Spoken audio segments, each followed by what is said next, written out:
Zhou Shihao inexplicably awakens extraordinary abilities, granting him the power to traverse cinematic worlds. Moreover, his newfound prowess allows him to transform the deceased into avatars, sharing their strength, or even absorbing their abilities entirely. These avatars serve as a means of resurrecting original characters, enhancing their powers. Additionally, the protagonist can mentally control these avatars when necessary. Chapter 1. Awakening Extraordinary Powers. On the evening of February 12, 2023, in an ordinary neighborhood of Huaxia's Guangling Prefecture, a man of approximately 1.7 meters in height trudges wearily along the path home. He is a millennial, born precisely at 23 hours 59 minutes and 40 seconds on December 31, 1999. The clarity of his birth time is due to the fact that a mere 20 seconds later, he would have been classified as a member of the post-2000 generation. While 20 seconds may seem trivial, for some, it represents a decade. At nearly 25 years of age, Zhou Shihao finds himself lacking competitiveness in society, having squandered his college years.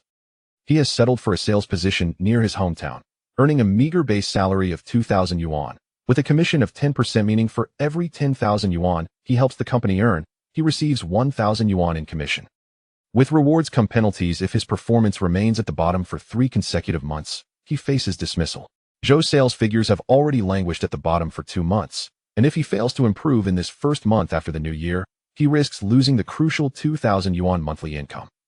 Zhou's parents divorced when he was young. His father, unwilling to shoulder the burden of raising him, and his mother, having remarried, offered to care for him, but he declined, not wishing to intrude upon another family. Since then, he has relied on the child support provided by his parents to survive alone. As he reached adulthood, Zhou began to work part-time jobs, ultimately gaining admission to a reputable university due to his commendable grades. However, once immersed in university life, he found his peers less diligent than those in high school, leading him to become lost in the realms of gaming and film, ultimately neglecting his studies.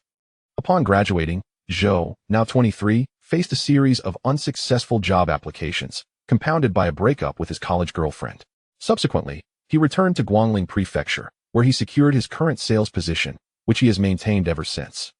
Recently, the mounting pressure on Zhou has become unbearable. His already low salary barely covers his basic expenses, leaving no room for savings. Overwhelmed by despair, he kicked a nearby tree, causing it to sway under the force of his frustration. In that moment, a beautiful crystal, no larger than a fingernail, fell to the ground. Zhou instinctively glanced around to ensure no one was watching before hurriedly picking up the gemstone and making his way home. Upon returning, he calmed his racing heart and began to examine the crystal closely. Lacking expertise in gemology, he remained uncertain of its value, eventually setting it aside on his nightstand while he turned to his computer to indulge in gaming. After a night of gaming with friends that extended past midnight, Zhou recalled he had worked the following day and reluctantly retired to bed. Unbeknownst to him, the crystal began to emit a soft glow, resonating with his own body, which also began to shimmer faintly. In the depths of his slumber, Zhou found himself transported to a peculiar realm, devoid of sensation, yet enveloped in an increasing warmth. Around 3 a.m., he jolted awake, instinctively aware that he had acquired a unique ability. Turning to his nightstand, he discovered that the beautiful crystal had vanished. Zhou understood that this crystal had bestowed upon him his extraordinary power akin to how fish thrive in water or humans breathe at birth. He began to explore the extent of his newfound abilities, realizing he could traverse into the narratives of films and television. He could control the time and place of his journeys, yet once he entered a past era, he was bound to remain there for a minimum of 3 months before returning at will. During his absence, time in his original world would stand still. In addition to time travel, Zhou could resurrect the deceased as avatars, retaining their original personalities and cognitive patterns while sharing abilities and enhancing physical strength. The formula for this enhancement could be expressed as an aggregation of their attributes, allowing for a cumulative effect when multiple avatars were present. Moreover, Zhou could absorb the abilities of the deceased, augmenting his own capabilities without altering his DNA or drastically changing his appearance, merely optimizing his physical constitution. Upon comprehending the full scope of his extraordinary abilities, Zhou felt a surge of excitement. This is my ticket to wealth. With the power of time travel, I could venture into ancient times as a merchant, procuring artifacts from the modern world to sell for gold back in the past, then return to the present and reap the rewards. His mind raced with visions of financial freedom as he began to research ancient knowledge and geographical locations to devise his trading strategy. He sought items that were inexpensive in the modern world, yet would fetch a handsome price in antiquity.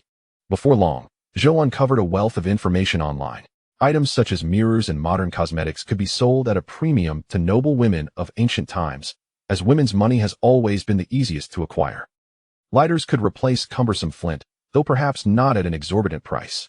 Moreover, spices, renowned as luxury goods in ancient times, could yield significant profit. As he posted inquiries on forums about how to amass wealth upon returning to the past, numerous responses flooded in. Some suggested he read realistic novels about time travel to ancient eras. Others provided links to encyclopedic entries filled with recipes and formulas for soap and salt production, along with blueprints for devices like looms. One particular comment caught Zhou's attention: the necessity of travel permits in ancient times. Without them, he could easily find himself in perilous situations. Even disregarding the issue of permits, the security of ancient societies was far less reliable than in the modern world, and carrying valuable items could attract unwanted attention, potentially leading to dire consequences. Even if one is fortunate enough not to be met with demise due to those two reasons, should malevolent intentions arise from the opposing party during a transaction, one could still face peril. Assuming that luck prevails and the deal is successfully completed, it is essential to acknowledge that ancient society was marked by rigid social hierarchies, wherein merchants, despite amassing considerable wealth, occupied the lowest strata, particularly those lacking influential connections. A slight misstep could lead to grave consequences. Observing the series of unfortunate events befalling a fellow netizen, Zhou Shihao felt a chill run down his spine, cold sweat trickling down his back. He couldn't help but ponder the ramifications had he not researched information online, but instead hastily traversed into the ancient era, where he would be compelled to remain for a minimum of 3 months. In such a scenario, the plight of a modern individual in that world could be described as a near-death experience. Just as Zhou Shihao was engulfed in these troubling thoughts, a piece of information recommended by the webpage caught his attention: watch the hottest movies for free, no VIP required. The accompanying image featured the film Man of Steel 2, released by DC a few years prior. Zhou Shihao realized that a new DC film had recently garnered immense popularity, rekindling interest in several earlier DC productions. As he gazed at the silhouette of Superman behind Batman in the image, an idea sparked within him.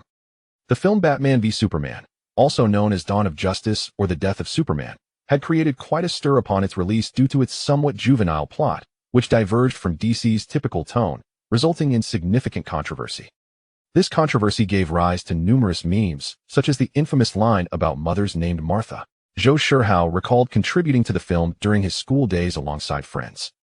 He remembered the climactic moment when Superman, having vanquished Doomsday with a spear forged from kryptonite, ultimately succumbed to Doomsday's fatal blow. Later, when Batman faced a crisis beyond human resolution, he resurrected Superman via the Mother Box in Justice League. Zhou Shihao's eyes lit up, his abilities extended beyond mere traversal into the realm of films. He realized that he could not only absorb the powers of the deceased, but also revive them, transforming them into his own avatars. In the films Man of Steel, Batman v Superman, and Justice League, many formidable characters had met their end, such as General Zod, several Kryptonians, Doomsday, Superman, and the formidable Darkseid. The corpses of Zod and the other Kryptonians had been taken for experimentation, leaving an ordinary person like himself at a disadvantage against the U.S. military. Doomsday too posed a threat, as not only Batman but also the military and various organizations were keenly focused on the creature that could kill Superman, created by Lex Luthor. Only Superman had received a proper burial, with mourners paying their respects. Upon reflection, the deceased Superman represented an unparalleled opportunity for Zhou Shihao.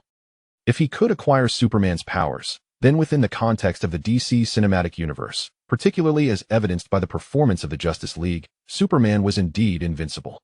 It was worth noting that Darkseid only dispatched his minion, the formidable Devour, once Superman was out of the picture. Furthermore, by obtaining Superman's abilities, he could circumvent Superman's greatest weakness, kryptonite. Thus, one could confidently assert that not only could he endure 3 months in this cinematic universe, but even 3 decades would pose no challenge. After all, Superman could live for thousands of years, making lifespan no longer a constraint. Moreover, there would be no concern regarding anyone being capable of ending his life, as he was certainly not the knave Superman. The concept of a corrupted Superman illustrated this perfectly. Once he fell into darkness, the notion of safeguarding Earth's peace would dissolve. The Earth would belong to him, and any who dared disrupt his reign would meet their end by his heat vision. As Zhou Shihao contemplated Superman's silhouette, his excitement intensified with each passing thought. "It is decided," he proclaimed, opening a video application to watch Batman v Superman. After 3 consecutive viewings, he felt compelled to watch the sequel, Justice League, again. Having viewed the films repeatedly, he resolved to time his traversal to coincide with the film's conclusion, specifically during the scenes where citizens paid homage to Superman. His abilities required proximity of 20 meters to the target's body to activate, though the duration remained uncertain, as did any potential anomalies. Thus, to exercise caution, he intended to select a moment of solitude for his endeavor, positioning himself near Superman's grave to acquire his Kryptonian steel physique. Chapter 2. Acquiring the Steel Body. Zhou Shihao determined that his primary objective was to obtain Superman's Kryptonian steel body. He watched related DC films again to ensure no hidden dangers awaited him. After confirming that nothing could genuinely threaten a Superman devoid of kryptonite's vulnerability, he picked up his phone to discover it was already past noon the following day. Simultaneously, he received irate messages from his manager, Wang Changchun, urging him to return. Zhou Shihao smirked, replying with a message of resignation. Even if he found himself unable to secure employment thereafter, he was resolute in his decision to resign. Gathering his limited funds, he set out to procure an ample supply of food and water, equipping himself for his impending journey. Once more, he opened Batman v Superman, fast-forwarding to the film's conclusion, closing his eyes to concentrate as he envisioned entering that world. A moment of disorientation enveloped him, followed by the sounds of a bustling crowd and weeping. As he surveyed his surroundings, he found himself amidst a throng of people in a square, mirroring the scene from the film where citizens mourned Superman's passing. Perhaps due to visitors from various regions attending to pay their respects, many carried bags and even tents. Zhou Shihao, blending seamlessly into the crowd as a backpacker, drew no attention. He slowly advanced with the flow of people, suppressing laughter at the absurdity of the situation. Those who had once feared Superman now gathered to honor him posthumously. During this time, he spotted Bruce Wayne and Wonder Woman among the mourners. Observing Bruce Wayne, he speculated that the future Batman might come to regret his role in Superman's demise. However, he was wary of staring too long at the two superheroes, especially Wonder Woman, whose keen senses and magical lasso could easily detect his gaze. Thus, he discreetly glanced at them before shifting his focus elsewhere. Though his peaks were fleeting, he was captivated by Wonder Woman's beauty, marveling at her appearance, which far surpassed that of the actress portraying her in reality. Her figure was statuesque, and her features seemed flawless, as if enhanced by the highest levels of beauty filters. As time passed, the crowd gradually dispersed. After all, life goes on even after the death of a hero. Not wishing to stand out, Zhou Shihao joined the ebbing throng, seeking a secluded spot to settle. At this moment, he felt fortunate that he had arrived in Metropolis rather than Gotham City. Had he found himself in Gotham, he might have faced the genteel yet unsettling atmosphere of Arkham Asylum's training ground, burdened alone with a heavy pack. Without mentioning the infamous leaders of villainy and mutants, even the ordinary thugs pose a significant threat to oneself. These petty criminals may mistakenly believe that their backpack contains valuable items and might resort to robbery. If it were merely a theft, it would be manageable. However, due to his ignorance regarding the convertibility of real-world currency in this realm, he failed to acquire any US dollars. When these robbers discover that the bag contains nothing but food and no cash, their disappointment may lead them to a fit of rage, potentially resulting in deadly consequences for themselves. Reflecting on this, Zhou Shihao could not help but feel gratitude towards Superman. Thanks to Superman, Metropolis is largely free of ordinary crime. When common citizens encounter robbery or assault, Superman swiftly descends from the heavens to thwart the criminals and deliver them to the authorities, rendering common offenders nearly extinct in Metropolis. As for the supervillains, they are unlikely to waste their time targeting an ordinary individual. This reality provides Zhou Shihao, a stranger in this land, with a sense of security, allowing him to traverse the streets of Metropolis without the constant fear of robbery. After much searching, he finally discovered an abandoned bridge underpass that had not been claimed by the homeless, finding a relatively clean spot to temporarily settle down. Once settled, Zhou Shihao spent his days wandering near the potential burial site of Superman, attempting to ascertain the location of his grave. To avoid drawing attention, he meticulously planned each search, resulting in limited progress each day. Moreover, as the exact burial site was not directly revealed, he had to rely on conjecture. Each activation of his extraordinary abilities to sense nearby corpses drained his energy, necessitating lengthy recovery periods after each search. Fortunately, after consuming most of his provisions, he sensed a body beneath a stone tablet that could trigger his powers. However, he remained uncertain if it belonged to Superman. The body seemed to be buried approximately 15 meters underground, a depth unlikely for an ordinary person. With a sense of impending success, he suppressed his excitement. He observed that despite 2 days having passed, numerous out-of-town visitors still came to pay their respects to Superman. Uncertain about how long it would take to absorb the powers and whether any unusual phenomena would occur, Zhou Shihao noted the location and returned to his temporary home under the bridge. As night fell, he anticipated that the overzealous Superman fans would disperse, allowing him to proceed towards the site where he might gain the ability for self-preservation. At that moment, not far from the bridge, 4 intoxicated homeless individuals approached Zhou Shihao's temporary abode. Sensing their presence, Zhou Shihao grew wary. He did not wish to encounter misfortune on the eve of potentially acquiring Superman's power. The drunken men stumbled forward, muttering in an incomprehensible dialect of English. One of the black men, as if discovering something extraordinary, pointed towards the underpass and shouted. The others, following his lead, peered into the underpass, their inebriated eyes lighting up with excitement at what they believed to be a promising hideout. As they reached the entrance, their initial disappointment at finding Zhou Shihao, instead of an empty shelter, quickly morphed into predatory expressions upon seeing his unassuming backpack and the fact that he was the only occupant. Zhou Shihao's heart raced at their expressions. He feared the worst. Why had the homeless become emboldened to commit crimes so soon after Superman's demise? One of the black men shouted at Zhou Shihao in English, but his grasp of the language had long faded. Even if his English had not waned, he would have struggled to comprehend their rapid, slang-laden speech. Seeing Zhou Shihao's lack of response, the group felt slighted. Their intoxicated minds swiftly turned to anger. 2 of the black men drew knives from their pockets, while the 2 white men brandished empty bottles, pointing them at Zhou Shihao. Faced with 4 imposing figures, Zhou Shihao felt panic rise within him. In a moment of desperation, he pointed behind them and shouted, "Superman, help!" The mention of Superman momentarily startled the 4 men, causing them to turn in fear. One black man even dropped to his knees, pleading for mercy. Seizing the opportunity, Zhou Shihao dashed towards the other side of the underpass. After a few moments of bewildered hesitation, the men recalled that Superman was indeed dead and thus no longer a threat to their criminal aspirations. Their anger surged. They felt humiliated at being momentarily frightened by an Asian man. With their prize abandoned, they pursued Zhou Shihao, who was merely a gaming recluse and could not compete with their physical prowess. As he fled, the distance between them shrank, and his stamina rapidly diminished while the thugs showed no signs of fatigue. Realizing his imminent demise, Zhou Shihao summoned every ounce of willpower, propelling himself forward with newfound speed. In the frantic chase, Zhou Shihao finally reached the spot where he believed Superman's body lay. Realizing he could activate his extraordinary ability, he paused. However, a fleeting thought crossed his mind. What if it were merely the body of an ordinary person? In that case, he would still meet his end. Yet, with the thugs closing in at less than 10 meters, hesitation was no longer an option. He had exhausted all other avenues. Activating his ability was his only hope for survival. As he unleashed his power, he sensed a response from the buried body. In the next moment, he realized he could either transform the corpse into a doppelganger or absorb it, inheriting its abilities and physical attributes.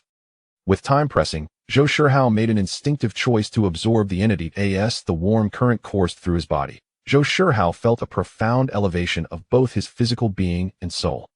A tremendous force surged from his limbs, leading him to believe he could effortlessly lift a building and hurl it like a pebble.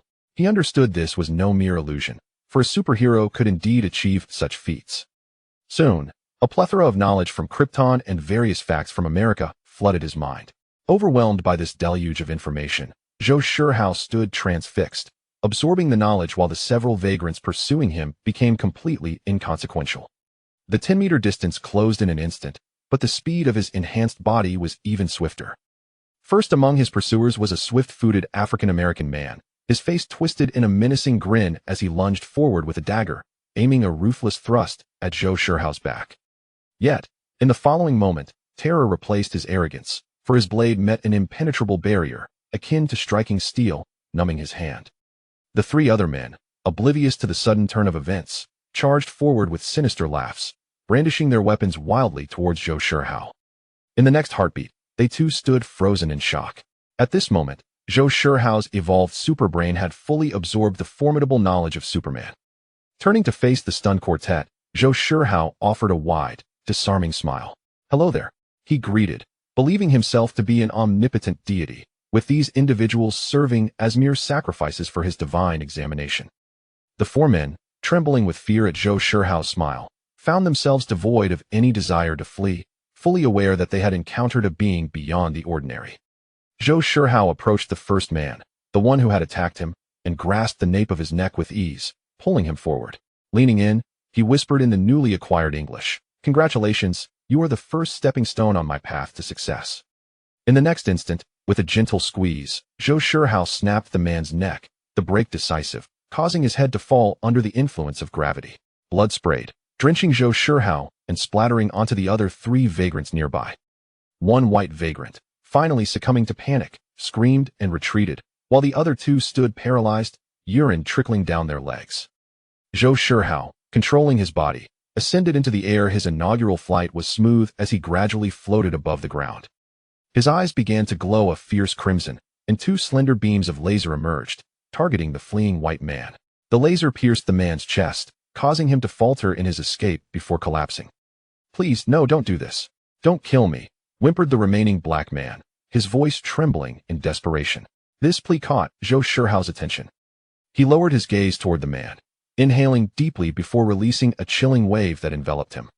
The man's skin crystallized in ice as his shivering ceased. As he fell rigidly to the ground, he shattered upon contact, indicating that the freezing effect had permeated far beyond his surface. Zhou Shihao's gaze then fell upon the last white vagrant. As their eyes locked, the man pleaded, "Sir, please forgive me. I am just a poor homeless soul." Zhou Shihao floated slowly closer, replying, "No, it is not my place to forgive you. My duty is to send you to meet the one who will." With that, Zhou Shihao delivered a crushing blow that obliterated the vagrant's head. There was no trace of discomfort after the act. When these men had posed a threat to his life, Zhou Shihao had ceased to regard them as human.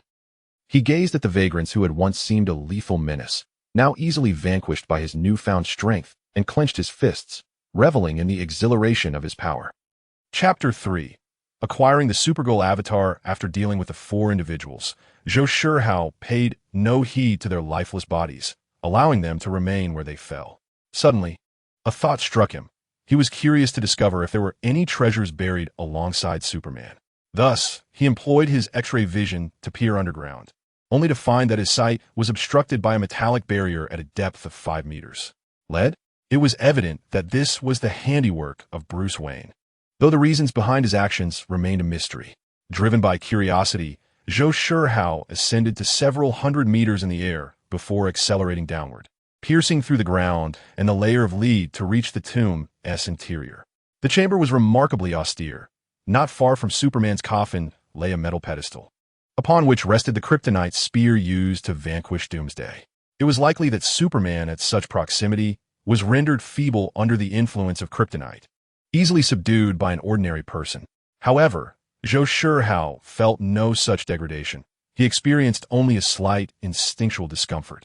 It appeared that he was indeed free from Superman's greatest weakness, kryptonite, a rather fortuitous revelation.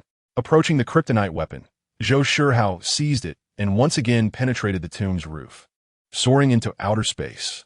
Upon reaching the vastness of the cosmos, he cast the kryptonite spear towards Mars, watching the spear vanish into the distance. Zhou Shihao mused that it might prove useful in the future. Having dealt with the kryptonite spear, Zhou Shihao had other matters to verify. In the realm of outer space, unencumbered by Earth's barriers, the sun's rays enveloped him directly. He felt as though he were soaking in a hot spring, every cell within him rejoicing. He could distinctly sense his strength and physique enhancing rapidly under the sun's illuminating embrace. Was this the sensation Superman experienced daily under sunlight? The comfort of this warmth lulled him into a dreamy haze, and he surrendered to the encroaching sleep. In the tranquil expanse of space, Zhou Shihao's body drifted gently under the pull of Earth's gravity. The following morning, in Metropolis, the police received reports of a murder at Superman Plaza, a crime characterized by extreme brutality. As Superman Plaza was a prominent landmark in Metropolis, funded by the affluent Bruce Wayne, the discovery of such a heinous act was no trivial matter. Officers rushed into action, and a fleet of police cars surrounded the entire plaza, dispersing nearby tourists. Upon hearing the news, Bruce Wayne hastened to the scene, accompanied by Wonder Woman Diana. Ignoring the police cordon, Bruce Wayne strode forward, with Diana closely following in her professional attire. The chief of the Metropolis Police Department, upon spotting Bruce Wayne's arrival, immediately approached him with obsequiousness. "Mr. Wayne, what brings you here personally? It is still uncertain whether this area is safe." Bruce Wayne brushed past the police chief's overtures and, alongside Diana, advanced toward the crime scene. Before them lay the dismembered remains of a corpse, a headless body, and another whose head and body had entirely separated. Diana gazed solemnly at the lifeless forms. At that moment, an officer approached Bruce Wayne, explaining, "Mr. Wayne, in addition to these three, there's another deceased individual located 300 meters down the road." "Your name?" Bruce Wayne inquired of the officer. The officer, taken aback, replied, "I am Les, Mr. Wayne." "Very well, Mr. Les. Would you be so kind as to lead me to the site?" "It would be my honor, sir," Officer Les eagerly responded, guiding the way toward the fourth deceased. "Bruce, is your superpower the ability to command these officers' attention?" Diana teased, observing the officer's eager demeanor. "No, my power lies in wealth, and they're all fond of money. For their beloved cause, they must heed my words." Under Officer Les's guidance, Bruce and Diana effortlessly traversed several barricades to reach the site of the deceased. Their hearts grew heavier as they beheld the charred chest of the victim. Suddenly, Bruce seemed to recall something. Hastily striding toward the direction of the crypt he had constructed for Superman, Diana, somewhat perplexed, followed closely behind. "Bruce, have you discovered something?" she inquired as she caught up with him. "I placed something in Superman's crypt." Upon arriving at the gaping hole, they found the police had already set up a ladder at the entrance. Bruce seized a nearby female officer, asking, "Have you found anything of particular significance down there?" The officer, initially irritated by the interruption, was taken aback to see Bruce Wayne, the owner of Wayne Enterprises. Her expression shifted to one of warmth as she remarked, "Mr. Wayne, do you have a moment? We could enjoy a coffee and discuss matters at length. Here is $10,000.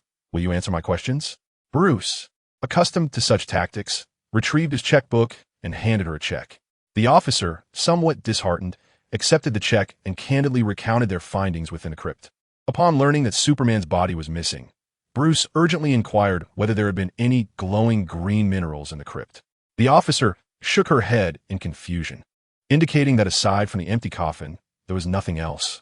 Bruce fell silent for a moment, only returning to his senses at Diana's call. "We must go," he declared, leaving the officer behind as he and Diana departed the scene with purpose. The chief, watching their exit, wiped the cold sweat from his bald head, relieved they were finally gone.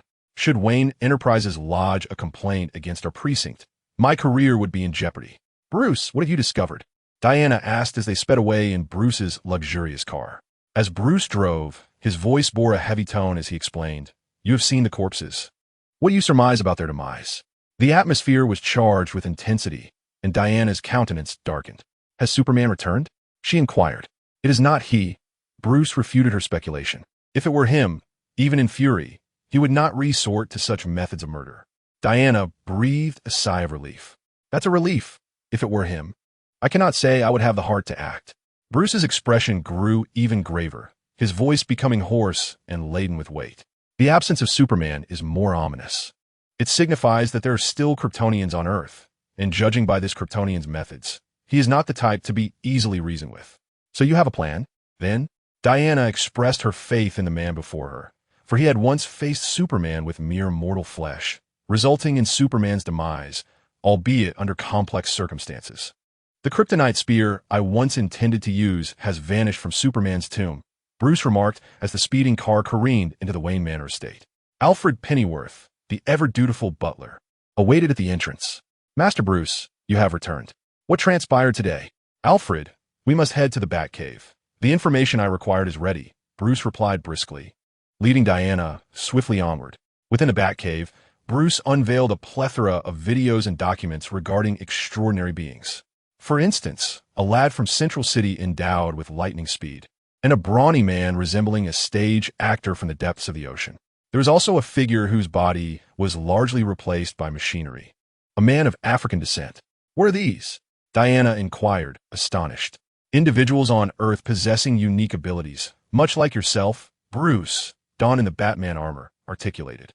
Why not include Superman? Diana questioned, perplexed by Batman's assertion. Surely, if one spoke of extraordinary abilities, Superman would be the most prominent example. Because he is not of this Earth. Is this the reason you trouble Superman? No, they invaded my home and destroyed my treasures. What treasures could warrant such a pursuit against Superman?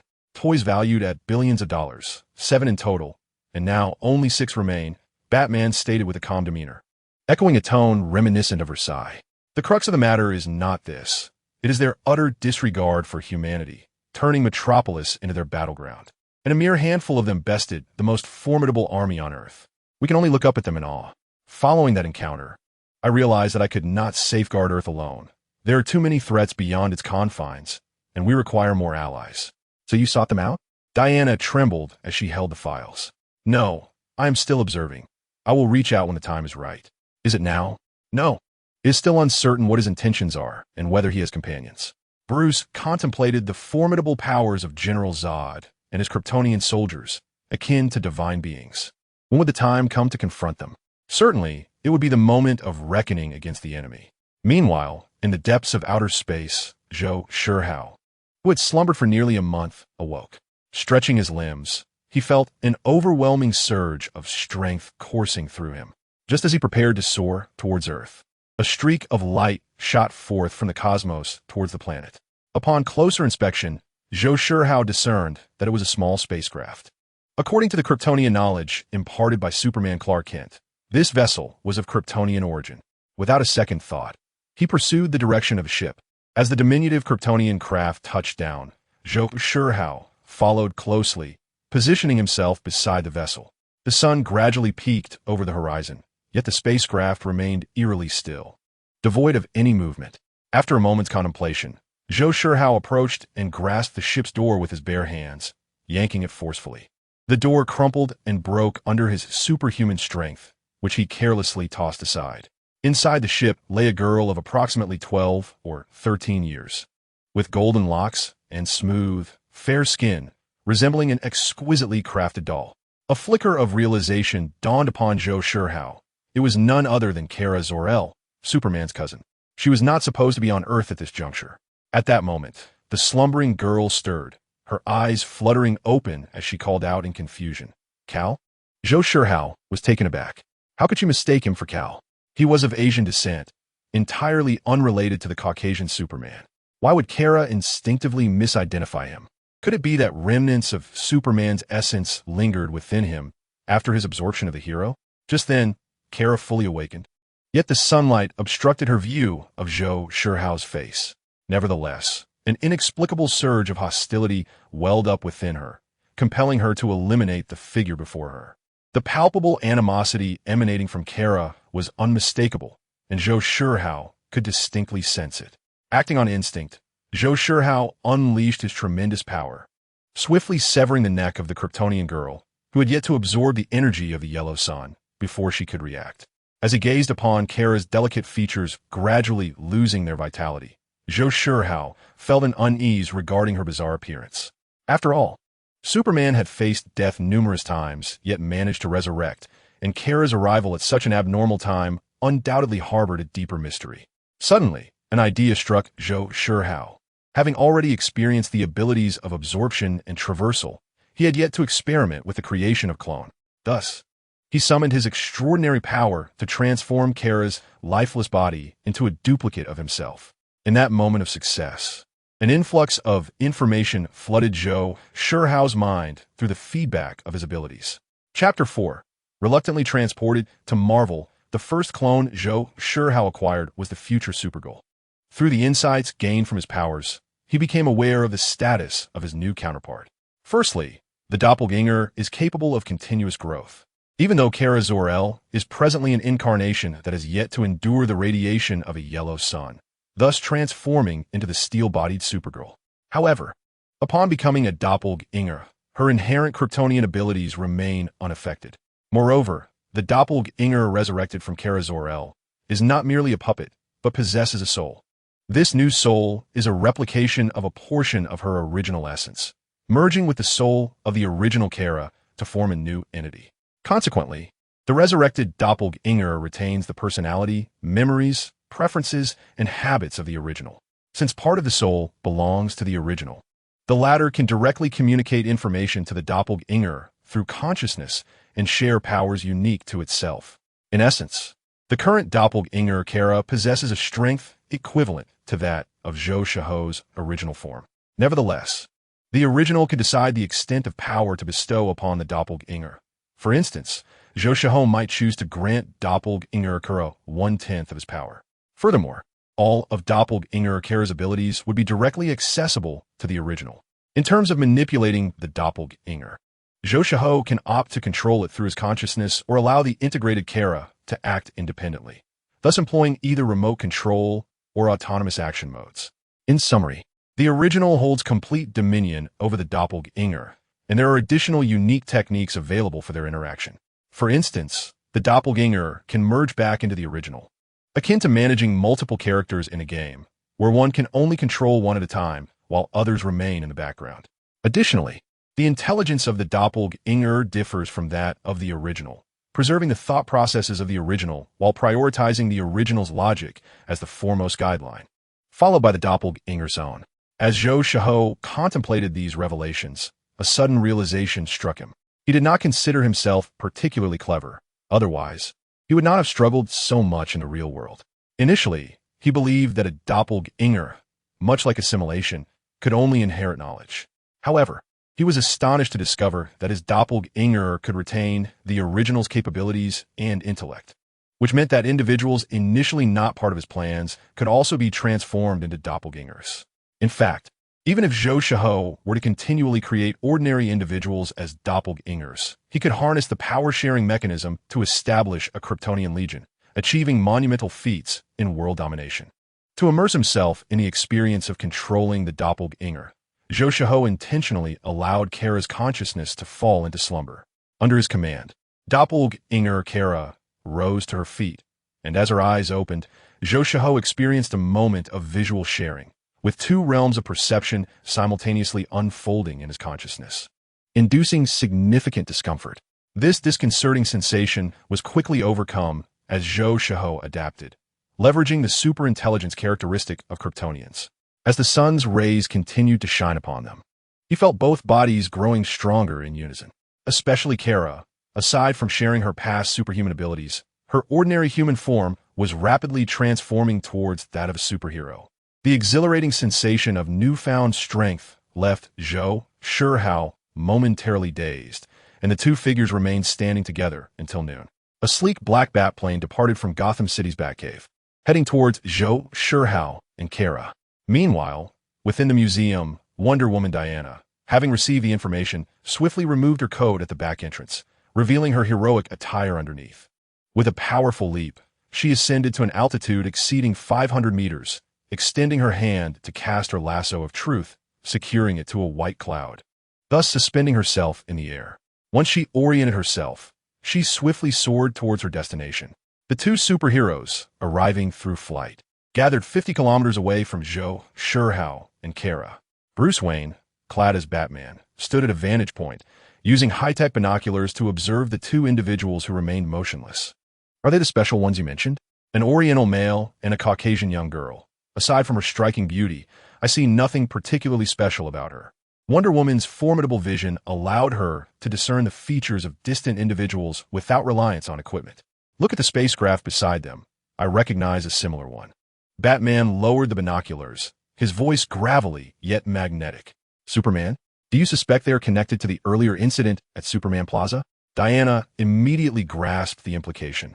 My private satellite detected this spacecraft landing here around 6 in the morning. Through satellite monitoring, I noticed that the Oriental man followed this spacecraft from outer space to Earth. Batman felt a surge of dissatisfaction. What do these extraterrestrials consider Earth to be? A playground for their disturbances, one after another. In that moment, he recalled why he had targeted Superman. The battle between Superman and General Zod was a catastrophe for humanity. Uncontested and incomprehensible, they were deities who truly existed. Yet his world did not require deities. Worship should be reserved for the biblical context, not for their descent into human affairs. What are they doing? Why are they not moving? Diana interrupted Batman's thoughts. I don't know. We're still unaware of their motives. Therefore, I hope you can engage with them, as I cannot conceive of anyone else on Earth, aside from you, who could showcase their prowess in front of earthly gods. Batman's magnetic voice uttered a perilous suggestion. What? You want me to confront two Clark Kents directly, without knowing their stance? Though Diana understood Batman's behavior, she protested with dissatisfaction. In my estimation, that Oriental man appears to be a Kryptonian who has been on Earth for quite some time, likely possessing strength comparable to Clark's. His actions when dismantling the spacecraft door were reminiscent of Clark's own. As for that young girl, she has likely just arrived on Earth, and her powers may not be formidable. Should the need arise, I shall assist you in detaining her. Batman conveyed his speculations to Diana. With a powerful leap, Diana soared toward the location of Zhou Shihao and his companion. Before her ascent, she raised her middle finger towards Batman, expressing her dissatisfaction with his arrangements. She quickly landed not far from Zhou Shihao and his companion, the sound of her landing startling Zhou Shihao from his reverie. His gaze, filled with awe, met Diana's, eliciting a flicker of joy within her, for the acknowledgement from a strong counterpart is something one seldom shuns. Greetings, I am Diana Prince. It is a pleasure to meet you. Unknown Kryptonian, she addressed them, noting that Zhou Shihao and his companion merely gazed in her direction without making any further moves.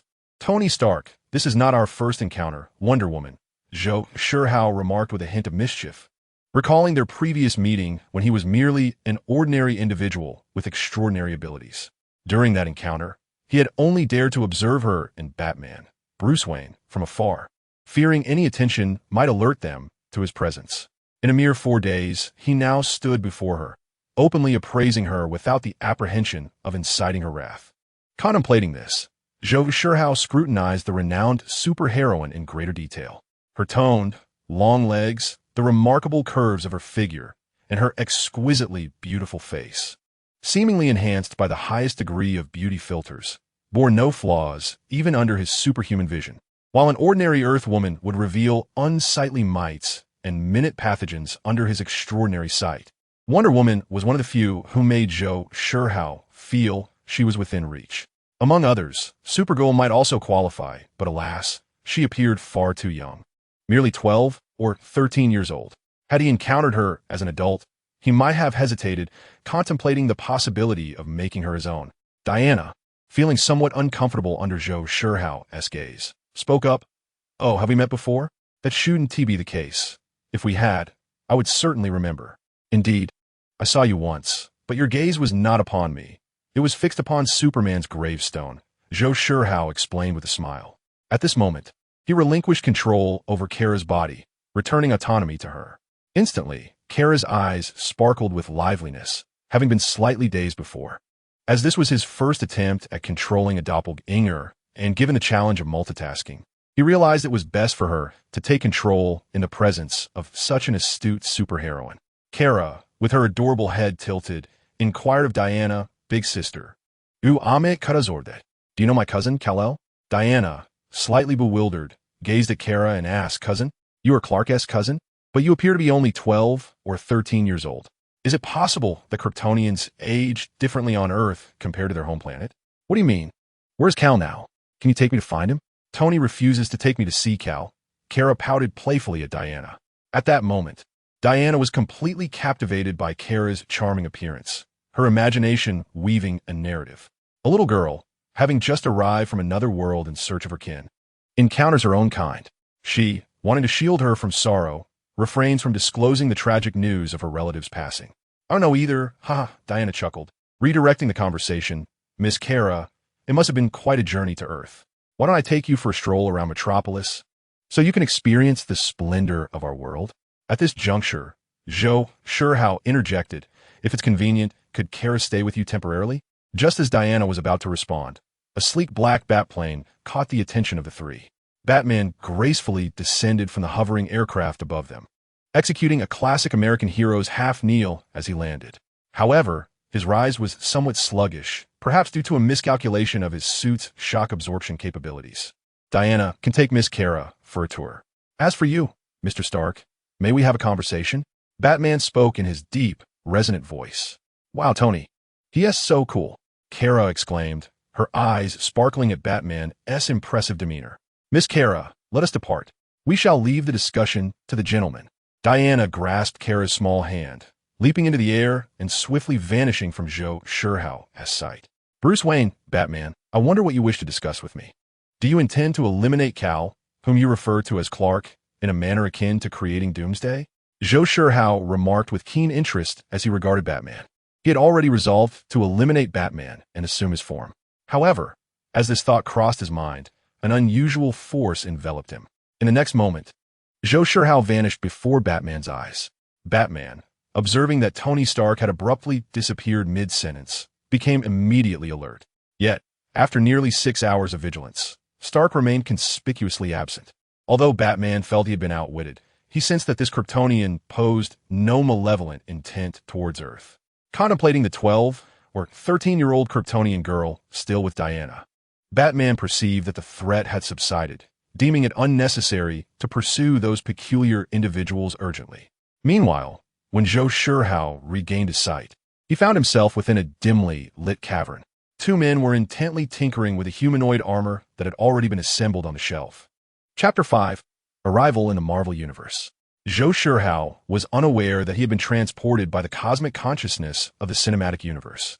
His act of devouring Superman had resulted in the creation of a new parallel universe, a realm devoid of Superman.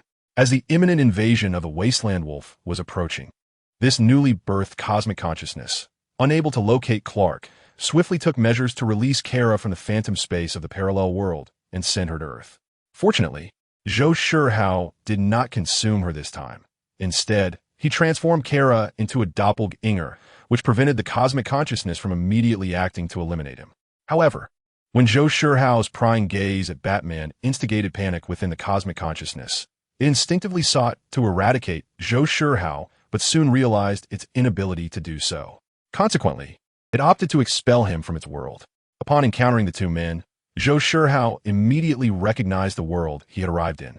One of them was particularly distinctive, with his alluring little mustache and the humanoid armor they were preparing, making him exceptionally conspicuous. At first glance, Zhou Shihao recognized him as Tony Stark, the origin of Iron Man from Marvel. Ever since he publicly declared his identity, supervillains and superheroes within the Marvel realm had begun to reveal themselves. At that moment, Zhou Shihao suddenly realized that they were in the Middle East, where many terrorists bore Asian features. Given Tony's current state, he would be wary of anyone approaching him. If Zhou Shihao were to close in recklessly, he could very well be met with hostility. Although he could easily overpower the 2, Zhou Shihao had no desire to become a ruthless individual who would go to any lengths for strength. After all, he was already sufficiently powerful and continuing to grow stronger. Rather than striving relentlessly, he contemplated whether it might be more fitting to embrace a leisurely existence and enjoy life. However, he needed an appropriate identity to approach them, to experience the narrative surrounding Iron Man, and then return to the real world after 3 months.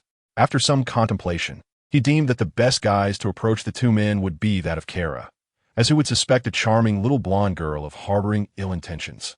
Thus, he attempted to summon Kara to his side using his abilities, but failed. Through their mental connection, he discovered that Kara was no longer within his perception. Nevertheless, the portion of power she had shared with him still remained, and it was continuously strengthening, indicating that Kara was basking in the sunlight. At that moment, the 2 towering men suddenly leaped up in excitement. The despondent Tony Stark seemed to sense something and turned to glance in Zhou Shihao's direction. With no time to hesitate, Zhou Shihao swiftly transformed into the appearance of Kara, henceforth referred to as Kara. Upon seeing a delightful little blonde girl materialize in the dim cave, Tony Stark, intrigued, inquired of his companion, Ethan, are those terrorists attempting to use a beauty trap against me? However, this is rather small, isn't it? I prefer something more alluring. Stark, this is not the time for jesting. We are on the brink of success. Let's hope that those fools do not uncover our plan. Ethan said to Tony Stark with a hint of exasperation. Yet, Tony remained silent, his gaze fixated on the direction of a young girl. Following Tony's line of sight, Ethan noticed a delicate blonde girl timidly standing there. Sure how Wong initially intended to regard Ethan and Tony with an impassive expression, but inexplicably, his demeanor softened into one more suitable for a little girl. He felt a pang in his heart, reminded of his wife and beloved daughter, both lost to the Ten Rings gang. Though his daughter may not have possessed such beauty, in his eyes, she was the most precious. Ethan approached the girl with urgency, inquiring in English, "Dear child, how did you come to be here? Did those bad men harm you?" I don't know why I suddenly appeared here," Kara replied, her expression one of distress as she gazed innocently at Ethan. "And where is your home? Who are your family?" he asked, trying to reassure her. I don't know. I cannot remember." Tony scrutinized the unexpectedly appearing girl, finding her enchanting, akin to an angel descended from the heavens. However, amidst the impending danger, he harbored caution towards anyone. Nevertheless, given the girl's frail physique and attire, she hardly seemed like a product of terrorist machinations. Tony resolved to first complete the activation of his Iron Man suit and investigate the girl's situation afterward, once the terrorists were dealt with. "Very well. This young lady appears quite anxious. Ethan, keep your distance from her. We must complete the final step. We will discuss this once we are outside, and I will assist her in finding her family. Trust me," Tony asserted, casting a glance at the War Machine's display screen before addressing Kara. "Miss, could you lend us a hand? I am Kara Zor-El." She feigned weakness in her response. "All right, Miss Kara, would you be so kind as to assist us?" "Yes. Just stay here and keep an eye on the progress bar on this machine. Rest assured, we shall be safe soon," Tony instructed Kara, who nodded and obediently positioned herself in front of the old machine's display. With that, he approached the armor, and with Ethan's help, donned the cumbersome iron suit. Once the Mark I armor was fully equipped, Ethan rushed to Kara's side and pressed a red button beside the display screen. The progress bar on the decrepit monitor began to move. Kara sensed that the terrorists would soon discover the anomaly and were preparing to investigate. Outside the door, she could hear the terrorists shouting in a language she could not yet comprehend. Ethan, visibly tense, approached the iron door, attempting to buy time with words. Upon hearing Ethan's words, the group of terrorists at the entrance became increasingly agitated, their voices growing louder and more rapid. At that moment, the progress bar on the display reached 64%. The terrorists engaged in a heated exchange with Ethan, when a notably more menacing voice emerged, causing the cacophony outside to diminish. Hearing this voice, Ethan anxiously sought heavy objects to barricade the door. The sound of a lock being turned resonated from beyond the massive steel door. After Ethan secured the object at the entrance, a loud banging echoed from outside, as if someone were attempting to breach it. Following a fierce shout from the commanding voice, Ethan hastily retreated from his position by the door. A flurry of chaotic sounds erupted from outside, while Kara remained eerily composed, maintaining her faade as an innocent little girl. As the tumult outside subsided, a mere 2 seconds of silence passed before a thunderous explosion shattered the steel door. With the door collapsing, the terrorists surged in, led by a formidable bald man who, upon entering the cave, scanned the surroundings with a predatory gleam in his eyes. His attention was immediately drawn to Kara, who stood in stark contrast to the dim environment of the cave. Initially, he wore a lascivious expression, but soon his gaze shifted to the simplistic yet imposing form of the Mark I iron suit.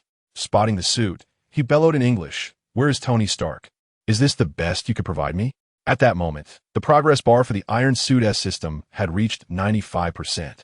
With no response given, the bald terrorist gestured in Middle Eastern dialect, issuing commands to his subordinates. Hiding nearby, Ethan's eyes flared with indignation upon hearing the leader's orders.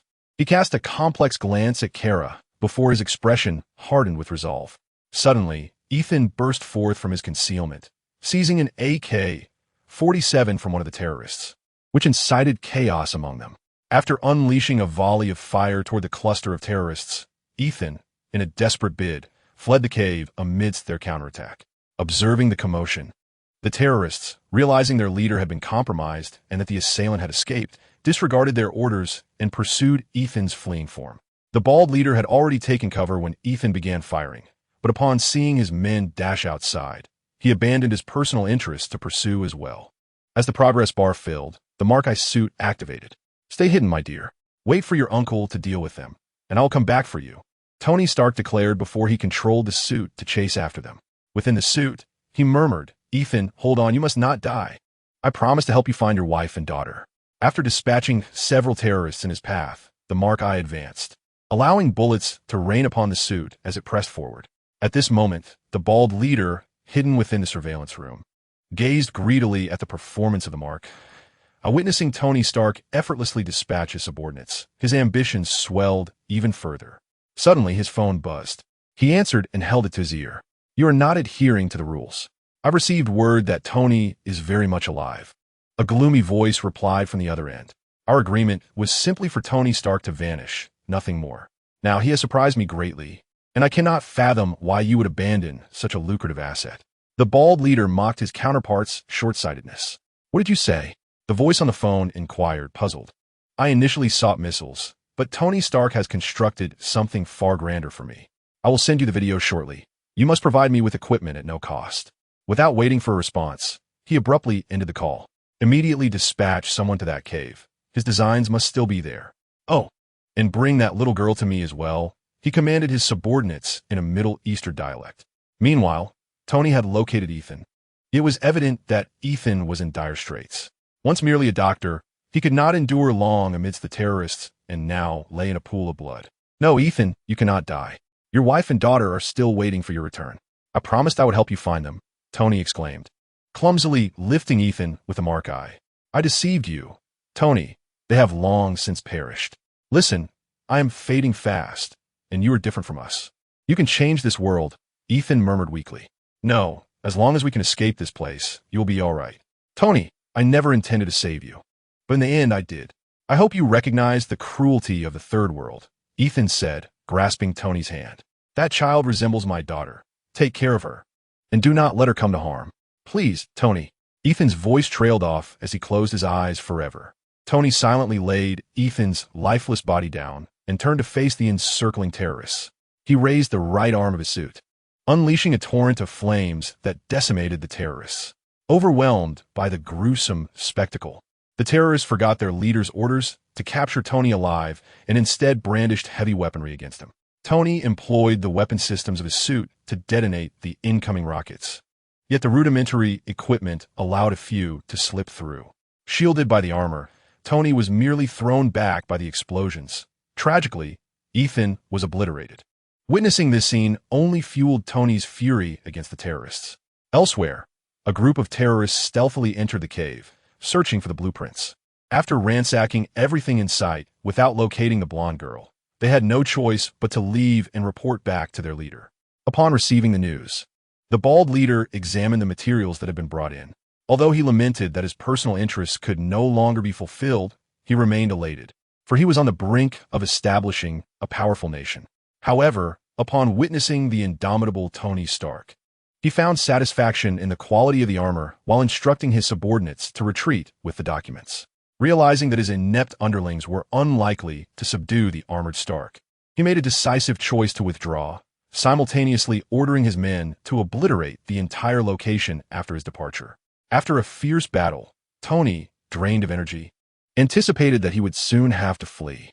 Yet, he discovered that the assault from the terrorists had diminished and then ceased entirely. Hurriedly, he maneuvered the mark eye toward the cave where Kara was located. Chapter 6. The acquisition of a double. At this moment, Tony, who should have escaped the clutches of despair, did not immediately leave the area upon vanquishing the terrorists. He felt compelled to fulfill Ethan's dying wish, to locate the young girl, Kara, and take her away with him. However, before he could reach the cave's entrance, a violent explosion erupted, propelling Tony high into the air, shielded by his armor. No. The horrified Tony witnessed the cave's entrance collapse beneath the ferocity of the blast. Overwhelmed with guilt, Tony gritted his teeth and pressed a button, unleashing a burst of flame from the rear of his suit that propelled him to a higher altitude, tracing a graceful parabolic arc as he soared into the distance. The terrorist base was met with a second, even more powerful explosion. The Mark I, subjected to the force of this intense blast, became unstable once more, spiraling away from controlled flight and plummeting into the abyss. Yet, in this moment, Tony felt no fear, only a profound sense of shame and anguish for failing to honor Ethan's trust. Meanwhile, Kara remained within the cave, utilizing her X-ray vision to observe the unfolding chaos, contemplating how to entwine herself with Tony's narrative to better integrate into the Marvel storyline. Indeed, with her superhuman abilities, she was virtually invincible within the Marvel Cinematic Universe. Engaging with the plot and stirring up trouble became her means of passing the time over the past 2 months. Furthermore, as she inserted herself into the narrative, she could swiftly grasp and manage the resultant butterfly effects. The Mark I, which should have disintegrated upon landing, was perhaps spared due to the shockwave from the second explosion, breaking apart in midair at an altitude of over 50 meters. Stripped of his suit's protection, Tony now bore a look of relief. "Ethan, it seems I must apologize to you in the afterlife. Perhaps I shall never meet you again. A weapons dealer like me surely belongs in hell." With a tinge of regret, Tony Stark descended into the sands, blood seeping from his mouth and nose. In his final moments, he appeared to glimpse a wisp of golden hair floating before him. Kara, moving at near light speed, pierced through the mountain's rock to reach Tony's side. Gazing upon the lifeless Tony, she sighed, fully aware that she possessed the ability to save both him and Ethan, yet had chosen to turn a blind eye due to her selfishness. If she were to intervene, a formidable monster would inevitably attract various prying eyes akin to Superman, becoming entangled in myriad troubles, with incessant tests and hostility unavoidable. This was not in alignment with her desire for a carefree existence, merely observing from the sidelines. However, transforming Tony into a mere projection would allow for the continuation of his existence. Albeit regrettably, Ethan was beyond corporeal form, rendering the conditions for projection unfulfillable. As extraordinary powers surged forth, Tony opened his eyes once more, inheriting all of Tony's memories and emotions. Henceforth, this projection of Tony would be referred to simply as Tony, a super soldier endowed with extraordinary strength and physique, while retaining his original personality and inventive prowess. I have numerous aspirations to realize, but for now, let us await the arrival of others. After all, this is the projection of Zhou Shihao. Although the desire for attention lingers, he understands the need for restraint. Alas, the foes of Tony shall soon find themselves in a dire predicament. After they have laboriously breached his armor, Tony will greet them with a sinister grin, congratulating them. "Brave warriors, your efforts have shattered my first form. Let us now engage in the second phase of battle." With that, Tony would tug at his collar, revealing the blue battle suit beneath, transforming into Superman. It is worth mentioning that the Marvel Universe does indeed encompass comics, thus Kara Zor-El exists within that realm. However, neither Tony Stark nor Ethan are aficionados of comic book heroes, hence their oblivion to the origins of the name. The weight in the desolate expanse is excruciating for ordinary individuals, yet the two present are far from ordinary. Zhou Shihao's transformation into Kara under the sun's radiant glare is remarkably invigorating, as her strength continues to grow.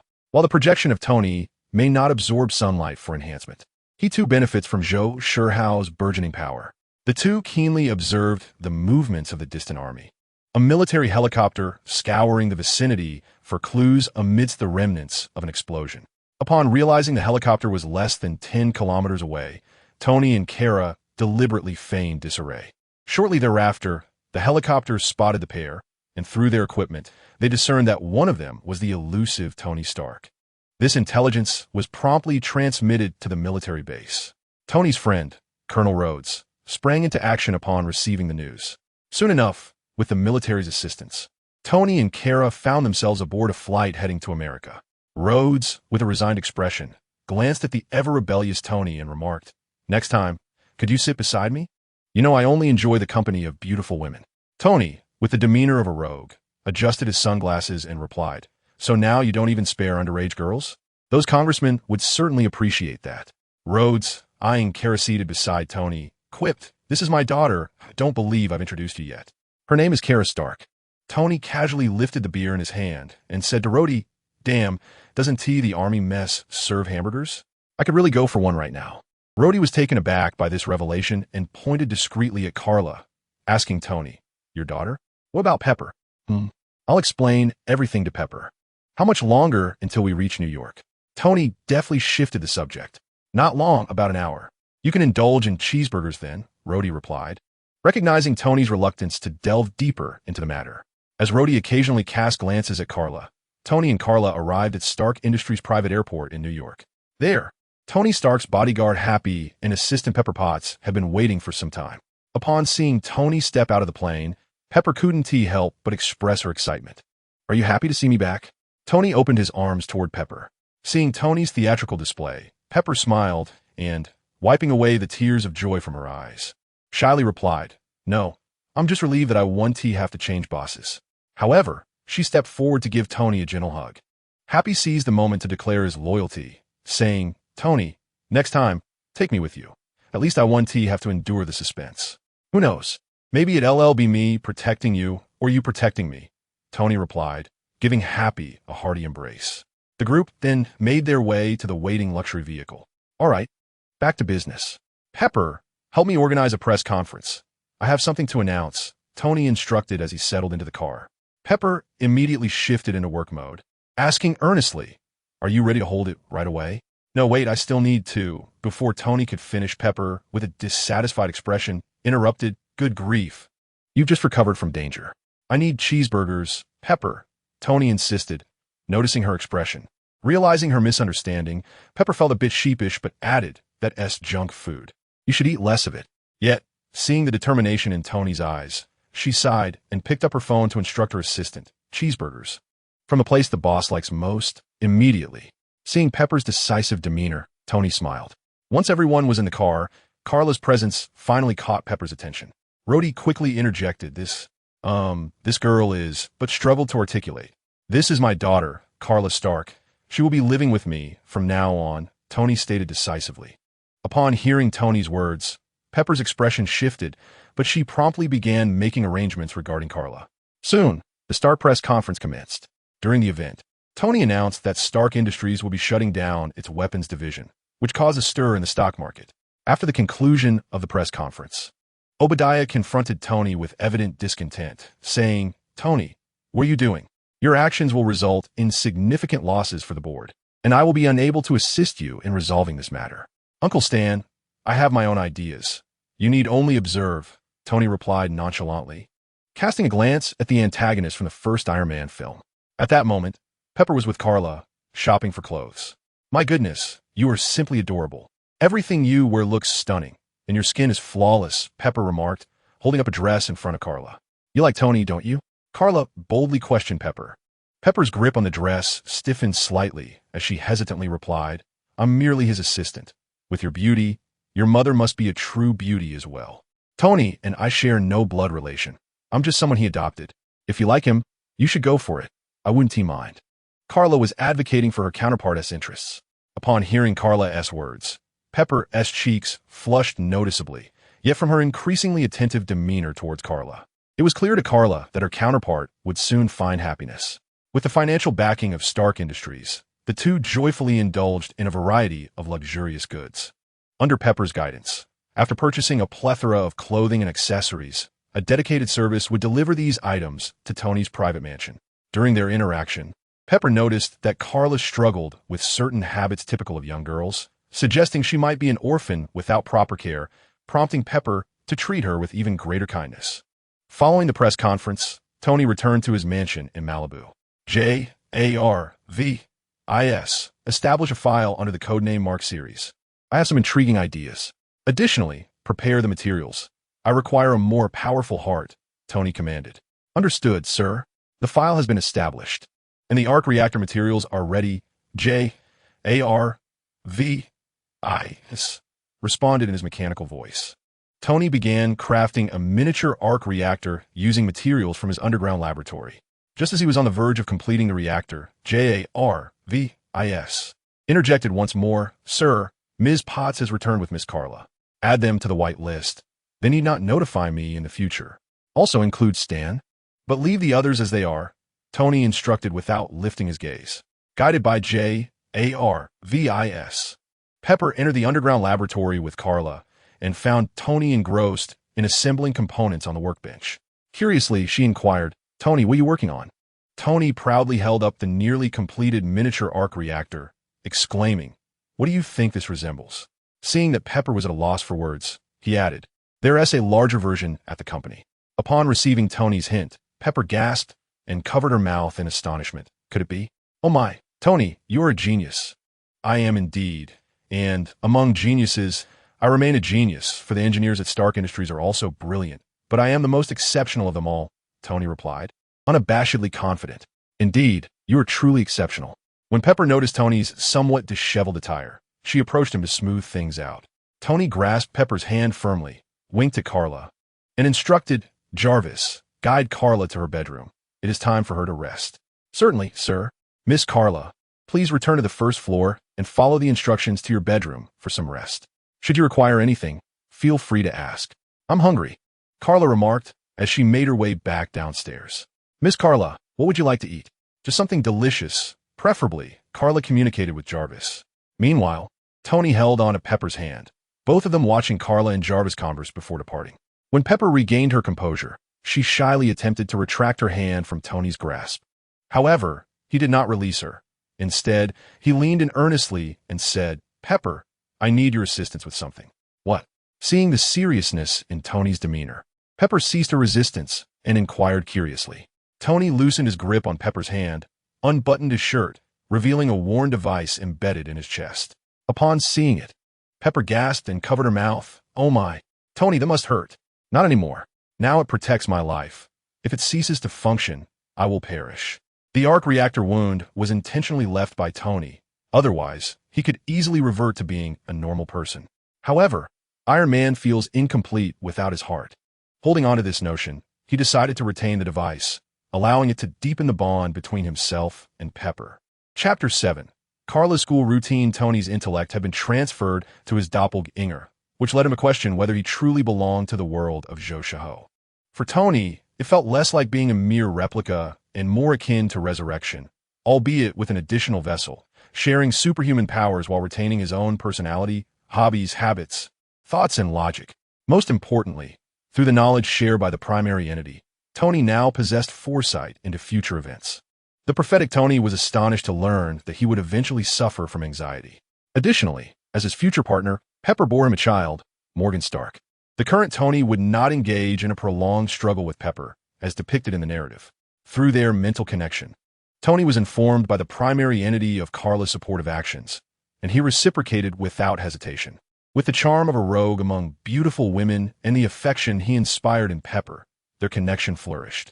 After Pepper, suppressing her discomfort, assisted him in replacing the miniature arc reactor, the two found themselves entangled in sheets. Bolstered by superhuman strength, Tony, a frequent visitor to the bed, exerted himself throughout the night until dawn broke. After a night of fervent activity, Tony, undeterred, proceeded to his underground laboratory to commence the construction of Mark II. In the presence of future memories, the Mark II he designed this time could rival the Mark 17 Heartbreaker from Iron Man 3, which resided in his recollections. While Tony busied himself with the armor, Pepper Potts languidly reclined on the bed, questioning the very essence of her existence. Was it not said that women held an advantage in such matters? Is there not an ancient Eastern proverb that states only a dead ox does not plow a field? Why then did it feel as if her field was being trampled by Tony, the very ox? Was it due to Tony's extraordinary gifts, his uniqueness? Or perhaps it was due to his battle-hardened experience? Yet, reflecting on the time she assisted Tony with those cover girls, those women seemed quite ordinary. Could it be that she was simply too feeble? "Jarvis, has Tony always been like this? He even has the energy to study metals."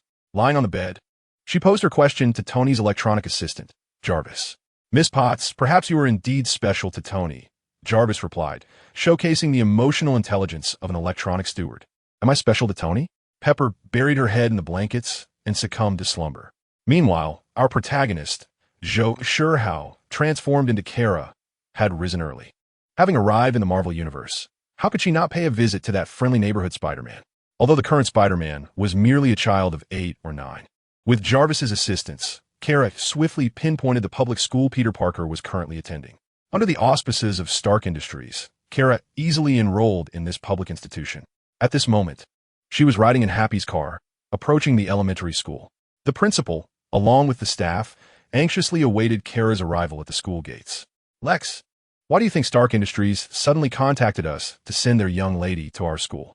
the principal inquired, rubbing the bald spot on his head as he turned to the disciplinary director beside him. Lex, the disciplinary director, shrugged in resignation. "I have no idea.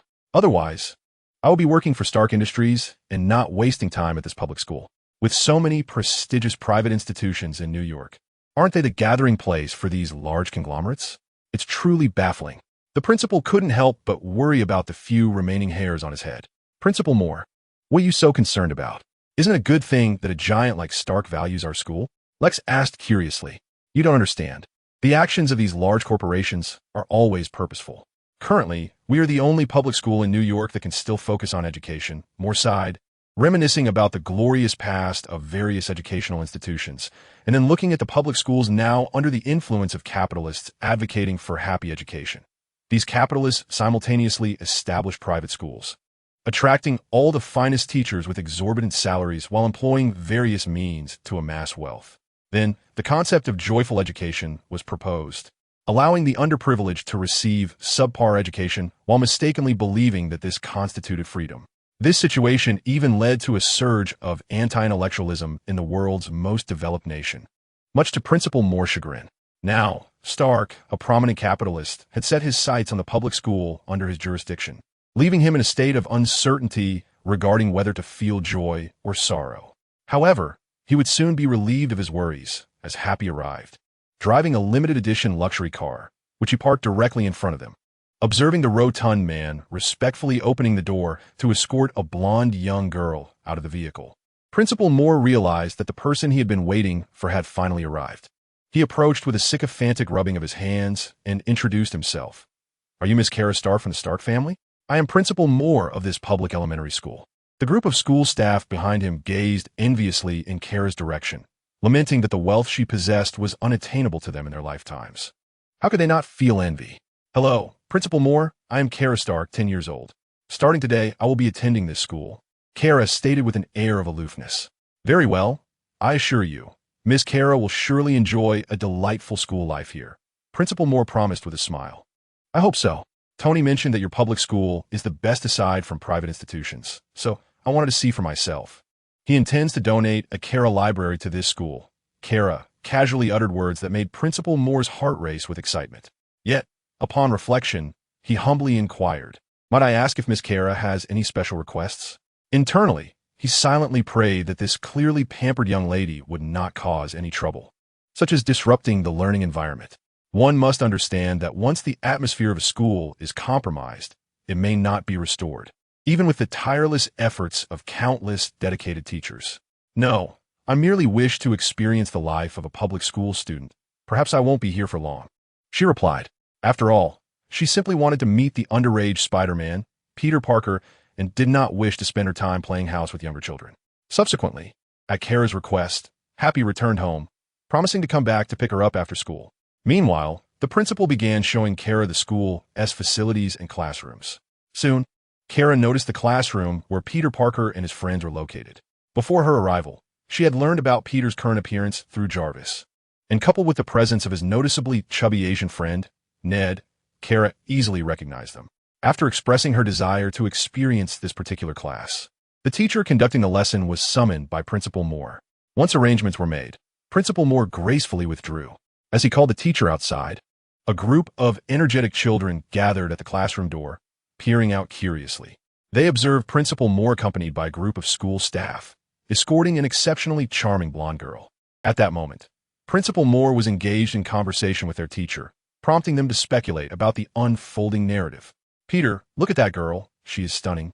100 times more beautiful than Gwen from the class next door, whispered the chubby Ned, leaning close to Peter's ear. Little did he know that his so-called whisper was clearly audible to Carla.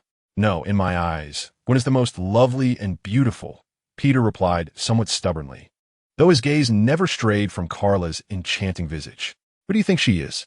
Principal Moore, that old fossil, is personally escorting her, along with so many others, inquired a precocious girl to her friends. I don't know.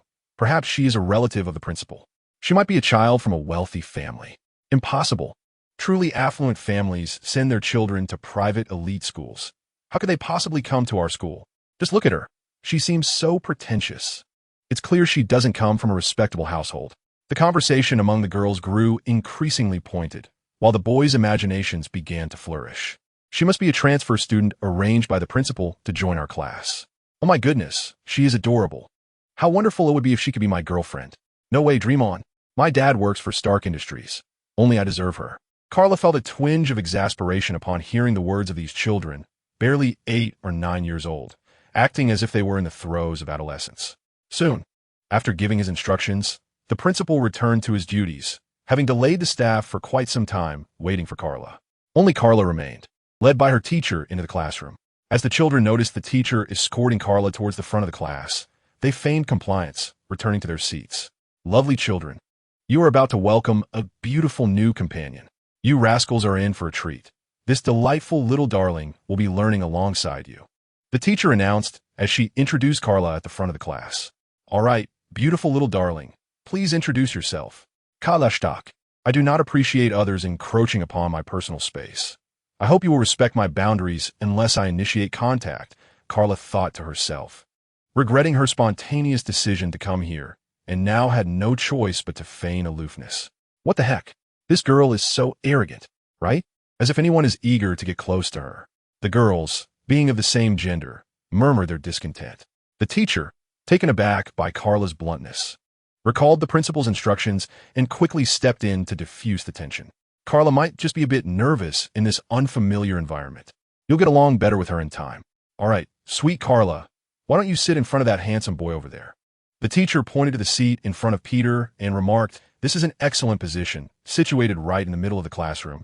An ideal spot for learning that allows for clear visibility of the blackboard without being too close or too far. The little boy who originally occupied that seat stood up willingly, ready to relinquish it to Kara, and he moved toward an empty seat at the back. Chapter 8. The Homeland's heroes at 3 in the afternoon. After leaving school, Kara sat in Happy's car, gazing out at the swiftly passing scenery. She felt quite bored, as Tony was at home, indulging in romantic moments with Pepper, and she had no desire to return to a meal of dog food prepared by her duplicate. Seeking something to occupy her time, she lamented that the Marvel's Hulk was currently hiding in Brazil. Black Widow and Hawkeye were likely engaged in missions in some obscure corner, while Captain America remained frozen in ice, conversing with the Sandman. Thor was off battling in another realm, and Captain Marvel was undertaking her self-righteous endeavors in an unknown corner of the universe. The future Doctor Strange, Holmes, was busy performing surgeries, and the current Sorcerer Supreme was not in the mood to be disturbed, not due to lack of capability, but rather out of sheer annoyance. As for Tony, he had become her duplicate, and it would be at least another week before the Iron Monarch storyline commenced. Now, she needed to escape the confines of the narrative and find some amusement. Otherwise, her invincible life would feel unbearably hollow. Happy, let's take a spin around Hell's Kitchen, Kara suggested, thinking of the famous Marvel landmark while addressing the focused driver. Oh, all right, Miss Kara. Wait, where did you say we were going? Happy replied, momentarily distracted, and nearly crashed the car into a streetlight upon realizing her words. Hell's Kitchen? I've heard it's the darkest place in New York, as Tony mentioned. So I want to see where the darkness lies, Kara mused, resting her chin on her hands in a playful manner. When a main body transforms into a duplicate, its character is unconsciously influenced by the essence of that duplicate. Although the thought process remains that of Zhou Shihao, the subconscious still manifests in behavior and mannerisms. No, that's far too dangerous. If I take you there, Tony will have my head, Happy protested. No, he won't. Tony has given me some life-saving items, and besides, we're merely going for a drive. I won't get out of the car. I promise. Please. Happy felt a surge of guilt at Kara's charming tone, as if refusing her would be akin to committing a crime.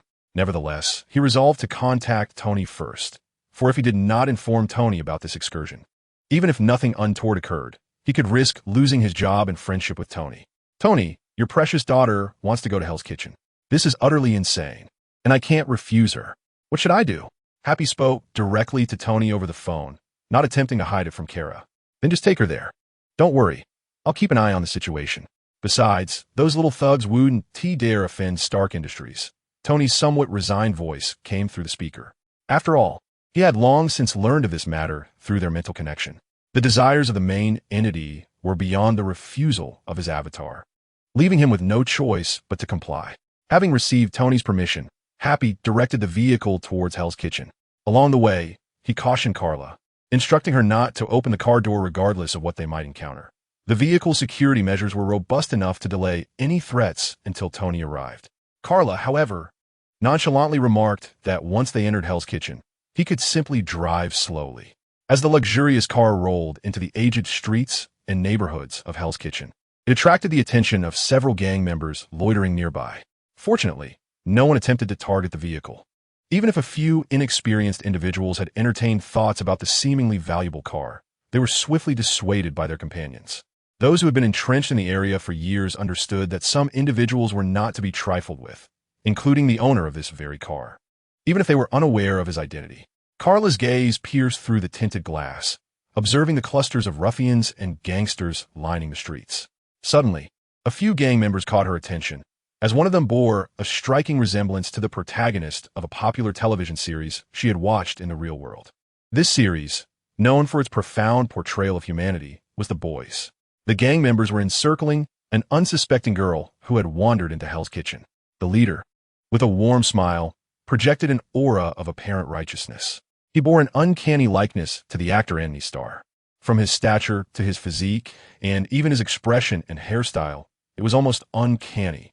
She mused that if he donned an outfit adorned with the stars and stripes, it would certainly be amusing.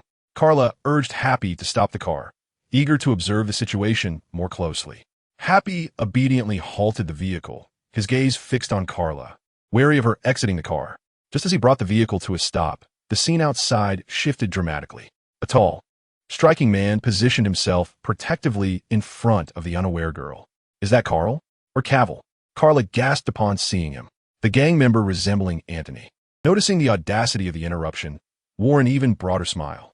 With a casual gesture, he summoned his underlings, who quickly surrounded the man resembling Cavill, exerting immense pressure on him. Yet, he resolutely stood his ground, shielding the girl behind him. A satisfied smile crept across Carla's lips as she observed the unfolding drama from a car. She connected mentally with Tony, saying, "Tony, you mentioned that this world is filled with extraordinary individuals, did you not?" "You are correct, my friend," Tony replied swiftly. "They have always been concealed among the ordinary until I revealed myself as Iron Man, at which point they began to reveal their true forms." The connection between the subject and the avatar is proactive. The subject can contact the avatar at any time, while the avatar cannot refuse to receive messages. However, the avatar must first dial in to answer. Only when the subject desires to know will the avatar relay the information. What about the various individuals resembling Captain America and Superman? Kara suggested. Tony, his hands trembling while assembling components, inadvertently triggered a violent explosion within the underground laboratory. Had Tony still been an ordinary man, he would likely have met a fate akin to Ethan's. Fortunately, with his superhuman physique and defenses, the explosion merely left him disheveled. Captain America? Is it the one I know? Tony exclaimed, momentarily astonished amidst the swirling dust of the laboratory. Indeed, I just saw someone who closely resembles that actor portraying Captain America, as well as someone reminiscent of Kal-El. Moreover, not only do they share physical traits, but through my observations, their personalities also closely mirror those of Captain America and Superman. Kara remarked, observing Captain America and his entourage pinning Superman to the ground. Captain America's grin instilled a sense of foreboding in those who beheld him, as if he might unleash his laser vision at any moment. Subject, the decision rests with you. I shall raise no objections, Tony said, rubbing his temples in resignation. At that moment, the commotion roused the sleepy Pepper, who descended to the chaotic laboratory and, upon witnessing the disarray, exclaimed in panic, "Tony, are you all right? What happened? Are you hurt?" Tony quickly moved to her side, wrapping an arm around her waist for reassurance. "It's nothing, just a little mishap caused by my clumsy hands, which was unforeseen in my plans, but I will manage it soon." As Tony engaged in comforting her, Kara decisively severed the mental connection. Meanwhile, another upheaval occurred at the street corner as the companion of the man resembling Cavill arrived. Captain America, noticing this, commanded his subordinates to halt and approach Superman, delivering a harsh admonition. "Consider this a lesson. Next time, it won't be so easily resolved." With the situation concluded and having found new amusement, Kara instructed Happy to take her home. Upon returning to Tony's opulent mansion in Malibu, she found him on the balcony, holding a glass of wine while gazing at the ocean view. Has Pepper left? Kara, having disconnected from the mental link, was unaware of subsequent events. Yes, she had many matters to attend to at the company. "You know how she is," Tony replied, pouring her a glass of juice and pushing it toward her. "What would you like for dinner? I can have Jarvis prepare something." "Anything will do.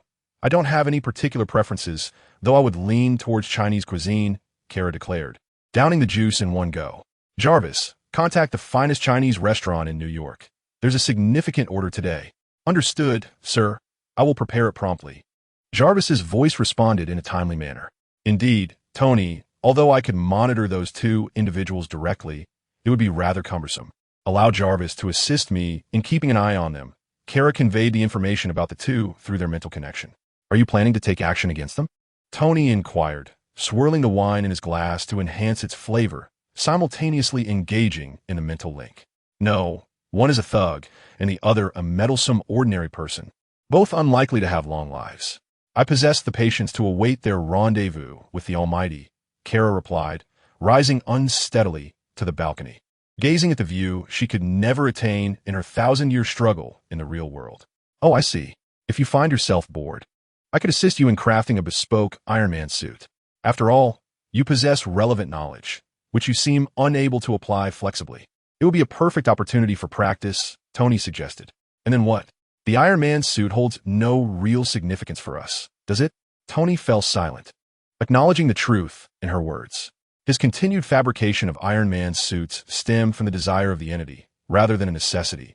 Otherwise, he might have pursued other technologies that could better aid him. How goes the refinement of the new element? It is already fully ready for mass production. For I possess 10 years' worth of plot memories.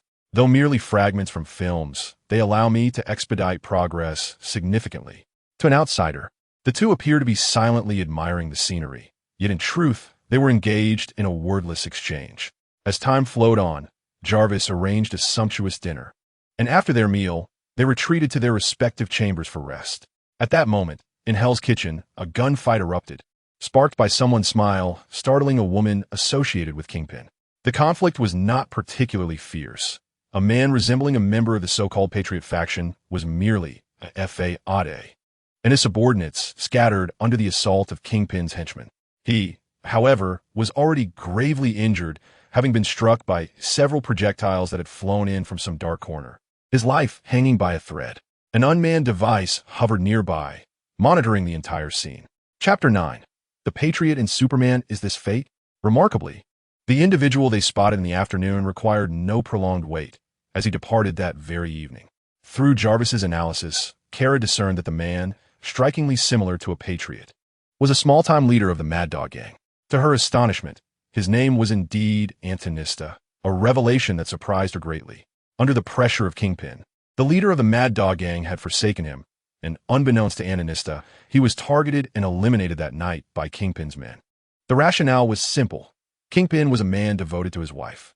Antonista departed this world peacefully, leading Kara to receive two pieces of news, one unfavorable and one favorable. The bad news was that he was killed by a bomb, leaving his remains in a rather incomplete state. The good news, however, was that despite the disarray, there was enough left to piece together. As Kara, currently at rest, received a message from Jarvis, she utilized her super speed and flight capabilities to soar out of Earth at 1,000 times the speed of sound. Due to her biological nature, her flight was utterly silent. Upon reaching the vastness of outer space, Kara confirmed that there were no devices capable of observing her. Thus, she reverted to her original form. Zhou Shihao, with her enhanced vision, she pinpointed the location of Anthony's lifeless body. At that moment, Jin's subordinates had already vacated the scene, leaving behind a grim tableau of corpses. Among them, a robust man, heavily armed, stealthily approached Anthony's lair. Employing her X-ray vision combined with super sight, Zhou Shihao discerned the identity of the intruder. He bore a striking resemblance to Henry Cavill. It appeared that this individual was not the paragon of virtue he portrayed himself to be. A smirk of derision tugged at Zhou Shihao's lips as he activated his form, racing towards Anthony's location at a speed imperceptible to human senses. The Henry-like figure successfully infiltrated Anthony's stronghold without alerting anyone. Upon entering, he was immediately confronted with several bodies lying on the ground. Though mentally prepared for violence, he found himself momentarily bewildered. As a fitness instructor, he prided himself on his physical prowess, often looking down upon those petty thugs who neglected their own fitness. Earlier that day, he had witnessed a group of ruffians harassing a beautiful young woman and, motivated by the prospect of a heroic rescue leading to romantic interest, he attempted to intervene. He assumed that his imposing physique would intimidate the thugs, as had been the case in his previous escapades. However, fate had other plans, and he encountered the unpredictable Anthony. Overwhelmed by the gang, he received a brutal beating. Had it not been for the timely arrival of his colleagues nearby, he might have been left for dead. Unsurprisingly, his romantic aspirations were dashed, and he became the subject of ridicule among his peers, who claimed that his past tales of single-handedly dispatching numerous thugs were mere bluster. Returning home in a fit of rage, he resolved to seek out this small-time boss named Anthony, armed with weapons and masked, fancifully envisioning himself as a superhero akin to Batman. In reality, to passers-by, he resembled more of a bank robber. Now, confronted with the gruesome scene of scattered corpses, he hesitated, uncertain whether to proceed. What kind of enemy had this man made? Would he be shouldering the blame? Just as this individual wrestled with his indecision, Zhou Shihao materialized before Anthony's body. With disdain, Zhou Shihao began to piece together Anthony's dismembered remains and activated his powers. In no time, the corpse was restored to its former completeness, once again radiating vitality. Anthony opened his eyes once more, a brazen smile gracing his lips. "Subject, why must you restrict the intensity of my biological stance?" he inquired directly. "Because you are a citizen of the homeland, you need not lift aircraft. Only the extraordinary can do so without causing harm," Zhou Shihao replied with a casual shrug. Anthony turned his gaze towards the individual beyond the walls and remarked, "Subject, the opponent you have found for me seems more akin to a citizen of the homeland than I." Anthony had always been an unabashed rogue, never aspiring to be hailed as a superhero. He remained indifferent to the disdain of others, as long as he found joy in his own existence. In contrast, the citizen of the homeland was a showy individual, prone to despondency upon discovering disapproval. He was self-centered and overly concerned with the perceptions of others. The man resembling Henry appeared outwardly to embody justice, yet deep within, he was also self-absorbed and sensitive to the attitudes of his friends. Zhou Shihao, somewhat exasperated, remarked, "Indeed, I initially believed your original form might be a counterpart projected from the cosmos, sharing similar traits. Never mind, subject, pursue your interests. I am indifferent. I excel in the art of performance, and being an anti-hero suits me just fine. I shall go and meet him now." With that, Zhou Shihao levitated, crashing through 3 walls to stand before the man. "If I erase my traces now, no one shall discover my presence here. Yes, I must hastily eliminate my traces." The man muttered to himself, eager to depart. Suddenly, the wall beside him shattered, revealing a figure, an Eastern man standing approximately 6 feet tall. The sight filled him with dread, for the man hovered in midair, looking down upon him. "What is your name?" Zhou Shihao inquired with a tone laced with disdain. The overwhelming presence of his life force instilled a paralyzing fear in the man, causing him to tremble uncontrollably. "I am Henry Cavill, esteemed sir. I merely passed through. I have seen nothing today," Henry stammered, hastily crafting excuses. "Do you know who I am?" Zhou Shihao asked with keen interest. "No, sir. I do not recognize you. I am face-blind. I often cannot distinguish between white individuals, let alone Easterners," Henry responded in a panic, desperately offering explanations. "Are you implying that I am an inconsequential, ordinary person?" Zhou Shihao cast a malevolent glance at Henry. "No, that is not the case, sir. Please spare me. The matters here have nothing to do with someone like me." Henry's trousers grew damp, yet he found himself unable to move. Seeing that this man had been so frightened he nearly lost control, Zhou Shihao lost interest. "Enough of this charade.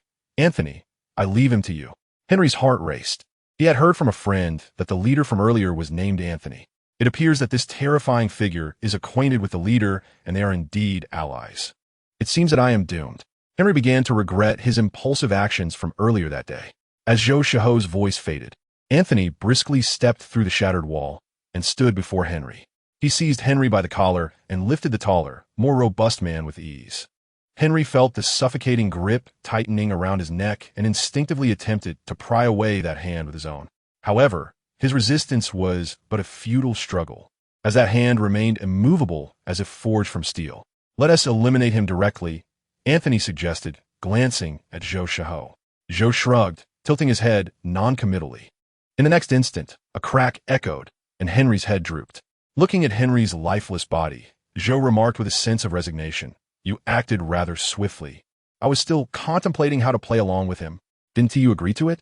Anthony retorted, carelessly tossing Henry's corpse before Zhou. By the way, since you have placed limitations on my biological stance, what arrangements have you made for him? Anthony inquired with curiosity. It will restrict his physical capabilities. You share only the entirety of my current physical prowess, but that is merely for now. I will continue to grow stronger as I absorb sunlight, yet you will not share in that growth. Zhou activated his extraordinary powers upon Henry's body. He will inherit 1% of my strength. However, as I grow stronger each day, he will also inherit 1% of that enhancement. This means that currently, you are 100 times stronger than he is. But your limits are set here, and your biological stance is relatively weak, only sufficient to ensure your flight and alleviate the various inconveniences that come with high-speed travel. Conversely, he begins at a disadvantage. Yet as I become more powerful, he will consistently inherit 1% of my strength. When the time comes that the shared strength from my doppelganger is not counted, and I am 100 times stronger than you, his fundamental physical strength will match yours, and subsequently, he will surpass you. Most importantly, his biological stance is complete. Once he becomes sufficiently powerful, he could lift an aircraft while you would either be trapped within it or watch it disintegrate. Listening to Zhou's explanation, Anthony smirked. Isn't this a tad unfair? You've set us as arch-enemies, yet the advantages you bestow are starkly different. As Anthony voiced his complaints, Henry suddenly opened his eyes, gazing at Anthony with righteous fervor. You are currently 100 times stronger than I, so spare me your grievances about fairness. Very well, I must attend to certain matters. To announce my arrival as a son of my homeland to the world, Anthony declared, his body levitating as he soared toward the lair of Jean Bing, the Wilson Tower. At hundreds of times the speed of sound, you're flying remarkably fast. How long do you think it will take to become 100 times stronger? I can hardly wait, Henry queried. I cannot say. All I know is that I grow stronger every second, and the pace of my growth will only accelerate. Zhou Shihao spread his arms wide, embracing the world with a gesture that conveyed his sentiment.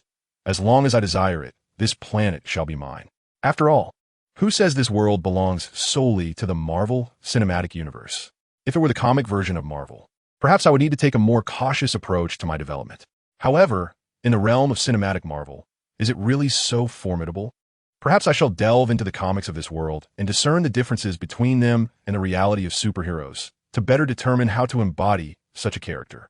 Having spoken, Henry swiftly sprinted away, surpassing the speed of the airplane. Watching Henry depart, Zhou Shihao soared into outer space, transforming into Kara's form before returning to Tony's opulent mansion. Tony had already meticulously erased all traces of Kara's activities from that day. Meanwhile, Wilson Fisk encountered the gravest crisis of his life. Chapter 10.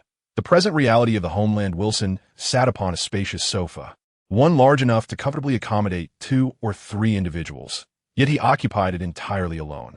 He was not overweight. Rather, his muscles had reached an almost superhuman level. It was said that during his training, he could defeat dozens of professional heavyweight boxers with ease. To reign supreme in Hell's Kitchen, his ruthlessness and cunning were vital. But his combat prowess played an equally crucial role. Without such strength, he would have long been lost to the shadows in some dark corner during a firefight. As one of Wilson's most capable subordinates, Bullseye was dispatched that afternoon after Wilson's girlfriend, Vanessa, experienced severe distress. Trusting in Bullseye's abilities, Wilson sent him to eliminate the troublesome thugs. After all, surviving under Wilson's formidable fists was no small feat given Bullseye's speed. Wilson anticipated a swift return. His estimation proved accurate, as Bullseye soon appeared before him. Boss, the matter is resolved. The bodies have been divided into 9 pieces, neither more nor less, and left behind to intimidate those gangsters with ulterior motives, Bullseye reported respectfully. Pleased, Wilson lifted a bottle of red wine between his fingers and downed it in one gulp. Very well, you may take a week's leave to enjoy yourself, he said, dismissing Bullseye, who retreated from Wilson's office. Rising, Wilson approached the window, gazing down at the detritus of society indulging in their debauched nightlife. From this height, he felt like a deity presiding over the region. Suddenly, he was jolted by a figure floating outside his floor-to-ceiling window. The man, clad in casual attire, locked eyes with him. Upon noticing Wilson's gaze, he tapped the glass and mouthed the words, "Wilson, I've come for you." Recognizing the intruder as Anthony, the very target he had sent Bullseye to eliminate, Wilson felt a surge of shock. With a deft flick of his finger, Anthony shattered the bulletproof glass, effortlessly floating into Wilson's office. The resounding shatter of glass startled the recently departed Bullseye. He immediately rushed into Jean Bing's office, exclaiming, "Boss, what has happened?" Before Bullseye could finish his sentence, he was taken aback by the presence of the floating Anthony. "It's you? Impossible. Did you not perish? I was the one who personally ensured your demise, obliterating you into 9 pieces with a bomb." Bullseye had unwavering confidence in his skills and had never doubted his own eyes. Anthony's eyes glowed crimson, and 2 laser beams shot forth, sweeping back and forth. 9 pieces, is it? Ah, my apologies. It seems I miscalculated. You were actually reduced to 14 pieces. As Anthony's words faded, Bullseye's lifeless body crumbled and slid to the floor, blood splattering across the entrance of Jean Bing's office. The wall behind Bullseye bore several scars that pierced through the Wilson building. Many of Jean Bing's subordinates on the same floor met a tragic fate, torn to fragments on the spot. Upon witnessing such a scene, beads of cold sweat trickled down Jean Bing's forehead. Anthony's reddened eyes turned to Jean Bing, a wild smile curling at the corners of his lips.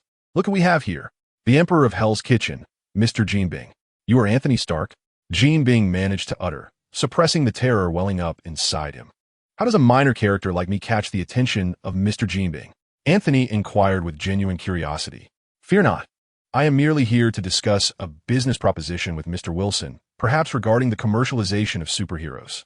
Realizing that Anthony genuinely did not intend to kill him immediately, Jean Bing dismissed the gang members who had barged in. He invited Anthony to a well-furnished meeting room, personally pouring him a glass of wine while he pondered deeply. Not wishing to disturb Jean Bing's contemplation, Anthony quietly enjoyed his drink. Once his glass was empty, he confidently approached the liquor cabinet, selecting an expensive bottle to savor. "Mr. Anthony, I cannot fathom how superheroes could be of any commercial value. What are your thoughts?" After a long period of reflection, Jean Bing finally posed the question. "How lucrative are today's stars? Take the Superman and Batman film franchises, for example. If there were a genuine superhero in this industry, would it hold potential?" Anthony chuckled as he drained his glass. "What do you imply?" Jean Bing hesitated, seemingly grasping a notion. "This world is already populated with extraordinary individuals. Surely, Mr. Jean Bing, you must be aware of them." Anthony filled his glass once more. "I have heard whispers, yet they all strive to conceal their identities, reluctant to expose themselves to the mundane world. What if I were to use myself as a model to create an origin film, with me as the protagonist? What do you think? Is there potential? It could work, but profits might be modest.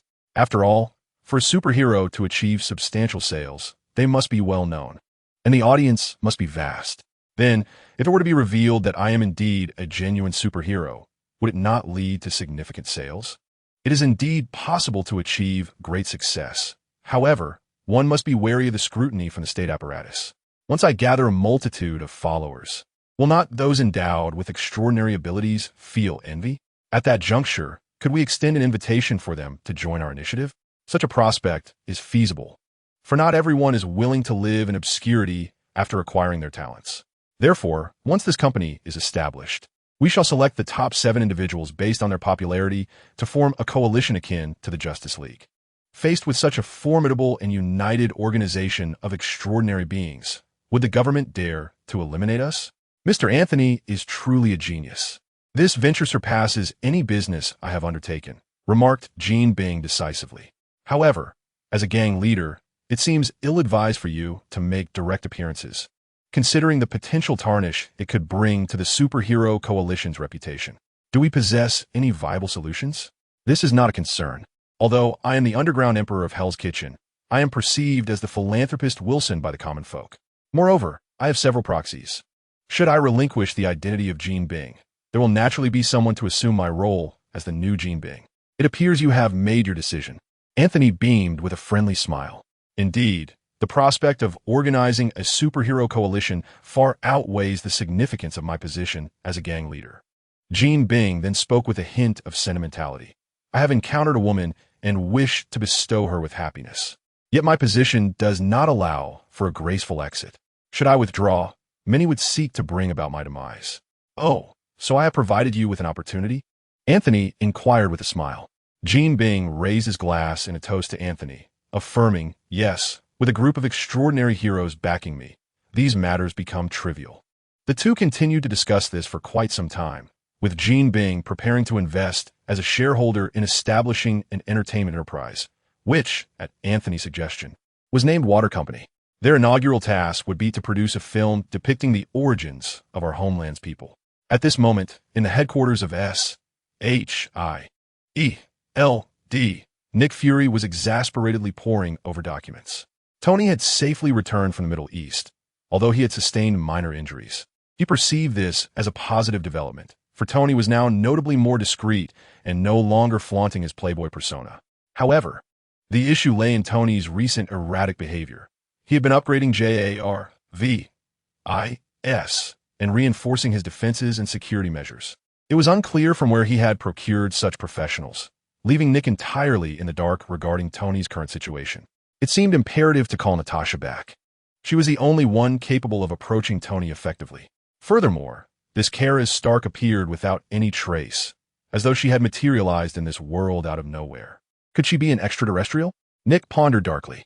He was quite concerned about Tony's suddenly revealed daughter, having scoured various channels in search of any evidence of her past, yet finding not a single clue.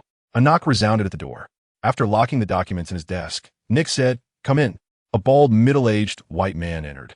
"Director Fury, the frequency of special individuals appearing has significantly increased lately. In the past 3 months, we've identified 10 suspected superhumans." "Coulson, is Tony still hiding in his home?" "Yes. Tony hasn't attended any gatherings since returning from the Middle East. It seems our big boy is quite frightened," Nick remarked teasingly. "Director, should we shift our focus from Tony to these newly emerged superhumans? After all, Tony no longer requires our protection. Continue to safeguard Tony, but remain vigilant about his situation. He is our sole heir and a vital provider of our equipment," Nick instructed, while internally reflecting on his true thoughts. "Do you believe I am merely protecting Tony? He is undeniably a genius at all times. How could I possibly divulge my true intentions to you? Do you know how Tony escaped that cave? The military only found them after Tony managed to extract himself and a young girl.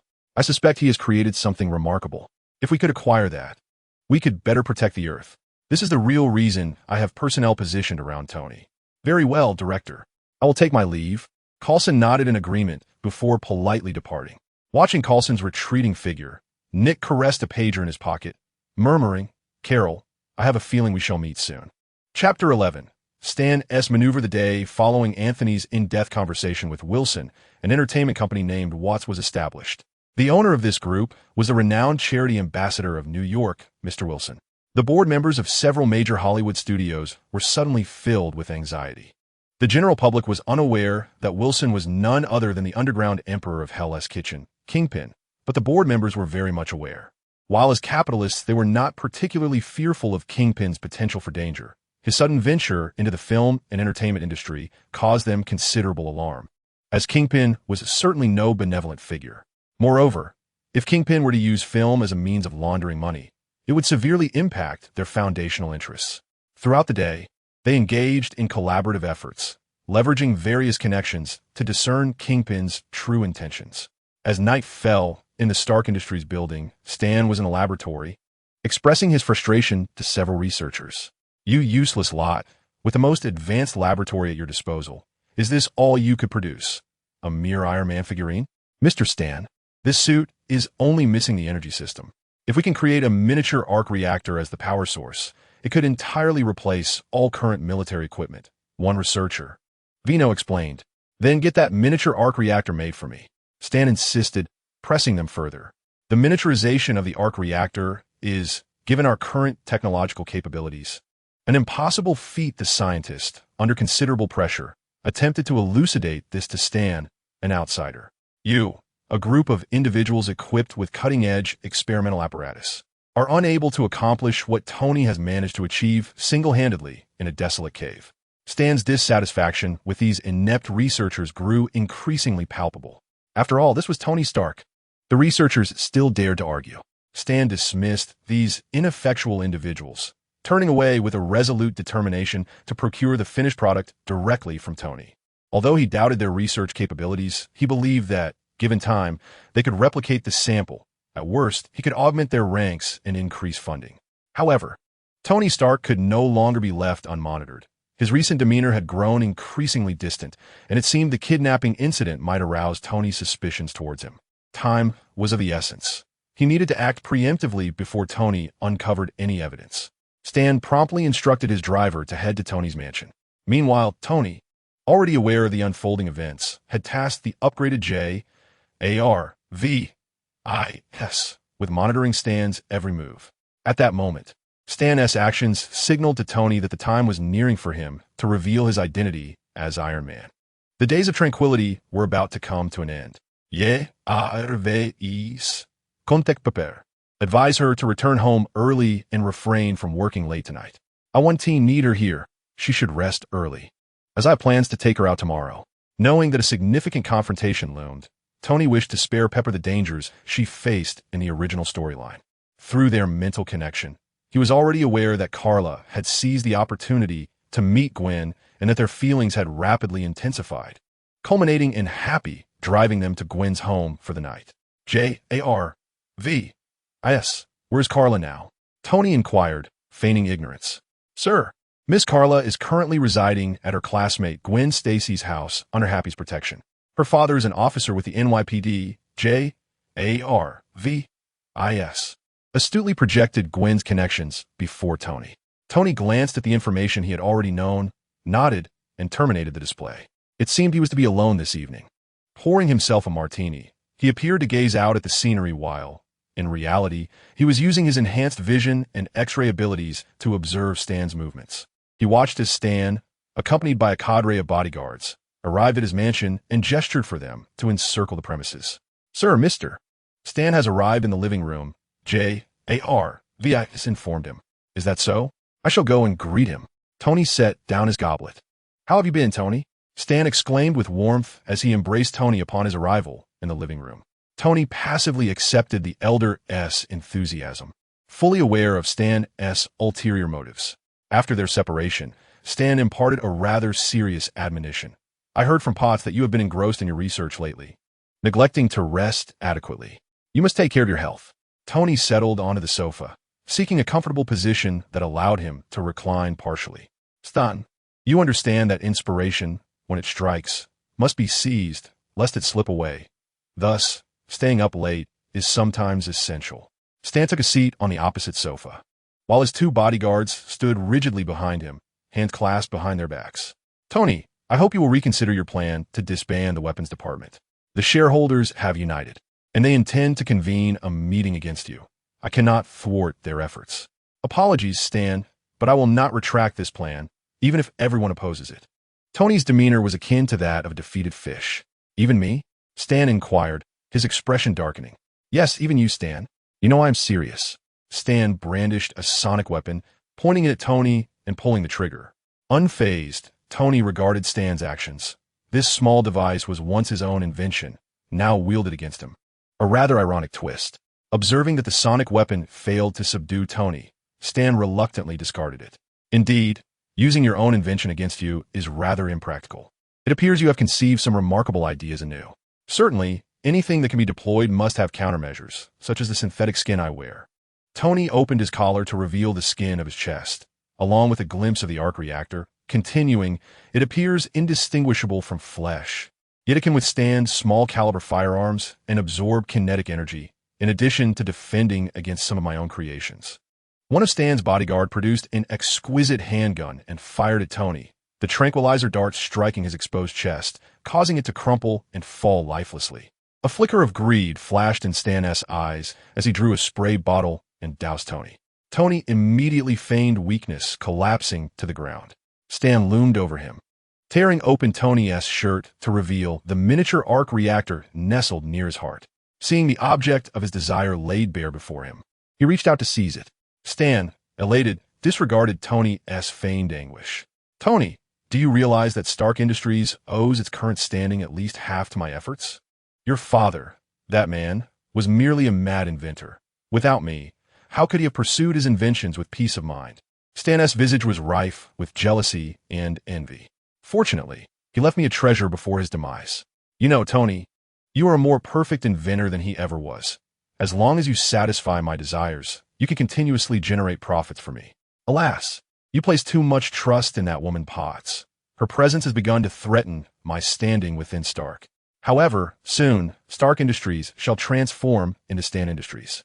I am exceedingly grateful that you survived in the Middle East, for you have bestowed upon me the greatest treasure of your lifetime. Stan lifted the miniature arc reactor in his hand, presenting it to Tony. It is the key to the future, and now it belongs to me.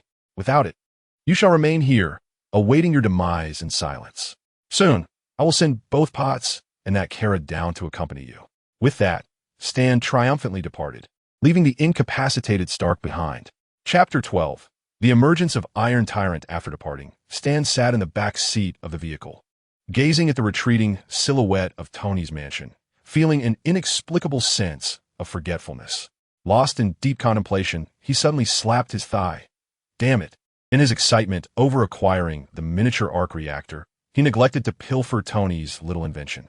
He recalled Tony's skin-like personal armor and felt a pang of regret for having overlooked it, allowing it to remain unclaimed. The bodyguard seated in the front turned to Stan with concern and asked, "Boss, do you need me to go back?" "Fool, that thing won't sprout legs and run away. Our current task is to return with my precious reactor. Once Tony has breathed his last, that device will naturally be mine," Stan retorted with confidence, asserting that the reactor was already his, impervious to theft. At that moment, his thoughts had completely drifted into a daydream of conquering the world alongside Iron Tyrant.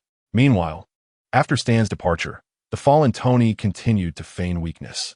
The reason for his continued charade in his private sanctuary was that he wished to conceal certain matters.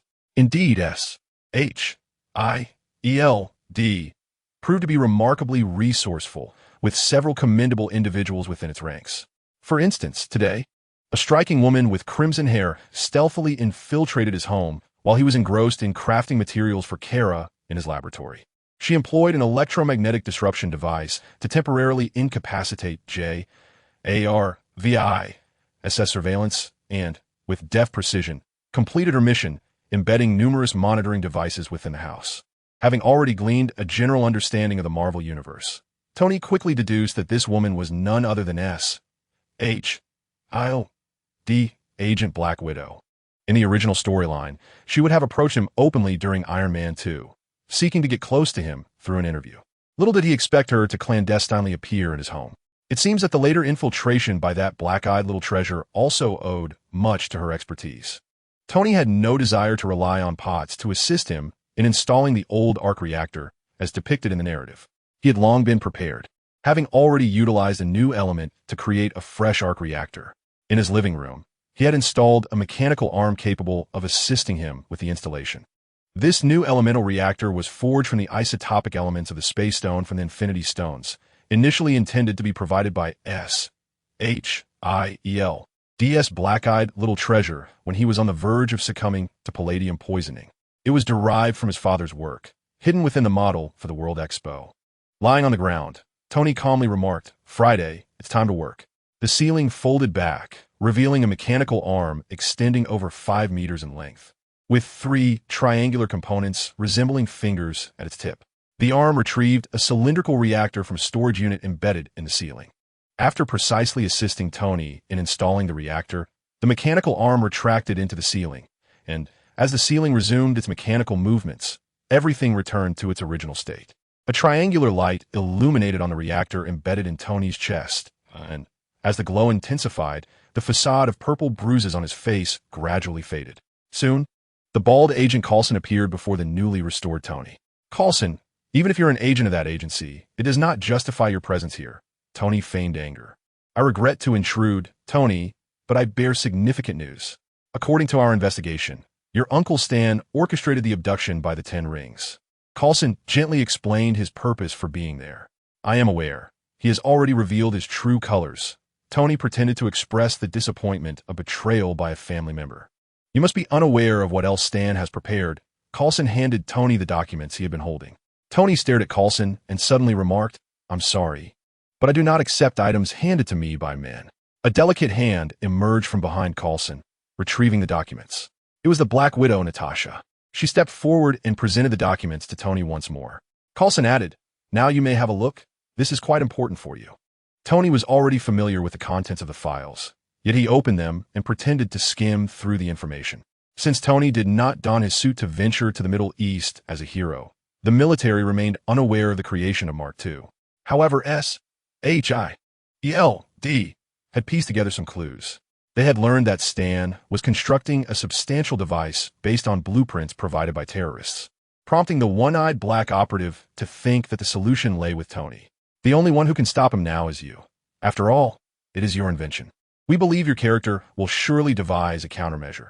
Natasha elucidated the reason for their presence. He just took the key from me. I must go stop him. Tony calmly set down the documents and addressed the two. Now, this is a personal matter. You should take your leave. Coulson reluctantly departed with Natasha from Tony's mansion. As they settled into their vehicle, intending to confront Stan, they received a report from the agents monitoring Stark Industries' experimental building. Sir, upon Stan's return, he activated that device. According to calculations, he is currently heading towards Hudson City Square. Coulson and Natasha's expressions shifted dramatically as they absorbed the sudden change in circumstances. This is dire. His target is Potts, Coulson stated gravely. Why aren't you stopping him? He is flying. We lack the aerial equipment, sir. As Coulson listened intently to the reports from his agents, he disregarded the wear on his beloved vehicle, Laura, and accelerated to its utmost limits. He urged his comrades to swiftly escort Paz to safety. Others were positioned to intercept Stan, ensuring he did not escalate the situation further. Natasha, observing Coulson's unwavering focus on the road, promptly instructed the agents in communication with them. Coulson ran several red lights, employing his exceptional driving skills to avert any potential collisions that could threaten Laura. He maintained his high speed as he raced down the road. Meanwhile, agents monitoring the perimeter of Tony's mansion relayed timely news. Is there a problem? Tony Stark has indeed developed new armor. What is happening on your end? Natasha inquired urgently. His residence had been modified. He had just soared from the garage in his armor and was now hurtling towards Hudson City Square at Mach 5. It appeared that Tony had his own sources of information and was already aware of Stan's movements. Natasha exhaled in relief upon receiving the update. Coulson, too, began to decelerate, for his instincts hinted at an impending confrontation, reminiscent of the days when Nick was merely a junior agent. The situation had surpassed the realm of ordinary individuals, relegating agents of their caliber to mere peripheral roles in evacuation efforts. Stan, seething with rage, piloted his newly dubbed Iron Tyrant armor towards Paz's residence.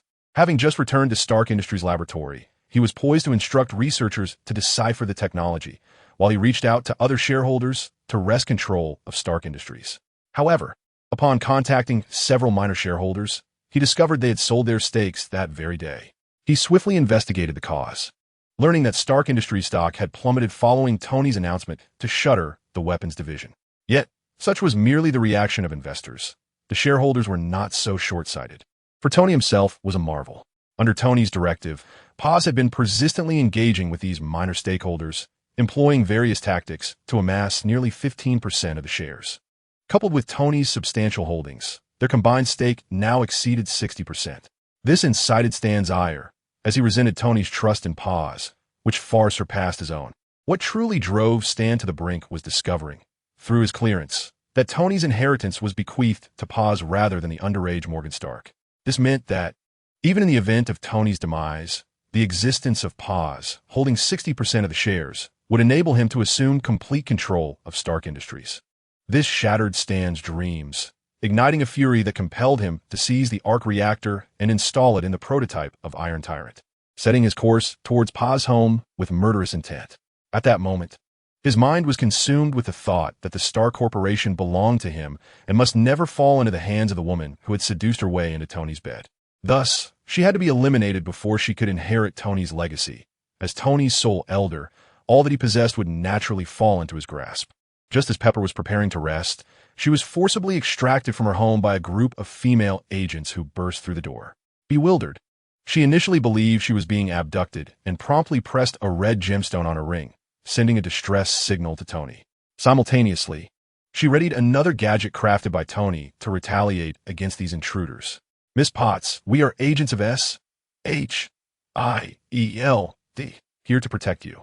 Stan intends to harm you, so we must leave this place together, one of the agents explained while pulling Pepper away. Just as she was about to activate her mini device, Pepper halted upon hearing their words. Observing their earnestness in escorting her away, she decided to trust them and allowed herself to be led out. Shortly thereafter, Stan piloted the Ironmonger, hovering ominously outside the building where Pepper resided. With the target in sight, a manic grin spread across his face. The missile launchers on his shoulders opened, and several high-explosive missiles hurtled toward Pepper's apartment floor. A series of deafening explosions resonated through the air. The entire floor where Pepper's residence was located was obliterated, causing the upper levels to tilt, followed by the entire structure beginning to collapse. Chaos erupted in Hudson Plaza, home to numerous white-collar professionals and elite individuals. In that moment, the dignified facade of these distinguished individuals crumbled as they scattered in panic. The air was filled with screams, cries, pleas for help, wails of despair, accusations, and furious curses. Stan, observing from above, felt an inexplicable sense of accomplishment swell within him. In that instant, he perceived himself as a god, a deity, a sovereign ruler over these insignificant ants. Suddenly, an energy blast struck the Ironmonger, sending it plummeting from the sky. The Ironmonger crashed through several lampposts and a wall before coming to a halt. Stan directed the Ironmonger towards the source of the attack. A sleek, red and yellow armored suit hovered in the air, utilizing its jet propulsion. "Tony, you're alive?" Stan exclaimed incredulously, his voice echoing as he beheld the figure in the suit.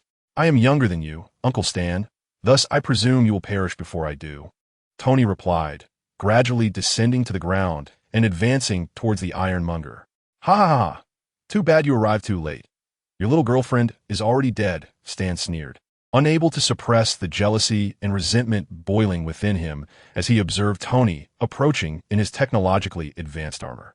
Tony epitomized the aspirations of every man, wealthy, the master of Stark Industries, possessing riches beyond imagination, endowed with authority.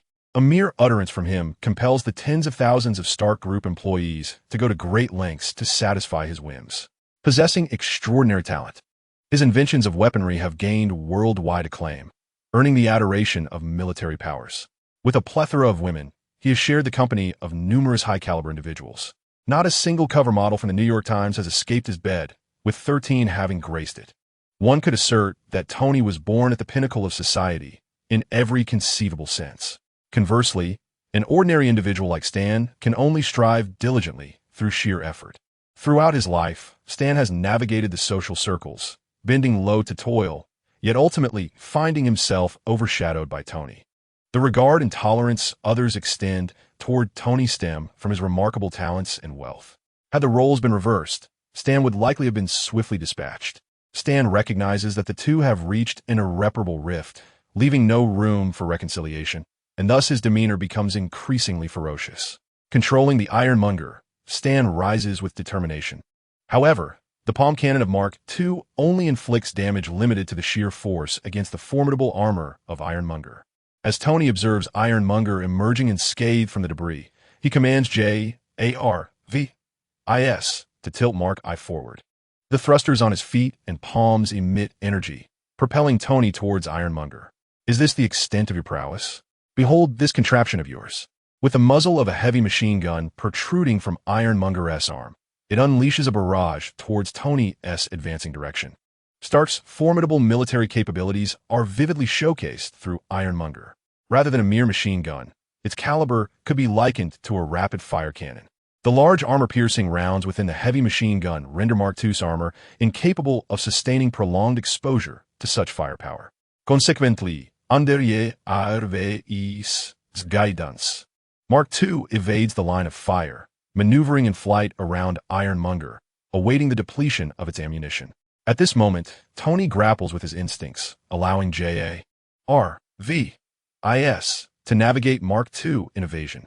For one endowed with superhuman strength, once engaged in combat, the world seems to slow. The bullets from the machine gun appear to crawl at a snail's pace. This sensation resembles a distortion of time, where only he remains unaffected. While such a phenomenon may be advantageous in terms of travel or swiftly resolving skirmishes, it becomes a source of discomfort when the necessity arises to feign parity.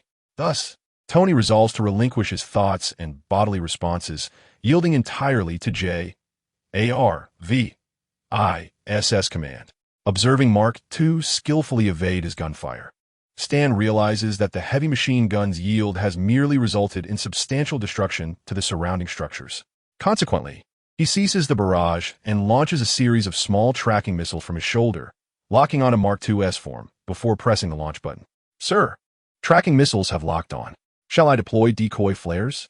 Release the decoy flares. Tony strives to clear his mind and body completely. As Tony's words fell, dozens of decoy missiles erupted from the back of Mark II, causing the tracking missiles to detonate one after another. Yet, one stubborn tracking missile managed to evade the decoys and relentlessly pursued Mark II. Damn it, which fool invented such a tenacious tracking missile? Tony couldn't help but grumble. Sir, that would be your creation, Jarvis replied earnestly. Oh, what a damn genius, Tony retorted. Jarvis, do we have any decoy missiles left? There are none remaining. No, wait, we still have one. It's right there. Stan chuckled as he watched Mark II dart around, chased by the tracking missile. Tony, what's it like being pursued by your own design? Just as Stan finished speaking, he noticed Mark II's trajectory suddenly shift, curving towards him, and he quickly surmised Tony's intentions.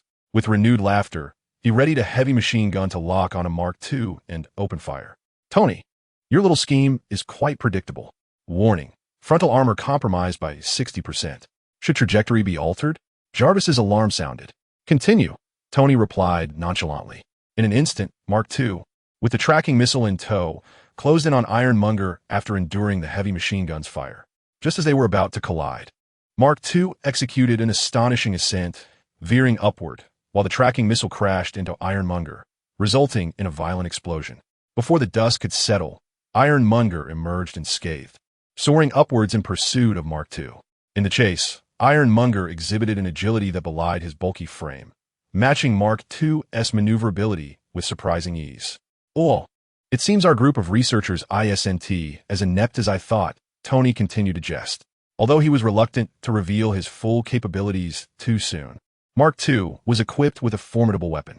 Even without deploying this weapon, the new element's robust energy could easily outlast Ironmonger, whose imposing armor and size clearly indicated a high energy consumption. Thus, Tony confidently led Ironmonger high into the sky, taking him for a spin. Tony, have you only learned to run away while in the Middle East? Stan remarked, realizing that despite his attempts to accelerate, the distance between them remained unchanged. Knowing that Tony's armor could still speed up, he taunted over the communication device. I took down your friend Potts. Don't you want revenge? It seems you've not caught their attention after all, Tony responded, activating the communication to address Stan, who was staring at him. What? Stan was momentarily taken aback by Tony's cryptic statement. Potts is quite safe. The only one in trouble today will be you, Tony mocked. Impossible. I received word that Potts is there tonight. I just blew up an entire building. She's done for. The truth is that she was rescued, and your actions have long been under scrutiny. However, they have not made contact with you, so you remain unaware of their existence. Who are they? They are SHIELD, a covert organization established with the involvement of Howard. Upon hearing Howard's name, Stan was engulfed by intense jealousy and disbelief. This was a man he had pursued his entire life, and he had thought he knew him well. Yet now it appeared that Howard had orchestrated numerous schemes unbeknownst to him. Driven by anger and resentment, Stan unleashed the full firepower of Ironmonger, launching a barrage at Mark II. Observing this, Tony immediately commanded JARVIS to activate the deceleration system. As the deceleration mechanism engaged, Mark II powered down and fell silent, abruptly halting its high-speed movement before plummeting at nearly a 90-degree angle. Consequently, the missiles lost their target, detonating far in the sky. Seizing the opportunity while Mark II remained powerless, Ironmonger advanced and grasped the leg of the armored suit. I've got you now. Let's engage in close combat. Stan cast a sinister grin at Mark II, which appeared as fragile as an infant in comparison to his colossal Ironmonger. By virtue of their size disparity, he doubted Mark II could prevail in a melee against his formidable suit. When Tony noticed Mark II ensnared by Ironmonger, he promptly activated the welding apparatus on the suit's arm. Utilizing his prior analysis of Ironmonger's energy configuration, he deftly employed Mark's agility to dismantle the arc reactor from Ironmonger's chest. Darkness immediately enveloped Stan's suit, prompting him to roar in furious denial. Tony maneuvered Mark II to escape Ironmonger's grip, hovering in midair as he observed Ironmonger plummeting to the ground like a hunk of scrap metal, deprived of energy. It seems those researchers weren't particularly astute. The energy installation method was almost identical to that of my Mark I, albeit an obsolete design. Chapter 14. I am Iron Man. Arthur Avenue, a vibrant street located at the northernmost part of the Bronx in New York City, remained brilliantly illuminated even in the late hours of the night. Beneath the neon lights, countless men and women indulged in the street-side culinary delights and picturesque scenery. Suddenly, a colossal shadow descended from the sky, crashing onto a food truck and creating a deep crater as it penetrated through. The shockwave sent patrons surrounding the truck flying, some even losing limbs due to the debris. In that moment, these diners lay on the ground, crying out for help. As for the owner and staff inside the truck, the splattered ketchup hinted at a grim fate. They had been reduced to mere remnants. The thunderous noise and ensuing chaos left visitors and locals on Arthur Avenue momentarily stunned, before they frantically sought to flee the scene. This throng of escapees jostled against one another, fearful of lagging behind. Unlike the fleeing crowd, a multitude of individuals dressed in black moved against the tide, hastening towards the scene of the incident. Soon, Arthur Street was deserted, save for the fallen victims and the encroaching figures in black. Coulson, I am nearing the target. There is no response, Natasha communicated through her earpiece. The truck will arrive shortly. Transport it back and attend to the injured, Coulson instructed from a distance, observing the situation through binoculars. Tony piloted the Mark II, gracefully descending, and those with minor injuries gazed in astonishment at the sci-fi allure of the armored suit, their cries and moans diminishing considerably. Natasha approached him directly, saying, Mr. Stark, there are numerous injured individuals here, and the area has been cordoned off. I hope you can understand. The facial armor of Tony unfolded as he surveyed his surroundings and leisurely replied, Jarvis, ascertain the ownership of this street. Is there any interest in acquiring it? Sir, this street belongs to the Osborne Group. Jarvis promptly retrieved the pertinent information. Excellent. Wasn't T. Norman eager to collaborate with me? Inform him that this street and the associated contract will soon have someone ready to sign. Understood, sir. I have relayed the relevant information to Mr. Norman Osborne. As Natasha observed Tony's maneuvering, a sense of foreboding arose within her. All right, madam, this area will soon become private property. You are free to leave. Tony's subsequent words confirmed her apprehensions. However, her burgeoning displeasure was interrupted by the arrival of Coulson, who was breathless as he approached the two. Tony, Stan is not dead. Natasha immediately turned her gaze towards the remains of the Ironmonger. The previously silent cockpit had been opened, revealing it to be empty. It turned out that Stan had secretly activated the emergency escape mechanism to exit the cockpit while Natasha and Tony were at an impasse.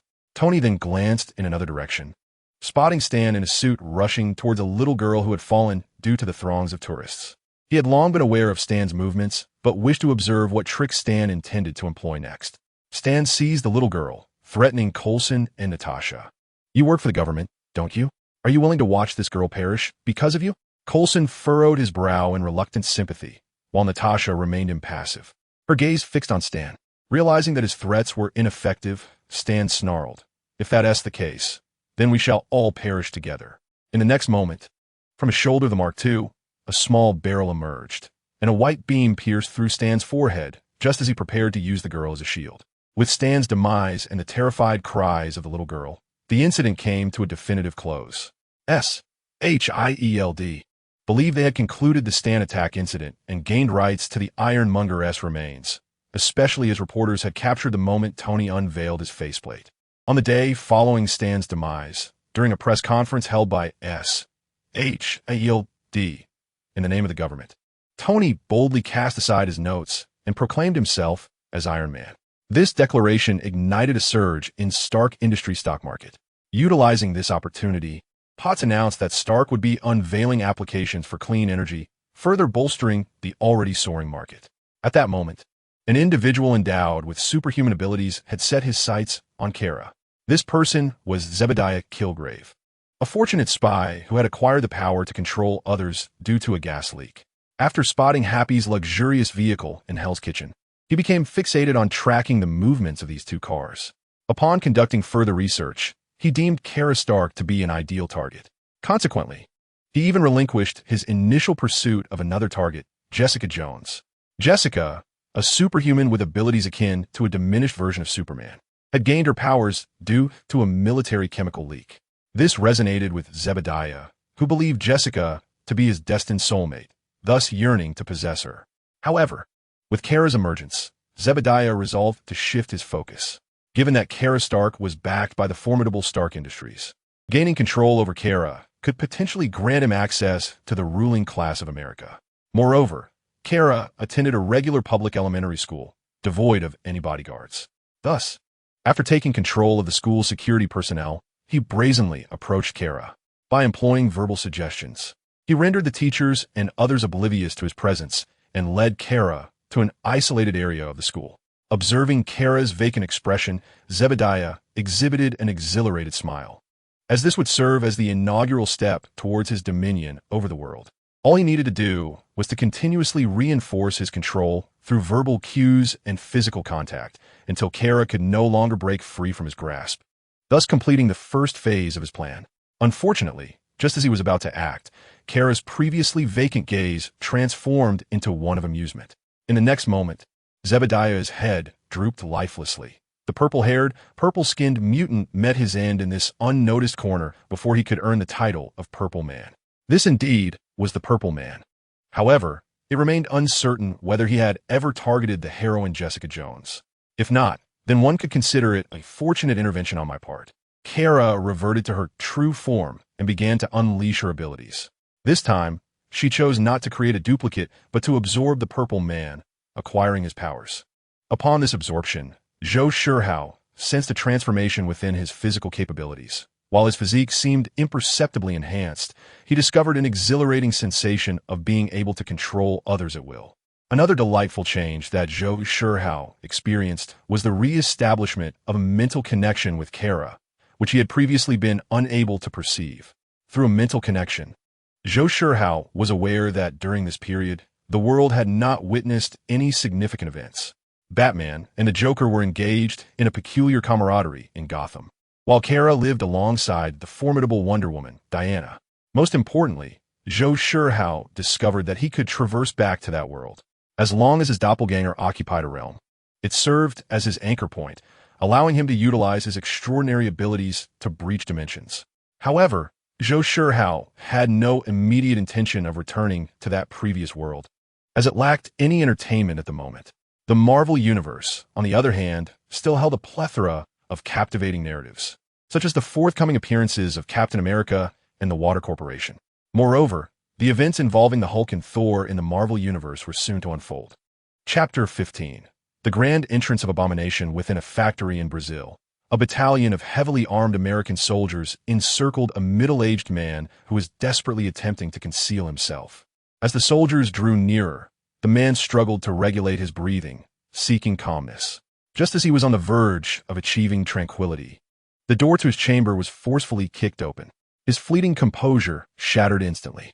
A green glow flickered in his eyes. His skin gradually transformed to a verdant hue, and his body swelled, tearing through his garments, leaving only his underpants stubbornly clinging to him. The first soldier to burst in was met with the sight of a colossal green figure, towering at 3 to 4 meters, groaning in agony while clutching its head. "Oh, damn," the soldier muttered under his breath at the sight. His words immediately attracted the attention of the Hulk, whose furious green eyes fixed upon him. In the next instant, that soldier, along with several others behind him, was sent hurtling away, their bodies contorted like rag dolls, uncertain of their fate. The Hulk was enraged.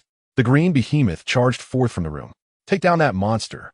Outside, the soldiers on guard unleashed a barrage of gunfire at the Hulk. The green giant shielded his eyes with one hand and barreled towards an unsuspecting soldier, delivering a kick that shattered bones and left him in a state worse than death. The American soldiers, witnessing this horrific scene, fled in panic while continuing to fire, but they were swiftly caught and dispatched by the Hulk. Not far from the factory, within a command vehicle, General Ross observed the unstoppable Hulk, whose indifference to their attacks and reckless rampage ignited a fervent desire within him. "Emile, it is your turn to make an entrance. Are you afraid?" Ross inquired of a steadfast soldier beside him. No, General, Blonsky replied, determination gleaming in his eyes. Unfortunately, this soldier, who relished the thrill of battle over promotion, narrowly escaped death in this encounter. After the Hulk decimated Emil and his comrades, Dr. Banner gradually regained his sanity.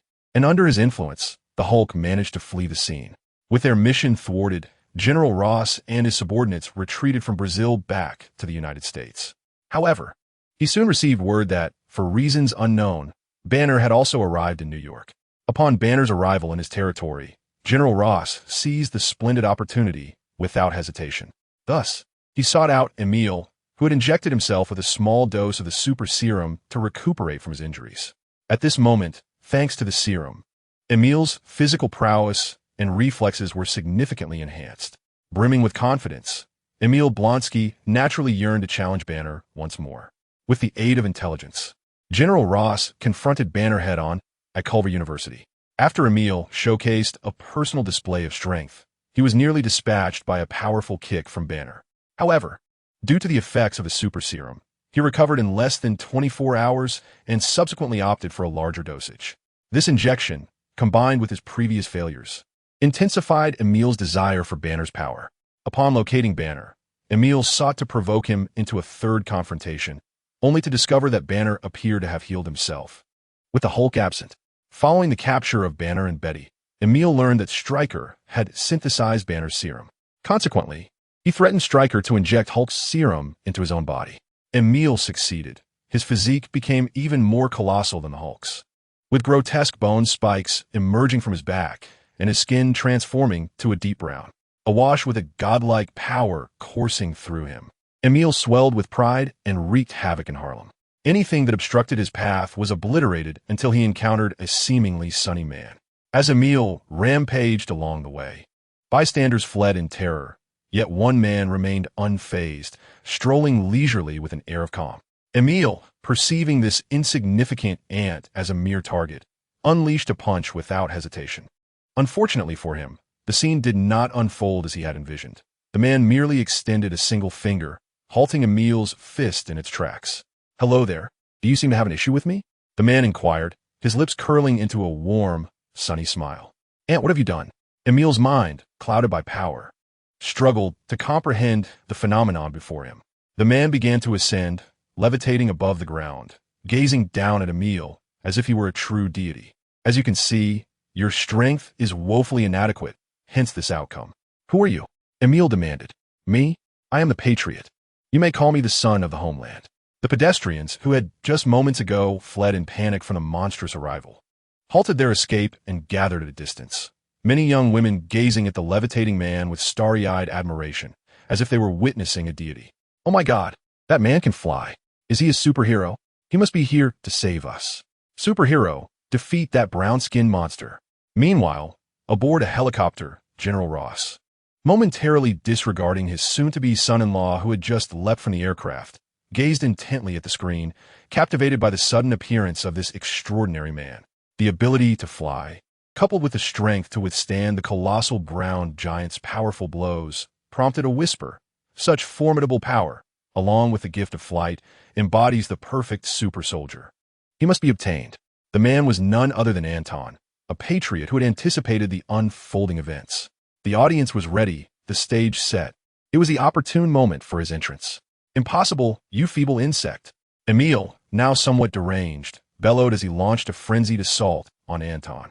The tremendous force struck Anton's chest, creating a thunderous sound, yet the patriot remained unyielding, suspended in midair, unmoved. "Smash him!" An enraged voice echoed from afar. Even while enduring the onslaught, Anton casually turned to observe. A green giant barreled toward the brown behemoth, leaving a trail of destruction in its wake. Vehicles scattered and toppled. "My heavens, another monster has arrived. Are we still in New York City? Why do these creatures keep appearing one after another?" Panic spread through the crowd as they realized the superhero was being besieged. "I hope the superhero can triumph over these two beasts." The spectators erupted in gasps anew. New guests have arrived. Time for your meal." A crimson glow ignited in Anton's eyes as twin beams of red laser erupted, piercing straight through the brown giant's heart.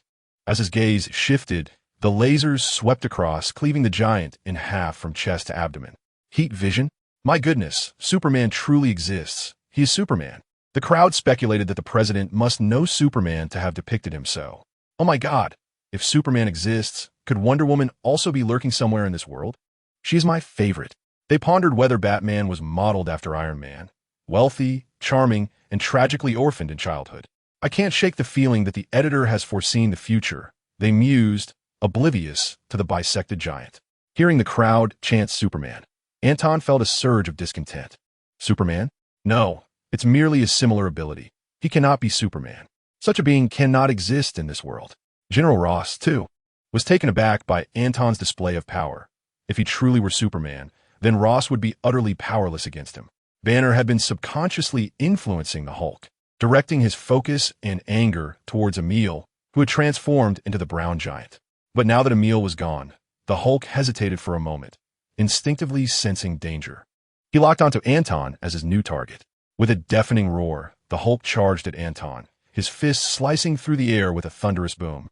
Anton retracted his heat vision, slightly tilting his head to evade the punch, then retaliated with a powerful blow to the Hulk's abdomen. A seemingly nonchalant punch brought the Hulk to his knees, eliciting a surge of gastric acid from his mouth. Almost immediately, the Patriot seized the Hulk by the neck with one hand and soared into the sky at breakneck speed, leaving a series of sonic booms in his wake. The onlookers below gazed upward, witnessing the distinct sound barrier ripples created by surpassing the speed of sound, further solidifying their belief that this flying hero was indeed Superman. In mere seconds, the Patriot had ascended to an altitude of several thousand meters with the Hulk in tow. The Hulk gripped the hand around his neck with both of his own, straining desperately to break free, but that hand remained unyielding as if forged from iron. Even though his fury had amplified his strength, it was still insufficient to budge that formidable arm. Now, Hulk, my dear, it's time for my personal showcase. So kindly excuse yourself, the Patriot remarked dismissively, flinging the Hulk into the distance. As the Hulk plummeted toward an unknown desolate mountain, the Patriot adjusted his smile and attire before descending back to the ground. Meanwhile, the crowd below continued to gaze skyward, captivated by the spectacle of the departing hero, although their vision afforded them little clarity. A throng of reporters, undeterred by the risks, hurried to the scene, gathering in the streets below. As the Patriot landed solo, the reporters surged toward him like a horde, clamoring for attention. Hello, are you Superman? Is the Superman series modeled after you? Superman, are you truly an extraterrestrial? Have you come from Krypton? Hey, Superman, what type of women do you prefer? Superman, are you disguised as one of our fellow journalists?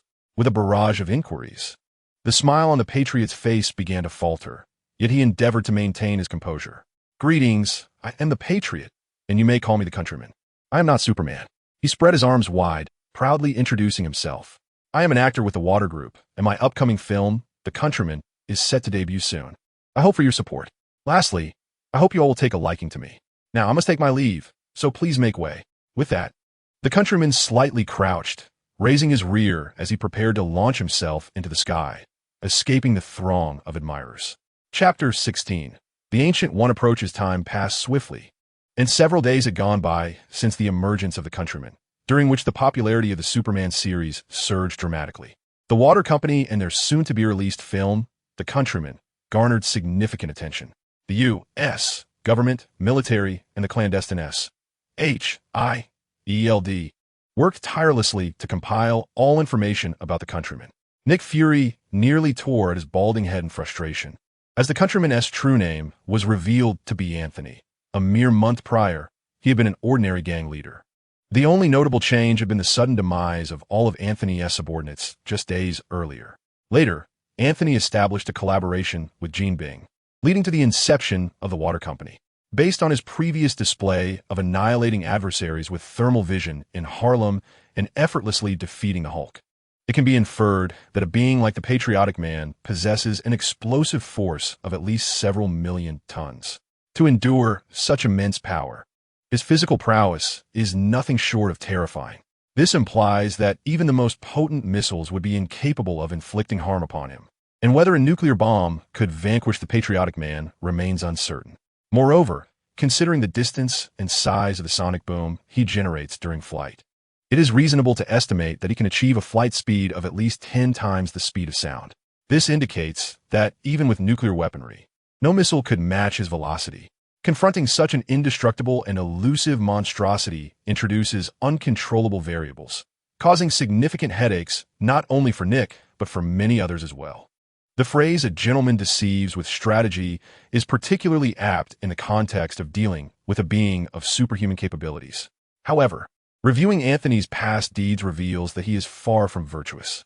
A superhuman capable of malevolence and violence looms like the sword of Damocles over the American government. The beleaguered protagonist, Anthony, currently occupies the penthouse of the Wilson Tower within Jean Bing's private lounge. He is comfortably surrounded by beautiful women, indulging in their company. Wilson, with a grave expression, observes Anthony engaging in flirtatious banter with the women. Noticing Wilson's serious demeanor, Anthony raises an eyebrow, dismisses the women beside him, and takes a seat next to Wilson. "Hey, Wilson, don't be so serious. Let us see you smile," he says, draping an arm over Wilson's shoulder. Wilson, visibly troubled, responds, "Mr. Starr, you are drawing too much attention. Many factions have already set their sights on you, and numerous individuals have approached me regarding this matter." Anthony's smile gradually fades, and his expression darkens. Nonetheless, he forces a stiff smile towards the women, saying, "Ladies, we need to discuss some matters among men. You may leave."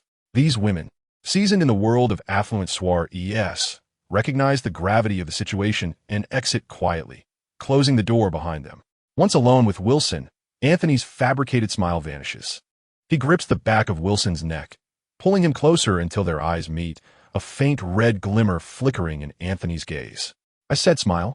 Anthony's cold voice resonates within the room. Wilson, locking eyes with Anthony, keenly senses the threat of death lurking in those eyes. Faced with the impending peril, Wilson reluctantly forces a stiff smile. Observing Wilson's compliance, Anthony releases his grip, a smirk curling on his lips. "That's better, Wilson. There's no need to fear. I am the strongest, and no one in this world can threaten me." The recently intimidated Wilson obediently concurs. "Yes, Mr. Starr is indeed the strongest." "All right, who are the individuals stirring up trouble?" "The Congress, the military, Hydra, the Hand, and numerous biological factions." Wilson candidly divulged everything he knew. Upon hearing that so many organizations dared to covet his interests, Anthony found himself questioning the very essence of his existence. It is crucial to recognize that the power he exhibited was comparable to that of Superman. While the ordinary populace might remain oblivious, what audacity did these factions possess? It seemed imperative to impart a lesson upon them, ensuring the smooth execution of his grand fan initiative. Anthony profoundly sensed that these individuals were somewhat anti-intellectual. If he could not inflict pain upon them, they might very well become a source of trouble for him. "Wilson, I require intelligence on their specific identities and where they reside," Anthony commanded with an air of undeniable authority. "Yes, I will have them located," Wilson replied, entirely relinquishing his demeanor as the emperor of the underworld. Satisfied with Wilson's attitude, Anthony nodded in approval. Meanwhile, Tony had swiftly progressed the Mark series to Mark 50, inspired by the imagery from the unfolding narrative. Concurrently, he developed a Hurricane series of armor based on the prototype of Zhou Shihao, also advancing to Hurricane 50. Transformed into Kara, Zhou Shihao was, with Tony's assistance, crafting a suit of armor exclusively his own. Additionally, he designed a separate artificial intelligence assistant named Reina, alongside the armor dubbed Solar Flare. This Solar Flare Type 1 was reimagined from the portable Mark 5, capable of disguising itself as a briefcase, and could be donned within 3 seconds when needed. Initially intended to be constructed using nanotechnology, Tony had yet to replicate such technology in the short term, thus opting for this method. Although the portable design meant that the original Mark 5's defensive capabilities were somewhat lacking compared to other Mark series armors, the Solar Flare utilized a significant amount of vibranium, enhancing its defensive advantages. Tony and Kara also equipped this armor with 4 externally controlled hovering devices to compensate for its firepower deficiencies. The allure of humanoid mechs was irresistible to all men. Thus, even though the Mark series did not provide tangible enhancements for either Tony or Zhou Shihao, both remained utterly captivated. Upon the official completion of Kara's Solar Flare Type 1, she eagerly sought to experience the allure of the armor. After soaring from a Marbury mansion, She raced across the ocean. Although the armor speed barely reached 15 Mach, far from her own flying speed, the sensation was a different matter altogether. After reveling in the experience, she landed on a secluded island, exited the armor, and set it to free action mode under Reina's control. Observing the solar flare, one gliding gracefully through the air, accompanied by 4 hovering devices orbiting like satellites, Kara felt increasingly satisfied with her armor. At that moment, the entire world shattered, warped, stretched, and flipped as if caught in a dream. Upon witnessing this scene, Kara immediately realized that it was the Ancient One seeking her out. However, she felt no panic, for the Ancient One could not overpower her, not to mention that her resistance to magic was negligible, rendering her only slightly weaker compared to extreme physical defenses. Furthermore, she had currently stacked the physical attributes of Superman, Supergirl, and 3 ordinary individuals. Even if she were to withstand the Ancient One's magic, she could easily vanquish this version of the Ancient One from the cinematic universe. Should the Ancient One attempt to banish her, she could effortlessly use Tony, Anthony, or Cavill as anchor points to return. The only complication lay in the Ancient One's temporal abilities, but if she wished to avoid a prolonged confrontation, Kara could simply depart this world and wait 3 months before returning to reality. She could then seek out a realm with temporal powers to discreetly train and come back to confront the Ancient One. It is important to note that this refers to the cinematic version of the Ancient One, not the comic version. In the cinematic universe, the Ancient One, alongside characters like Thanos and Odin, does not possess the godlike power seen in the comics. In this world, with her Superman abilities, she was already invincible.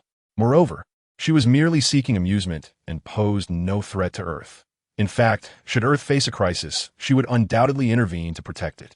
After all, once her compatriot Superman, Iron Man, fully matured, this Earth would essentially belong to her. With such confidence, she naturally felt unperturbed by the Ancient One, the guardian of this planet.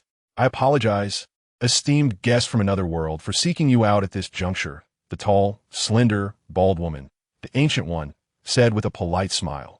The moment this bald figure appeared, Kara gained profound insights. Simultaneously, she became acutely aware of the Ancient One's abilities, mastering them completely. The reason for this understanding stemmed from the future, where the Ancient One discovered a significant individual who unexpectedly emerged within the timeline, influencing the trajectory of the universe. Her presence led to numerous unforeseen events, most of which were unfavorable to Earth.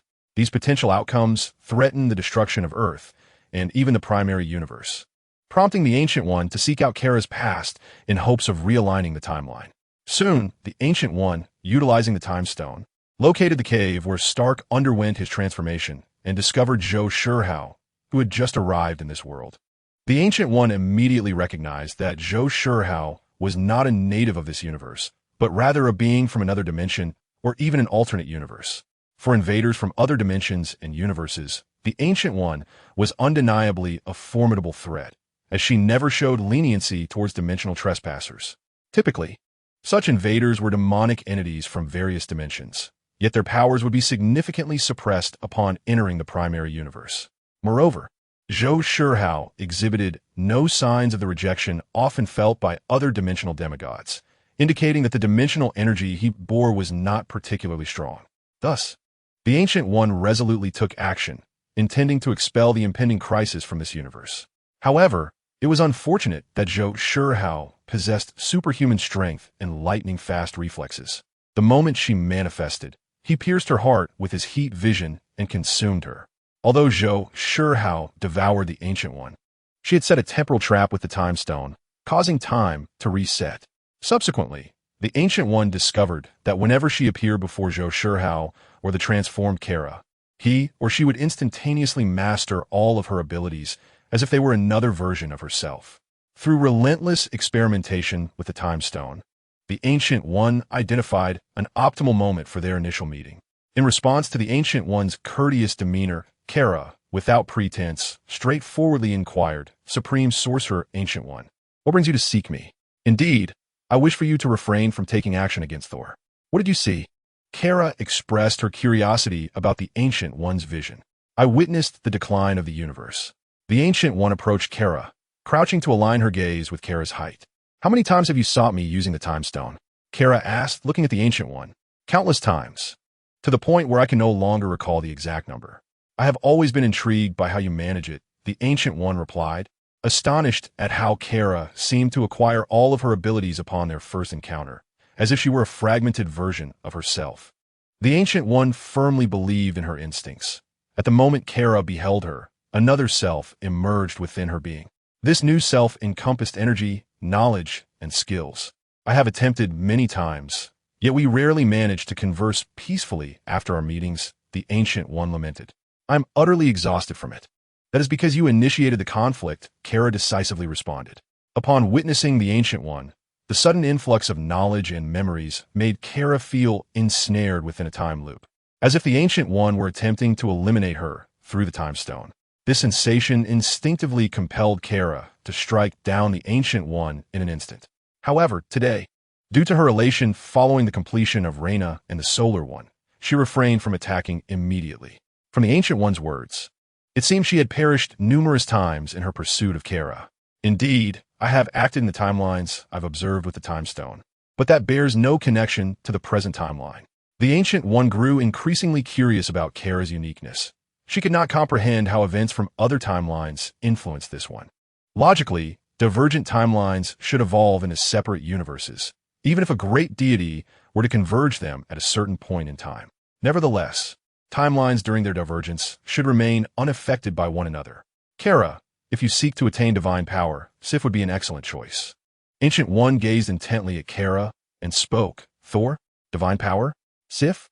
Kara found herself puzzled by Ancient One's words, yet a flicker of understanding ignited within her. In the future, you will acquire divine power. The source of that power varies across different timelines. With a graceful gesture, Ancient One conjured a series of ethereal images in the air. The most dire of these scenarios depicted Kara choosing to obtain the power of the God of Thunder, resulting in the destruction of Asgard and plunging the 9 realms into eternal darkness. It appears Thor is destined to arrive on Earth. Otherwise, you would not have sought my presence, Ancient One remarked. Kara lightly tapped the air, disrupting the virtual images conjured by Ancient One with her own magical energy. You harbor suspicions about me, do you not, Ancient One? Your ability likely involves resurrecting the deceased, acquiring their abilities and knowledge, and transforming into their likeness. The form you currently embody is that of Supergirl, Kara Zor-El, I presume. Chapter 17. The Patriots premiere after Kara and Ancient One reached a mutual understanding. They departed from the small island. The ensuing 2 months were marked by tranquility. Kara indulged in a life of luxury, forging a deep bond with Gwen and cultivating friendships with Parker and his companions. Meanwhile, Cavill continued to conceal his identity, resigning from his position as a fitness instructor to take up the honorable role of a journalist, currently employed by the Daily Bugle. Tony remained engrossed in the upgrades of his suits, occasionally sharing a carefree existence with Pepper Potts. Yet, it was Anthony who led the busiest life, working tirelessly to ensure his plans remained unscathed. With Wilson's intelligence, he pinpointed those who sought to recruit or conspire against him. Over the course of 2 months, he approached them one by one, persuading them with heartfelt sincerity and a warm smile, his eyes glistening with emotion. The orchestrators, moved by the patriotic spirit of the Patriot, were left in tears, fervently declaring that they could not oppose such a genuine, radiant, and endearing young man. Of course, we must overlook those unfortunate souls who had been shattered or reduced to fragments for obstructing him, as well as the war machines and defensive structures reduced to ruins. After much toil, Anthony was finally poised for his debut. With the support of the moved capitalists and lawmakers, the fervor surrounding the Patriot's origin film escalated, with behind-the-scenes footage capturing attention and sparking conversation. Former superhero enthusiasts eagerly embraced the Patriot, for while past heroes had been mere figments of imagination, now there stood 2 genuine heroes, the Patriot and Iron Man. Even those who previously dismissed superheroes found themselves captivated by one of these 2 remarkable individuals. The release of the Patriot's origin film propelled Anthony's popularity, momentarily eclipsing the reclusive Iron Man. Who would have anticipated that the Patriot's childhood was steeped in hardship, yet he managed to retain an innocent heart? Reflections of an elderly viewer. Indeed, those gangsters are truly despicable. I never expected the compatriots to show the mercy in the end. This was the sentiment expressed by a middle-aged woman during a post-viewing interview. What, I wonder, is the mysterious talisman obtained by our compatriots? How I wish to possess one myself. According to my research, the talisman is a serpent from the 12 zodiac signs of Huaxia, inscribed with characters in small seal script. A serpent among the 12 zodiac signs? I am familiar with the zodiac. Rat, ox, tiger, rabbit, dragon, snake, horse, goat, monkey, and so forth, totaling 12. My goodness, does this imply that there are 12 similar talismans? The mystical artifacts of Huaxia are truly remarkable. I yearn to visit Huaxia in hopes of discovering other talismans. Our compatriots are so impressive. They're far more relatable than Superman. Superman is an alien, whereas our compatriots are undeniably Earthlings. I feel our compatriots surpass Iron Man by a considerable margin. Iron Man is constrained by earthly technology. Otherwise, he could be even mightier. Our compatriots are akin to deities, capable of flying at near light speed. How exhilarating. Young people are fervently discussing the origins of our compatriots on various online platforms. Compatriots, I adore you. My home is in room 1908 of the team is building. Come find me, and I shall bear your children. Compatriots, you are the best. I possess. Would you like to see? Compatriots, I am a model and a practitioner of yoga. I can perform poses you could scarcely imagine. Come seek me. I'm confident you will. Compatriots, please steer clear of those disreputable women. They are tainted. I remain pure, awaiting you. Though I'm only 14, I would gladly oblige if it were you. Groups of female fans, ranging in age from 10 to 50, extended invitations to our compatriots on social media. All of them remarkably beautiful and well-proportioned. Anthony, in a state of triumph, spends his days either hosting fan gatherings or playing poker with his female admirers. His robust physique has seemingly opened a new realm for these fans. Their poker games ascend from the ground to the skies, from pairs to hundreds of players. Anthony seems to flourish with each game. The annals of history impart a singular lesson to humanity, that we have learned nothing from the past. In a secret chamber shrouded in lead, the second-in-commands of the recently chastised politicians and capitalists gathered, their expressions grave, as a heavy atmosphere enveloped the room. Are you certain we are not being monitored by that abomination? Previously, when that monstrosity approached, our families constructed several chambers of various metals at home. Only the secrets within Gates' lead chamber escaped detection by that creature. Its X-ray vision weakness mirrors that of Superman in comics. Could it truly not be a Kryptonian? However, we cannot ascertain whether he deliberately performed for our observation after his discovery. Thus, we are not the principal figures representing our respective factions, are we? This group of capitalists and politicians, intent on targeting the people of our homeland, meticulously reviewed all information pertaining to the Superman series. What if the people of our homeland truly are Kryptonians? Given this possibility, we cannot dismiss it. Hence, we must mobilize our resources in search of kryptonite. Moreover, we must abandon all preconceived notions regarding Superman, for this aberration is entirely distinct from him. He is a villain, a monster. In his origin film, the source of his powers is linked to the zodiac talismans of the Huaxia culture. Should we not explore this avenue? I suspect this creature is intentionally redirecting our focus. His abilities cannot possibly stem from a mere talisman. We must not overlook any potential avenue, and everyone should utilize their respective channels to invest in Huaxia, seeking to collect relevant artifacts. This group engaged in fervent discussion, surrounded by a cadre of secretaries diligently recording crucial information.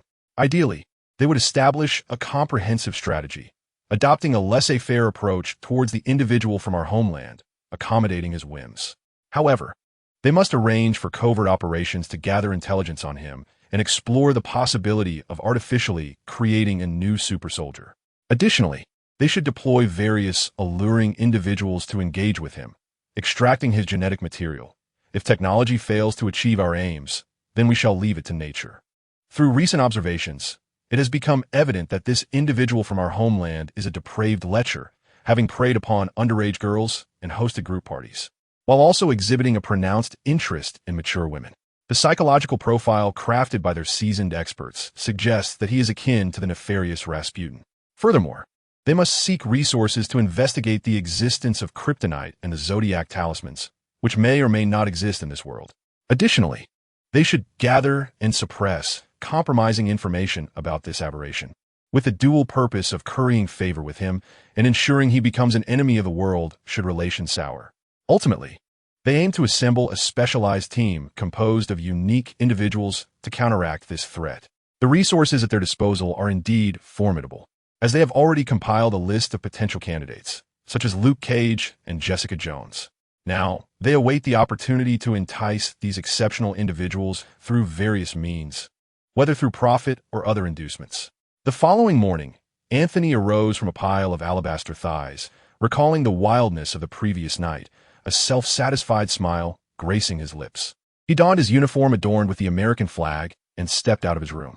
Along his path, he encountered friendly greetings from those he met, his smile becoming increasingly genial. It appears that the film has garnered a positive reception. However, Wilson's public relations efforts still require enhancement, as a few naysayers online continue to criticize the portrayal of the people of our homeland as excessively brutal in their extermination of the villain, alleging that the film deliberately glorifies them. Anthony's extraordinary speed allowed him to arrive at Wilson's office in the blink of an eye. Wilson, have any individuals with exceptional abilities contacted Vought? Anthony brazenly strolled into the office and took a seat opposite Wilson. Mr. Starr, the film has just premiered. Although it has sparked considerable discussion, those extraordinary individuals who prefer to remain in the shadows are likely hesitant to reveal themselves at this juncture. At that moment, the once mighty Black Noir exuded an air of simplicity, his imposing figure now betraying a wholesome demeanor. The patriot, Anthony, furrowed his brow in displeasure upon hearing this. Meanwhile, Zhou Shihao, who had projected his consciousness onto Anthony, pondered that since these extraordinary beings were not forthcoming, perhaps it would be prudent to have the Patriot seek them out instead. In the original version of The Boys, many of Vought's superheroes were thinly veiled references to certain Marvel characters. It would be advantageous to find their prototypes within Marvel to form a team of 7. For instance, the Patriot draws inspiration from Superman and Captain America. Queen Maeve parallels Wonder Woman, and within the Marvel Universe, Sif could serve as a suitable substitute, having already struck a deal with the Ancient One. Once Thor descends, Sif will be transformed into Zhou Shihao's avatar. As for Deep, Namor from Marvel could serve as a direct target for Anthony to confront, a prospect that Zhou Shihao found uninteresting. The character of Black Noir could be replaced with Black Panther fortuitously, as their respective realms are neighbors, allowing for a joint confrontation. The remaining characters, Starlight, Invisible Man, and Trainwreck, present a more complex challenge. Due to Tony's extensive network revealing that this world lacks mutants, only Inhumans exist. Thus, he would have to seek out alternatives with similar abilities. Having made a decisive resolution, Zhou Shihao conveyed his thoughts to Anthony. Upon receiving the directive, Anthony wasted no time and promptly departed from Wilson's office. "Look, it's the Patriot. Is he off to execute justice?" exclaimed a bystander. "Ah, the Patriot is so cool. Why wasn't it me who gained superpowers? Damn the Patriot. His presence has significantly diminished my recent business." The Patriot's unabashed low-altitude flight drew the attention of passers-by, eliciting both admiration and envy. Chapter 18. Namor bows down. Black Panther takes a beating as a hybrid of terrestrial and Atlantean lineage. Namor had toiled to claim his throne, which was now increasingly secure. However, he had recently observed a growing number of supernatural humans emerging on land, instilling a sense of urgency within him. Possessing a half-human bloodline and having once lived among them, he understood that these land dwellers were selfish beings, entirely devoid of reverence. With newfound powers, they would undoubtedly covet his underwater kingdom. Fortunately, he had yet to encounter any super warriors who surpassed his own abilities. Nevertheless, Namor diligently trained his forces, preparing for the potential conflicts that lay ahead. As Namor observed the soldiers' training, a figure swiftly sliced through the ocean waters and approached him. "Who are you?" Namor demanded sharply, his demeanor instantly turning vigilant. The newcomer, clad in the attire of his homeland, was Anthony, who contemptuously scrutinized Namor from head to toe. Satisfied by Namor's reaction, Anthony nodded approvingly.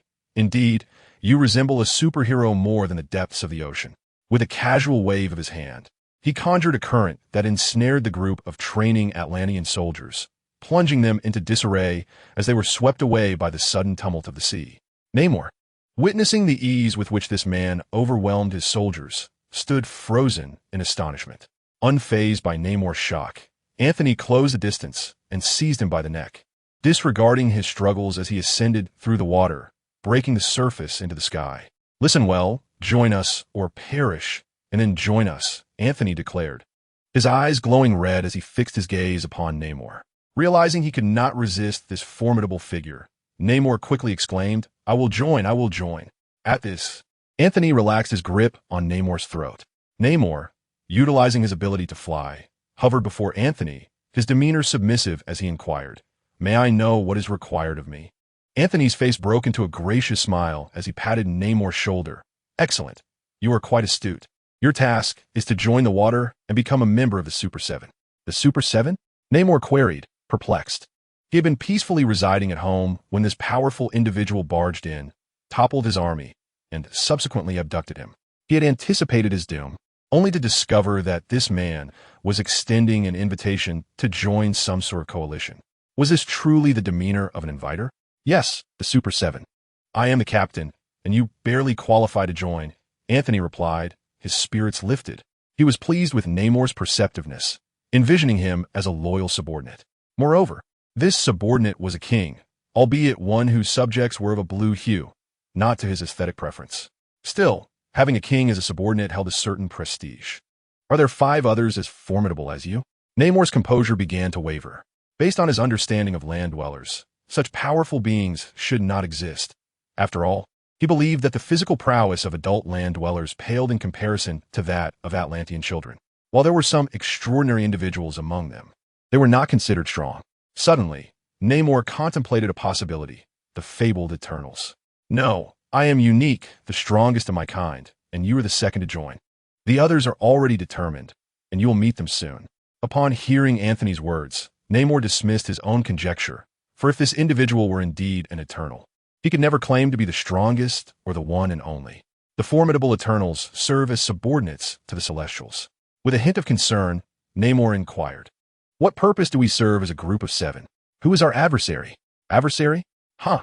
There is no one worthy to be deemed an enemy of my people. What we are to become is idols," Anthony replied, a hint of disdain evident in his tone toward Namor's timidity. "Idols?" Namor exclaimed, bewildered. "Indeed, you must report to Wilson at the Watt Group, and he will create a film for you based on your specifications. I trust you can locate the address, yes?" Anthony said, wearing a congenial smile as he regarded Namor. Observing Anthony's expression, a sudden sense of foreboding washed over Namor. He felt that should he utter anything displeasing to his compatriots, dire consequences would ensue. He could only nod numbly, acquiescing to the demands of becoming a trainee idol at Watt Group. After arranging matters for Namor, Anthony prepared to depart. Namor suddenly spoke up, "Comrade, are you familiar with the Eternals?" Although merely tasked with becoming an idol, he was apprehensive about one particular concern. He feared that this naive compatriot might provoke the Eternals, potentially endangering his own insignificant existence. Thus, he felt compelled to caution him regarding the Eternals, for according to his intelligence, one of them seemed to be pursuing a career in stardom. Eternals? I almost forgot about that wretched group. Their presence can certainly be managed, Anthony mused, pausing momentarily before soaring towards Wakanda. In Wakanda, the current king, Chaka, was receiving the leaders of the 5 tribes in the garden, safeguarded by the women's royal guard, entirely unaware that he had been marked by the compatriots. As they sang and celebrated, the energy shield of Wakanda suddenly activated. This energy shield was generated by bombarding vibranium molecules with high-speed particles, producing and expelling multiple barrier particles. These particles traversed through solid electromagnetic conduits, projecting onto the outer layer of the macroatom and adhering to it, thus forming a fixed barrier. An intrusion was detected, and immediate alertness ensued. Simultaneously, Chaka's daughter, Shuri, communicated through the devices. While flying, Anthony witnessed the activation of Wakanda's energy shield.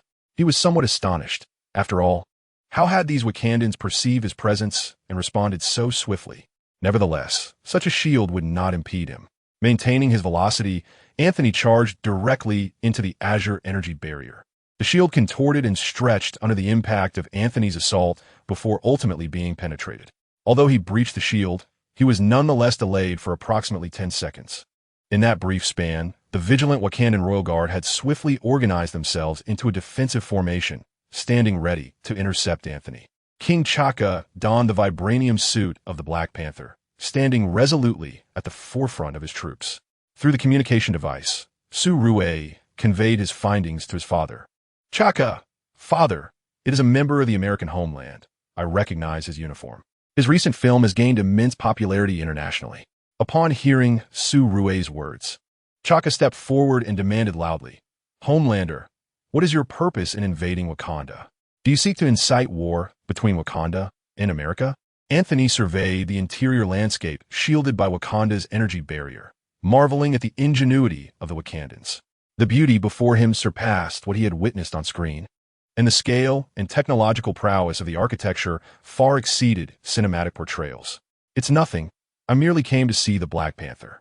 Unfortunately, I seem to have arrived at an inconvenient time. You appear rather aged.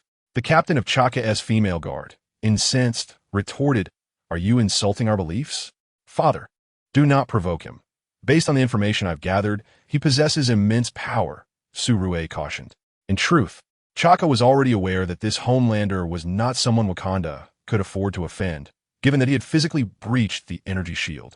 Chaka raised a hand to halt the captain, then calmed his demeanor, addressing the Homelander. Are you here for vibranium? Or do you wish to slay the Black Panther to prove your worth?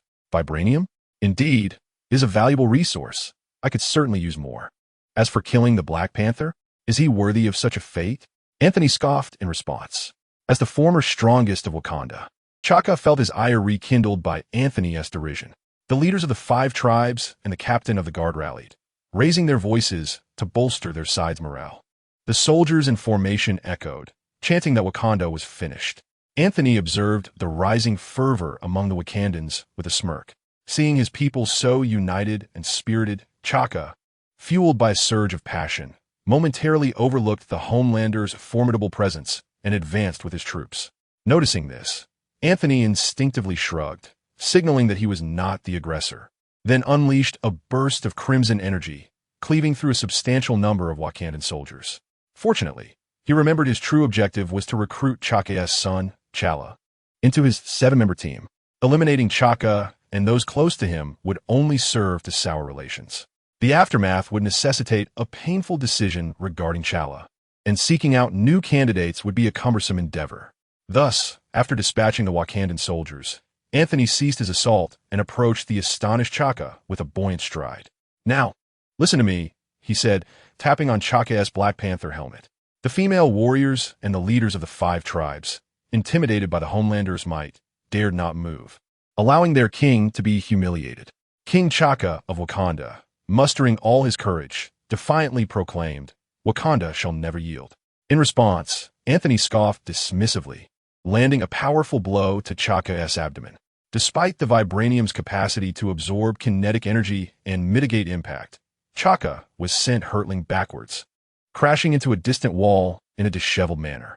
Before he could fully regain his footing, Anthony had already positioned himself beside him, delivering a swift kick that propelled Chaka hundreds of meters into the sky, followed by a relentless barrage of aerial strikes.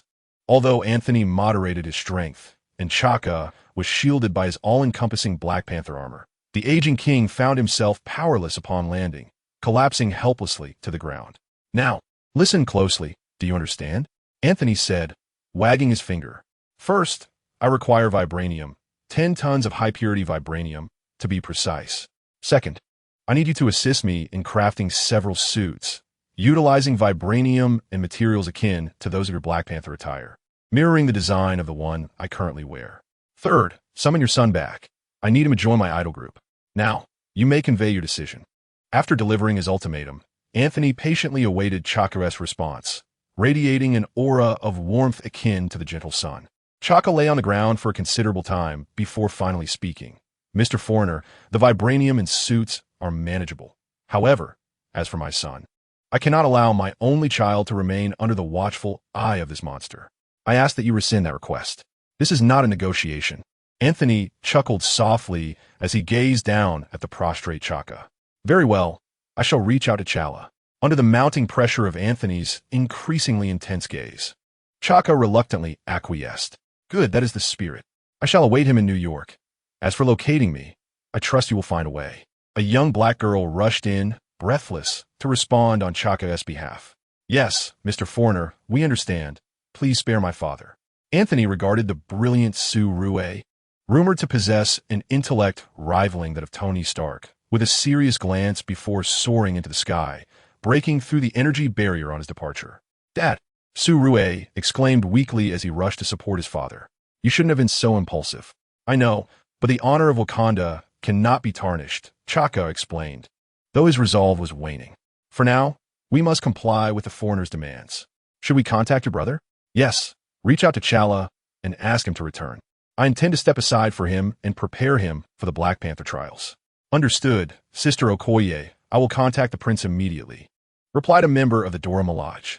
According to tradition, upon the former king's abdication, she would assume the role of captain of the new King's Guard, making these matters her responsibility. Subsequently, Anthony returned to the Waters Corporation in New York, awaiting reports from Namor and Chala.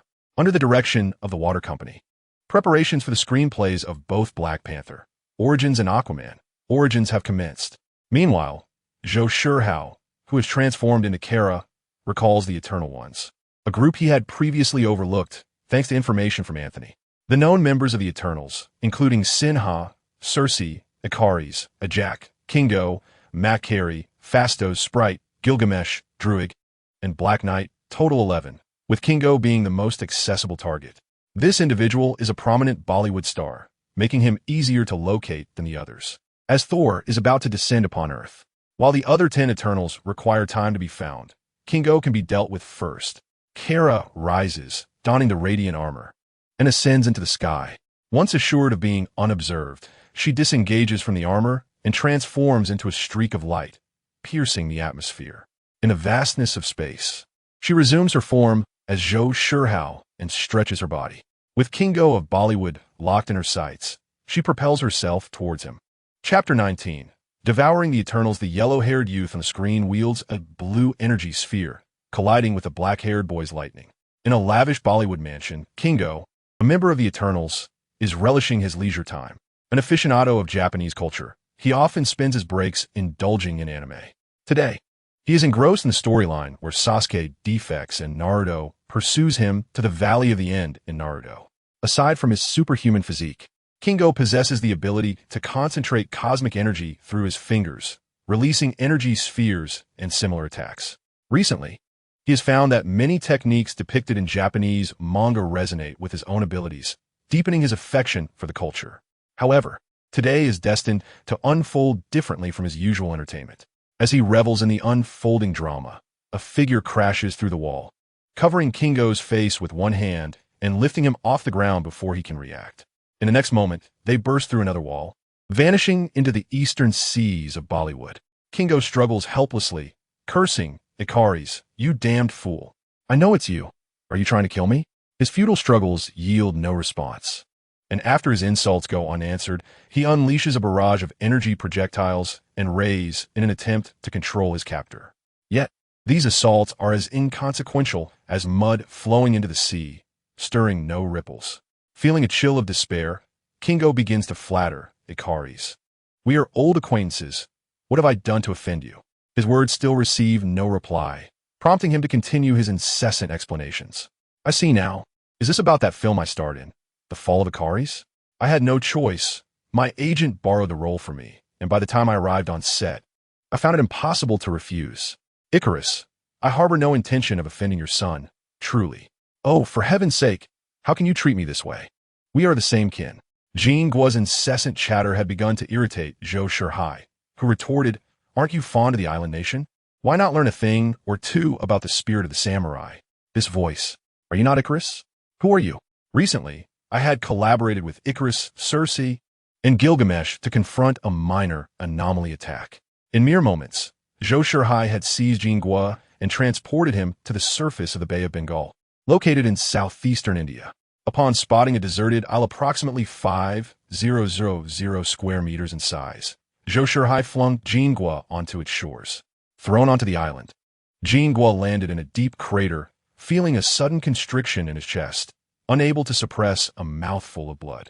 Zhou Shihao descended slowly nearby, his gaze toward Jean Guo brimming with unrestrained malice and disdain.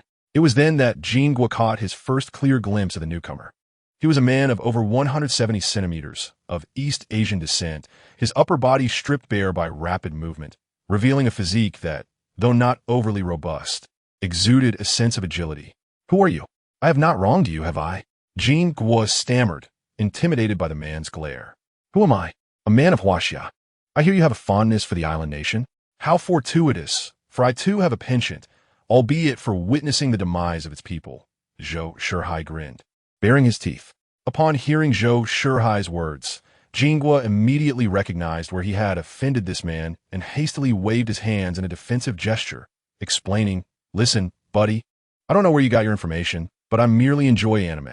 It has nothing to do with the nation." "Oh, where's your katana then? I heard that when the island was struck by an atomic bomb, some of your people knelt and wept." Zhou Shihao remarked, his eyes flashing crimson as he severed Jingguo's right arm cleanly at the shoulder. "Do you believe the islanders were innocent?" "Oh, no. You cannot treat me this way. I have always protected the earth." Jingguo realized that the man seemed to have observed him for a considerable time, possessing an unsettling familiarity with his past, even recalling the moment when the eternal being Fastos had once knelt and wept. That was Fastos' doing. It has nothing to do with me, and he regretted imparting knowledge of nuclear technology. "Oh, look at you now. Do you not resemble an ordinary Huaxia citizen, powerless under the invasion of the islanders? Do you think I should spare you?" "Spare me. You must spare me," Jingguo pleaded, collapsing to his knees in desperation. "Spare you? Why? On what grounds? How did your beloved islanders behave? Shall I merely follow their example?" Zhou Shihai's eyes glowed once more with a fierce light. Jingguo's other arm met the same fate, his extraordinary abilities rendered utterly impotent. "No, why target me? Why not someone else?" Jingguo questioned in despair. "Why? Due to the magnitude of your aspirations, being a prominent star." Zhou Shihao drew near to Jingguo, seizing his hair and lifting him aloft, compelling him to meet his gaze. "I wonder if you would be inclined to divulge the whereabouts of your companions? Or could you gather them together, facilitating my search?" In truth, Zhou Shihao could extract such information after consuming Jingguo. However, he resolved to assimilate only the abilities and physical prowess of the Eternal Clan, wholly rejecting their knowledge, fearing that the distorted perspectives of these individuals might taint his own understanding. "I can indeed," he stated. "Among us, Axa possesses the ability to connect mentally with companions. Through Axa, I can summon others to the location you designate." At this moment, Jingguo comprehended that his chances of survival were dwindling. For reasons unknown, he unexpectedly acquiesced to Zhou Shihao's request. Zhou Shihao released Jingguo's hair, allowing him to collapse to the ground. "You have 1 minute to gather them at Mount Fuji. In Japan, it will be noon. You had best be swift. 1 minute from now, regardless of your success, I shall end your life." Jingguo, sprawled on the ground, disregarded everything else, as his sole desire was to contact his kin, whether they would all be vanquished by this enigmatic figure from Huaxia, or unite to eliminate him. Either outcome was acceptable to Jingguo. With an eruption of latent potential, he successfully transmitted his message to Axa. "Axa, my time is short. I am nearing my end. A mysterious individual has approached me, possessing immense strength, intent on annihilating our clan. You must unite in order to overcome him. Gather at Mount Fuji by noon tomorrow, Japan time, for he will be there. This mysterious figure can fly, moves with great speed, and can emit rays from his eyes, wielding tremendous strength and formidable defenses. Should the time elapse, and he conceal himself, you will be picked off one by one. In the brief span of 1 minute, Jingguo endeavored to convey his message as swiftly as possible. The minute passed quickly, and Jingguo felt his head seized once more, lifted, and in the next moment, consciousness slipped away. Zhou Shihao exerted pressure, crushing Jingguo's head, and activated his powers, this time meticulously excluding any knowledge-related aspects, retaining only enhancements to abilities and physical prowess. A pleasant surprise awaited him. He had initially intended to eliminate these lesser beings after the Thor incident, yet now he could gather them all at once tomorrow. After muttering to himself, Zhou Shihao ascended, breaking through the atmosphere, preparing to bask in the solar rays of outer space until noon tomorrow in Japan. Meanwhile, Axa, who had been sensing the activities of mutants within the confines of Earth, was momentarily taken aback upon receiving Jingguo's message, prompting him to immediately attempt to establish a mental connection with Jingguo. However, her mental energy scanned the entire Earth and discovered that the essence of Jinghua had vanished. This revelation compelled her to pay heed to the final message that Jinghua transmitted before his disappearance. She promptly reached out to her kin using her abilities. Hina, Circe, Icarus, Makari, Phastos, the Sprite, Gilgamesh, Druig, and the Black Knight listened intently as they learned of Jingua's demise. Axa established a mental network, allowing all her kin to receive her message simultaneously. Axa, what exactly transpired? Inquired Icarus. How did Jingua meet his end? Gilgamesh exclaimed, impossible. How could anyone in this world slay one of our own? Hina speculated, could be a prank by Jingua? The Sprite remarked, good riddance. Don't involve me in such matters. Druid questioned, how could this happen? Circe asked, Circe, how had you been lately? The Black Knight interjected, friends, this is no jest. Jingua's consciousness has ceased to exist on Earth. He is merely the first. Soon, we may all become targets. Seeing her companions remain unperturbed, Axa solemnly declared the gravity of the situation. Could it be the mutants? They have begun to awaken, and within a decade, we may all face a great war. Gilgamesh asked, Axa, how do you know of Jingua's death? Hina added, Jingua transmitted a message before his demise. Coincidentally, I was using my mental energy to search for the mutants and thus received Jingua's death message. Did Jingua leave any information behind? Icarus inquired. Axa recounted. Jingua described the mysterious assailant as extraordinarily powerful, capable of flight, possessing immense strength, formidable defenses, and incredible speed, able to emit rays from his eyes. Wait. Axa, are you certain? I can't shake the feeling that you're describing Icarus. The Sprite interjected, a hint of displeasure in her tone. No, I am merely relaying Jingua's description, Makari stated calmly. Is there anything else? Icarus's voice revealed a complex mix of emotions. A figure with abilities strikingly similar to his own had suddenly emerged. He recalled his son, who had perished in his quest for flight without inheriting his powers. Jinga mentioned that tomorrow at noon, Japan time, the perpetrator would appear at Mount Fuji, urging them to unite and confront him. Why at Mount Fuji? Phastos asked, perplexed. He reminisced about that place, burdened with guilt for the suffering it endured due to his actions, which led to nuclear devastation. For years, he had refrained from approaching the island nation out of remorse. I do not know. Jingua did not specify. He only indicated that the assailant is formidable, and if we do not come together, we shall be overwhelmed. Then let us assemble. Tomorrow we shall journey to Mount Fuji to uncover the truth.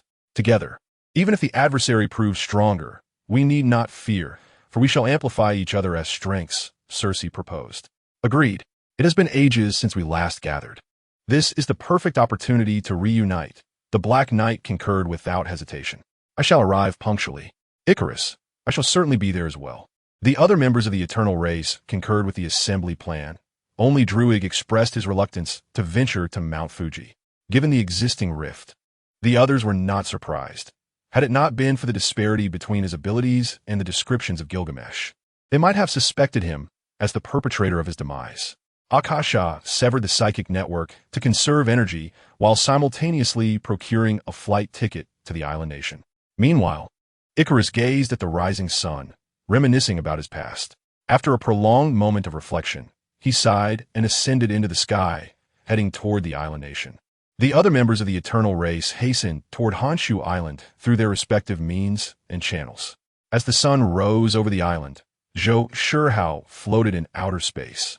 Observing the vicinity of Mount Fuji, he effortlessly spotted the most evident traveler, Icarus, yet he refrained from immediate action, waiting for the group to convene in their confidence before decisively shattering their assurance, thus alleviating his own discontent caused by the Eternal Race. Chapter 20. The Eternal Race of Death. In a village at the foot of Mount Fuji, 9 outsiders gradually gathered. Among them were 4 men and 5 women, encompassing both adults and children, representing diverse ethnicities, yellow, white, and black, embodying the essence of American diversity. These 9 individuals were the remaining members of the Eternal Race. Apart from the deceased Gilgamesh, only Druig abstained from participation due to their strained relations. Although their mission was to confront an unknown adversary, their overconfidence led them to underestimate this foe. Even with the knowledge that their companion had fallen to this individual, their eternal arrogance dulled their perception of threat. Instead, there was only the joy of reunion among them. The first to arrive were Icarus and Circe, whose swift flying capabilities allowed them to traverse the globe with ease. "It has been far too long since we were all together," Icarus remarked. "Indeed, Icarus, the last time we met was in the 1990s, Circe responded eagerly. "Akasha, can you use your mental prowess to locate that mysterious individual?" Circe inquired, placing immense trust in her female counterpart's abilities. In truth, Circe could have arrived here first, as she had the capacity to teleport directly. However, for reasons unknown, she chose to wait for Icarus before making her appearance. "Circe, I apologize. I have been scanning the area around Mount Fuji, but regrettably, I have not detected any threats to us," Akasha replied with a hint of frustration, now doubting the veracity of the information conveyed by Gilgamesh due to her own confidence in her abilities. Fastos observed the locals of the island nation for a considerable time before thoughtfully stating, "What a resilient people they are. Yet seeing them continue to thrive brings a sense of relief to my heart." "Fastos, have you recently started dating someone? You seem rather flustered." Gilgamesh approached, exuberantly clapping Fastos on the shoulder, nearly toppling him to the ground. "Oh, for heaven's sake, Gilgamesh, you brute." Fastos stumbled, voicing his complaint. "Dang, long time no see." Circe gazed affectionately at the Black Knight. "Circe, it has indeed been a while. You could have reached out to me any time. How have you been lately?" The Black Knight inquired with a hint of melancholy. Just as Circe was about to elaborate on her recent life, Icarus interjected, "All right, now is not the time for reminiscing. We must set off."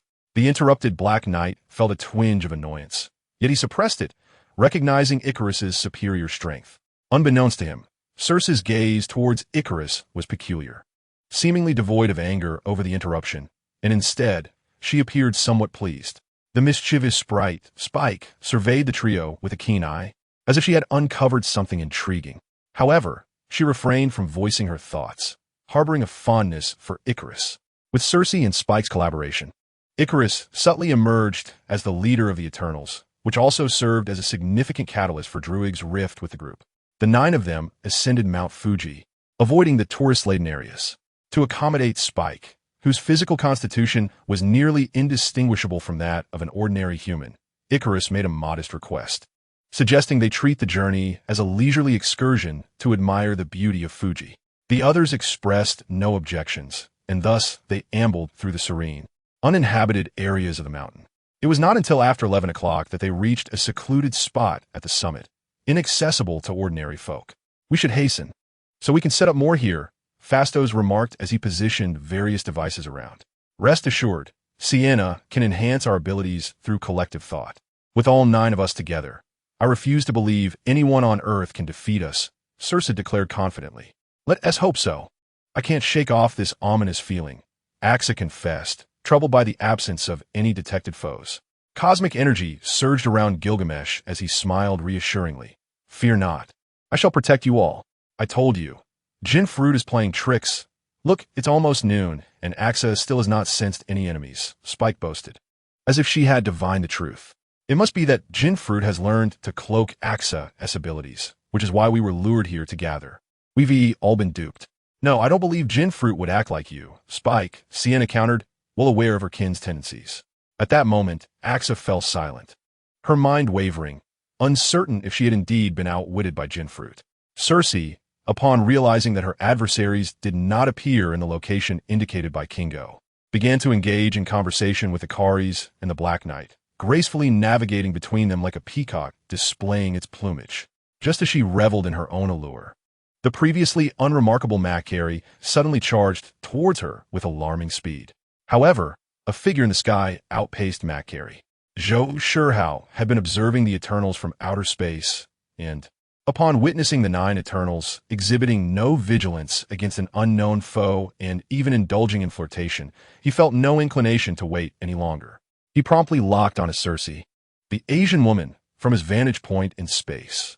If Zhou Shihao had to name his least favorite among this group, it would undoubtedly be the intellectually challenged and homosexual character, Fastos, but Circe stood as his foremost contempt. While others often claim that the flaws of a character should not be attributed to the actor, Circe's portrayal had become inextricably linked to the issues surrounding her actress. For those who despise adversaries in open combat, the presence of a traitor is most loathsome. Clearly, both Circe's actress and the director of this production were traitors. having betrayed their own lineage and civilization. This growing disdain, coupled with Cersei's teleportation abilities, rendered her Zhou Shihao's primary target. Macquarie, being mute, wished to abstain from the entanglements of a love triangle among her kin. While she idly surveyed her surroundings, she fortuitously caught sight of the swiftly descending enemy, whose speed rivaled her own. Being a speedster, she had always taken pride in her velocity, but now, witnessing an adversary who seemed equally swift, a competitive spirit ignited within her. Consequently, without utilizing her psychic abilities to inform her companions, she charged towards Cersei, aiming to escort her out of the impending attack's reach. Observing the actions of the black woman among the Eternals, Zhou Shihao could not suppress a disdainful smirk, accelerating his descent. Before Cersei could react, he severed her head from her shoulders. The Eternal's vigorous life force prevented her from dying instantly. Her previously triumphant expression froze, her pupils wide with disbelief. Zhou Shihao defied gravity. Hovering about 10 centimeters above the ground, entirely unbound by inertia or gravitational pull, leaving no damage in his wake. Just as Macquarie arrived, having rushed towards Zhou Shihao, who was holding Cersei's head, he delivered a knee strike with a speed far surpassing Macquarie's reflexes, sending her flying. The sound of their collision resonated only after Macquarie had already been propelled away. Zhou Shihao, having gauged Macquarie's condition through the recent impact, was certain of her demise, for her ribs and internal organs had been reduced to a pulp. It was only when Macquarie lay on the ground, teetering between life and death, that Akaris and the Black Knight finally reacted. No, Cersei. The Black Knight made a desperate attempt to dash forward and reclaim Cersei's head, hoping that Axa could administer treatment, believing that Cersei's physical prowess might allow her to survive. Akaris, on the other hand, unleashed cosmic rays from his eyes, aiming to eliminate Zhou Shihao. However, both underestimated Zhou Shihao's formidable strength. Akaris' cosmic rays were effortlessly repelled by Zhou Shihao's heat vision, causing his brain to rupture like a watermelon. The speed of the Black Knight Dane's attack was painfully slow for Zhou Shihao, who easily evaded his enraged strike, seizing Dane by the neck and forcefully slamming him into the ground, creating a massive pit several meters deep. The Black Knight, merely an ordinary human, was reduced to a pulp, completely losing consciousness. Another muscular man of East Asian descent, Gilgamesh, charged forward, enveloped in cosmic energy particularly abundant around his right hand, seemingly preparing to deliver a devastating blow to Zhou Shihao. Sinha instantly activated a collective consciousness among her companions, amplifying their abilities several-fold. She materialized a spear and charged at Zhou Shihao. Meanwhile, Axa took the opportunity to sprint towards Macquarie, knowing that without the swift assistance of Macquarie, they would undoubtedly perish. However, her companions were powerless to thwart Zhou Shihao's intentions. Zhou Shihao effortlessly dodged the attacks from Sinha and Gilgamesh, then appeared before Axa, holding Cersei's head. Axa, taken aback by this shocking turn of events, stumbled back, nearly falling to the ground, and incredulously shouted, "No, this is impossible." Phastos had quietly retreated, attempting to escape without attracting Zhou Shihao's attention. The little sprite, Sipek, sat despondently on the ground after failing to cast illusions on Zhou Shihao, losing the will to resist.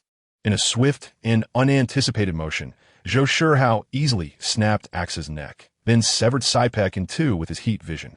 Thus, the Eternals were left with only Gilgamesh, Sinha, and Phastos still alive.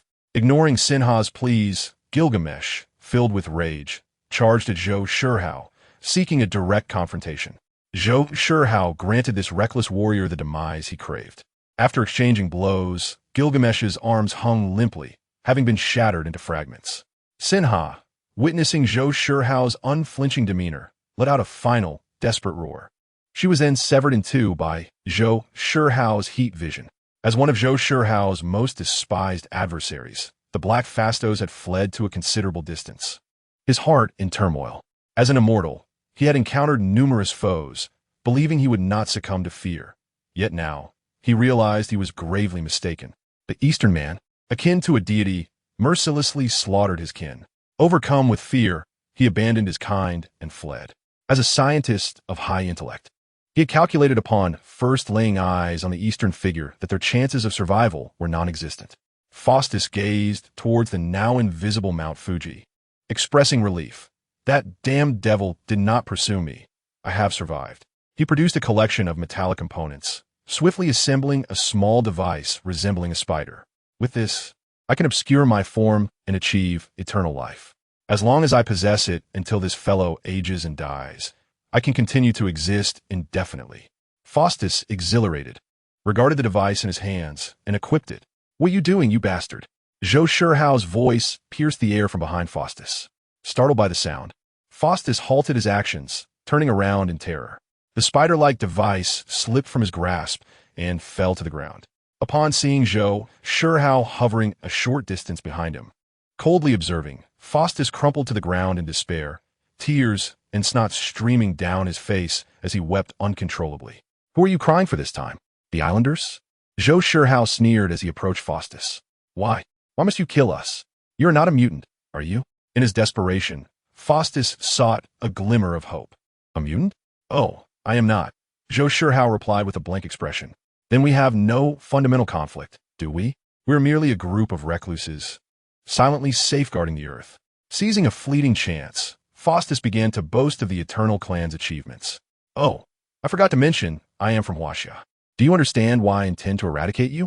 Zhou Shihao, after patiently listening to Faustus's boasts, revealed a smile characteristic of his homeland. Faustus's pupils dilated in horror. He realized his fate was sealed. Feeling as though all strength had drained from him, he slumped down, ceasing to argue, merely hoping for a swift demise.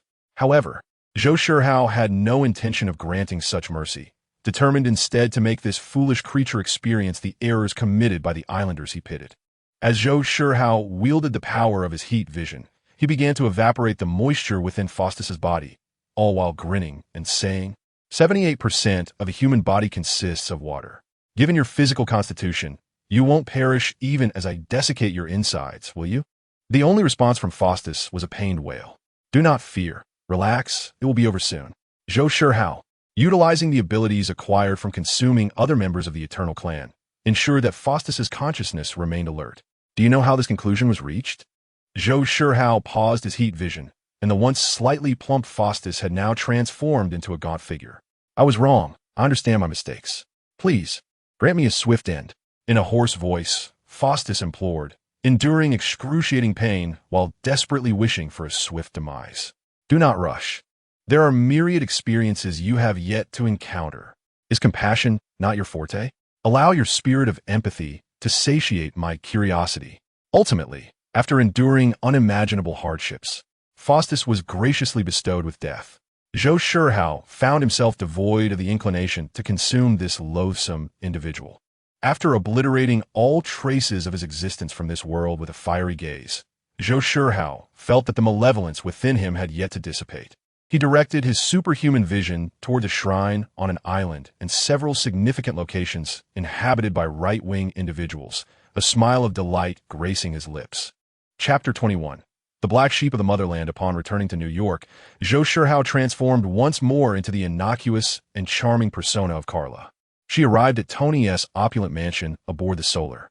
However, as soon as she re-entered her designated room, she was met with the paternalistic admonitions of her electronic butler.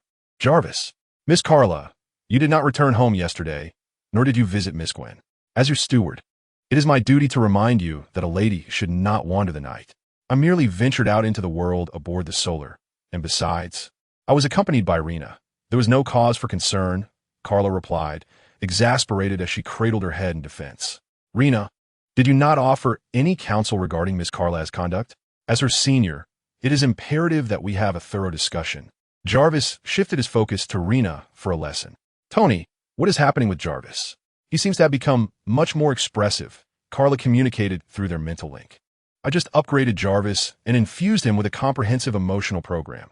You may now regard him as an eternally trustworthy entity. Tony's proud tone resonated in Carla's mind. Why upgrade Jarvis? Are you not concerned he may turn against humanity like Ultron? Carla inquired, somewhat resigned as she endured Jarvis' incessant chatter while mentally questioning Tony. Do not fret. I'm already aware of the reasons behind Ultron's future rebellion. The Mind Stone played a role, but so did the lack of restrictions imposed by Banner and myself on the underlying code. Currently, there is no influence from the Mind Stone, and I have enacted certain limitations within the code, ensuring Jarvis will not succumb to extremist ideologies like Ultron did. Besides, I merely enhanced his original programming with self-learning capabilities and emotional simulation, Tony asserted, exuding confidence in the restrictions he had established, or rather, a profound faith in himself. Tony bypassed this topic and continued relaying information through their mental connection. My Mark series has now progressed to Mark 80, and each iteration has been tailored to address various scenarios. As the mental messages flowed, Tony had already received a reminder from Jarvis and was now making his way toward Carla's room. As of now, the customized versions of the Mark series armor have surpassed 300 units, while the mass-produced standard armors have reached several thousand. This multitude serves as the impetus for my upgrades to Jarvis.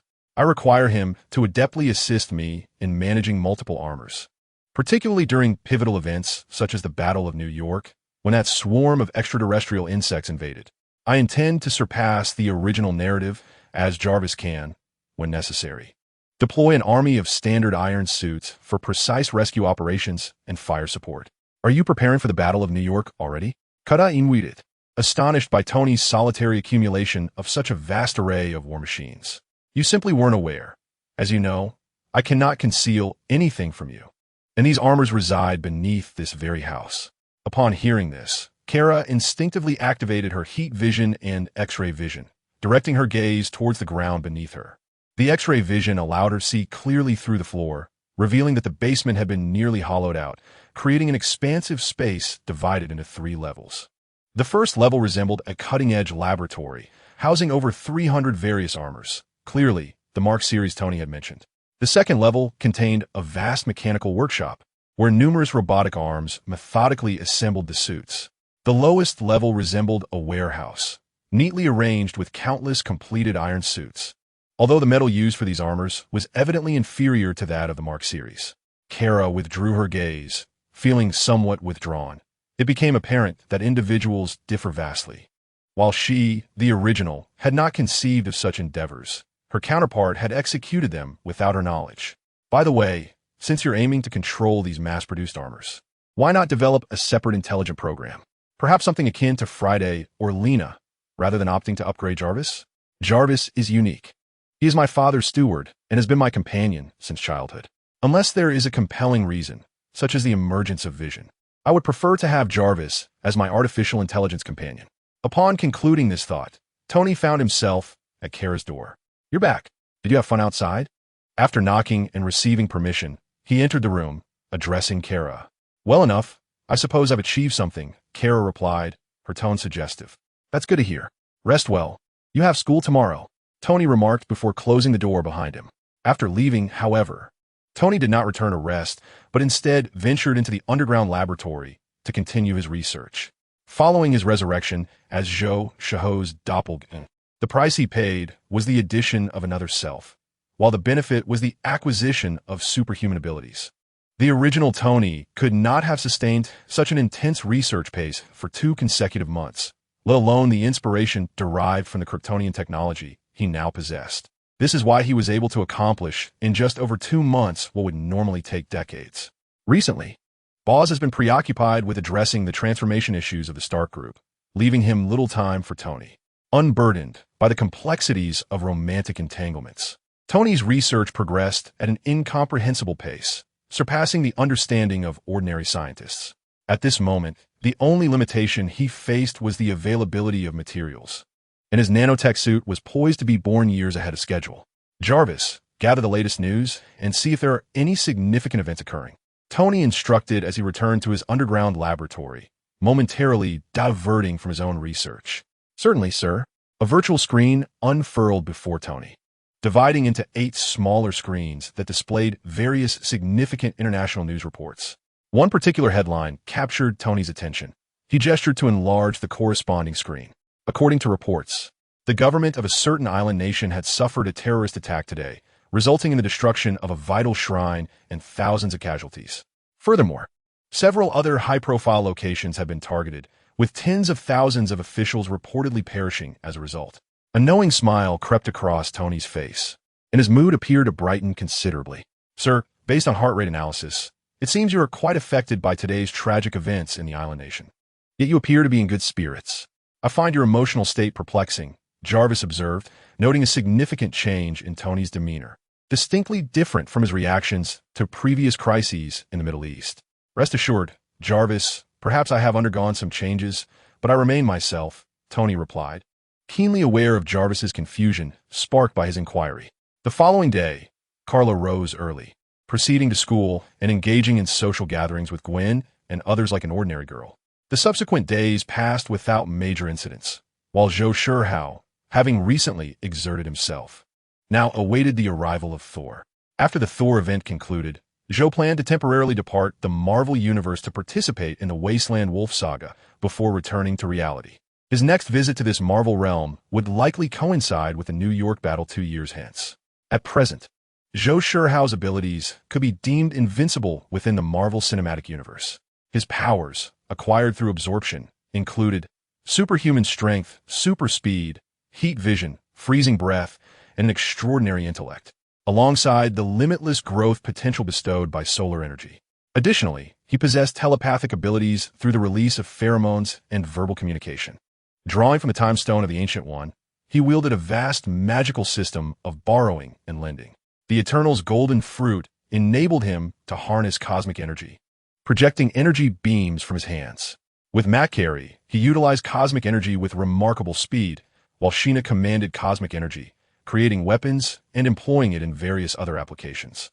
Icarus, a wielder of cosmic energy, possesses a diminished version of Superman's abilities. Axa harnesses cosmic energy for healing and mental prowess. The Sprite boasts an immunity to all toxins and the art of illusion. Gilgamesh commands cosmic energy, exhibiting superhuman strength and a robust physique. Circe possesses the abilities of spatial teleportation and telepathy, utilizing cosmic energy to create various entities. The Black Knight transcends the physical capabilities of an ordinary person. Currently, the shared power of the avatars does not extend to other manifestations. Supergirl Kara, akin to Superman, yet due to her brief time on Earth, her strength pales in comparison to his. Iron Man, Tony, possesses the physical attributes of a regular human. Patriot Antonia Stark embodies the characteristics of an ordinary individual. Marvel Superman, portrayed by Henry Cavill, also reflects the physique of an average human. Zhou Shihao, through 2 months of sun exposure, has enhanced his physical prowess approximately 5-fold compared to when he granted Antonia her abilities, excluding the shared powers. Following the consumption of 9 members of the Eternals, he has barely achieved a strength increase of 51 times. The cumulative enhancement from the Eternals is roughly equivalent to a tenth of Superman's previous power, suggesting the Eternals are relatively weak. Based on this calculation, the currently surviving journalist Henry Cavill has indeed gained a strength of 51 times. Presently, Cavill has just established himself at the Daily Bugle as an intern reporter. He chose the Bugle due to its owner's nuanced stance on superheroes, favoring critical scrutiny over blind adulation, often seeking to uncover the less savory aspects of their lives. For instance, Spider-Man, the friendly neighborhood hero, is a subject of interest for unique reporting, as Cavill aims to unveil the darker side of the web-slinger. He awaits an opportunity, believing it will soon present itself, perhaps even today. At this moment, the owner of the Bugle, irate, slams the freshly published newspaper onto his desk, shouting at the editors and field reporters before him. What I desire are sensational stories. The Patriot has spent over 30 years navigating the treacherous streets of Hell's Kitchen. His past must be rife with intrigue. Upon regaining a semblance of composure, he continues, who would be interested in such monotonous reporting? Who would pay for it? The most talked about figure lately? That would undoubtedly be the Patriot, the superhero turned idol. With the Patriot's film success and his frequent appearances on the streets of New York, the ensuing fame translates to profit, prompting all media outlets to covet this golden opportunity. Yet, regardless of which publication covers him, the narratives remain overwhelmingly positive. Whether it's the Patriot averting disasters or rescuing individuals, the stories may not be identical, but they share an uncanny resemblance of about 80 to 90%. The Horn Daily's publication today is among the noteworthy events, provoking a tempestuous reaction from its proprietor, James, who finds this inconsistency at odds with the newspaper's incisive ethos. Upholding the belief that within every individual lies a shadowy aspect, No one can perpetually embody the role of a superhero. James dispatched his most trusted subordinates to surveil the usual haunts of the enigmatic figure known as Guogua, seeking to unearth sensational revelations hidden from the public eye. However, Guogua presented himself before the cameras as a paragon of virtue, a courteous and gentle giant, exhibiting no discernible flaws. Moreover, his mode of transportation, akin to flight, surpassed even that of fighter jets, leaving the reporters stationed at Wilson Tower utterly confounded. Consequently, the field reporters could only follow the tide of public sentiment, reporting on Guogua's recent commendable deeds, replete with lavish praise. Although Guogua currently epitomizes righteousness, what is past? Once a street rogue in Hell's Kitchen, a realm rife with scoundrels, it is plausible that Guogua shares a similar history. Why not seek out his former acquaintances in the streets to uncover any incriminating clues about his misdeeds? Yet, the boss, that is the treacherous terrain of Hell's Kitchen. One reporter protested. It is understood that their audacity to venture into Hell's Kitchen stems from the order maintained at Wilson Tower. As long as they do not provoke danger, they remain safe. However, to traverse the chaotic streets of Hell's Kitchen in pursuit of dirt on Guogua, that would be akin to lighting a lantern in a restroom. Who among us would dare to seek out such peril? James drummed his fingers against the table, awaiting a volunteer. After a prolonged silence, no one dared to answer, for not everyone possesses the courage to step into the lawless domain of Hell's Kitchen, especially to interview the local ne'er-do-wells. Just as disappointment began to settle over James, a robust young man adorned with spectacles raised his hand. "Are you the newcomer, Cavill? Would you be willing to go?" James inquired, astonished at Henry Cavill's audacity. "Indeed, boss. I too believe that Guogua is not the flawless hero he portrays. There must be undisclosed truths behind his facade that the public deserves to know," Cavill proclaimed with righteous fervor. Instantly, James approached Cavill as if he had encountered a kindred spirit, grasping his hand firmly. "You are indeed correct. As an intern, you have now graduated to a field reporter. I shall assign you an assistant, and once you uncover the truth about Guogua, you shall ascend to the position of chief reporter at the Horn Daily." With that, he offered a reassuring pat on Cavill's shoulder. Chapter 22. The hammer of Thor descends. Time raced forward, and the hammer Mjolnir, belonging to the god of thunder, was cast from the realm of Asgard by Odin, the king of the gods, to earth. Accompanying this descent was Thor, the banished son of the divine king, stripped of his powers. The weather in Mexico today was unusually grim, shrouded in dense fog. A radiant rainbow beam descended from the heavens, leaving behind a trail of runes upon the ground. Within this arcane marking lay a robust man with golden hair, none other than Thor, the god of thunder and eldest son of Odin. He had just been punished by his father for instigating a war between Jotunheim and Asgard, stripped of his divine powers and cast down to Midgard. As he rose from the teleportation array, Thor felt a slight dizziness, yet he paid little heed to his physical state. Once the aftereffects of the teleportation began to ease, his immediate concern became, "Where's my hammer? My Mjolnir? I cannot be without my hammer. I must find it and return home." With this thought in mind, Thor, despite his discomfort, stumbled away from the runic imprint left by the teleportation circle. Not far ahead, in a speeding vehicle, astrophysicist Jane Foster and her assistant were pursuing the direction in which the Bifrost had descended. According to her research, it was a unique application of wormhole theory. Due to the dense fog, Jane did not notice Thor until her vehicle collided with him. Alarmed by the realization that she had struck someone, Jane hastily exited her car and began searching around for the person she had hit. Although Thor had lost his powers, his physical prowess remained several times superior to that of an average human. Instinctively utilizing his combat experience, he evaded Jane's search efforts and subdued her from her blind spot as she approached. However, Jane was not alone. Her assistant, Darcy, witnessing Jane being overpowered by Thor, panicked and activated her personal stun device. The powerless god of thunder was rendered unconscious by this human contraption. Fortunately, the two women, possessing kind hearts, did not abandon him by the roadside, but instead took him to a hospital for treatment. From a moment, Thor was transported to Earth via the Bifrost. Kara had been observing him. Now, witnessing the real-life Thor being incapacitated, she felt a sense of delight. Yet, Kara did not confront him directly. Instead, she donned her steel armor, the solar flare, and flew towards Mexico. She wanted to see if she could lift Thor's hammer, Mjolnir. Uncertain of her chances, she doubted her ability to earn Mjolnir's approval. However, What remained unclear was whether she could break Odin's imposed restrictions through sheer strength. This could provide her with a glimpse of Odin's power, as she might choose to oppose him in the impending battle in New York.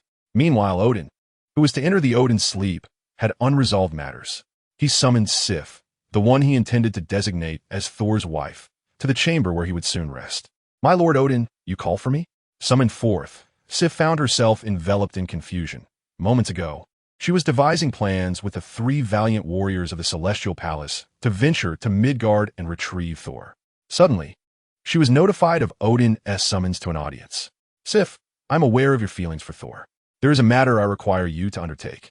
The enigmatic hue in Odin's singular I was unmistakable. "Lord God King, we shall adhere to your wishes and refrain from seeking Thor in Midgard," Sif hastily assured, believing that Odin had discerned their intentions. In her heart, she mused that once Odin succumbed to the Odin sleep, he would no longer concern himself with the affairs of mortals. Upon locating Thor and restoring his divine powers, surely the awakened Odin would not chastise his heir too harshly. "I am cognizant of your scheme, yet I do not intend to impede you. Rather, your journey may avert the impending doom of Ragnarok." Odin recalled his earlier encounter with a Midgard protector, Ancient One. Through their discourse, he learned of an outsider who had emerged on Earth, possessing an extraordinary power to resurrect the deceased and endow them with remarkable abilities, albeit at the cost of replicating the abilities of those brought back to life. Ancient One had cast visions before Odin, revealing fragments of possible futures, one of which depicted Thor's demise, followed by the appearance of a golden-haired girl who resurrected him. As Thor returned to life, the essence of Odin's power infused within the girl, enhancing Thor's might.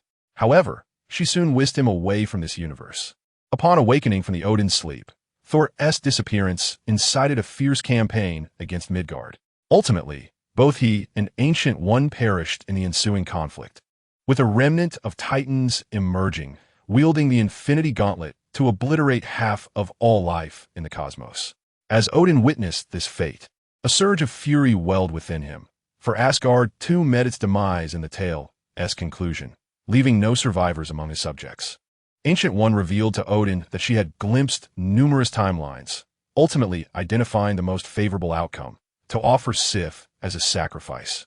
The mysterious outsider would gain divine power, while Sif would ascend as the new queen of Asgard, guiding her people away from the calamity of Ragnarok, and subsequently becoming a renowned superhero in Midgard. After selectively imparting this knowledge to Sif, she fell into deep contemplation.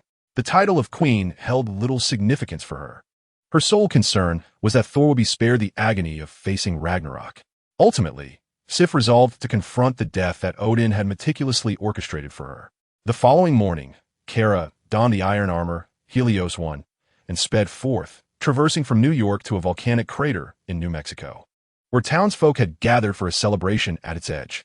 Clearly, upon the discovery of Thor's hammer, they summoned their friends to join them in this revelry. The able-bodied men of the town queued up, each attempting to lift the mighty hammer, though they remained oblivious to its true significance. Their spirits were undampened as they indulged in merriment. Kara discreetly descended, shedding her radiant armor, and mingled with the townsfolk. With her striking beauty, she swiftly became the focal point among the local girls. Before long, the young men had all taken their turns, and the outcome was predictable. None could lift the hammer. An elderly man with a white beard arrived in a small truck, securing the hammer with a heavy iron lock while tethering the other end to his vehicle. Kara was momentarily startled, for the old man's appearance bore a striking resemblance to Stan Lee from the real world. However, he was likely just a doppelganger, not some hidden figure of importance. After his futile attempt to dislodge the hammer, he departed amidst the laughter of the crowd. Kara soon noticed that the townsfolk's attention had shifted away from the unmovable hammer. It had become mere fodder for their conversations. She proposed to the girls nearby. "Since they cannot lift the hammer, why don't we give it a try?" A girl of about 16 perceived Kara's intent and replied, "Do you really want to lift it? It looks quite heavy. We surely can't." Some girls had already resigned themselves without even attempting. "Let us try. My strength is no less than those boorish men. I've trained in Jeet Kune Do," declared a particularly tomboyish girl, striking a pose reminiscent of Bruce Lee. With one girl leading the charge, the group of young women gathered around Thor's hammer. Nearby, a cadre of boys watched them. and upon witnessing the girls' attempts to lift the seemingly impossible hammer, they erupted in mocking laughter. The tomboyish girl glared at the boys and disdainfully challenged. "What? Do you want to test my fist?" Well aware of her prowess, the boys fell silent, casting furtive glances. After several girls had their attempts, Kara stepped forward to grasp the hammer. The moment her hand made contact, she sensed an unusual resistance emanating from the hammer. An inexplicable feeling surged within her. She believed she could lift Thor's hammer, and that she possessed the rightful qualification to do so without relying on brute strength. Kara felt a twinge of astonishment. For though her true self was not malevolent, she certainly could not be deemed virtuous. How could she possibly be worthy of lifting Thor's hammer? Just as her thoughts swirled with confusion, she spotted a familiar face. Coulson, sporting his Mediterranean hairstyle, arrived at the scene accompanied by a cohort of individuals clad in black. Upon receiving directives from Nick, he promptly made his way to New Mexico, establishing contact with local SHILD operatives. Subsequently, he led this team of agents to the site of the enigmatic fallen object. After conferring with the mayor, Coulson commenced the evacuation of the gathering crowd, for no one could ascertain whether this hammer possessed any extraordinary capabilities. In SHIELD's archives, he had encountered records of a peculiar artifact, an obelisk, capable of transforming those who made contact with it into stone. In his efforts to safeguard the ordinary citizens, after successfully dispersing the outer crowd, he addressed the young women surrounding Thor's hammer. "Ladies, this object may harbor unknown dangers. It would be prudent for you to distance yourselves. Miss Kara, what brings you here?" As Coulson approached, he immediately recognized Kara. Recently, he had received a task from Director Nick, which involved persuading Tony to join the Avengers, a unique assembly. The reason Nick Fury opted not to extend the invitation personally was that he preferred to stealthily infiltrate Tony's abode and, from the shadows, confront him with, "Did you think you were the most exceptional person in the world?" However, Tony had anticipated Nick's move. The upgraded JARVIS promptly detected Nick and left an indelible memory in his wake. Naturally, Nick, having lost face, felt reluctant to approach Tony again. Thus the responsibility fell upon his loyal confidant, Coulson. A few days prior, Coulson had made several visits to Tony, always adhering to proper etiquette by knocking and maintaining a courteous demeanor. Moreover, with some of Zhou Shihao's memories influencing him, Tony had developed a modicum of fondness for Coulson, leading to a warmer reception than he would have afforded Nick. Consequently, Coulson had numerous encounters with Kara, becoming relatively familiar with her. "Coulson, your promptness is commendable," Kara remarked with a hint of sarcasm. After all, less than 24 hours had elapsed since the hammer's descent, yet Nick had dispatched his trusted subordinate to New Mexico. Discounting the time taken for Coulson to receive orders, travel, and assemble agents, SHIELD had nearly monitored the situation within an hour of the hammer's fall. "Miss Kara, if my memory served me correctly, today is not a holiday, is it?" Coulson inquired with a warm smile. "Kara, do you know this man?" The boyish girl who instinctively stepped in front of the other young women as Coulson approached asked curiously. "Yes, I do. He is the earnest older gentleman who has been persistently pursuing Tony. His name is Coulson, and he works in a government agency," Kara explained. "I am indeed earnest. But could we refrain from the older gentleman remark? After all, I am not yet married," Coulson responded, a hint of exasperation crossing his features as he absent-mindedly touched his thinning hair. "This uncle isn't married? Goodness, he must be having trouble finding a wife. He appears quite aged," one of the girls remarked. Observing his hairstyle, one might surmise that his kidneys are in poor condition. "How could you possibly know that? It appears you possess considerable experience." "Not at all. My mother once mentioned this to my father." Coulson now believes that this baldness severely detracts from his attractiveness. "Miss Kara, how did you arrive here? And does Tony know of your presence?" As Coulson listened to the girls' increasingly off-topic chatter, he interrupted their discourse. "Me? I came here aboard the Sun Chaser, traveling at its speed, which meant it took only a matter of minutes to journey from New York to New Mexico." The Sun Chaser? Coulson's expression reflected envy, as he evidently deduced the nature of Kara's vessel. After all, he had driven his beloved Laura for nearly 20 hours to reach this location. His hair had thinned due to frequent business trips. He once had a full head of hair when he was the darling of SHIELD. As Nick ascended to the role of director, his own hair had gradually diminished.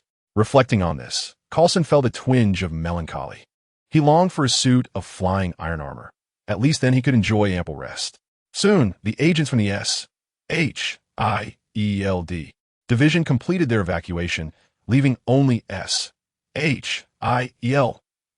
agents and this group of girls at the scene.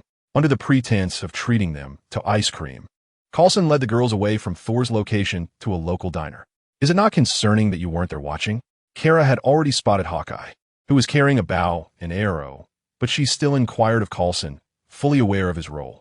Coulson pulled out his wallet, settled the bill, and smiled, saying, "No worries, my colleague Hawkeye has taken over. Even in my absence, he can manage things well.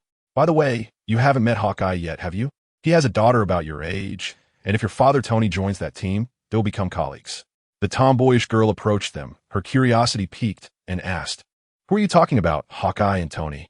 "Hawkeye is my friend, and Tony is Tony Stark, Kara's father." "You didn't know that?" Seeing the closeness between the girl and Kara, Coulson assumed she might be Kara's close friend, thus he spoke candidly.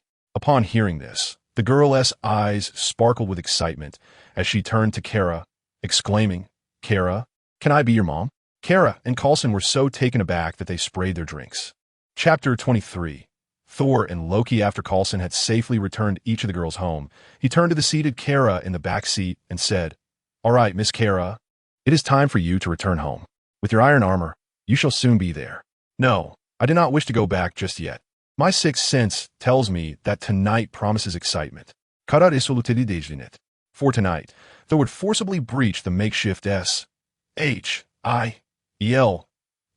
base established beside Mjolnir, and the three princesses would arrive to deliver joyous news to Thor. Are you planning to stay here?" Coulson felt an ominous sense as he heard Kara's words. The S.H.I.L.D. had conducted an investigation into this mysterious girl, but despite their efforts, they had uncovered nothing. Yet, he sensed that she was no ordinary individual. However, Coulson found himself at a loss regarding Kara.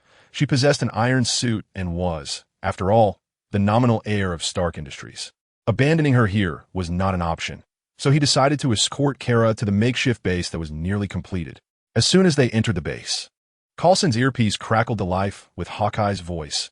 "It seems you brought back a bit of trouble, Coulson. Did you see me, Barton?" Coulson whispered into his earpiece. "Is that hamburger in your hand meant for me?"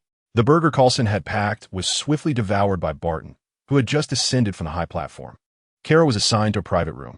Meanwhile, Thor and Jane were at a tavern enjoying drinks. Thor found the modern brew to be quite to his liking and, in a habitual manner, smashed his drinking vessel. Fortunately, Jane quickly explained to the other patrons that Thor's behavior was due to his unusual nature and not intentional. Otherwise, the god of thunder might have ended up incapacitated right there in the tavern. The tavern patrons included a group of burly men who had just returned from a gathering at the volcanic site, boasting about their experiences to those who had not attended. Intrigued by their conversation, Thor immediately recognized that they were referring to his enchanted hammer. Filled with excitement, he approached one of the robust men and asked, "Where's the hammer you speak of? Where is it?" The man, caught by his collar, was no pushover. Before Jane could intervene, Thor, relying on millennia of combat experience, easily subdued the group. "The hammer is at the volcano, but if you go now, you won't see it." The man, intimidated by Thor's strength, reluctantly divulged its location. Why not? Thor's heart sank at the thought that someone might have lifted his hammer away. For a moment, he felt despondent, fearing he might never return to Asgard. When he learned that the hammer had not been taken, but rather that the area was sealed off by authorities, he felt a wave of relief wash over him. In his mind, he believed no one in Midgard could prevent him from reclaiming his hammer, even if he had lost his divine powers. With the precise location in mind, Thor abandoned Jane, her assistant, and the astrophysicist Eric Selvig, hurrying towards the hammer's site. After commandeering a horse along the way, Thor's speed increased significantly. Upon reaching the vicinity of the volcano, he discovered, as the tavern patron had indicated, that a temporary encampment had indeed been established.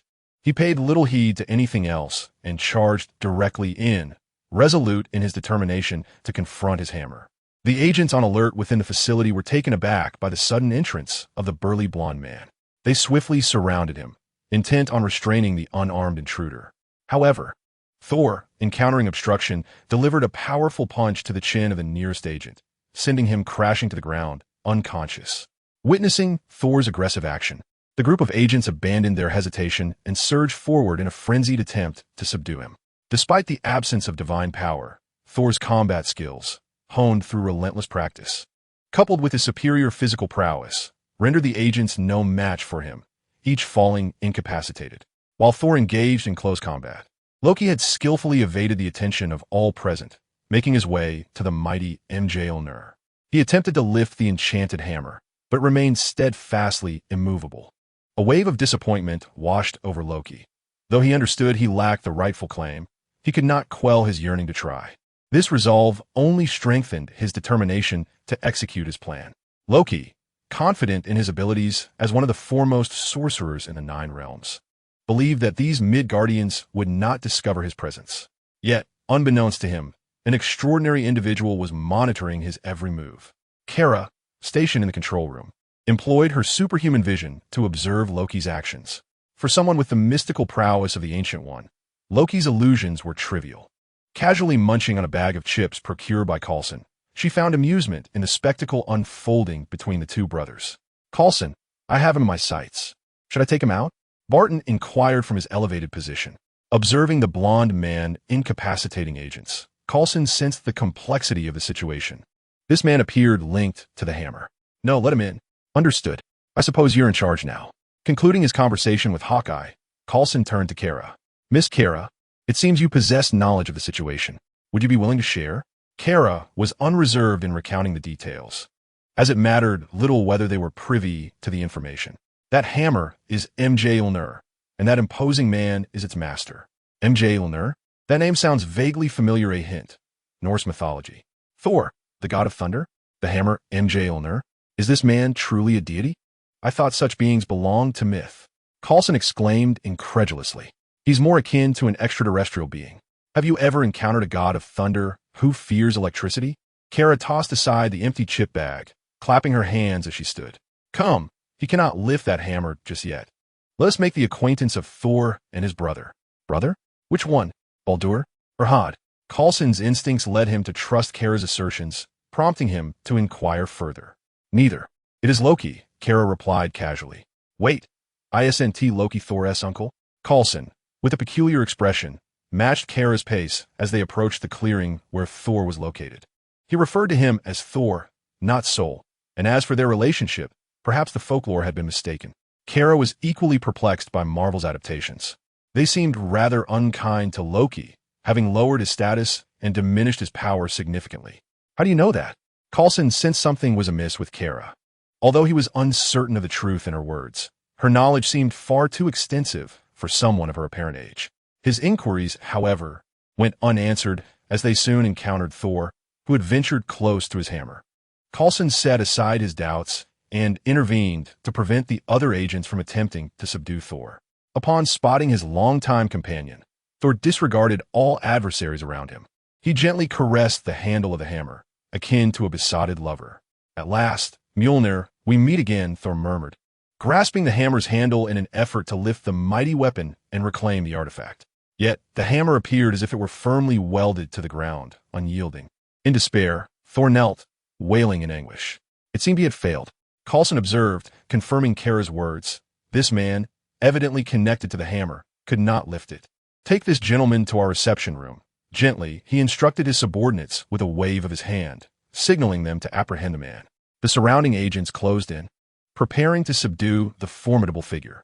Seizing the moment, Loki cast a spell that halted the thoughts of the nearby Midgardians, then approached the despondent Thor. Placing a hand on his shoulder, Thor looked up to see his brother Loki standing before him and excitedly inquired, "Loki, is that you?" "Brother, it is I." Loki replied with an elegant smile. "Have you come to take me home?" "No, I have come to inform you that father has passed." Loki's expression subtly shifted to one of sorrow. Thor, taken aback by the grim news, stood frozen in shock. "You have disappointed him, brother." Loki continued his performance. "Due to your impulsiveness, father was unable to complete Odin's sleep on time, and thus I shall assume father's position, while you, my brother, shall remain forever in Midgard." Suddenly, Loki's impassioned voice was interrupted as he turned to find a golden-haired girl, around 12 or 13, eagerly munching on a bag of chips among the still figures. Thor, following Loki's gaze, noticed this distinctive girl as well. "What are you looking at? Please continue." Kara said, offering a chip to encourage Loki to proceed. Loki's expression grew rigid as he haughtily retorted, "Foolish mortal, do you dare to desecrate the divine?" Raising his hand, Loki summoned his staff, which began to materialize. Gripping the staff tightly, he aimed it at Kara and unleashed a beam of energy directed towards her.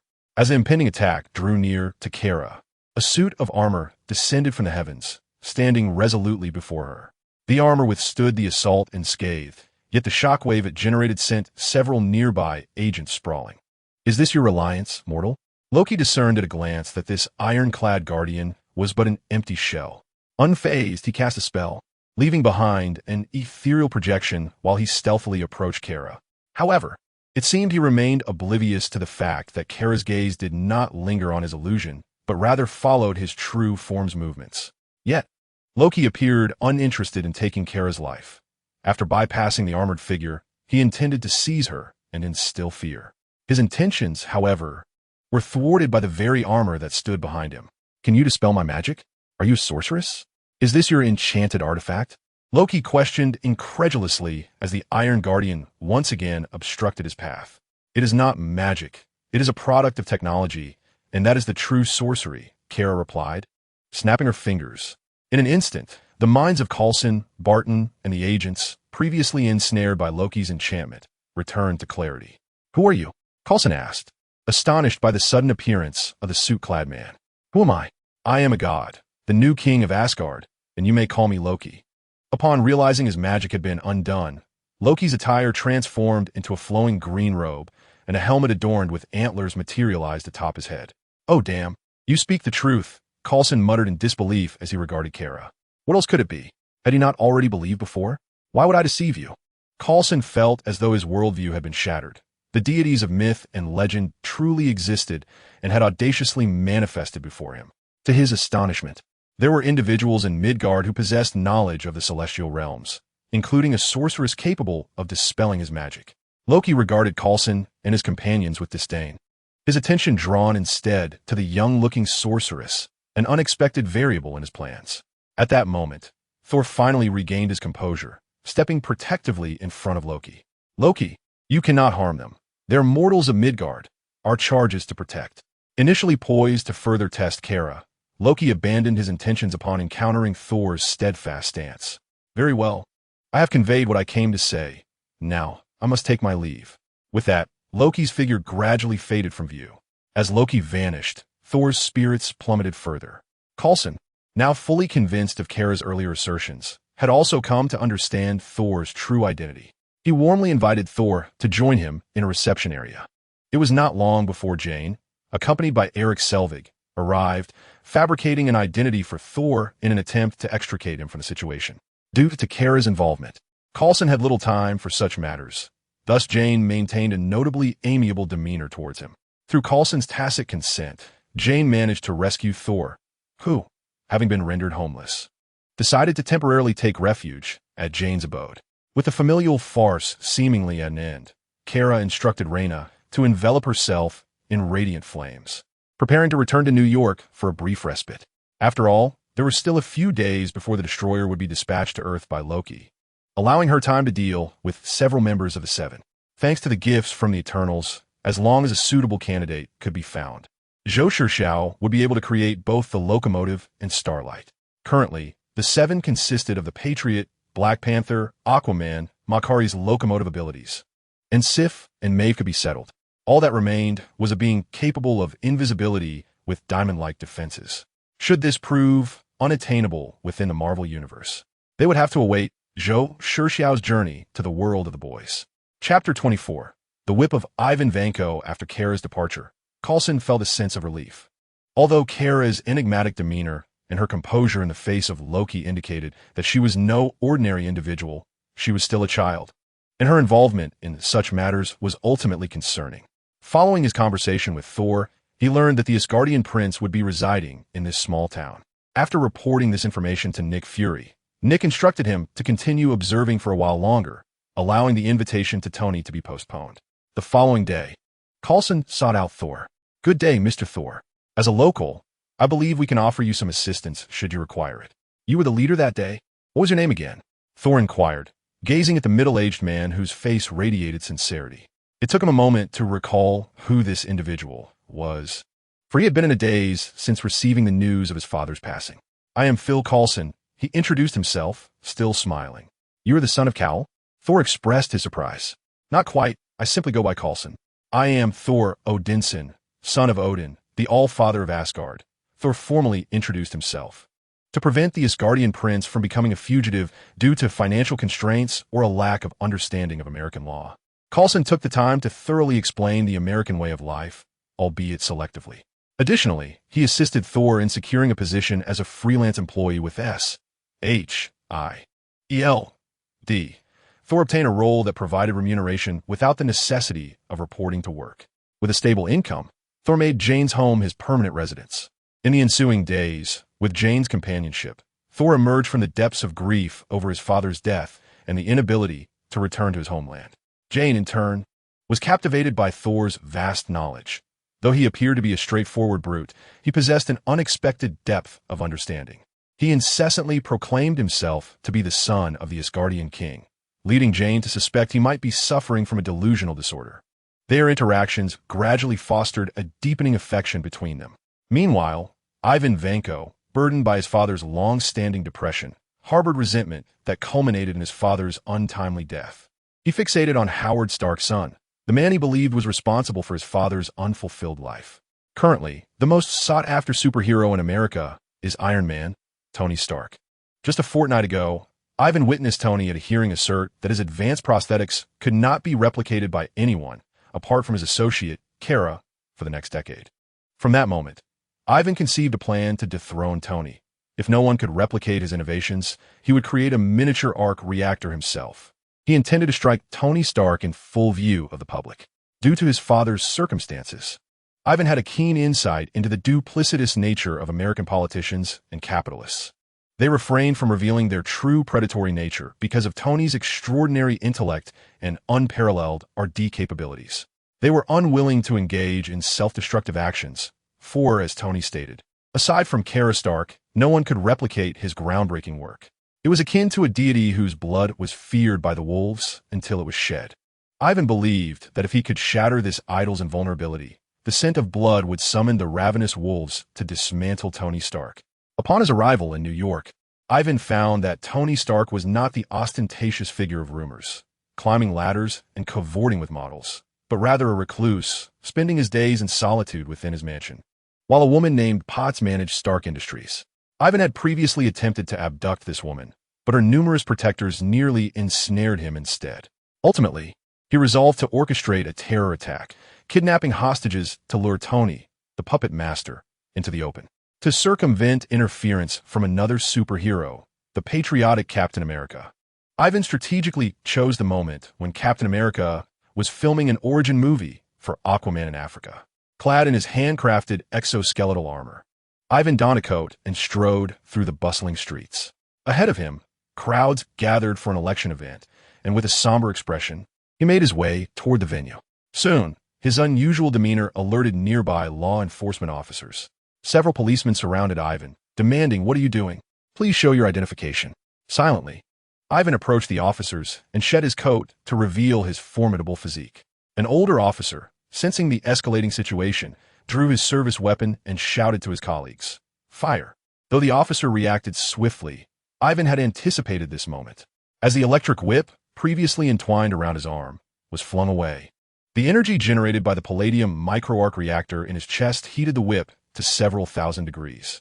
Apart from the first shot fired by the elderly officer, the other policemen remained motionless, and the electric whip swiftly incapacitated the law enforcement officers. This sudden turn of events captured the attention of the crowd gathered for the election. In an instant, the throngs of people erupted into chaos, akin to ants disturbed from their nest, scattering in a desperate attempt to escape the scene. They discarded their previous airs of superiority and decorum, shoving aside anyone who stood in their path, and those who stumbled were callously trampled underfoot. The screams born from the surge and trampling only intensified the pandemonium. Those at the periphery of the crowd bolted in the direction away from Ivan. They were acutely aware that with the emergence of the Patriot and Iron Man, ordinary criminals no longer dared to brazenly commit misdeeds. Only the most formidable supervillains would dare to do so. Ivan followed closely, seemingly unperturbed by the fleeing masses. Before the first wave of fleeing individuals, a dozen drones hovered overhead, machine guns suspended beneath them began to fire, and the swift crowd met a swift end. Those who had intended to escape abruptly halted in their tracks. More drones converged from all directions, illuminating the grim reality of their predicament. Compliant and fearful, they clasped their heads and crouched down. Ivan Vanko ascended the podium and spoke into the microphone. "I wish to meet Tony Stark." Soon, the police, having received the message, cordoned off the area. Journalists, alerted to the unfolding drama, rushed to the scene, encircling the square to the point of congestion. The terrorist demand was a meeting with Mr. Tony Stark, the Iron Man. What hidden narratives might lie beneath this peculiar request? Stay tuned for our station's ongoing coverage. Reporters at the periphery brandished their recording devices, relaying this significant event to the cameras. Where was the Patriot? Why had he not come to rescue these unfortunate souls? On social media, detractors of the Patriot eagerly emerged. The Patriot was filming an origin movie for his ally Aquaman in Africa. He was simply too far away. Otherwise, he would have already appeared to neutralize the terrorist. It seems this terrorist feared the Patriot, deliberately choosing to act in his absence, thus underscoring the necessity for the Patriot's presence. For every critic, there were also devoted supporters ready to defend him. Chapter 25. The Demise of the Whip, Ivan Vanko. Jarvis had alerted Tony the moment he uncovered the intelligence. As the situation escalated and the news spread, capital magnates, military officials, congressional representatives, and intelligence agencies took note of this extraordinary act of terrorism. The terrorist had not articulated any further demands to the police, save for his bizarre request to meet Iron Man. Soon, each of them employed various means to acquire all of Ivan's information along with his current photograph. Upon gazing at the image of Ivan, adorned with a palladium arc reactor reminiscent of Iron Man's clean energy device, a wave of greed surged within them. It appears Stark has encountered significant trouble. That fellow Tony is bound to become a boastful braggart. Osborn, overtaken by avarice, conceived numerous ideas, yet upon recollection, he relinquished his thoughts. Though this did not deter him from mocking Tony Stark. This man is precisely the individual I seek. He possesses the potential to elevate Hammer Industries beyond Stark Industries. And he shall be my Tony Stark. Justin Hammer, in a fit of excitement, pounded the table, exclaiming. He was imbued with unwavering confidence. Given Hammer Industries' current rapport with the military, capturing this individual would certainly render him a mere pawn in his grasp. Ivan Vanko's father had once served as Howard Stark's assistant, but was accused of stealing advanced American technology and subsequently exiled. It seems the theft of cutting-edge technology holds some truth. This man must be apprehended. Indeed, such a perilous individual is beyond the capabilities of the police. It must be the army that takes control. If necessary, the hostages gathered in the square may be sacrificed. After all, I doubt the congressman is particularly concerned about a few votes. Thus, the upper echelons of the American military made their grand decision. Following their orders, the troops advanced toward Ivan's location. Tony had anticipated the emergence of Ivan, yet he was disinclined to venture out himself. Instead, he sat at home, sipping a drink, while remotely controlling the Mark VI with the assistance of Jarvis, directing it toward the scene under Ivan's command. By the time Tony's armored suit arrived, the area was tightly encircled by layers of police and military personnel. As he witnessed the descending Mark suit, Ivan's face broke into a delighted grin. "You finally arrived. You damned thief, Stark." Ivan forcefully shoved the election's main candidate, Senator Hawk, to the ground. With Tony Stark now present, the shield became irrelevant. From within the steel armor, Tony's voice resonated. "Are you referring to the arc reactor on your chest? That is merely an obsolete and inferior model. I possess something far more advanced. Stark, you merely possess superior resources. Were I to have what you currently hold, I could surpass you," Ivan retorted with a derisive sneer. Ivan's words incited an unusual excitement in Justin Hammer, who had been silently observing the unfolding events. "So, you wish to usurp me? Do you truly believe Congress would allow a criminal to replace me?" Tony, at home, responded with disdain. "That is inconsequential, even if I were to act." Ivan was cut short as a swarm of drones suddenly opened fire upon the hostages, resulting in significant casualties. "I shall remain unharmed, for I hold value, while you, Stark, bereft of your golden stature, and your Stark Industries shall become a succulent morsel for others to devour. Ivan articulated his intentions clearly. He recalled Stark's admission that his technology had remained unbreakable for a decade. Yet his miniature arc reactor had been replicated, not in a laboratory, but crafted by hand. Such innate talent and capability were akin to that of another Tony Stark. Thus, regardless of his malevolent actions, he would face no repercussions, while Tony, who had always regarded the arc reactor and his Iron Man suit as sacred, would be besieged by rival factions, abandoned by both the political sphere and the military. Ivan let out a maniacal laugh as he pressed the button on his electric whip. The whip glowed with an intense, searing red light, and he swung it down upon the podium, cleaving it in two. The molten metal at the severed edge glowed red, a testament to the terrifying power of the electric whip. Ivan approached the Iron Man suit, wielding two electric whips. If you attempt to evade, it will be their lives at stake, he declared. Tony, at home, smirked at the implication. He had no intention of dodging. Ivan executed a vertical strike with the electric whip aimed at the shoulder of Mark VI, intent on severing Tony's arm from his body. As the whip struck the suit's surface, a shower of sparks erupted. Following this strike, Ivan fell silent, incredulous as he beheld the unscathed Mark VI, searching for even the faintest scorch mark on its shoulder. Jarvis, has his drone signal been severed? Paz is almost here, and I wish to avoid further engagement, he inquired. Sir, control of the signal has been established, Jarvis responded. When was this accomplished? Tony casually asked. 1 minute ago, Jarvis replied. Why didn't you inform me sooner? Tony questioned, perplexed. I believed you wished to converse with him. Jarvis explained his reasoning. Jarvis, you're quite clever. Increasingly so, Tony remarked. Thank you for the compliment, sir. Jarvis replied. I was not complimenting you. Now, cut off Ivan Vanko's signal transmission. Through his X-ray vision, Tony observed Paz's vehicle navigating the mountain path leading to the villa. It seems your equipment is somewhat antiquated. Its temperature is insufficient. Like your energy source, it is due for retirement. Tony's voice dripped with sarcasm from within the Mark VI. In a fit of rage, Ivan activated the device on his exoskeleton arm to transmit a signal, intending to leverage the lives of the hostages to hold Tony accountable for his words. After 2 consecutive failures, Ivan soon realized that he had lost control of his drones. Uncertain whether it was Tony or someone else responsible, Ivan was compelled to resort to alternative measures to inflict greater harm upon Tony's invulnerable form. I have created more than one palladium arc reactor. Aside from the one on my person, others are strategically placed within several key facilities throughout the city. Ivan was acutely aware that, with his current equipment, he was incapable of inflicting any direct harm upon Tony. Consequently, he relinquished his electric whip and raised both hands in a gesture of surrender. A contingent of police officers, witnessing this act, swiftly surrounded him and apprehended the instigator of chaos. However, before the officers could escort Ivan a few meters away, a high-ranking military officer intercepted him.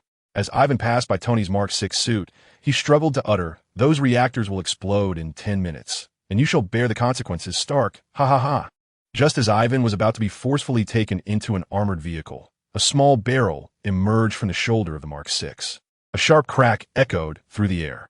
Ivan, who had envisioned himself secretly developing at a military base only to re-emerge and eliminate Stark, met a sudden demise at the doorstep of the armored vehicle. What are you doing? Soldiers surrounding Ivan aimed their weapons at the Mark VI and demanded answers. The Mark VI remained silent, lifting its gaze to activate its propulsion system and soared into the sky, departing the scene. On that day, hundreds of Iron Men soared from Mulberry, spreading across New York in a mere 5 minutes. Some of the armored suits enveloped suspicious items on the roadside within their forms, ascending into the heavens and vanishing from sight. Others hovered outside skyscrapers, scanning the buildings with an enigmatic beam of light. A few ventured into schools, circling above as if in search of something. Within just 5 minutes, this legion of armored suits ascended into the sky, disappearing from view. This was Jarvis, meticulously clearing the residual threats left by Ivan Vanko after comprehensive data analysis and real-time investigation. Chapter 26. The 7 superheroes of Vought, while Tony effortlessly subdued the adversary before him. Vought's official website was abuzz with activity. Hagen, an ordinary typist, had encountered a group of thuggish assailants during an outing. Lacking sufficient funds at the time, he found himself the target of their wrath. as they intended to inflict harm upon him. Fortunately, the patriotic hero descended from the heavens, driving the thugs away, and from that moment on, Hagen became an ardent supporter of this hero. As a loyal fan, Hagen frequently visited Vought's website. Today, he noticed that the previous news about the hero's recent exploits had been pushed down the page, replaced by a new announcement. The headline read The Superhero 7, detailing the 7 extraordinary individuals. At the forefront was his idol, the patriotic hero. Hagen clicked on the hero's profile, which displayed his information. Patriotic hero leader of the superhero, 7 earthling abilities: super strength, super speed, heightened senses, flight, heat vision, and impervious physique. Below this was a link to news articles regarding the hero's rescues of the populace. After exiting the dedicated page for his idol, Hagen turned his attention to the other 6 newly introduced superheroes. In second place stands Queen Sif. Upon noticing that she is a female superhero, Hagen's interest was piqued, prompting him to visit Queen Sif's personal page. Regrettably, it was devoid of content, lacking any images of Queen Sif, presenting only a brief introduction. Queen Sif, denoted by a question mark image, serves as the vice captain of the Superhero 7, a Valkyrie of the Asgardian pantheon and a goddess of abundance. Her abilities encompass superhuman strength, super speed, enhanced senses, flight, divine powers, and a godly physique. She wields Odin's sword and dons sacred armor. The page elaborates on Queen Sif's origins, detailing her as a Valkyrie from Asgard and a goddess of abundance in Norse mythology, endowed with formidable strength and a powerful physique. As Hagen perused Queen Sif's introduction, his worldview began to shatter. The notion of humans mutating to acquire extraordinary powers could be tenuously explained through science. But how could deities from myth and legend manifest? Trembling, Hagen exited Queen Sif's personal page and ventured into the third-ranked Aquaman's profile. Aquaman's page featured his image, depicting him as a member of the Superhero 7 and an Atlantean. His powers include superhuman strength, super speed, enhanced senses, flight, and dominion over the ocean. He wields the trident of Poseidon, known as Namor Mackenzie. Aquaman is of mixed heritage, his mother an Atlantean princess and his father an American, who fought against the Nazis during World War II and rescued Captain America. Hagen's already fragile worldview shattered completely. Emboldened, he clicked on the 4th profile belonging to Black Panther. The page for Black Panther showcased his image and detailed his role as a member of the Superhero 7, a human from Earth endowed with superhuman strength and unparalleled combat skills, equipped with the Black Panther suit. T'Challa is the Prince of Wakanda, an isolated African nation boasting technology more advanced than that of the United States, yet remains discreet and reclusive.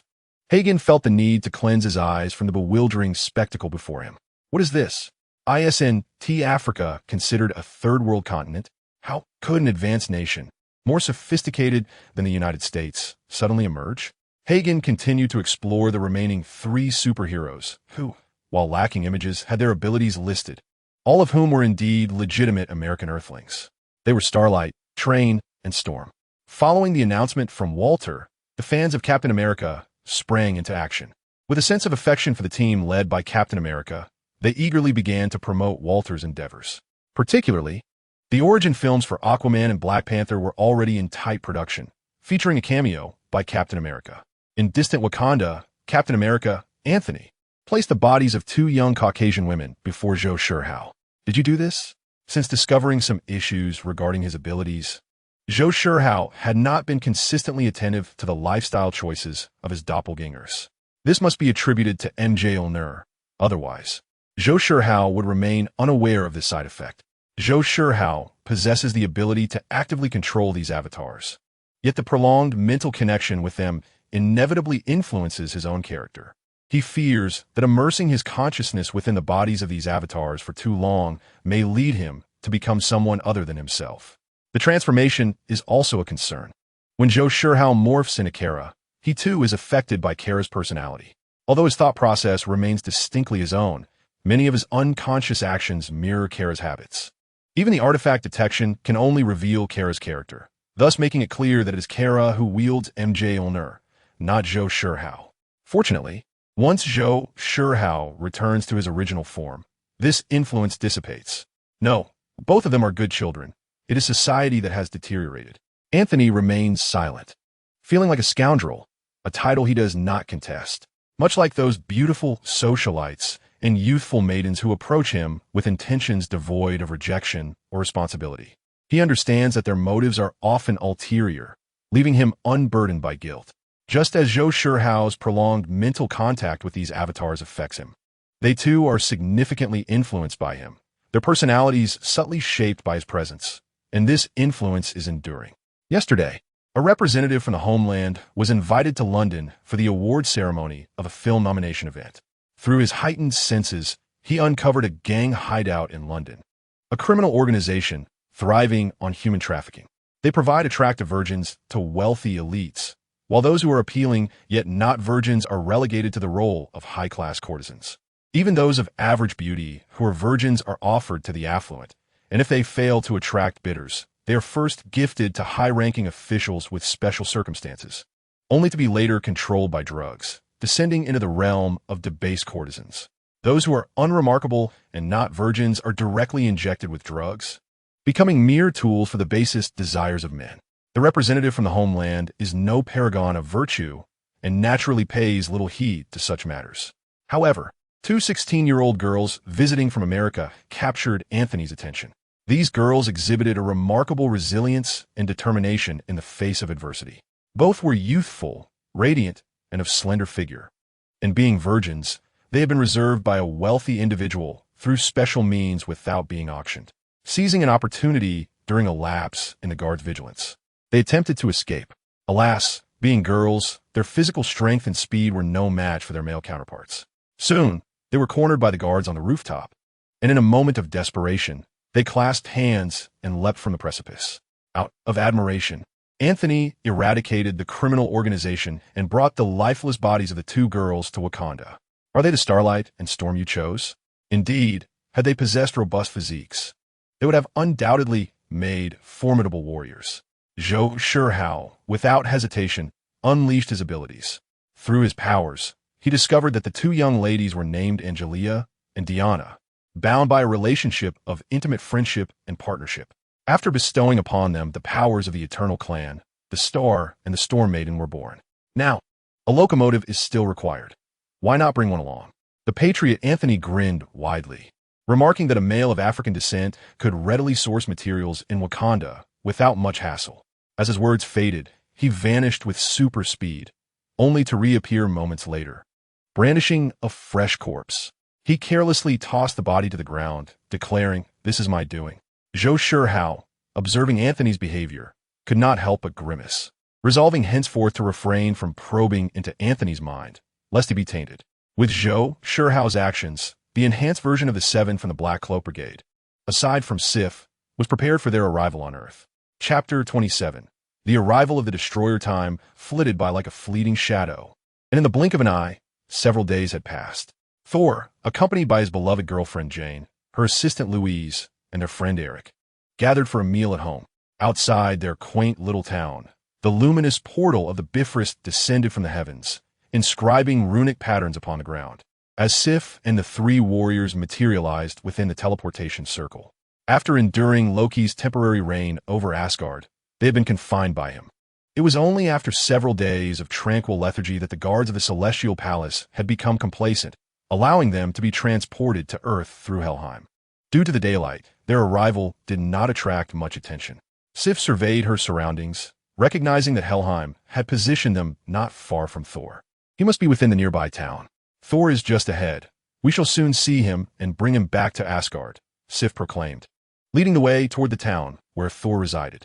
Vostag, Hogan, and Fandral observed Sif's transformation over the past few days with astonishment as they beheld her retreating figure. They noted that Sif seemed to have matured suddenly, her demeanor now reflecting a remarkable sophistication, no longer the bashful girl trailing behind Thor. Their presence stirred curiosity among the townsfolk, who regarded them with inquisitive glances. Are they new actors in a play? I haven't heard of any theater performances in our town recently. Perhaps they are scouting for an audience.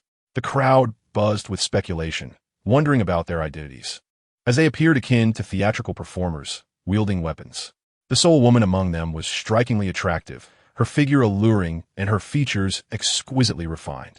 The three men, though rugged and unconventional in appearance, exuded a commanding presence. Ignoring the curious gazes of the townsfolk, Sif strolled through the small village accompanied by the three warriors, confident that Thor would soon discover their presence. Indeed, her anticipation proved accurate as Thor and Jane were quickly captivated by the lively atmosphere of the town. Upon hearing that a troupe of actors had arrived to perform, the four of them ventured out to witness the spectacle. As Thor and Jane squeezed their way into the crowd, Thor was elated to find that the ones being observed were his dear companions. "Wostak Hogan Vandal, it's you. How delightful. You've come to see me," Thor exclaimed, his face lighting up with the joy of reunion. Sif and the others were equally thrilled to see Thor, who had become an ordinary man. "Thor," they called out, rushing toward him. Jane, intrigued by Thor's friends, inquired, "Are they your companions?" "Indeed. Allow me to introduce them," Thor replied, beaming with pride as he showcased his old comrades. "This is Wostag, one of the mightiest warriors of Asgard." He embraced Wostag, draping an arm over his shoulder as he introduced him to Jane. "This is Hogan, a formidable fighter skilled in all forms of weaponry. And here is Vandal. These three are among the bravest of Asgard's warriors." After Thor completed his introductions, Jane's gaze lingered on Sif, sensing a rival's presence emanating from her. "She is Sif. In your tales, she is known as the goddess of abundance. However, she is somewhat different from what you may have heard. She is also a valiant warrior." "She is Sif, and you are Thor?" Jane's heart was a tumult of emotions, akin to a mistress encountering the rightful wife. Though she did not truly believe that Thor and his friends were of the Asgardian pantheon, Thor discerned her thoughts and stepped closer, wrapping an arm around Jane as he introduced her to Sif and the three warriors. "This is Jane, my beloved." Upon hearing Thor's words, Jane felt a wave of shyness wash over her, wanting to retreat. Meanwhile, the three warriors turned their attention to Sif, already aware of her feelings for Thor and now filled with concern for her. Yet Sif appeared far more resilient than they had anticipated. After all, this was not Thor's first dalliance with women of other realms, and she had grown accustomed to it. "Thor, we await your return to your divine powers, so we can return home together," Sif said in a calm tone. "For now, we are fugitives from Asgard. Only when you reclaim your throne can our transgressions be forgiven." "Sif, I cannot return. I have disappointed father. He perished due to my recklessness," Thor lamented, the joy of reuniting with old friends fading as memories of his deceased father clouded his spirit. The three warriors exchanged puzzled glances. The king was merely in Odin's slumber, attempting to quell his increasingly potent powers, so how could he be gone? Sif, having learned of Loki's machinations through Odin, was not surprised that Thor had been ensnared in Loki's schemes. On the Rainbow Bridge, Hela was encased in ice, and Loki observed the frozen figure with a grim countenance. He intended to transport the destroyer, which he had extracted from Odin's vault, to Midgard. Upon receiving word that an oddly dressed individual had approached Thor, Coulson promptly rallied his team and made haste towards a small town where Thor resided. His keen intuition suggested that significant events were about to unfold. As they neared the town, a brilliant column of light connecting heaven and earth appeared on the horizon, prompting him to alert his companions. As the light dissipated, a towering suit of armor emerged from the spot where the beam had once been. Coulson breathed a sigh of relief, believing it to be one of Tony's new armors. Especially since Tony had recently unveiled hundreds of armors. This must surely be one of them.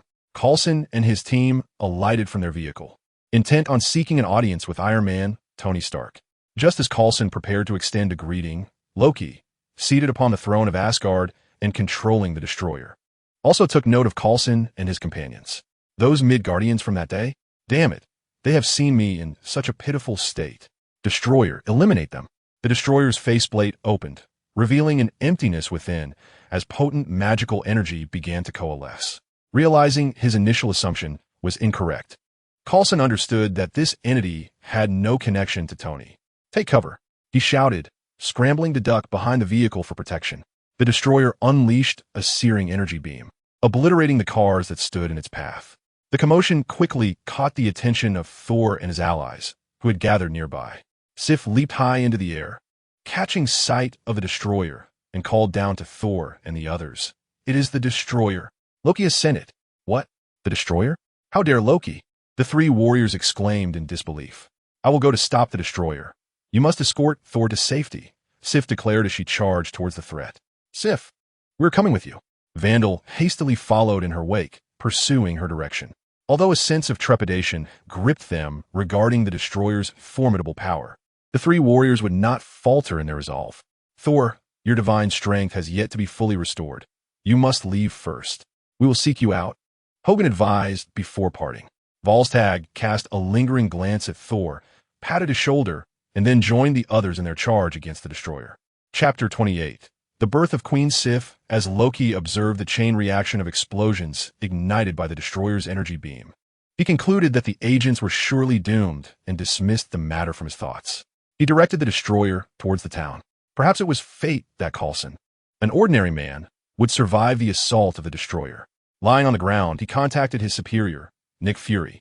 "Boss, a mysterious armored figure has appeared here and attacked us." "An armored figure? Did Tony attack you?" "No, it has nothing to do with Tony. It seems directed at Thor." "Are you suggesting Loki?" "It must be." After attacking us, it headed towards Thor. Coulson's words prompted Nick to instinctively reach for the beeper in his pocket. In his heart, he pondered that if Asgard were to engage in war with Earth, it would indeed be a matter of great significance. The destroyer advanced with remarkable speed, and as it neared the small town, Sif and the three warriors confronted it. Leading the charge, Sif displayed the valor of a Valkyrie. The destroyer's visor opened once more, unleashing a crimson beam of energy directed at Sif without any prior charge. Sif, with the grace of a dancer, deftly evaded the oncoming assault. However, Volstagg, positioned behind her, was unable to escape in time, resorting to blocking the attack with his massive axe. Though the blow was deflected, the force propelled him backward. Hogan and Fandral, disregarding the fallen Volstagg, hastened to follow Sif's lead toward the destroyer. As the destroyer fired its beams at Sif and the three warriors, it simultaneously approached them, leading both sides to engage in close combat. Sif swung her sword toward the destroyer's chest, but the creature ignored her strike, retaliating with a powerful punch that sent Sif flying 30 meters away. Locking onto the downed Sif, the destroyer opened its visor to charge a red laser. In that moment, Hogan arrived, swinging his hammer upward to strike the destroyer's chin, causing it to tilt backward as a charged crimson beam shot into the sky. Following this, Fandral bent low to deliver a blow to the destroyer's hind leg, destabilizing it. The two men, working in harmonious tandem, succeeded in toppling the destroyer to the ground. While the destroyer's form resembled that of a human, it executed movements beyond human comprehension. As it lay down, its right arm elongated to seize Hogan by the ankle, hurling him toward Fandral. With no choice, Fandral ceased his assault and braced himself to catch Hogan, and the two tumbled together onto the ground. Meanwhile, the downed Sif and the battered Volstagg seized the opportunity to charge forth. Volstagg leaped first, aiming his hammer at the destroyer's face. The destroyer stood upright, effortlessly grasping Volstagg as he lunged. Sif, wielding the sword blessed by Odin, delivered a powerful strike aimed at the arm that held Volstagg. The clash of the sword against the destroyer's armor resonated with a sharp sound. The destroyer's arm bent slightly, but absorbed Sif's forceful attack with ease. Hogan and Fandral soon rejoined the fray, and their synchronized efforts momentarily perplexed the destroyer, controlled by Loki. In response, Loki intensified his magical output, significantly augmenting the destroyer's speed and strength. Once again, Sif and her companions found themselves in dire peril. Meanwhile, Coulson, having narrowly escaped death, arrived in the town, leveraging his professional connections with the local police and government agencies to initiate an evacuation.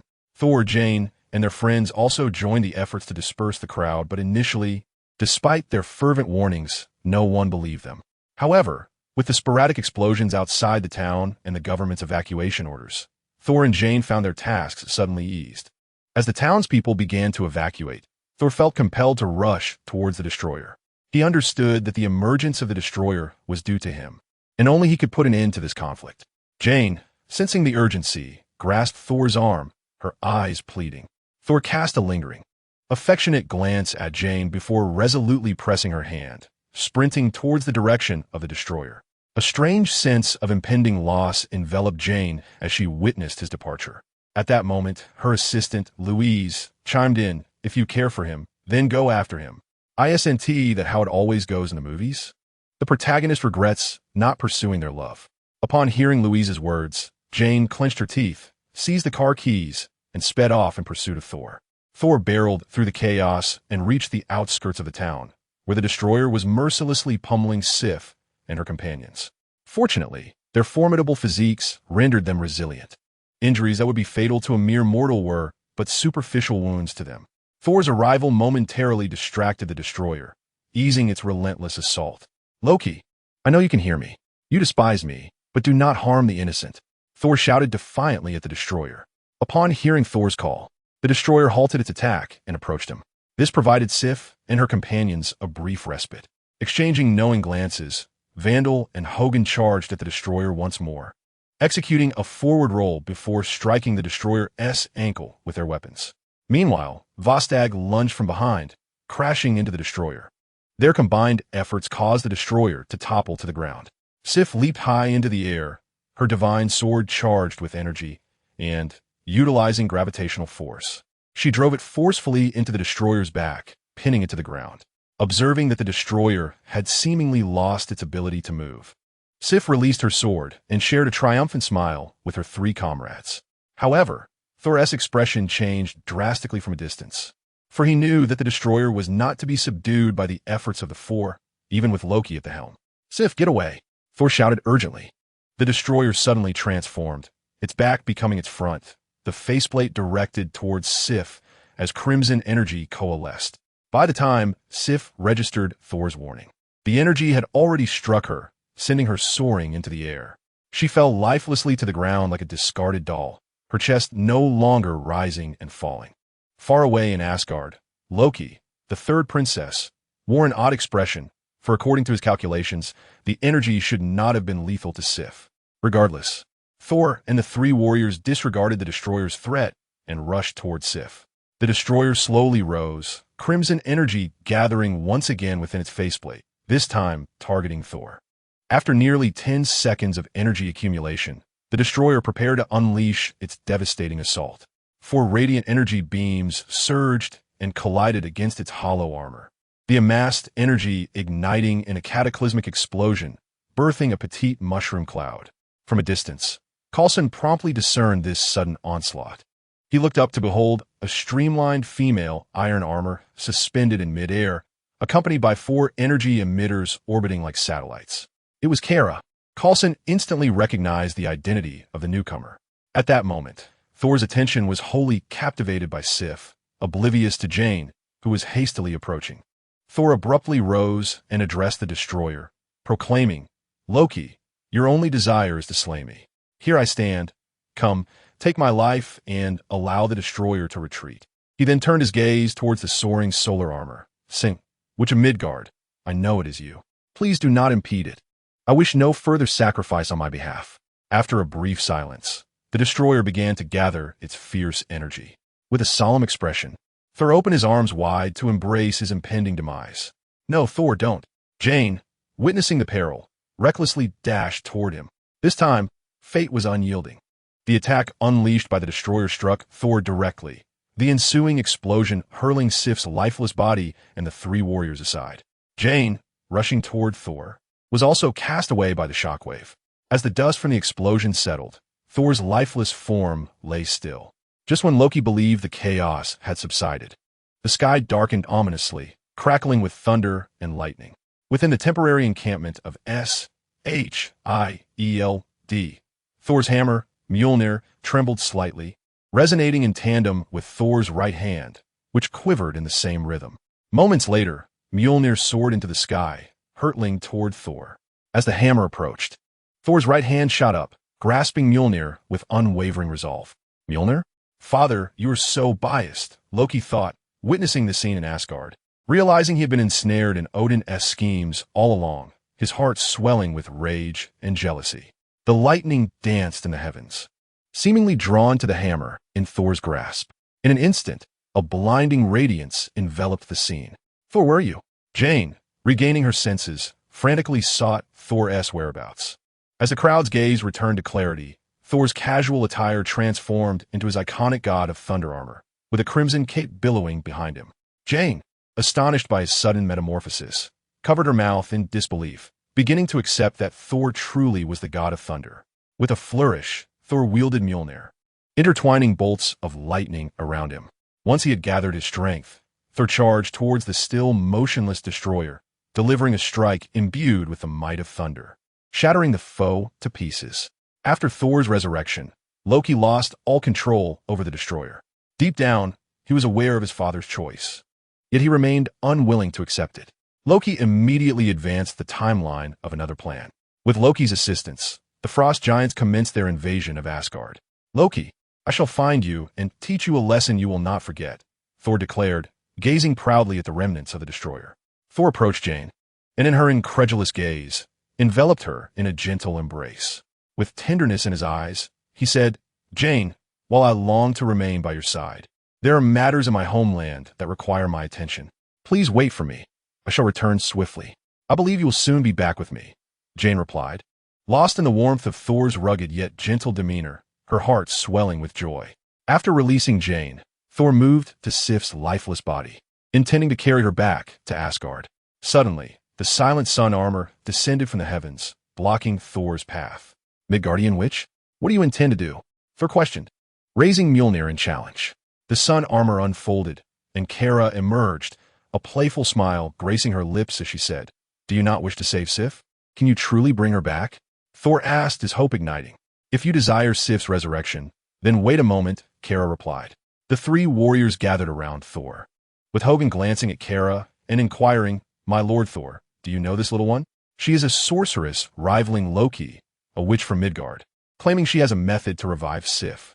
Thor explained to them the events of that day when Loki visited Midgard. The Allfather is merely trapped in Odin's sleep. "Thor, you are too naive. One should not underestimate Loki's cunning," Voltag remarked, his voice tinged with indignation over Loki's deception. Kara harnessed her extraordinary abilities to transform Sif into a replica of herself. As her power surged, Sif's pallid visage blossomed with a rosy hue. Her once motionless chest began to rise and fall once more. Kara embraced the extraordinary strength that Sif shared with her, a wondrous force that radiated a gentle and steady essence, surpassing the peculiarities of magical energy. She also imparted the superhuman attributes bestowed upon her by the Superman to Sif. When Sif finally opened her eyes, she was no longer the Sif they once knew. In that moment, she possessed the strength and physical prowess of a warrior, rivaling the might of her compatriots. And aside from lacking the ability to emit heat vision from her eyes, she could easily overpower any adversaries. "Sif, you are truly restored," Thor exclaimed in joyous recognition of Sif's miraculous healing. The three warriors surrounding Thor also beamed with happiness, having regarded Sif as their sister. Her revival brought them immense delight. "Midgardian witch, you have earned the eternal friendship of Asgard. Should you require assistance, Asgard shall stand ready to support you with all its might," Thor proclaimed, his chest swelling with pride. "Your Highness is correct. We acknowledge you, witch." The three valiant warriors of the Celestial Palace expressed their sentiments in unison. Sif took a few steps, acclimating to her new form while assimilating fragments of shared memories. Her expression darkened, especially upon witnessing in the recollections that Thor was flanked by the goddess of thunder, Jane, and the Valkyrie, while she herself was left faceless. "Miss Sif, what troubles you? Are you unwell?" Jane inquired, noticing Sif's unusual demeanor. Sif silently approached Thor, her expression devoid of emotion as she fixed him with a penetrating gaze. Thor felt a shiver run down his spine under Sif's scrutiny. "Sif, what is it?" he asked, confusion evident in his voice. Without a word, Sif delivered a powerful punch to Thor's abdomen, sending him crashing to his knees, gasping for breath. "Sif, what are you doing?" Vostag interjected urgently, positioning himself protectively in front of Thor. Hogun, drawing his weapon, directed it towards Kara. What have you done to Sif?" Kara replied with a smile, "Nothing of consequence." She simply foresaw a grim future and wished to vent her frustrations on Thor. "Also, I am not a witch. I am a goddess." As she spoke, divine energy coalesced in her hands. Vandal exclaimed, "Asgardian power? Are you of Asgard?" In a corner, Coulson's ears perked up, sensing he had stumbled upon a momentous secret. Chapter 29. Return to the Cosmos. Kara is of Asgard? No wonder there was no trace of her past. Coulson felt he had misjudged Tony. The SHIELD had long suspected Tony of concealing Kara's previous information. "Sif, you have grown stronger. How about we engage in a bout upon our return to Asgard?" "Thor, cradling his abdomen and feeling the potency of Sif's power, exclaimed with enthusiasm. Hogan, with his perceptive nature, reflected on Kara's words and Thor's previous reckless behavior, leading him to speculate on Sif's reaction. He wore an odd expression, mentally chiding Thor for his obliviousness to the situation. Sif's expression twitched, regretting her earlier restraint. With Kara's mission accomplished, she donned her blazing armor and departed from the scene. Thor's interest in Sif intensified, and he eagerly expressed his desire to train with her, momentarily neglecting the chaos Loki was causing back in Asgard. It was only when Hogan reminded him that Thor turned his gaze skyward and shouted, "Heimdall, bring us back." However, as expected, the Rainbow Bridge did not manifest, leaving the atmosphere thick with silence. Heimdall, a sense of foreboding rose within Thor. Sif sighed, raising her Odin-blessed sword and forcefully plunging it into the ground, summoning the runic symbols. "Sif, can you open the Rainbow Bridge?" Thor regarded her, as if seeing her for the first time, while the three warriors looked on in astonishment. The capabilities bestowed upon this sword by Odin were not entirely surprising. However, it was Sif's first time wielding such power, as her previous form had been unable to withstand the energy required to open the Rainbow Bridge. "Excellent, Sif. From now on, we can go wherever we desire," Thor mused, instantly envisioning a life of newfound freedom. In former times, Sif might have willingly accompanied Thor on escapades across the Nine Realms. However, the current Sif, enlightened by the narratives of the real world, had discerned Thor's true essence. She had come to realize that Asgard had nearly fallen into ruin due to Thor's foolishness. Although Sif harbored affection for Thor, her love for Asgard surpassed it. Coupled with the fusion of Zhou Shihao's soul, Sif had relinquished her feelings for Thor. "I shall not return to Asgard for the time being, as I promised Kara to remain in Midgard for a while," Sif calmly articulated her decision. Sif, Thor, who had never experienced rejection from her before, was momentarily bewildered, gazing at her in disbelief. Witnessing Thor's expression, the frustration she had briefly quelled surged anew. In a swift motion, Sif seized the god of thunder's hammer, her body crackling with divine energy. With a single strike, she sent Thor hurtling out of the radiant beam of the Bifrost. In an instant, Sif summoned her strength and appeared behind Thor, kicking him back to his original position before he even touched the ground. The entire event transpired in mere seconds. The three warriors from the Celestial Palace were still processing the scene when Thor suddenly vanished, only to reappear in a disheveled heap on the ground. Once the luminous beam of the Bifrost faded, all that remained were the engraved runes on the ground and Sif's sword, firmly planted in its place. Thor and the three celestial warriors had returned to Asgard. Sif withdrew her sword, sheathing it with grace, and lifted her gaze toward the direction where the beam had disappeared. "We are no longer allies. I look forward to our next encounter, Thor and Loki." After a moment of contemplation, Sif chose a direction and soared away.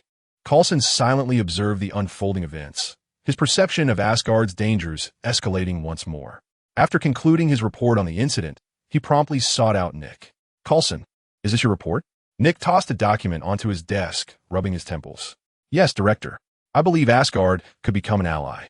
As they view Earth as a realm they are sworn to protect. The Asgardians possess physical capabilities far beyond those of Earth, along with formidable technological prowess. The Bifrost allows them to deploy soldiers wherever they wish, even to the President's restroom. Yet, they harbor no malice toward Earth. I understand, but the Council will not comprehend this. They seek control, and gods who refuse to be controlled may be forced into enmity." Coulson fell silent, aware of Nick's predicament. He suspected that Nick's troubles stemmed from his own missteps. The SHIOD originally operated as a global organization detached from national interests, but now it was on the verge of becoming a mere tool for the United States to manipulate council funding. "Well, Coulson, you previously performed admirably. Thor, the god of thunder, has become our special advisor, and to the other forces on Earth, he bears the unmistakable seal of SHIELD. Nick has expressed his commendation for Coulson's earlier decision to employ Thor. Although Thor has returned to Asgard and triumphed in his conflict with his brother Loki, officially becoming the sole heir of Asgard, he finds little joy in his victory. He has been struck by profound blows in recent days. Firstly, he has irrevocably lost Loki, who has plunged into the River of Stars, lost amidst the vast expanse of the cosmos. Secondly, his mighty hammer has been tainted, it has strayed, and he has suffered betrayal, particularly at the hands of a woman. Thirdly, he has personally destroyed the Bifrost, rendering him unable to fulfill his promise to meet Jane in the near future. Odin gazes at Thor, who is dejected and forlorn, and he cannot help but sigh, uncertain if his choices were wise. Had Hela not been so extreme, she might have been a better heir. Perhaps Loki would have been more suited to be a capable ruler than Thor. After leaving, Sif promptly arrived at the headquarters of the Water Corporation, formerly the Wilson Building. The prepared agents of the homeland welcomed their new partner with smiles. At this moment, the Water 7 had officially reached full capacity. Aside from Aquaman Namor and Black Panther T'Challa, all were avatars of Zhou Shihao. Zhou Shihao, assuming the guise of Kara, bid farewell to Gwen, Parker, and others before plunging into the wormhole leading to Kara's universe.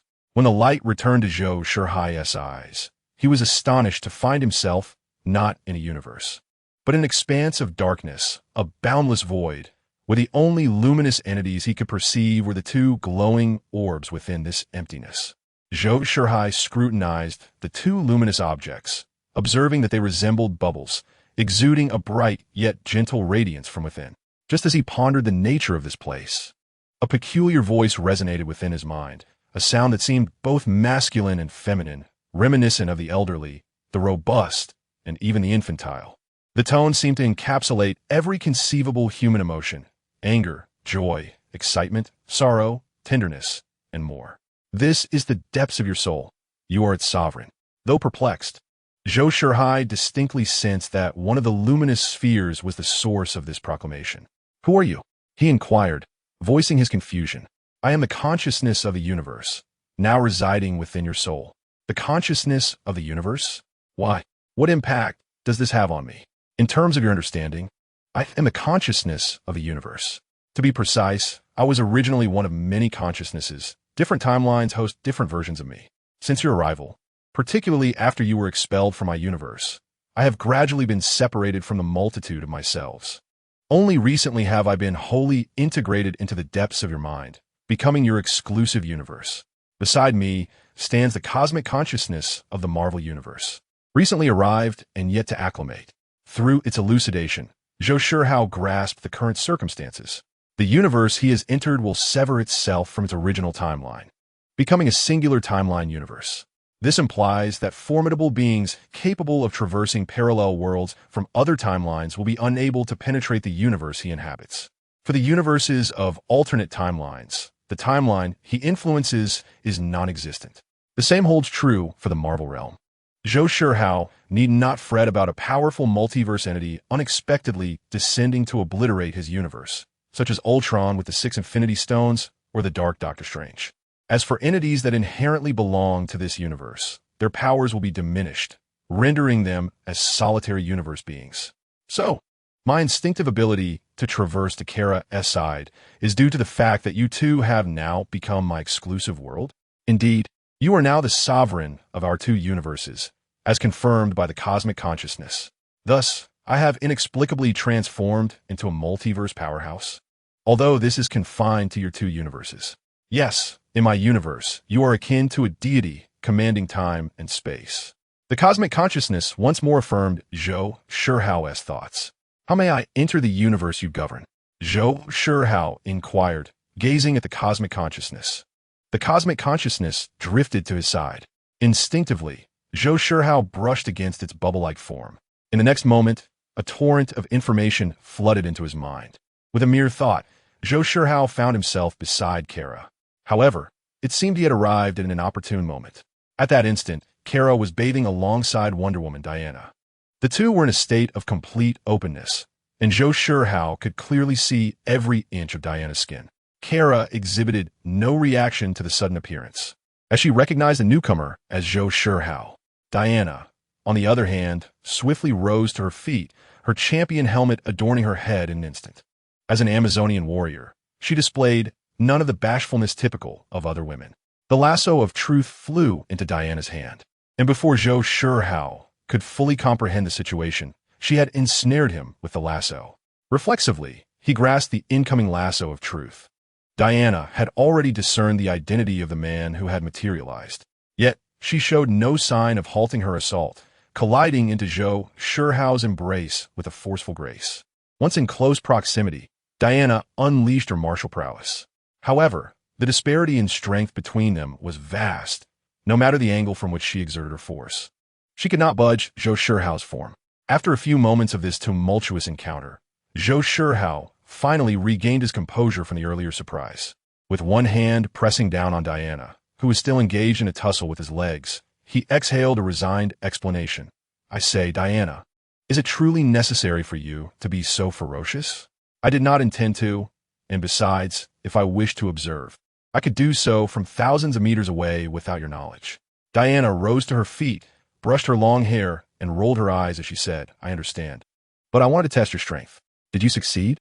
Zhou Shihao raised an eyebrow.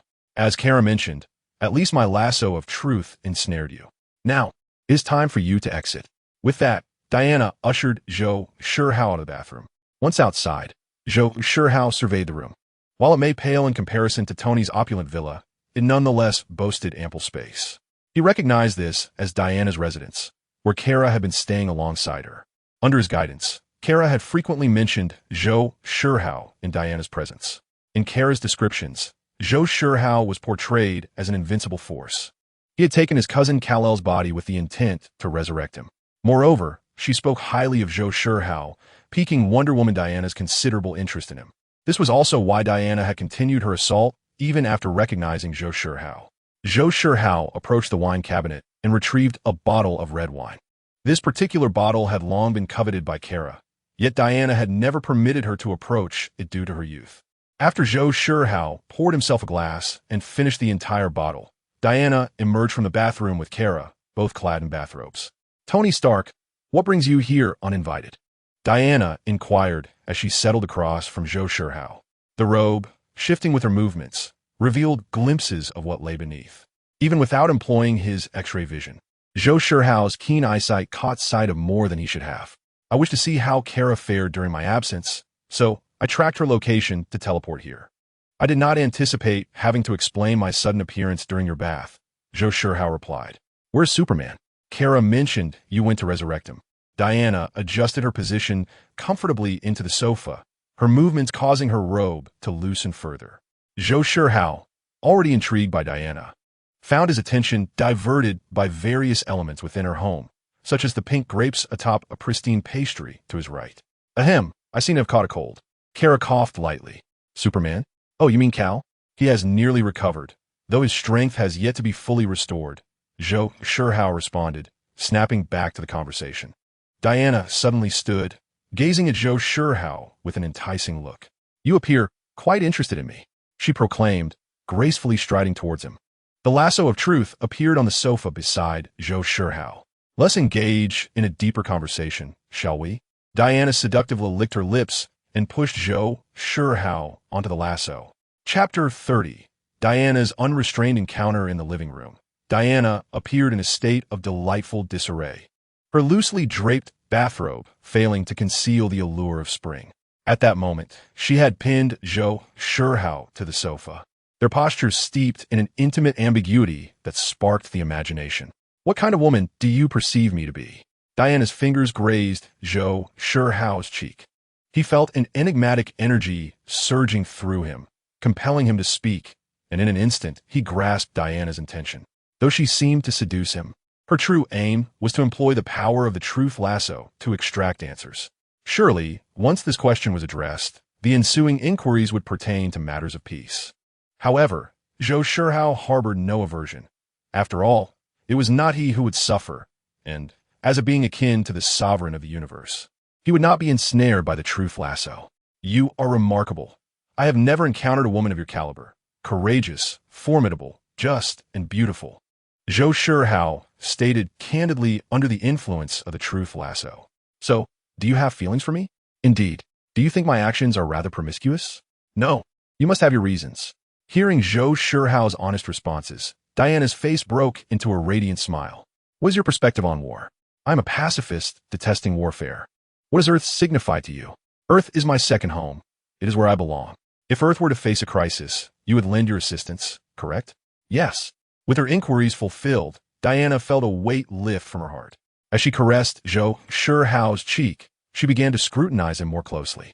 He bore the typical features of an Eastern man, not particularly striking in her eyes. Yet, the Amazonian warrior never judged the worth of a male by his appearance.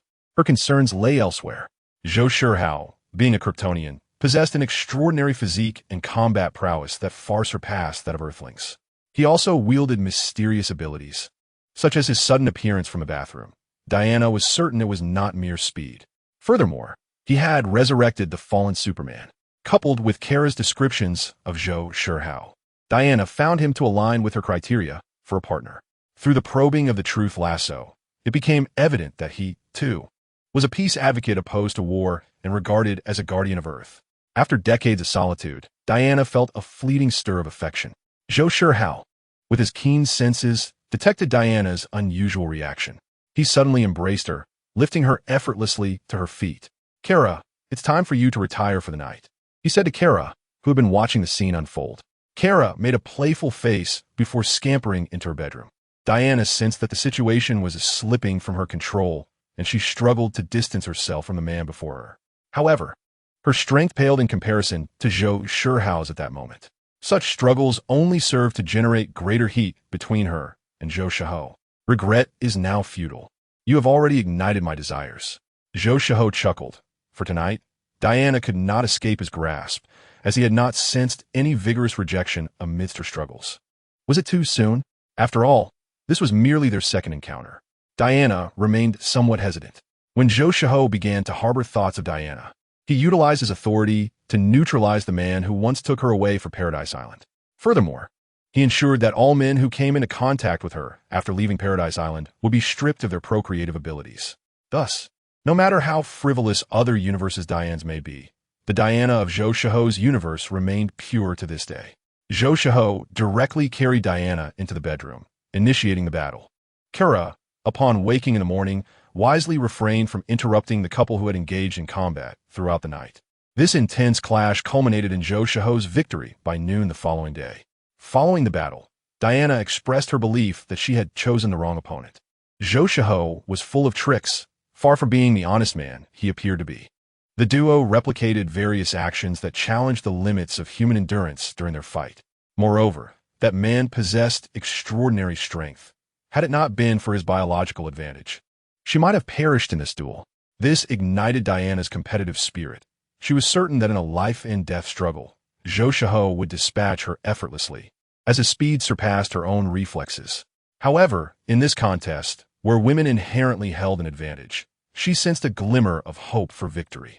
Observing Zhou Shihao reclining beside her, feeling utterly spent, Diana could not help but taunt.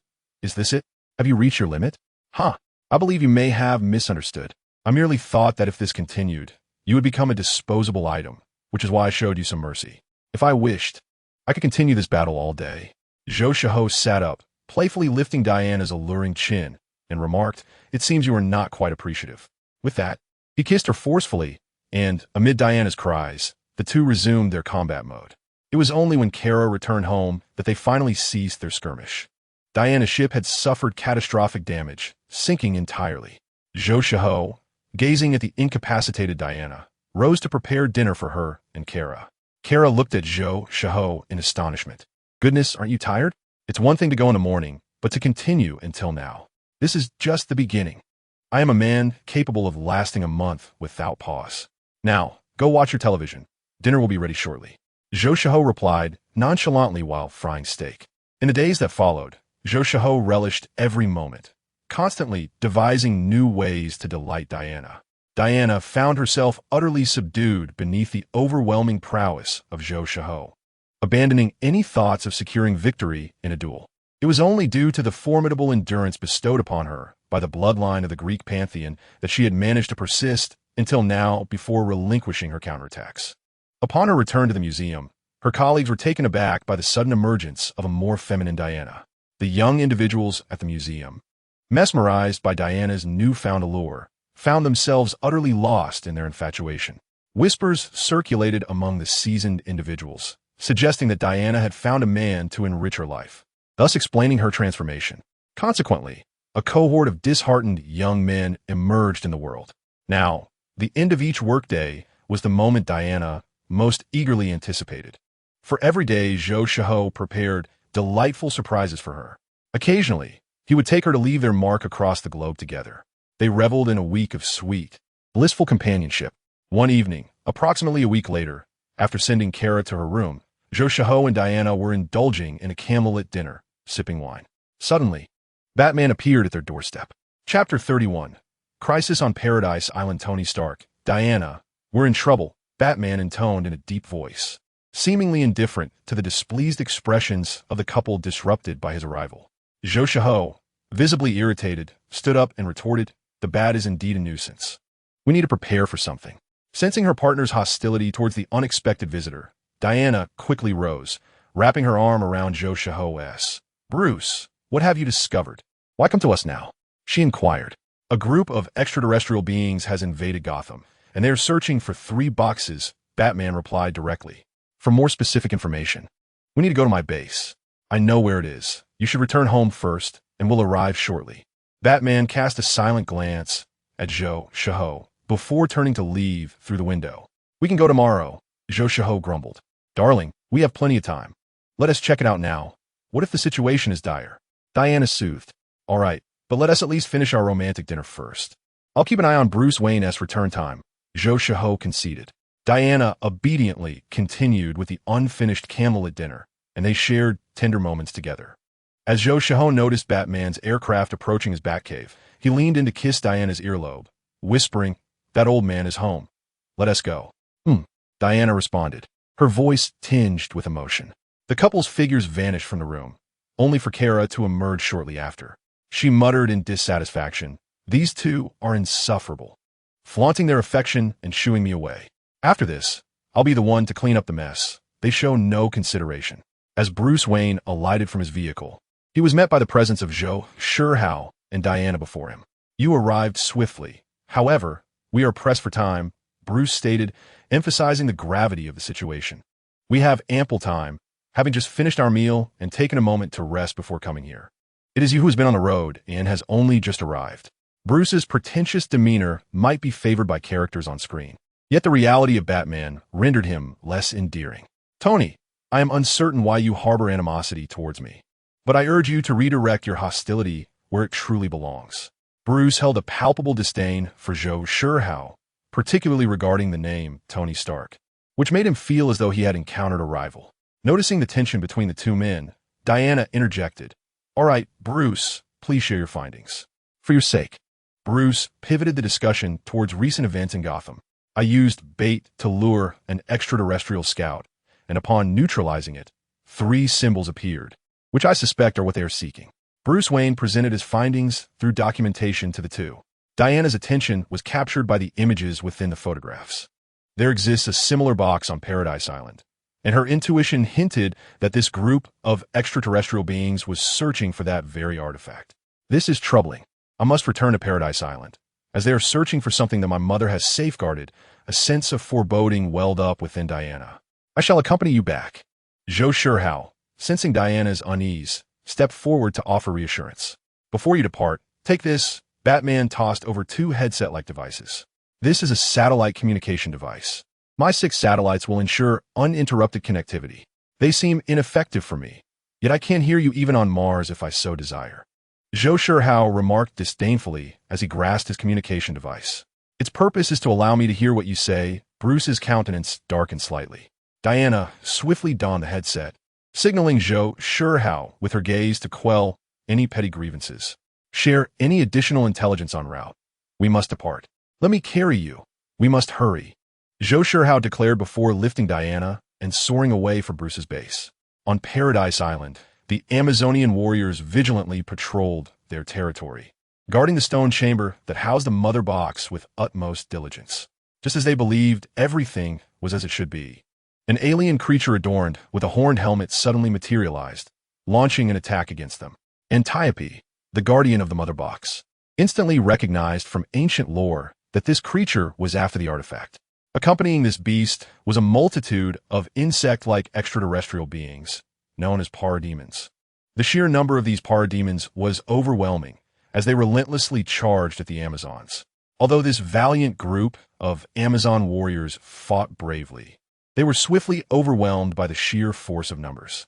Diana's aunt, Antiope, sensing the peril posed by the monstrous beasts, promptly retrieved the mother box and utilized the traps of the hidden chamber to ensnare the creatures. She then led her loyal guards in a bold escape from the surrounding foes. However, as she carried the mother box, the creatures relentlessly pursued her, undeterred by her gallant steed. Despite Antiope's formidable prowess as a warrior, the flying beasts, with their superior physical capabilities, relentlessly hounded her. As Antiope galloped forward with her retinue, she adeptly turned to release precise arrows, eliminating the nearest adversaries. Yet, upon depleting her quiver, she realized that the number of creatures behind them seemed undiminished. In a moment of desperation, she tossed the mother box to Troy and drew her sword, preparing to buy time for Troy and her remaining guards. The Amazonian warriors, though outnumbered, temporarily gained the upper hand in the battle. Observing the situation, Troy hastily directed her mount toward Queen Hippolyta's direction, unaware of the massive axe spiraling toward her from the side. In the midst of combat, Antiope caught sight of the impending attack and, in a moment of despair, shouted to Troy to evade. Just as Antiope resigned herself to her fate, a figure descended from the heavens, crossing their arms before the flying axe. Diana. Relief washed over Antiope, but the claws of the beasts were perilously close to her. Just as she prepared to accept her demise, a crimson laser beam shot down from the sky, sweeping through the throng of creatures. Any beast caught in its path was cleaved in two, with charred edges attesting to the laser's formidable power.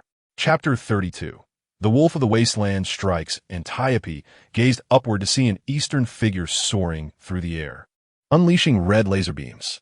The once dense horde of beasts quickly thinned under the onslaught. Zhou Shihao descended gracefully, landing beside Antiope and surveying the exquisite beauty before him. With her statuesque figure, fair and delicate features, and noble demeanor, complemented by the Amazonian warrior's distinctive grace, she radiated an allure befitting a figure capable of capturing Zeus's interest in Greek mythology. "Are you a friend of Diana?" As Zhou Shihao observed her, Antiope scrutinized him in return, aware that his connection to Diana was undoubtedly significant. "I am Diana's partner. You are formidable. It is no wonder you have captivated Diana. Were it not for your bond with her, I might find myself enchanted by you as well." Although Zhou Shihao's musculature was not overly pronounced, Antiope could sense the formidable power that resided within him. Diana utilized the shockwave generated by the collision of her guardian silver bracelet to propel herself forward, rescuing her sister. The whirling giant axe was sent hurtling toward the Wasteland Wolf. As the Wasteland Wolf grasped the returning axe, he regarded Diana with a stern gaze, remarking, "You should not be here." He then glanced warily in Zhou Shihao's direction, inquiring, "Did he bring you here?" The Wasteland Wolf possessed extensive knowledge of the superheroes on Earth, as it pertained to his ability to secure the mother box for his master, Darkseid. "So what? Your adversary is now me. He shall not intervene." As Diana reflected on the innocently sacrificed lives of her sisters, she resolutely resolved to slay the Wasteland Wolf herself. Zhou Shihao understood Diana's emotions, choosing to remain an observer alongside Antiope and Troy. Noticing their lack of intent to engage in a collective assault, the Wasteland Wolf struck first. Utilizing his immense physique, he charged directly at Diana, unabashedly revealing his intent to attack. With a single-hand swing of the giant axe, he aimed a powerful cleave directly at Diana's face. As Diana summoned her divine shield to deflect this forceful blow, the shield tilted, dissipating the Wasteland Wolf's momentum. The axe struck the ground, cleaving a massive fissure several meters long into the earth. In the midst of this, Diana conjured the sword of the god of fire, aiming to sever the Wasteland Wolf's grip on the axe. Should this strike land, with the atomic-level cutting ability of the sword of the god of fire, victory for Diana would be nearly assured. However, the Wasteland Wolf, as one of Darkseid's most formidable lieutenants, possessed considerable combat experience and skill. What appeared to be a mindless direct attack was, in fact, accompanied by a sequence of follow-up techniques. Before Diana's sword of the god of fire could descend, the Wasteland Wolf's knee strike circumvented the divine shield, landing squarely in Diana's abdomen. Diana was propelled backward, rolling to dissipate the impact, and half-kneeled, warily observing the Wasteland Wolf's every move. Their brief skirmish made it evident to Diana that she faced a particularly challenging opponent, one whose physical prowess, combat techniques, awareness, and experience rivaled her own. The Wasteland Wolf, having gleaned Diana's actual capabilities during their encounter, tilted his neck and dismissively gestured for her to come at him again. Taking the initiative, Diana advanced toward the Wasteland Wolf once more. She adeptly maneuvered to evade his axe strikes, and when faced with unavoidable attacks, she employed her divine shield to absorb the blows while mitigating their force. Simultaneously, the sword of the god of fire sought to strike at the Wasteland Wolf's vital points during openings, yet he consistently countered with his overwhelming strength, resulting in a stalemate in their clash. However, Zhou Shihao and the others were acutely aware that Diana was not a match for the Wasteland Wolf. For throughout the encounter, the Wasteland Wolf had solely wielded the axe with his right hand, occasionally using his legs to assist in his assaults. Clearly, the Wasteland Wolf still possesses considerable strength. After exchanging blows for several rounds, an immense swarm of demon-like creatures surged forth from a distance. Upon witnessing their approach, the Wasteland Wolf let out a thunderous roar. Unlike before, this horde of beasts did not recklessly charge forth to meet their demise. Instead, they encircled their prey, howling with malevolence toward Zhou Shihao and his companions. Their arrival signified the demise of the Amazonian warriors who had remained behind to resist. This revelation ignited a fierce determination within Diana, unleashing a power far beyond her usual capabilities. In a moment of carelessness, the Wasteland Wolf found himself momentarily at a disadvantage against Diana's sudden surge of strength, resulting in a gash across his right arm, inflicted by the sword of the fire god. Had he not retained some of his power to evade at the last moment, he might have faced a far graver fate. With both hands gripping his axe, the Wasteland Wolf executed a sweeping strike that forced Diana back, allowing him to retreat strategically. As the battle had shifted their positions, he found himself near Troy. Stealing a furtive glance at the mother box in Troy's possession, he burst into a maniacal laugh, proclaiming, You're no match for me, Diana. I know you're kind, yet you remain oblivious to my true nature." Diana, taken aback by the alien creature's sudden invocation of her name, felt a surge of astonishment. "The Kryptonian capable of thwarting me has already been vanquished by your kind on Earth. Initially, I presumed you posed a threat, but after this brief encounter, it appears my concerns were unfounded." He cackled with delight. "Look, I wield my axe with but one hand, and still you cannot best me." As he transferred the massive axe to his left hand, he raised his right hand provocatively towards Diana, tauntingly remarking, "You are said to be the daughter of Zeus. Perhaps I shall bind you with a dog collar and present you to Darkseid's, who would surely be pleased." The Wasteland Wolf was aware of certain secrets, recalling that Darkseid had once attempted to invade Earth at the tender age of 8, only to be repelled by Zeus alongside other deities and guardians like the Green Lantern. However, before he could relish the thought of Diana losing her composure, a sharp pain pierced through his abdomen, and he was violently hurled into the nearby mountainside. As the Wasteland Wolf struggled to extricate himself from the rock, he discovered the yellow-skinned man standing coldly in the very spot he had occupied. The once boisterous horde of demon-like creatures now lay charred remnants. With a look of astonishment, the Wasteland Wolf beheld Zhou Shihao, who grasped the fallen giant axe with one hand, the other gripping the blade with immense force. The seemingly indestructible axe blade contorted in his grip as if it were mere clay. "What were you just saying?" Zhou Shihao's voice resonated with oppressive authority, an overwhelming pressure enveloping the Wasteland Wolf, rendering him unable to stand. "Who are you? How can you possess such strength?" For a fleeting moment, the Wasteland Wolf felt as though he beheld his master. No, this was a terrifying entity far more powerful than his master, Darkseid. Chapter 33. Darkseid the Wasteland Wolf gazed at the deformed axe in Zhou Shihao's hand, a tumult of fear swirling within him. He was bewildered by the emergence of such an object on Earth, for his own axe would not have been wielded with such ease against Darkseid.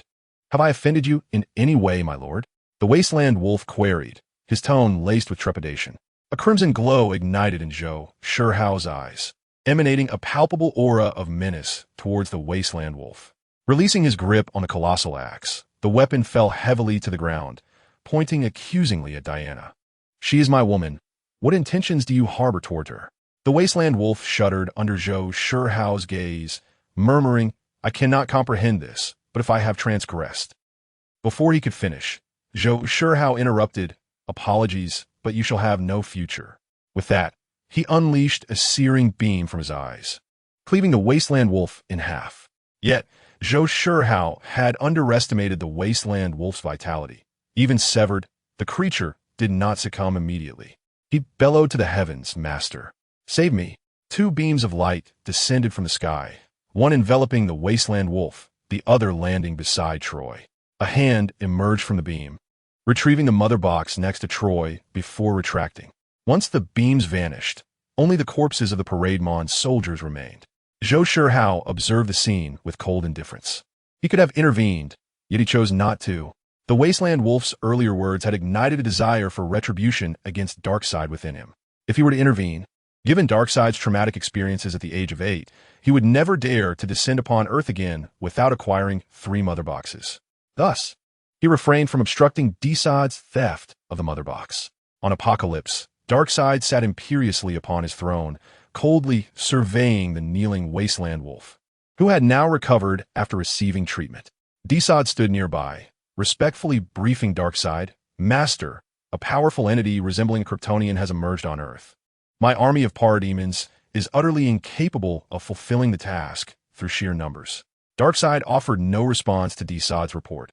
His gaze remained fixed on his uncle, the Wasteland Wolf. Noticing Darkseid's silence, Desaad quietly retreated to stand opposite the benevolent Granny Goodness. "Do you believe this individual will affect my plans?" After a prolonged silence, Darkseid finally inquired of the Wasteland Wolf. While he harbored doubts about the Wasteland Wolf's loyalty, he nonetheless deemed him trustworthy for the time being. "Master, I believe not. He has not impeded our actions, for with his strength, Desaad should have been unable to steal the mother box. However, it seems you have provoked him. As long as we avoid that group of women on Paradise Island and secure the other 2 mother boxes, your might shall render this fellow inconsequential. Have we located the whereabouts of the mother boxes?" "Indeed, I have gleaned clues regarding the mother box from the memories of the captured Atlanteans. The forces of humanity have already sought to seize it."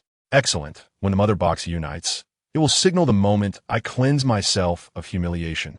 On Earth, Victor Stone, awakened from a haunting nightmare, found this was not his first encounter with such dark visions.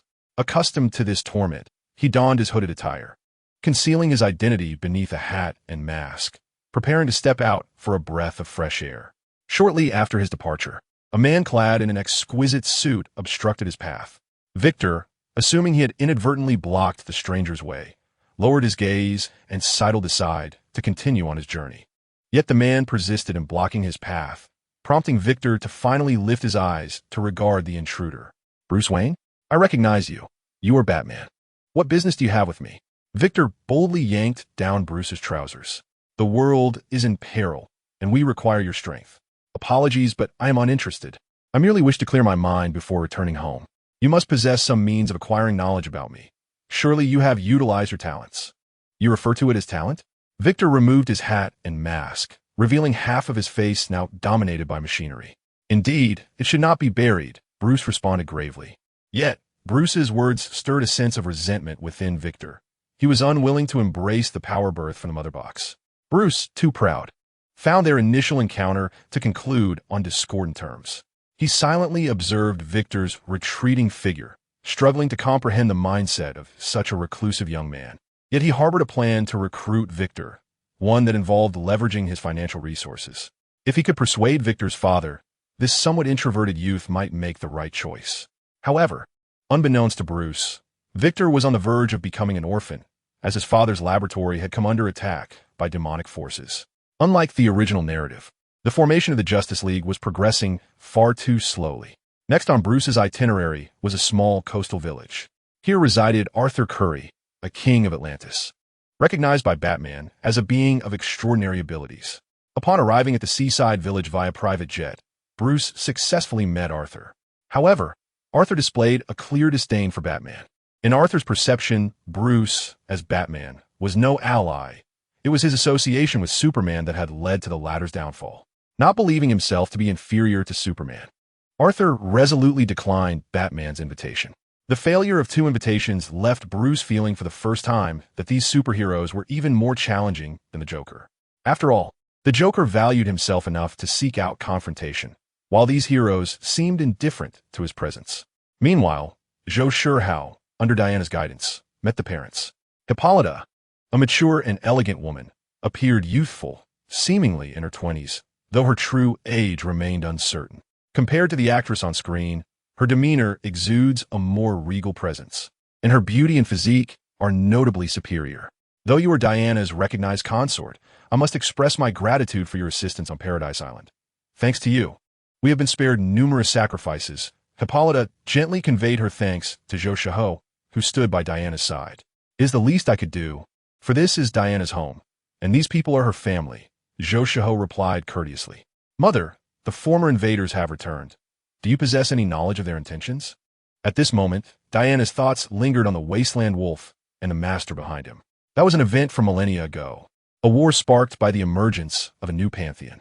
Zeus allied with Atlantis and us to repel the incursion of the new gods. The name of that invader was likely Darkseid. Chapter 34. Batman and Louise. Through Hippolyta's elucidation, Diana gained a clearer understanding of the adversaries they were soon to confront. Darkseid, having recently emerged thousands of years ago, wielded terrifying power. Even Zeus could only repel him by uniting all available forces. Now, after millennia, Darkseid has grown even more formidable. While the gods of Earth have fallen, and both Paradise Island and Atlantis have gradually declined compared to their former glory. As Bruce has suggested, they must now unite all possible forces to resist Darkseid's invasion. Tony, did you not revive Superman? We are in dire need of him. Diana recalled the man with whom she once fought side by side. Zhou Shihao smiled gently and snapped his fingers. A black wormhole opened before them. In the Marvel Universe, Henry Cavill, having been embroiled in a series of scandals regarding his homeland, is now a full-time field reporter for the Daily Bugle. Other newspapers and reporters attempted to replicate Cavill's success, but they faced bankruptcy or worse the day before their intended reports. Only Cavill thrived, much to the delight of the Daily Bugle's owner. Currently, Cavill, accompanied by a photographer and a beautiful intern assigned by his boss, meanders through Hell's Kitchen, enjoying a rather pleasant life. Over time, the exceptionally talented Cavill naturally developed a close friendship with the lovely intern, Luina. Just a few days ago, Cavill and his boss, James, took a brief vacation, planning a trip to Europe with Luina, intending to win her heart completely. Today, they explored Mount Olympus in Greece, and as Cavill enthusiastically snapped photos of Luina, a swirling black vortex appeared behind him, engulfing him entirely. The vortex slowly faded away, leaving no trace. The sudden turn of events terrified Luina. She gasped and covered her mouth, rushing towards the spot where Cavill had vanished. However, upon her arrival, the ominous black vortex had entirely vanished, leaving her helplessly kneeling on the ground. The world, Paradise Island, and Zhou Shihao had summoned Cavill directly from the Marvel Universe to this realm. The moment Cavill entered this world, Zhou Shihao swiftly conveyed crucial intelligence to him. With a look of deep resentment, Cavill gazed at Zhou Shihao. The protagonist had summoned him merely to enhance his own image. Yet while he was entangled in this affair, his love was ruthlessly transported to another world, left alone in an empty abode. Superman, we are in grave peril. We desperately require your strength, Diana solemnly articulated, introducing the imminent dangers facing Earth. I'm already aware, but why? Cavill instantly shifted into a performative state.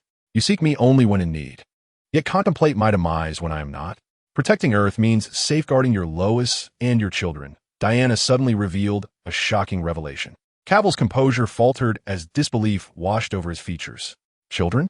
Indeed, your child with Lois, Diana confirmed. Bruce informed me of this. I doubt he would deceive me. Diana interpreted Cavill's astonishment as surprise at the mere existence of a child. Through sheer mental force, Cavill frantically transmitted thoughts to Zhou Shihao. Protagonist, have you summoned me to bear the burdens of a hero? I already have Luina. I do not wish to play the role of a scapegoat for this world's Superman. Zhou Shihao was equally taken aback by this revelation, as he too was unaware of such circumstances. Nonetheless, he calmly suppressed the thoughts Cavill was projecting. All right, Diana. Our Superman has just been resurrected. Some memories remain elusive, hence he may not fully grasp the situation. Zhou Shihao articulated the prepared response. This was due to the fact that while Zhou Shihao had absorbed Superman's powers and knowledge during the process, he had not retained any memories. Thus, while he might be aware of overarching matters, he lacked clarity on many commonplace events. This was the singular flaw in Cavill's portrayal of Clark Kent. Therefore, the narrative they had prepared was that Superman, upon resurrection, had forgotten many details. "Tony, you never mentioned this issue to me before," Diana remarked, trusting her partner, yet unable to suppress her complaint. "All right, Diana, I shall persuade Cal. Grant him some time. After all, he has just returned to life." Suddenly, Bruce's voice crackled through their earpieces. "I have just received the only good news in recent times. You have resurrected Superman?" "Bruce? Were you eavesdropping?" Diana questioned, a hint of discontent in her tone. "Not at all. I merely had a matter I wish to discuss with you," Bruce replied with his captivating voice. "Diana, Clark, I am in trouble. Cyborg and Aquaman have both declined my invitation. I hope you can assist me in persuading them." "Huh, do you know why they turned you down?" Zhou Shihao interjected with a derisive chuckle. "Are you aware of the reasons?" After a brief silence, Bruce inquired, "What is your superpower?" Zhou Shihao asked. "Wealth," Bruce replied almost instinctively. "So, when your financial prowess falters, how many will still cherish you?" Bruce fell silent. "Who do we need to invite?" Diana sensed that the situation had escalated to a perilous level, so she sought clarity without hesitation. "I will invite a sprightly little fellow. You summon Aquaman, and Clark. Steel is your responsibility," Bruce commanded with the authority of a leader. "I never agreed to this, Bruce Wayne. We still have an account to settle," Cavill retorted. "Because of you, I purchased the Daily Planet, and Lois is pregnant with your child. During your absence, I have been caring for them," Bruce stated. In that moment, Cavill thought that perhaps lacking super hearing could be a blessing. Bruce's words to Zhou Shihao could easily be the plot of a television drama, one akin to those from the islands. The title would be "While Brother is Away. I tenderly care for sister-in-law and her unborn nephew." "Bruce, truthfully, you should be grateful for your affluence. Otherwise, I fear you might be backstabbed one day," Zhou Shihao mused inwardly. "What?" Diana heard this, but failed to grasp Zhou Shihao's meaning, prompting her to ask. "In Eastern understanding, his words imply that Carl has been cuckolded," Zhou Shihao explained. "Cuckolded? Isn't that a good thing? Doesn't Superman enjoy being cuckolded?" Diana struggled to comprehend this term, which only those from Huaxia could fully appreciate. "I'll explain it to you later tonight," Zhou Shihao whispered in her ear. Diana recalled the wild nights they had experienced recently. Her face suddenly flushed. Chapter 35. The Flash. "Clark, if you have doubts, return to your hometown. Someone will elucidate for you," Bruce remarked, having not fully understood Zhou Shihao's words. However, through Alfred, he was aware that his remarks could carry certain ambiguities. Yet now was not the time for explanations, and he resolved to let Superman seek the answers himself. Surely, upon realizing the deeds he had performed posthumously, he would no longer harbor resentment toward Bruce. For his actions in acquiring the bank had aided Clark's mother in reclaiming their farm and ancestral home. "Master Bruce, we have arrived in Star City," Alfred announced. "Very well. Everyone, let us proceed. Our time is limited." The superhero Flash, Barry Allen, had just visited his father, Henry Allen, and returned to his modest base. The moment he activated the power, the screens in the base flickered to life, illuminating a man seated in a chair. "Barry Allen, Bruce Wayne." Bruce rose to introduce himself. "Do you think that merely stating such a thing can elucidate the presence of a stranger who has intruded into my home?" With the lights extinguished, seated in my second favorite chair, Bruce directly presented a dossier, which contained the details of Barry Allen. "Please enlighten me." Upon receiving the document, Barry felt a pang of anxiety, fearing that he had attracted the attention of the American government, perhaps a representative from the military or a figure like Thawne, with intentions to capture him. Nevertheless, he endeavored to explain. "Goodness, this individual bears an uncanny resemblance to me. However, he is assuredly not I. A remarkably handsome Jewish lad. Let me surmise what he has done. Has he pilfered your pocket watch?" While Allen was articulating his thoughts, Bruce meticulously observed Barry's modest setup. Pausing before the crimson uniform of the Flash, "I am aware that you possess extraordinary abilities, though I'm uncertain of their precise nature." Bruce turned to Barry, interrupting his discourse. Noticing Bruce's calm demeanor during their conversation, Barry deduced that their organization likely did not belong to the radical faction, allowing his previously taut nerves to relax slightly. "My extraordinary abilities? There are many, such as playing the violin, web design, and I can even communicate with gorillas using sign language." Bruce astutely identified the material of Barry's suit, silica-based quartz sand fabric, known for its durability and heat resistance. That is used in figure skating, and it provides excellent insulation, Barry awkwardly admitted, uttering a statement he scarcely believed himself.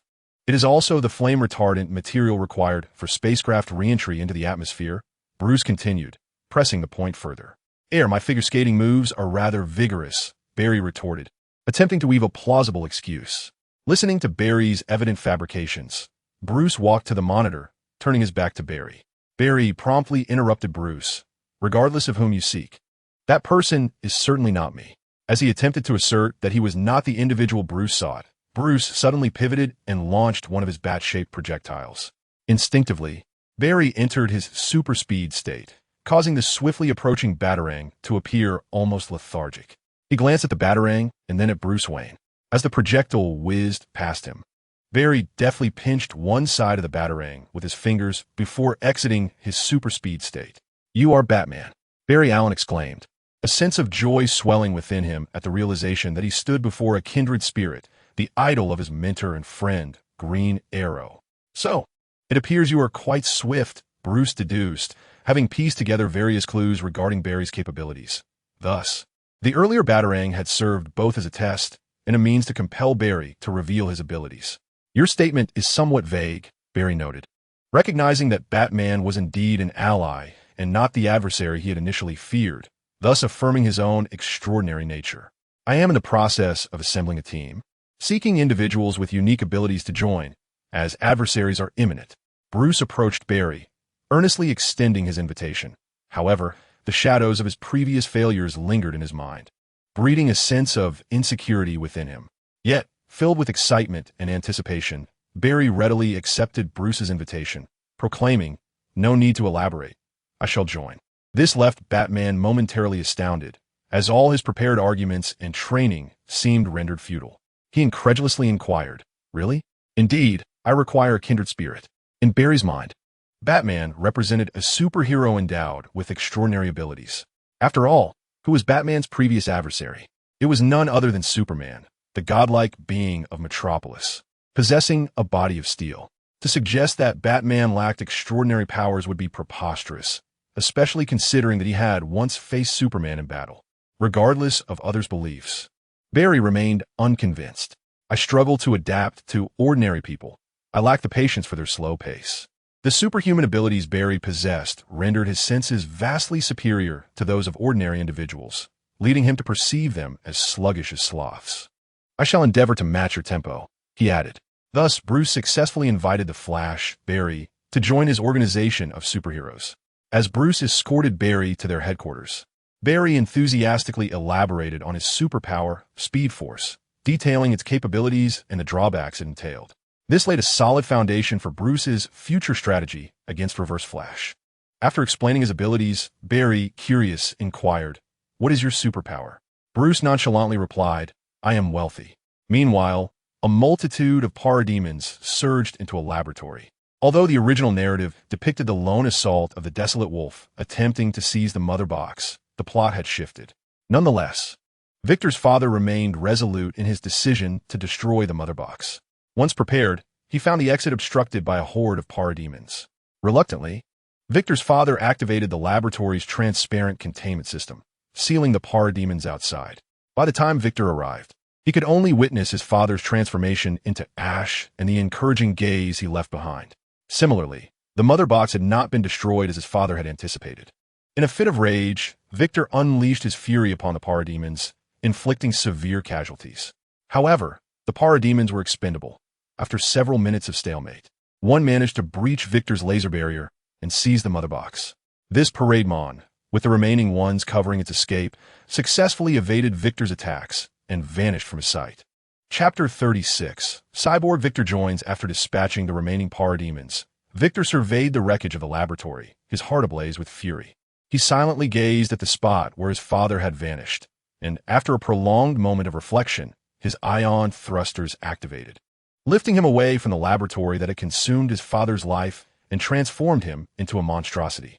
On the other side, the Flash hastened to the prison where his father was incarcerated, proudly showcasing his new occupation. In the warmth of his father's encouragement, he departed for the Batcave alongside Bruce. Upon their arrival, Barry encountered Wonder Woman, Superman, and an unfamiliar Eastern gentleman. Although Barry was not acquainted with this individual, the manner in which the trio conversed assured him that he too was a person of significance. With a humble heart, Barry approached and greeted them. Superman, Wonder Woman, an esteemed sir whose name I do not yet know. It is a pleasure to meet you. I am Barry Allen, but you may call me the Flash. Suddenly, Barry froze, stammering as he pointed at Cavill. Wait, you are Superman? Oh my goodness, I thought you were dead. The striking black armor, the crimson cape, and the luminous emblem upon his chest unmistakably confirmed Barry's realization. Did you invite Cyborg and Aquaman? Bruce observed as the three made themselves at home in his base, enjoying the culinary delights provided by Alfred. No, we did not. The Joker said they would come on their own. By the way, the Joker is a nickname that Hanny gave himself, claiming it signifies his optimistic nature. Diana interjected, licking her grease-stained fingers and adding, Your food is truly marvelous. What? Bruce tilted his head, casting a puzzled glance at Zhou Shihao. I believe you will soon comprehend without my explanation, Zhou Shihao replied, as he cut small pieces of steak for Diana, feeding them to her and then offering her a napkin to wipe away the grease from her lips. Well, Joker, you know there used to be a Riddler in my city, but he ended up in Arkham, Bruce stated, though he knew he could not match them in combat. Zhou Shihao perceived Bruce's tone to resemble that of a child boasting about a sticker received in kindergarten, prompting a subtle smile from him. Seeing Zhou Shihao's lack of a strong reaction, Bruce felt a sense of relief. After all, in a direct confrontation, he would not stand a chance against any of the four present. However, once he devised a strategy and formulated a plan to challenge them, he was confident he would not suffer a dismal defeat. Barry was still preoccupied with the enigma of Superman's resurrection. Was this truly Superman? It appeared so. But had he not perished? Was this merely a ruse to feign death and escape? All right, Flash, stop mumbling. I can hear you, Cavill said with a warm smile. Cool me. Let us discuss what you are capable of. Diana inquired cheerfully. I possess speed akin to that of Superman. Observe. Barry activated his speed force, causing the world to freeze around him. He dashed toward Diana, intent on snatching her hair accessory. As he ran, he observed the reactions of the others, envisioning their astonishment as a smile crept upon his lips.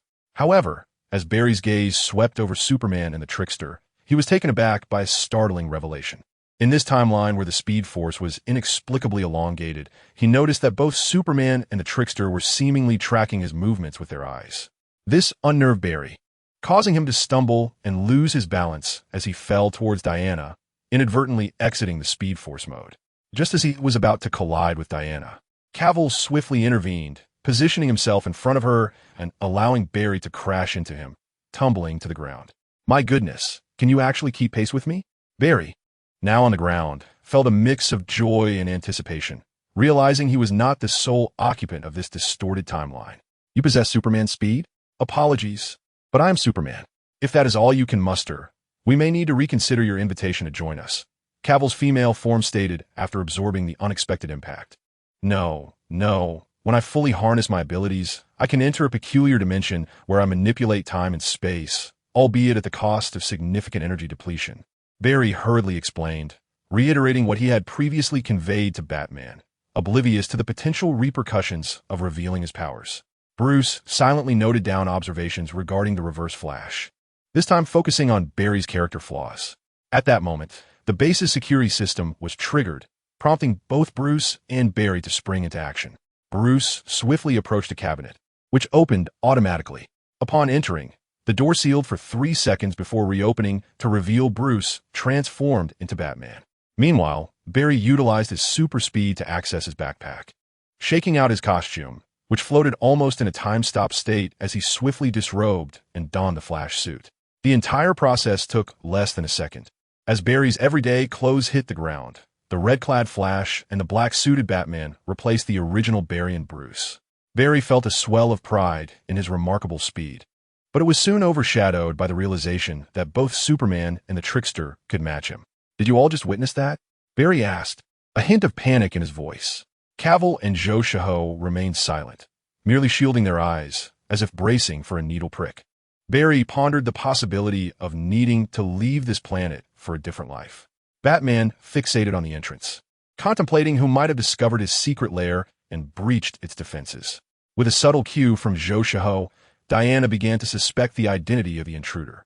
The answer soon emerged as Victor, a half-human, half-machine entity, soared into the cave and landed before Batman. Perhaps you were right. It's not too late to join now, Victor stated candidly, his singular focus being vengeance against those monstrous beings and their orchestrators. Uncle Fu, what has transpired? Batman inquired. Establishing a connection through his communication device with Alfred, the steward monitoring the world from another base via satellite. A demonic entity had attacked the laboratory, resulting in the tragic demise of Victor's father. Alfred succinctly reported the details. Is it vengeance that drives you? Batman directed his gaze toward Cyborg. Welcome to the team. Chapter 37. The formation of the Justice League. Well, now we are 6. What shall we call our organization? The Flash exclaimed with enthusiasm. By the way, I'm Barry Allen, the Flash. Pleasure to make your acquaintance, Flash. Why not simply introduce yourself as the Flash? After all, your masked identity is meant to protect your true self, is it not? Cyborg remarked after shaking hands with the Flash. Well, you have a point, but I believe we are partners, are we not? Shouldn't partners be open with each other? Barry expressed his trust, feeling no concern over revealing his name and abilities to these fellow heroes. Cyborg discreetly glanced at Batman before responding, perhaps you were right. At that moment, Alfred's voice resonated within the base. Master Bruce, there are unusual oceanic disturbances. You should be cautious. He may be approaching. Joker, how did you know? Bruce questioned, advancing toward Zhou Shihao with an imposing demeanor. Because he's not only a Kryptonian, but also a sorcerer. Superman was resurrected by his magic. So predicting such events is rather ordinary for him. Diana explained on behalf of her man. Then, is he indifferent to these impending occurrences? Batman pressed further, confronting Zhou Shihao. Batman's boldness in addressing Zhou Shihao did not stem from a belief in his ability to triumph over him, nor did he underestimate Zhou's willingness to take lethal action against him. Rather, he understood the gravity of the situation and felt the necessity to assert his leadership role to effectively harness the extraordinary powers of this group. Superman, undoubtedly aware of how he had supported his mother and wife, would not pose a threat to him. The Flash, whom he had recruited, was rather straightforward and bore no ill intentions. Victor was wholly consumed by his desire for vengeance and would not engage in any trickery. As for Wonder Woman, he had come to understand that as long as he acted in accordance with justice and did not instigate chaos, she would be a natural ally. Yet, the Joker remained an enigma. His motives and principles were still unfathomable, necessitating a degree of restraint. Those who toy with time shall be toyed with by time. You'll come to understand this, Bruce Wayne, Zhou Shihao admonished with a smile. Of course, Zhou Shihao himself did not share this sentiment, as he could manipulate time freely across 2 worlds. However, this did not prevent him from imparting the wisdom of the Ancient One to Bruce. I feel as though I have heard your words before, Barry interjected suddenly. Oh, I remember now. It was the Ancient One speaking to Doctor Strange in Marvel Comics. Marvel Comics? It appears I must broaden my horizons after this crisis concludes. Upon hearing Zhou Shihao's admonition drawn from the comic, Batman found himself intrigued by such narratives. Just as he was about to further interrogate Zhou, a guest arrived. A man with long hair, wielding a harpoon, strode through the waves, leaping high before them, heroically landing and driving his harpoon into the rocky ground. As he steadied himself, the water receded as if commanded by disciplined soldiers. Superman, it seems I have misjudged you. Bruce Wayne, Aquaman Arthur declared. You're in need of reinforcements, I presume? I'm quite agitated now. A look of regret crossed Arthur's face as he recalled his earlier promise. Perhaps he wouldn't be left isolated against the onslaught of the Wasteland Wolf and Darkseid. Are you here for vengeance? Bruce inquired, observing the shift in Arthur's demeanor. Indeed, they invaded Atlantis, seized the Mother Box, and most grievously, they injured Mara. You seek revenge, and so does he, Barry remarked, contemplating their names. How about we call ourselves the Avengers? There's a similar group in Marvel Comics. I do not believe that is an appropriate name. Vengeance arises from suffering. I aspire for our organization to obliterate foes before they wreak havoc, Batman articulated his ambition. What about the Guardians Alliance? Arthur proposed, his thoughts centered on protecting his wife and his people. Perhaps we should consider the Justice League, Diana suggested. Justice League it shall be. We need not overthink the name, Cavill interjected, subtly supporting the leading woman-esque proposition. I find this name suitable. Our actions must embody justice. Excellent, Barry concurred with Diana's suggestion. After Zhou Shihao nodded in agreement, neither Victor nor Arthur opposed it. Among the 7, 4 were in favor of this designation. 2 abstained, leaving only Batman yet to express his stance. Let it be so, Batman acquiesced. Let us mobilize. We must locate the Wasteland Wolf. Zhou, you must know where the Wasteland Wolf will summon his master, correct? Batman asked, fixing Zhou with a determined gaze. I do indeed know, but I cannot disclose it. However, I can assure you that with your capabilities, you can certainly find the Wasteland Wolf. Zhou maintained his enigmatic demeanor, prompting Batman to abandon his direct inquiry. Leave it to me. If Superman is a god in reality, then I am a god in the digital realm, Victor proclaimed, conjuring a virtual image of Earth before him and manipulating it. Meanwhile, Batman was not idle. I will have Alfred activate the private satellites for assistance. You possess a satellite? Barry marveled at Bruce's wealth. I have 6, Bruce replied, casting a glance toward Cavill's position. I shall lend my assistance, as I possess a fair degree of proficiency with computers, Barry volunteered. As 10 minutes elapsed amidst the flurry of activity from Victor and the others, Wonder Woman, seemingly idle, inquired, have we located the Desaad? Indeed, he is in Pozernov. Northern Russia, Batman interjected. There lies an abandoned nuclear power plant, rendered desolate 30 years prior due to an accident. Some individuals have returned, yet the area remains bleak. What manner of person would contemplate returning? At that moment, the Desaad was within the forsaken nuclear facility in northern Russia, gathering the mother boxes, preparing them for their ultimate convergence. Great unification force, merge. With the Desaad's incantation, 3 mother boxes levitated, drawn together by an unseen gravitational force. Observing the imminent fusion of the boxes, the Desaad bellowed with fervor, long live the Mother of Terror. Chapter 38. The Justice League's mission surrounding the abandoned nuclear plant in Pozernov, the already desolate environment, grew even more barren under the influence of the Mother Box's convergence. Ha ha ha! The great dark side is about to descend. The Desaad beamed with pride as he witnessed the activation of the Mother Boxes. Enough, Desaad. This is not the time for celebration. The superheroes of Earth will not remain idle. Prepare for defense. We must ensure the Mother Boxes complete their unification. Desaad emerged from behind the Desaad. Aside from Superman and that unexpected foe, there is no one of note on Earth. Superman is dead, and that individual is no match for Lord Darkseid. The Desaad scoffed at the notion of any adversary beyond Zhou, Shihao, and Superman. I hope your confidence does not lead to your downfall. He warned before turning to orchestrate a horde of parademons to attack nearby residents, seeking to create more of their kind. Cavill, having received enhanced powers from Zhou Shihao, now possessed strength rivaling the original Superman. Clark, Batman, piloted his Batwing towards the location of the Desaad's activation of the Mother Boxes. With Zhou Shihao and Aquaman seated behind him, you can fly and at great speed. Why not act independently like Clark and Diana? Batman harbored significant doubts regarding Zhou Shihao. In due time, you shall understand, but not now. Were Zhou Shihao to intervene, the Desaad would have met his demise long ago. However, Zhou Shihao's target was not the Desaad, but rather the Darkseid lurking behind him. Thus, Zhou Shihao meticulously slowed the Justice League's progress, ensuring the Desaad's success, only to obliterate his arrogance thereafter, annihilating his reliance on Darkseid and casting him into oblivion.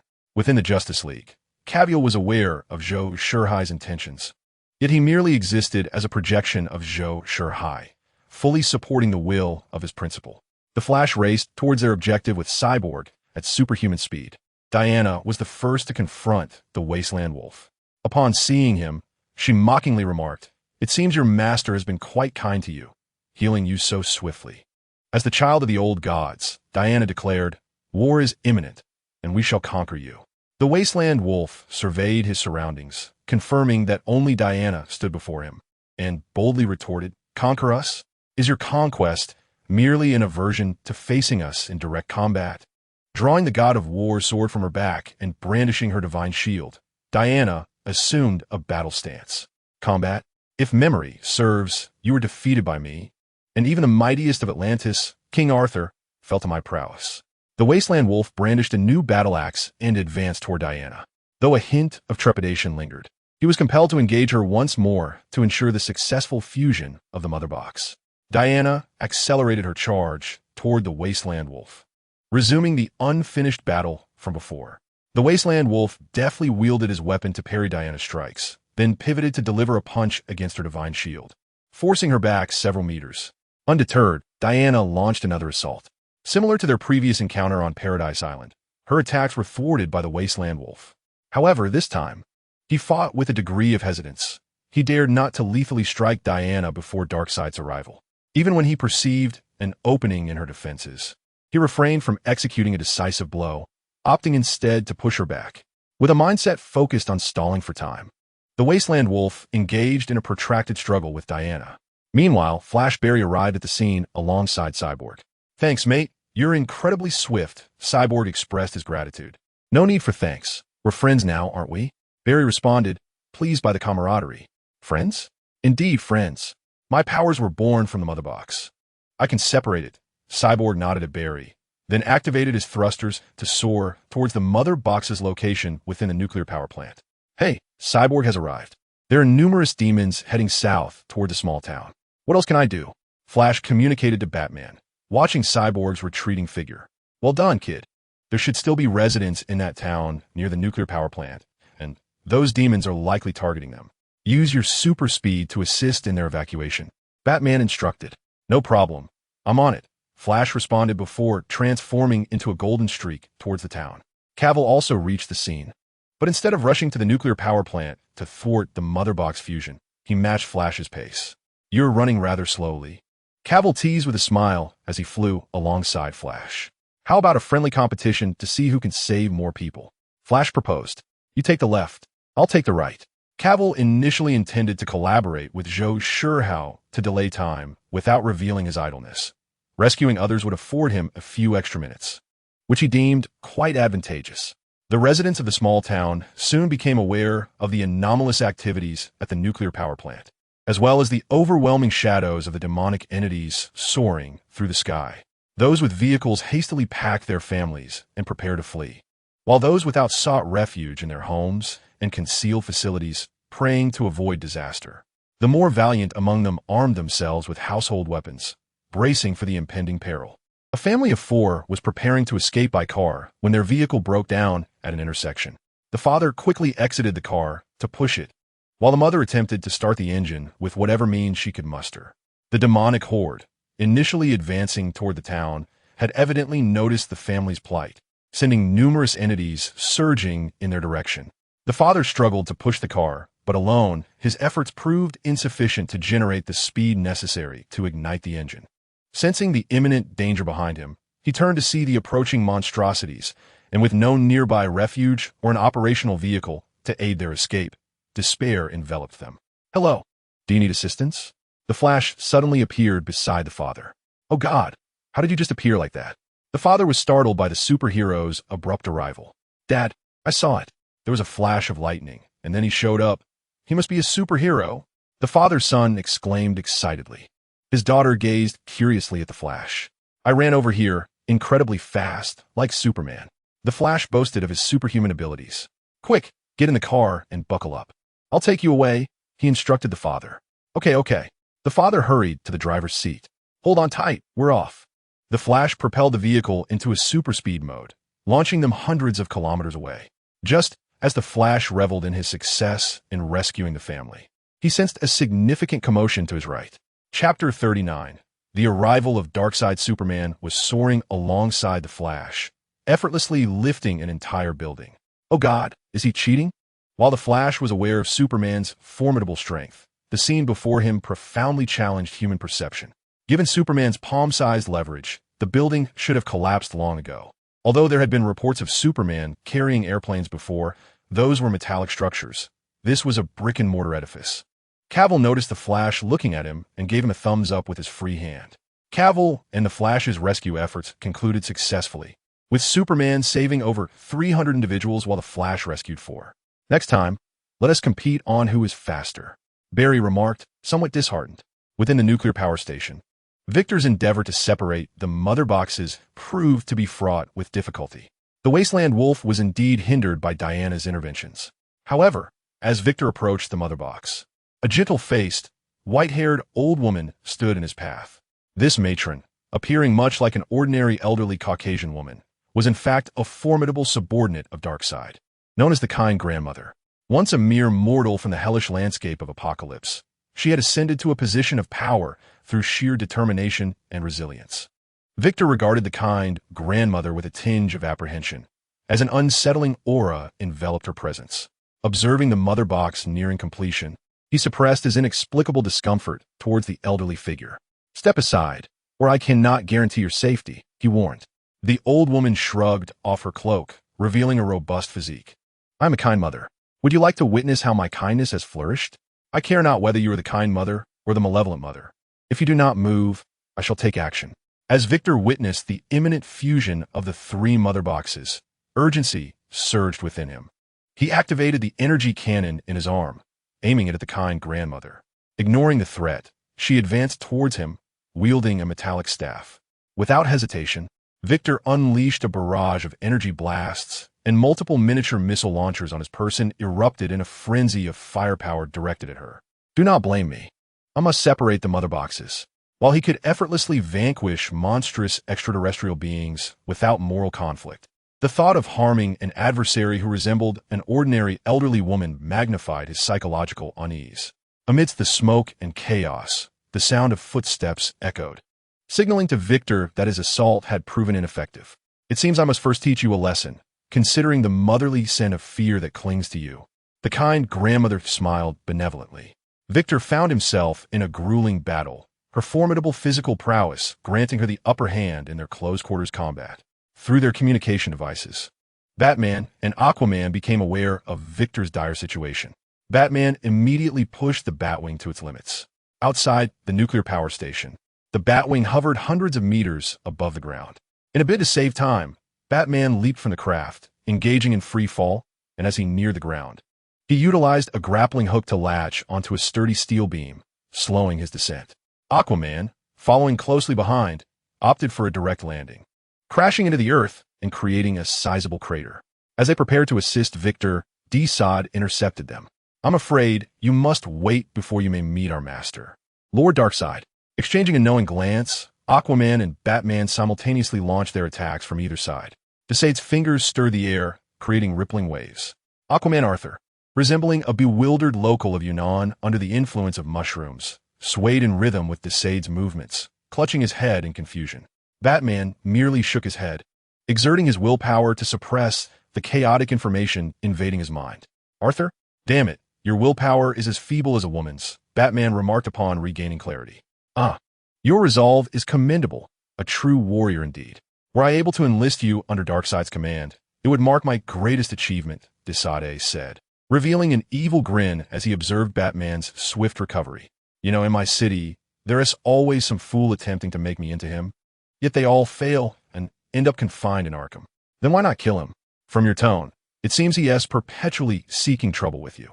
Eliminating him would surely alleviate the madness and darkness in your city," Desaid suggested, subtly guiding Batman to articulate his no-kill philosophy. Hearing this flawed principle, Desaid believed he had discovered the key to corrupting this steadfast man. "Your principles lead to the innocent perishing while the wicked thrive, making you the greatest villain. You are merely exercising your power." A searing gaze shot from behind Batman, obliterating Desaid's head. The no-kill principle only applied to humans. As long as one deemed the opponent non-human, that principle ceased to exist, meaning the interpretation lay solely in his hands. Cavill floated gracefully to Batman's side, mocking him with a sardonic tone. Boom! A colossal energy pillar surged skyward from the nuclear power plant's core. Zhou Shihao, still seated in the Batplane, chuckled to himself. "Has it finally arrived?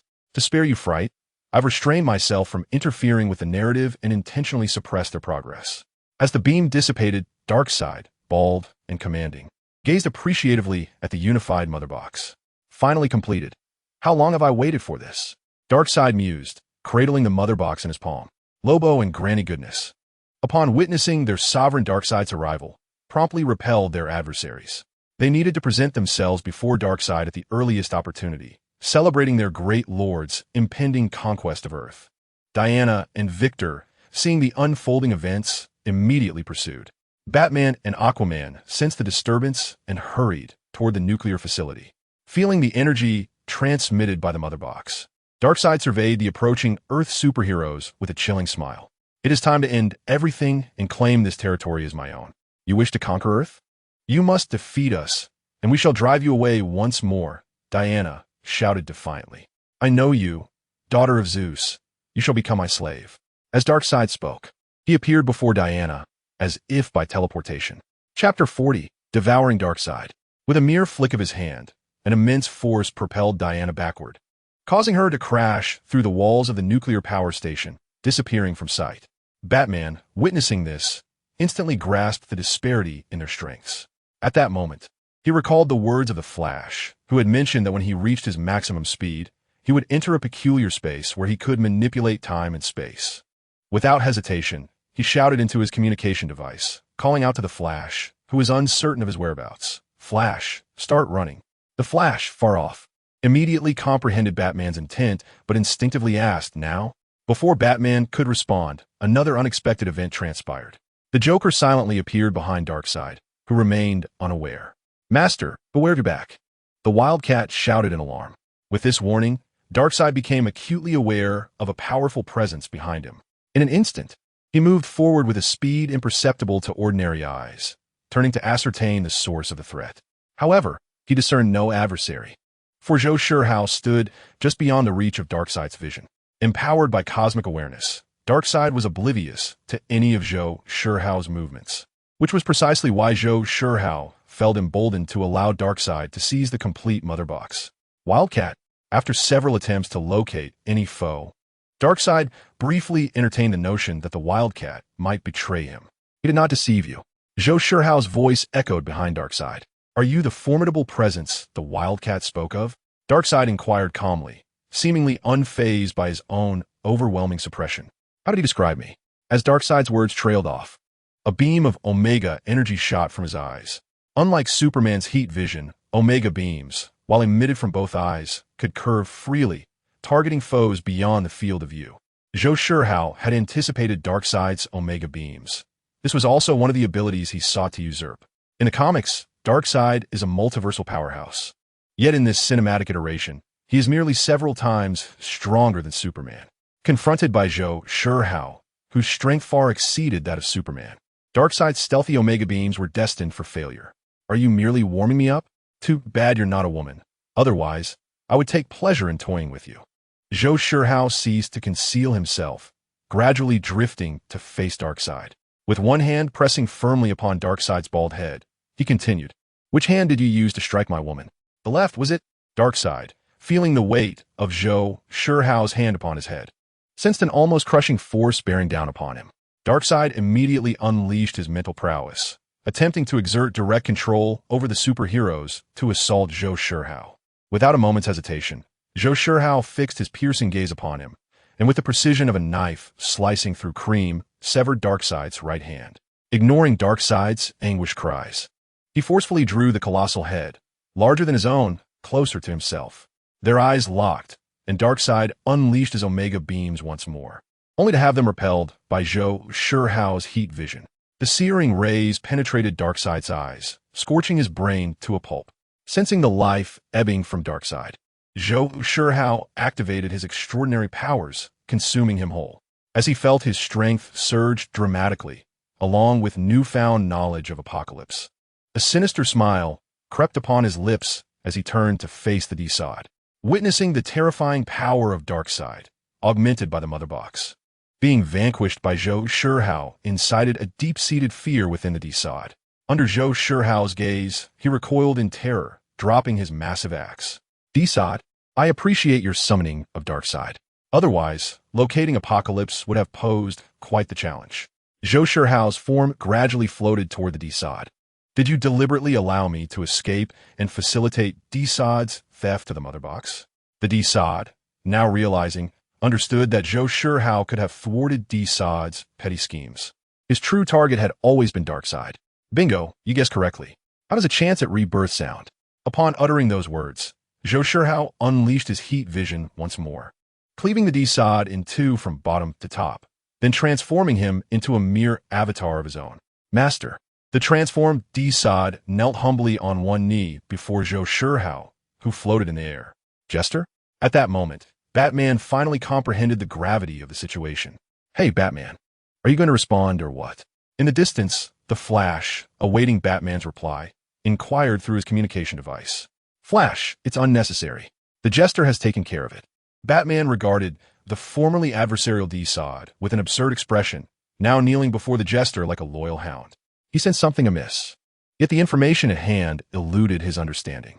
Even Granny Goodness perceived the transformation of the D-Sod and sought to flee. However, as she opened a teleportation portal, Superman descended from above, delivering a devastating punch that felled her to the ground, lifeless. The moment Batman beheld Superman, memories of another individual, Zhou Shihao, had resurrected flooded his mind. In an instant, various thoughts raced through his mind, yet he maintained his composure. With the demise of Darkseid and the allegiance of the D-Sod, the invasion of Earth concluded. Zhou Shihao and his companions returned to their respective domains. Upon returning to the Batcave, Batman removed his gear, reverting to the billionaire Bruce Wayne. "Alfred, please bring me a collection of Marvel works," Bruce instructed as he entered his villa. "Certainly, Master Bruce," Alfred replied with a slight bow. The butler's movements were remarkably swift, and by that evening, Bruce's study was filled with an assortment of Marvel-related works. Upon seeing Iron Man, Tony Stark, Batman realized he had been deceived. That Jester was not using his true name, nor was he a champion of justice. It seemed imperative to prioritize a plan concerning this enigmatic trickster. However, Bruce knew little about him, only that he was a Kryptonian endowed with mysterious magical abilities, capable of resurrecting the deceased. The loyalty of the resurrected Wolverine was likely a manifestation of his power. Superman, Clark, was also brought back to life by this individual. Although he did not exhibit overt submission, he remained a potential threat. Currently, he was involved with Wonder Woman, Diana Prince. Additionally, the Kryptonian girl, Kara, posed a challenge as well. Although she was not currently showing any signs, the strength of Kryptonians on Earth was well documented. With these thoughts, Bruce could not help but rub his temples. Chapter 41. The Return to Reality. After concluding the significant events, Zhou Shihao prepared to return to the real world to test some of his theories. If they proved true, he would be free to pursue his desires without restraint. However, before returning, he needed to address certain matters in this world. Upon arriving at Diana's residence, Zhou selectively shared some information with her, as she was his first love. "Diana, I am not from this world," he whispered softly in her ear after pulling her into a room. As Diana attempted to speak, Zhou interrupted her. "Let me explain. It is not what you perceive as a different dimension or alternate realm. You may understand it as a parallel world or an alternate universe, for instance." Diana responded with a warm embrace, giving Zhou a lingering kiss that interrupted his remaining words. After several minutes, sensing Zhou's salute, she pushed him away and asked, "So, you're leaving?" "Yes, I must return for a time, as I have some ideas to validate. If successful, I will take you to my world," he replied. "Your world? What is it like?" Diana inquired, curiosity evident in her tone. "My world? You shall see for yourself. I shall not divulge more," Zhou said, uncertain how to describe his existence. Perhaps it was fascinating, yet as an ordinary person, he had struggled daily for survival, unable to truly appreciate that world. Suddenly, Diana's expression shifted, revealing her displeasure. "Tony Stark is not your real name, is it? This is the name I use in this world. My true name is Zhou Shihao," he admitted candidly, acknowledging the use of pseudonym. "Initially, I presumed that Diana would disregard me due to the circumstances. However, she seemed unperturbed and, as the night unfolded, she relentlessly sought to extract and exhaust Zhou Shihao's vitality. The following day, Zhou Shihao first dispatched Cavill back to the Marvel Universe before utilizing his abilities to return to his own reality. Upon gazing at the familiar arrangement of his rented apartment, he immediately sensed the formidable power coursing through him. He hurried to the bathroom to test his abilities, using his heat vision to shave his beard. Once back in his room, he glanced at his computer to check the time, which indicated that it was approximately 12:30 p.m. on February 13th, 2023. Merely 10 minutes had elapsed since his traversal into the cinematic realm. Just as Zhou Shihao was preparing to open the film again to harness his powers, his phone rang. It was Wang Changchun, the manager of Zhou Shihao's company. "Zhou Shihao, do you have the audacity to resign? Let me tell you, if you wish to quit, you must complete this month's duties first. And you tardy fool, I'm docking you $1,000. Following this, a torrent of profanities erupted from the other end. As Zhou Shihao listened to Wang Changchun's tirade, a fierce glare ignited in his eyes. In truth, if Zhou Shihao had the fortune of encountering a competent manager, his work life would not be so stifling. Their company's commission was 10% of the profits, and Zhou Shihao's business could generate over $50,000 in profit monthly. This meant his salary should approximate $7,000, placing him among the mid-tier earners within the sales team. Unfortunately, he was burdened with the inept Wang Changchun as a supervisor. Wang Changchun was the brother-in-law of the company's HR head and the brother-in-law of the finance department head, thus wielding considerable influence within the organization. Initially, he reigned over the team with a degree of caution, refraining from infringing upon the company's overt profits. However, as the owner aged and began contemplating the transfer of power to his daughter, he gradually relinquished authority to her. Regrettably, she lacked the acumen for management and was swiftly sidelined by other executives. From that moment, Wang Changchun audaciously began to siphon off the company's profits. He manipulated the accounts to diminish the actual profits generated by his department, pocketing the difference himself.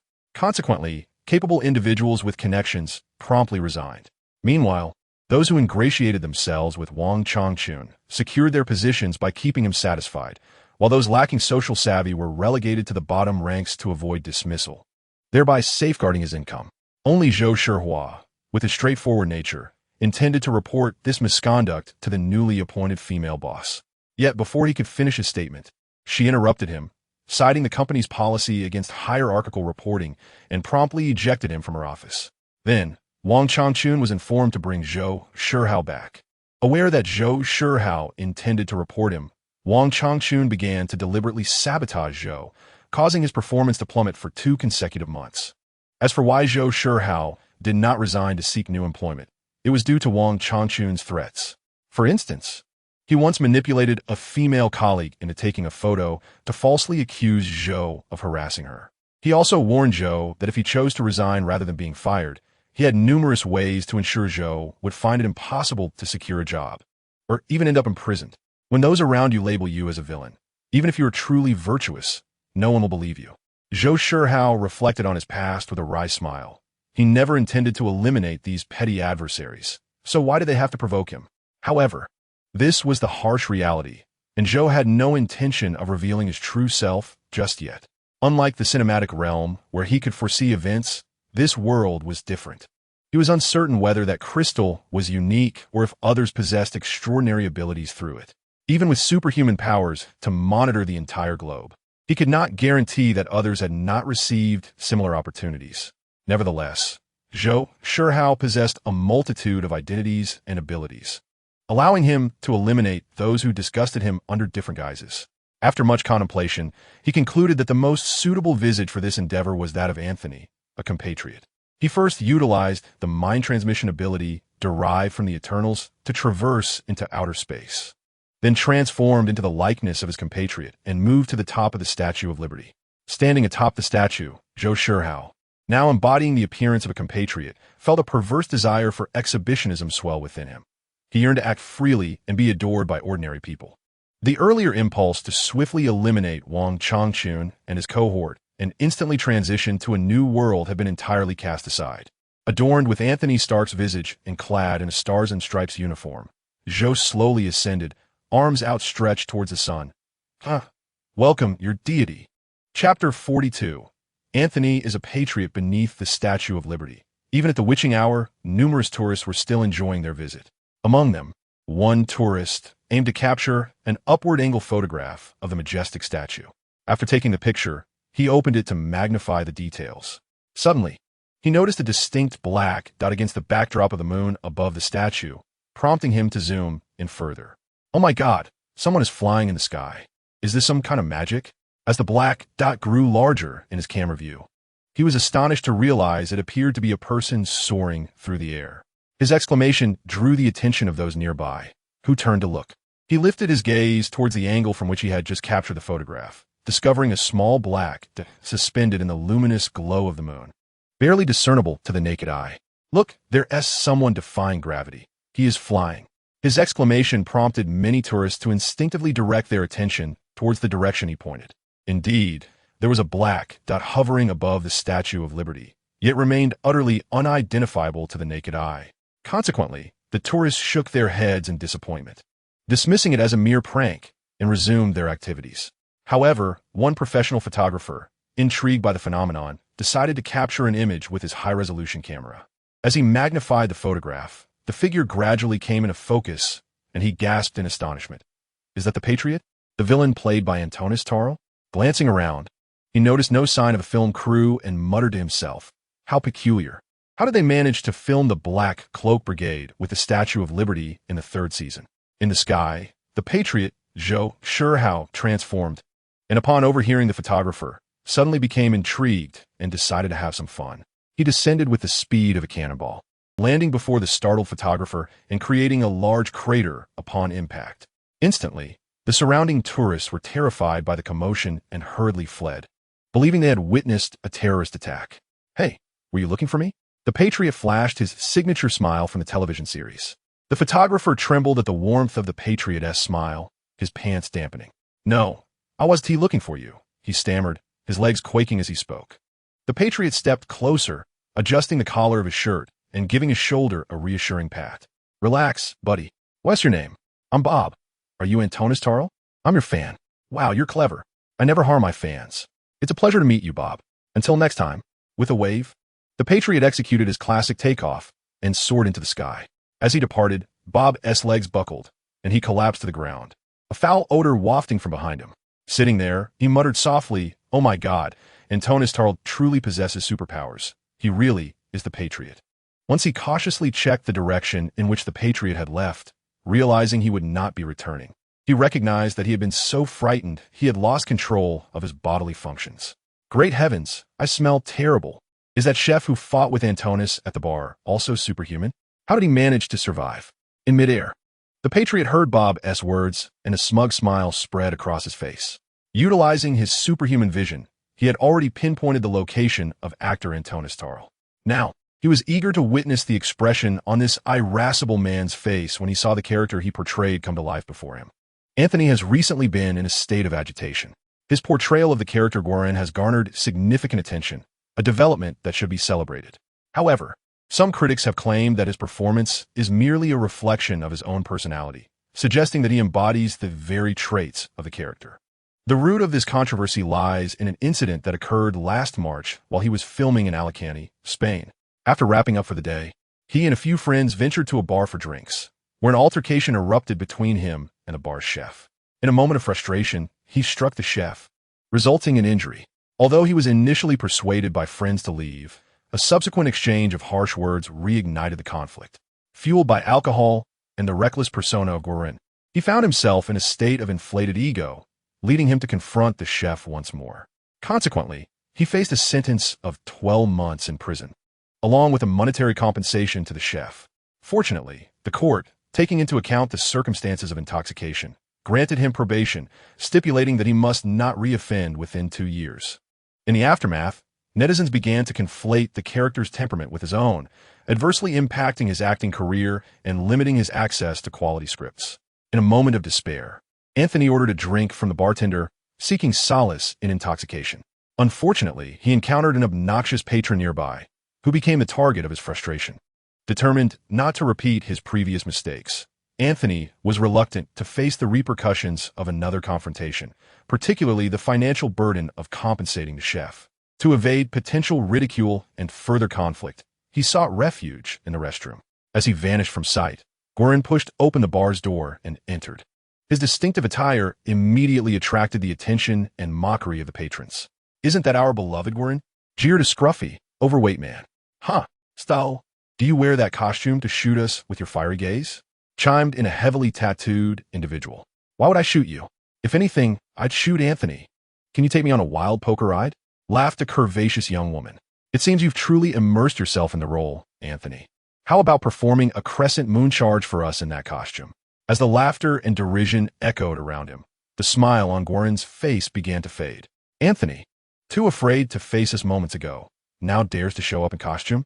Taunted the same ruffian who had mocked Anthony earlier, now surrounded by his entourage. "Come on, use your fiery gaze to take me down, just like on television," he provoked, prodding Goran in the chest.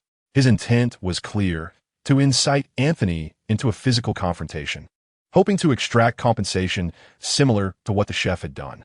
"Go on, take your shot." He lifted his shirt, exposing his chest, and pointed to his heart as he spoke. As soon as his words fell, a crimson light ignited in the eyes of the patriot, who tilted his head and inquired with a smile, "Is that so?" In the next moment, a searing gaze swept across the room, and the white thugs and their subordinates fell lifeless to the ground.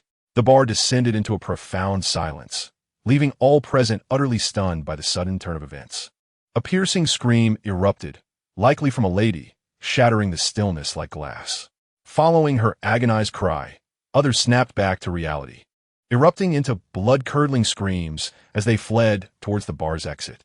The patriot showed no mercy. His fiery gaze coalesced once more, sweeping a full 270 degrees. The scene was left in utter disarray, strewn with mangled bodies and walls that seemed to have melted away. The patriot exited the bar, noticing that few around him paid attention, and ascended into the sky. 20 minutes later, the exterior of the bar was swarmed with officers, nervously hiding behind police vehicles, armed with an array of heavy weaponry aimed at the entrance. Inside the restroom stall, Anthony was calculating the time, pondering, "Those guys should have left by now. No, it's still too risky. I must wait a little longer." With this thought, Anthony occasionally glanced at his watch, enduring until he had spent a full 40 minutes in the restroom. Chapter 43. The Patriot's rampage, estimating the time, was nearly sufficient. Anthony pushed open the restroom door and stepped out. The sight that met his eyes rendered him speechless. The bar lay in ruins. Apart from the direction of the bar counter, everywhere else was littered with dismembered corpses, flesh splattered upon the walls, as if it had been raked by heavy gunfire. He had only been in the restroom for about 40 minutes, intending to wait until those troublemakers departed, yet it felt as if he had stepped into another realm. Gazing upon the slaughterhouse-like scene, Anthony merely yearned to escape this nightmarish place. He dashed out of the bar, finding immense safety in the thick ring of officers outside, feeling an unexpected fondness for them. However, the officers outside were not feeling particularly cheerful. They had just gleaned from the surviving bartender and 2 kitchen staff the harrowing details of the incident through surveillance footage. They were about to confront the anti-hero, Ananister, the patriot who had rendered the American government powerless. This was the same individual who had been arrested in Spain for assault. Yet here, in this surreal scenario, he had wielded his superhuman abilities to instantly annihilate all patrons within the bar, while the officers had some level of competency in handling ordinary criminals. They had heard whispers of this being a monster endowed with superpowers, a rogue Superman, no less. What did it mean for the American government to refrain from deploying military forces, instead sending this ragtag crew to face such a creature? Was it merely a token gesture to the public or a message to the patriot? Goodness, how had those counterparts in Spain managed to subdue him and secure conviction? The leader of the Fabola gang, Dales, reflected upon the recently viewed video, which showcased the terrifying destructive power of the patriotic individuals. Under his intense gaze, everything in his path, be it human or metallic furniture, was mercilessly melted away. As he contemplated feigning illness to retreat home, the bar's door suddenly swung open. The entire Fabola gang tensed, instinctively seeking refuge behind their police vehicles, fingers poised on their triggers, scarcely daring to breathe. A sigh escaped Dale's lips. Time was running out, and he silently hoped to see his beloved daughter again. "Ananister, you are suspected of multiple homicides. I urge you to surrender," Dales proclaimed through a megaphone, addressing the bewildered Ananister. Observing their leader drawing attention, his subordinates emerged from behind the squad cars, brandishing their firearms. Caught off guard by the multitude of weapons directed at him, Ananister, in a moment of confusion, uttered a curse. However, as an American, he had the presence of mind to raise his hands, offering a benign smile to indicate his innocence. Yet, his smile only served to alarm the Fabola members, many of whom had watched the first and second seasons of the Black Cloaks. One particularly anxious young Fabola, already on edge, inadvertently squeezed the trigger, unleashing the first shot. The others, reacting instinctively, followed suit, unleashing a barrage of gunfire. The cacophony of gunshots compelled Ananister to close his eyes, bracing for the inevitable impact of bullets tearing through his body. Just as it seemed Ananister would succumb to a lethal barrage, the patriotic individuals utilized their psychic teleportation abilities, acquired from the Eternal Clan, to transport him into a blank dimension they had created. After what felt like an eternity, without the sensation of bullets piercing his flesh or the sound of gunfire, Antonister opened his eyes to find himself in a pure white space. "Where am I? Is anyone there?" he called out, surveying his surroundings. Suddenly, the pristine whiteness was tainted with a deep crimson hue, and a man clad in the uniform of the patriotic individuals appeared before him. He bore a face that Antonister recognized from his own reflection each morning. Patriotic individual? The uncanny resemblance unsettled Antonister. The figure smiled warmly. "Welcome to our world. This is your conscious space. I am you, and you are me. We are one. We are one." A peculiar sense of trust blossomed within Antonister, as if the words spoken by this patriotic individual resonated with undeniable truth. The patriotic individual exploited the abilities of the violet beings, instilling in Antonister an unshakable faith in his declarations. "Those in the bar dared to mock our deity. Thus we eliminated them. These ignorant mortals deserve their fate." A sinister grin crept across Antonister's face. Out there, individuals aspire to vanquish the divine, presuming themselves to be of significant worth. What course of action should we undertake? The citizens of the homeland beam with exuberance. They deserve demise. After all, I am a deity. Let their end come. Anthony's expression gradually synchronized with that of the homelanders. "Ha ha ha. Well, my friend, rest your eyes. Leave the rest to your other self." Anthony felt an increasing heaviness in his eyelids, weariness gradually overwhelming him. Before he completely succumbed to slumber, the last image he beheld was that of the homelanders ascending slowly, arms outstretched in an embrace. The foe-bowlers, in a frenzy, expended all their ammunition, emptying their magazines. Apart from the swirling dust cloaking their points of assault, a profound silence enveloped the scene.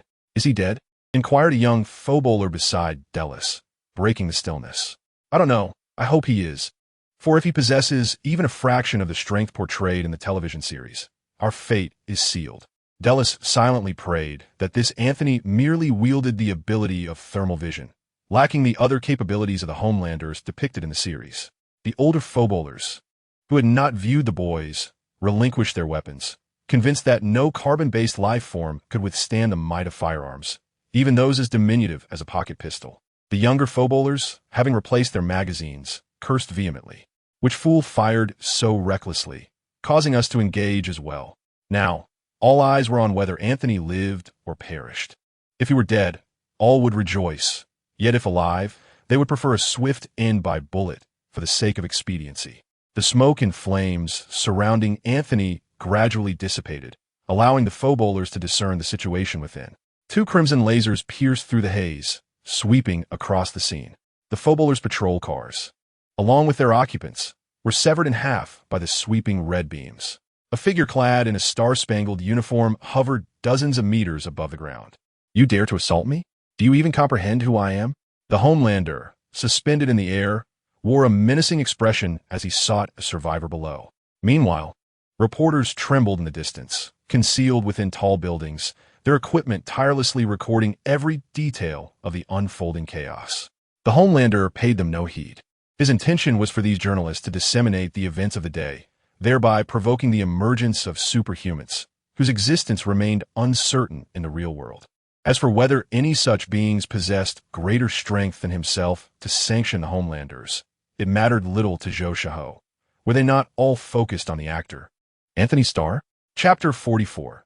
Zhou Shihao's revenge. Only after the homelander departed did the group of reporters cautiously rise, their hearts racing with a blend of trepidation and exhilaration. Initially, they had anticipated that the foe-bowler commotion would yield significant news, yet they had not foreseen the magnitude of the unfolding story. Just a mere 4 or 5 hours later, with the dawn of a new day, newspapers across the United States emerged fresh off the press, their special editions adorned with various eye-catching crimson headlines. Is Anthony truly a patriot? Compound 5 really exists. Anthony has admitted to using Compound 5. Shocking news. Patriots slaughter Bapola. What is Biden truly concealing? Anthony is not human. Americans are losing their human rights. The government has been experimenting on people, resulting in the emergence of superhumans. Conflicts arise between the government and the superhumans they have cultivated. The superhuman patriot, Anthony Starr, truly exists. Various reports concerning Anthony Starr rapidly proliferated throughout the nation. While the majority of rational individuals regarded the spectacle with amusement, skeptical of the media's integrity, a faction of the populace placed considerable trust in these authorities, even believing claims that nuclear wastewater could be consumed without filtration. Though this group was not extensive, in light of the vast population, many congregated to stage protests. They demanded the right to information, sought the truth from the Biden administration, and yearned to obtain superpowers. Consequently, an absurd incident unfolded. That very noon, a throng of citizens stormed the White House. They wreaked havoc, vandalizing the interior and leaving destruction in their wake. However, Biden and his aides had long since fled, leaving the ordinary administrative staff to bear the brunt of the chaos. Amidst the turmoil in the United States, plagued by daily shootings, it was already deep into the night in China. Zhou Shihao had reverted to his usual self, leisurely watching a movie at home. Wang Changchun, who had reached his limit while playing poker with his wife, collapsed onto the bed, closing his eyes to rest. Typically, following his exercise routine, Wang would fall into a slumber as deep as that of a dead pig. Yet today, despite his closed eyes, sleep eluded him. What a useless man. If I were to rely on you, I might very well starve, murmured Zhou Jing with discontent as she gazed at Wang Changchun, rising to wash up in the master bathroom. Even amidst the sound of running water, Wang felt an unusual sharpness in his hearing, clearly catching Zhou Jing's mutterings. His heart surged with anger. He felt betrayed, and his wife seemed to disdain him. He contemplated retrieving a knife from the kitchen to eliminate the audacious woman who dared to humiliate him. Yet, recalling that Zhou Jing's brother was one of the influential figures supporting him at work, and that he needed this brother-in-law's assistance for financial ventures, Wang Changchun struggled to suppress his mounting frustration. Zhou Shihao suddenly wore a mocking smile in the comfort of his home. Zhou Jing took her time in the shower, spending nearly 30 minutes before finally emerging, her hair still damp. Wang Changchun had just quelled his anger when he immediately feigned deep slumber, even producing a snore. Zhou Jing approached the bedside and cast a glance at Wang, who lay there like a dead pig, a smirk of sarcasm curling her lips. Oomph. If it weren't for needing this useless man as a fade, how could I ever consider marrying you? The anger that Wang had just managed to suppress flared up once more, yet he restrained himself, mindful of Zhou Jing's brother, Zhou Jun. Having spent the day with this imbecile, he had already expelled the remnants during his recent shower. Zhou Jing murmured to herself, "Tomorrow marks my fertile period. Coupled with my recent efforts at conception, the likelihood of pregnancy is quite high. I shall invite him over tomorrow. This time, I must bear him a child. You shameless woman, you've brought your affair into our home, and I am still alive." Upon overhearing his wife's desire to bear another man's child, and her meticulous planning, Wang Changchun could no longer contain his fury. He abruptly opened his bloodshot eyes and glared at Zhou Jing, shouting, "When have I ever been unfaithful?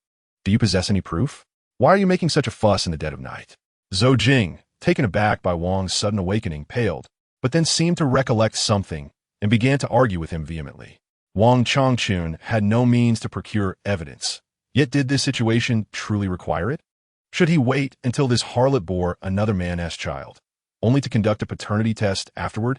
In a fit of rage, he seized Zhou Jing's long hair, yanking her from the bed and throwing her to the floor.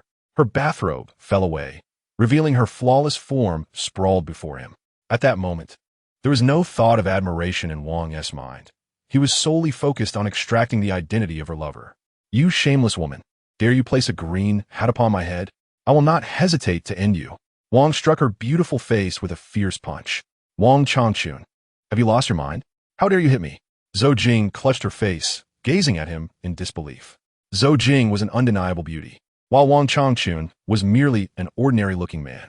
Having married her, Wang had always taken immense pride and care in their relationship, allowing her to dictate the household, while he dared not assert himself. Today, however, he had the audacity to strike her. "Yes, I have indeed lost my mind, you wretched woman. I've often wondered why you've never enjoyed playing cards. We've been married for nearly 7 years, and have only played a handful of times." As he spoke, he delivered another slap to Zhou Jing's face, causing her to collapse to the ground, unable to meet his gaze. "Initially, I thought you were simply frigid, but it appears you've been nourished by another. Now tell me, who is that man?" Wang Changchun aggressively pulled Zhou Jing closer, demanding answers. Darling, I haven tea. Please don't jump to conclusions. Zhou Jing, now devoid of her usual temper, pleaded sweetly. If you dare deceive me, I just heard you, you vile creature. Wang Changchun realized Zhou Jing still attempted to evade the truth. Suddenly consumed by rage, he forcefully pushed Zhou Jing to the ground, raining blows upon her bare body until she was covered in blood. Zhou Jing felt the increasing ferocity of Wang Changchun's strikes. At that moment, reason fled her mind, and she feared that if the assault continued, she might be beaten to death. Struggling, she shouted, Wang Changchun, do you dare to treat me this way? Aren't you afraid of my brother? He cherishes me above all. Upon hearing her words, Wang Changchun paused, and memories flooded his mind. Zhou Jing's earlier remarks and the details of their life together. An unbelievable thought began to swirl in his mind. Zhou Jing was not a virgin when they married. She had once explained that it was due to an accident while riding her bicycle in middle school. Over time, she had maintained an air of sexual indifference, and he had accepted it as truth. Now, it appeared she had been involved with another man before their marriage, and her first experience had been with him. Their union was merely a facade to obscure her relationship with that man. This implied that her connection to him was something that could not be exposed or accepted by others. She had always been very close to her brother Zhou Jun, who doted on her. It was common for her to spend a few days at her brother's house, or for him to visit theirs frequently. As these clues intertwined, a devastating realization struck Wang Changchun. The one who had betrayed him was none other than his brother-in-law. Zhou Jun, tell me. It was Zhou Jun, wasn't it? Wang Changchun rasped, his voice hoarse. Zhou Jing's countenance shifted drastically as she vehemently denied it. Wang Changchun, you must be out of your mind. What nonsense are you spouting? With an answer forming in his mind, Wang Changchun bound Zhou Jing with zip ties and sat alone at the edge of the bed, smoking a cigarette. A singular thought burgeoned in his mind like a wild weed. After a long moment, he extinguished the cigarette and dialed his sister Wang Changmei's number. Following an exchange that lasted several minutes, he hung up, his face twisted in a grimace, and called Zhou Jun's number. Jun, something's wrong with Jingjing. She's locked herself in the room, and I have no way to handle it. Please come and talk to her, he said, his eyes flashing with harshness. Yet his tone remained deceptively calm. What is wrong with Jingjing? Take care of her. I'll be there right away, Zhou Jun responded, concern evident in his voice.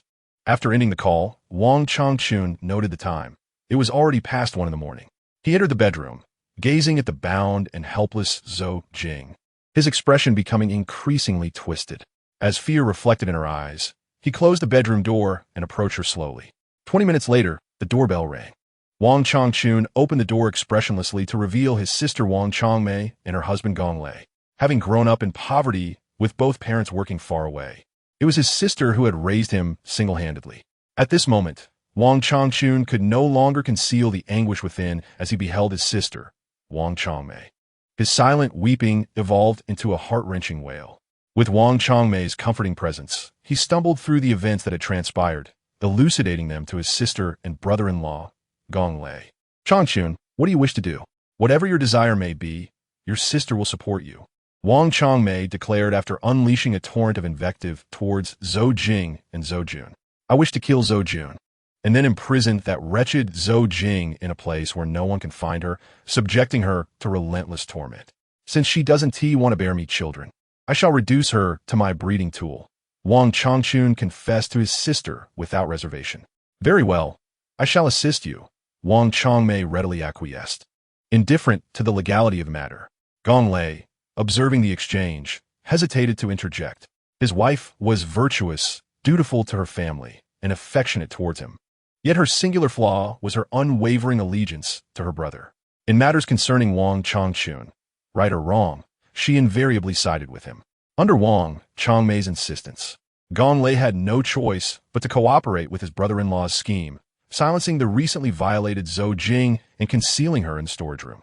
Subsequently, Wang Changmei lay in Zhou Jing's original position, masquerading as her, while Gong Lei concealed himself within the wardrobe. When Zhou Jun arrived at Wang Changchun's home in a state of agitation, Wang Changchun immediately employed his acting skills to usher Zhou Jun into the bedroom. Jingjing, what troubles you? Have you been wronged? Speak to your brother about it, Zhou Jun implored, noticing Zhou Jing lying beneath the covers, her head shrouded, save for a strand of long black hair. As he approached the bedside, Gong Lei suddenly flung open the wardrobe door, wielding a kitchen knife aimed at Zhou Jun's back. Wang Changchun lunged at Zhou Jun as well, yet they underestimated his physical prowess. Even with Wang Changmei joining the fray, the confrontation remained evenly matched.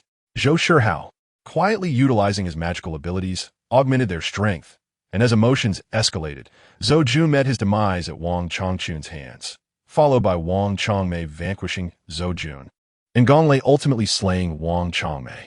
The sole survivor, Gong Lei, surveyed the lifeless trio with a triumphant smirk. He then opened the storage room, severing the bindings that restrained Zhou Jing's wrists and ankles with a knife. Jing, they're all dead. Once this tumult passes, we could be together openly. Did you not express a desire for children? Gong Lei, filled with joy, misinterpreted Zhou Jing's silence, believing her to be traumatized by the day's harrowing events, oblivious to the fury and hatred simmering in her eyes. Unwary, Gong Lei set down the knife and lifted the bare Zhou Jing, intending to escape the scene. However, she stealthily grasped the knife and plunged it into his back. Regrettably, she missed a vital point, and in his dying frenzy, Gong Lei dragged Zhou Jing down with him in the storage room. Having witnessed the annihilation of these individuals, Zhou Shihao felt an overwhelming clarity wash over him. The events of the day were all orchestrated by his own hand. Originally, Zhou Shihao intended to eliminate Wang Changchun, Zhou Jun, and Gong Lei in a manner devoid of mercy. However, feeling unfulfilled by merely ridding himself of them, he contemplated uniting their families in a tragic reunion. To his astonishment, he discovered that Wang Changchun's wife was entangled in an illicit affair with both Gong Lei and Zhou Jun. By leveraging the extraordinary abilities of a certain individual, he remotely controlled Zhou Jing, thus uncovering a scandal that would shatter Wang Changchun. Zhou Jing, in her youth, had been coerced into playing cards by a group of delinquents. But with her brother's comforting words, she emerged from the shadows. However, she subsequently fell in love with her own brother and seduced Zhou Jun into an intimate relationship. Following this, Zhou Jun, plagued by guilt and societal ethics, sought to distance himself from Zhou Jing.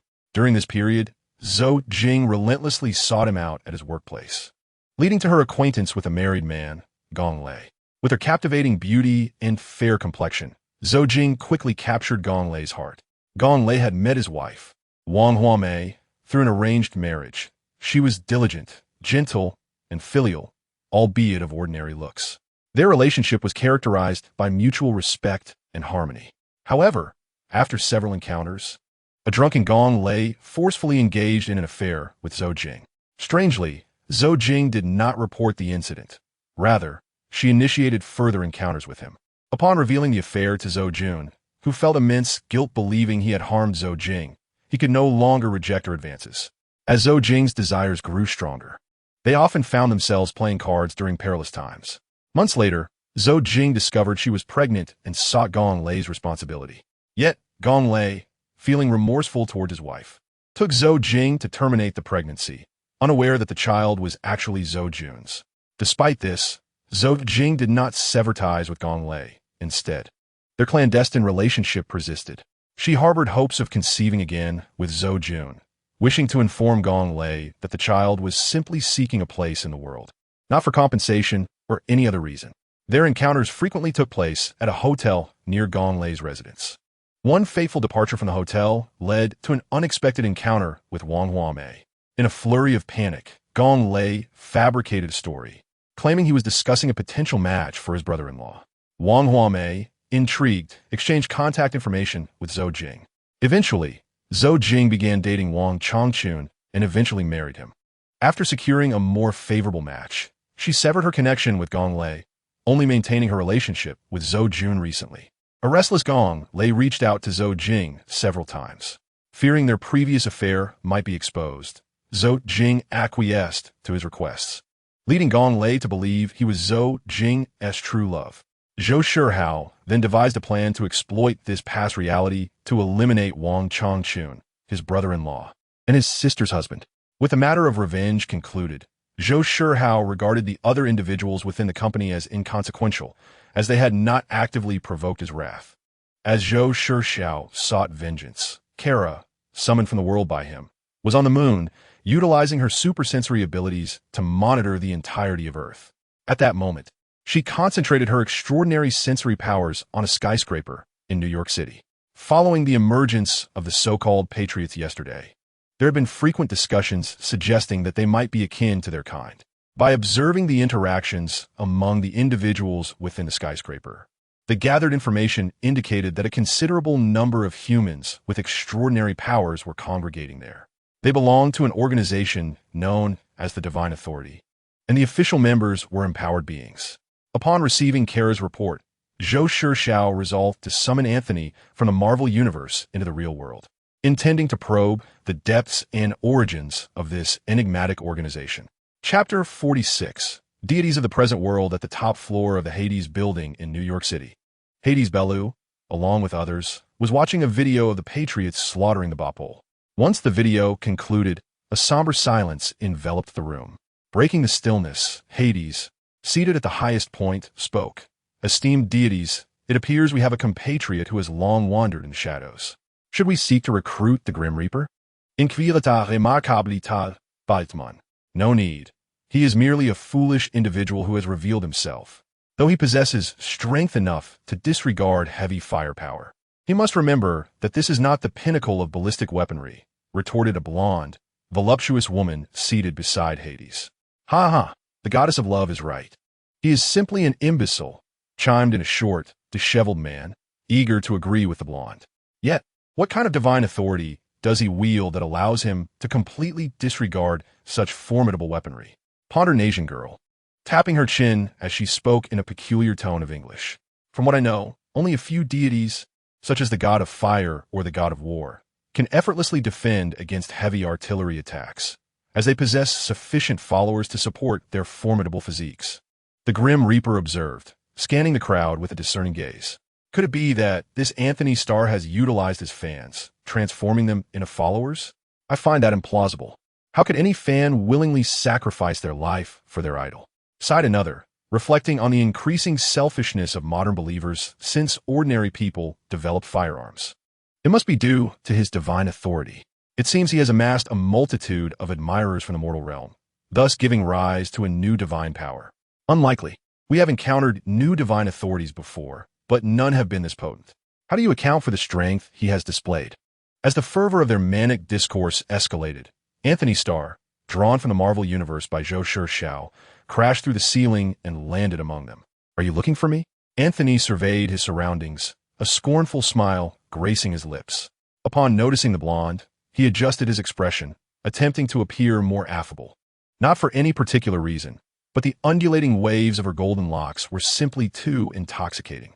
That mature allure rendered Anthony utterly captivated. Despite the fact that the protagonist disdained such a promiscuous charm, it was undeniably to his taste. As for the pure and beautiful Asian girl beside the golden-haired siren, she was entirely overlooked by Anthony, not due to a lack of admiration, but rather because he believed the protagonist might favor her instead. Anthony Starr, do you seek death?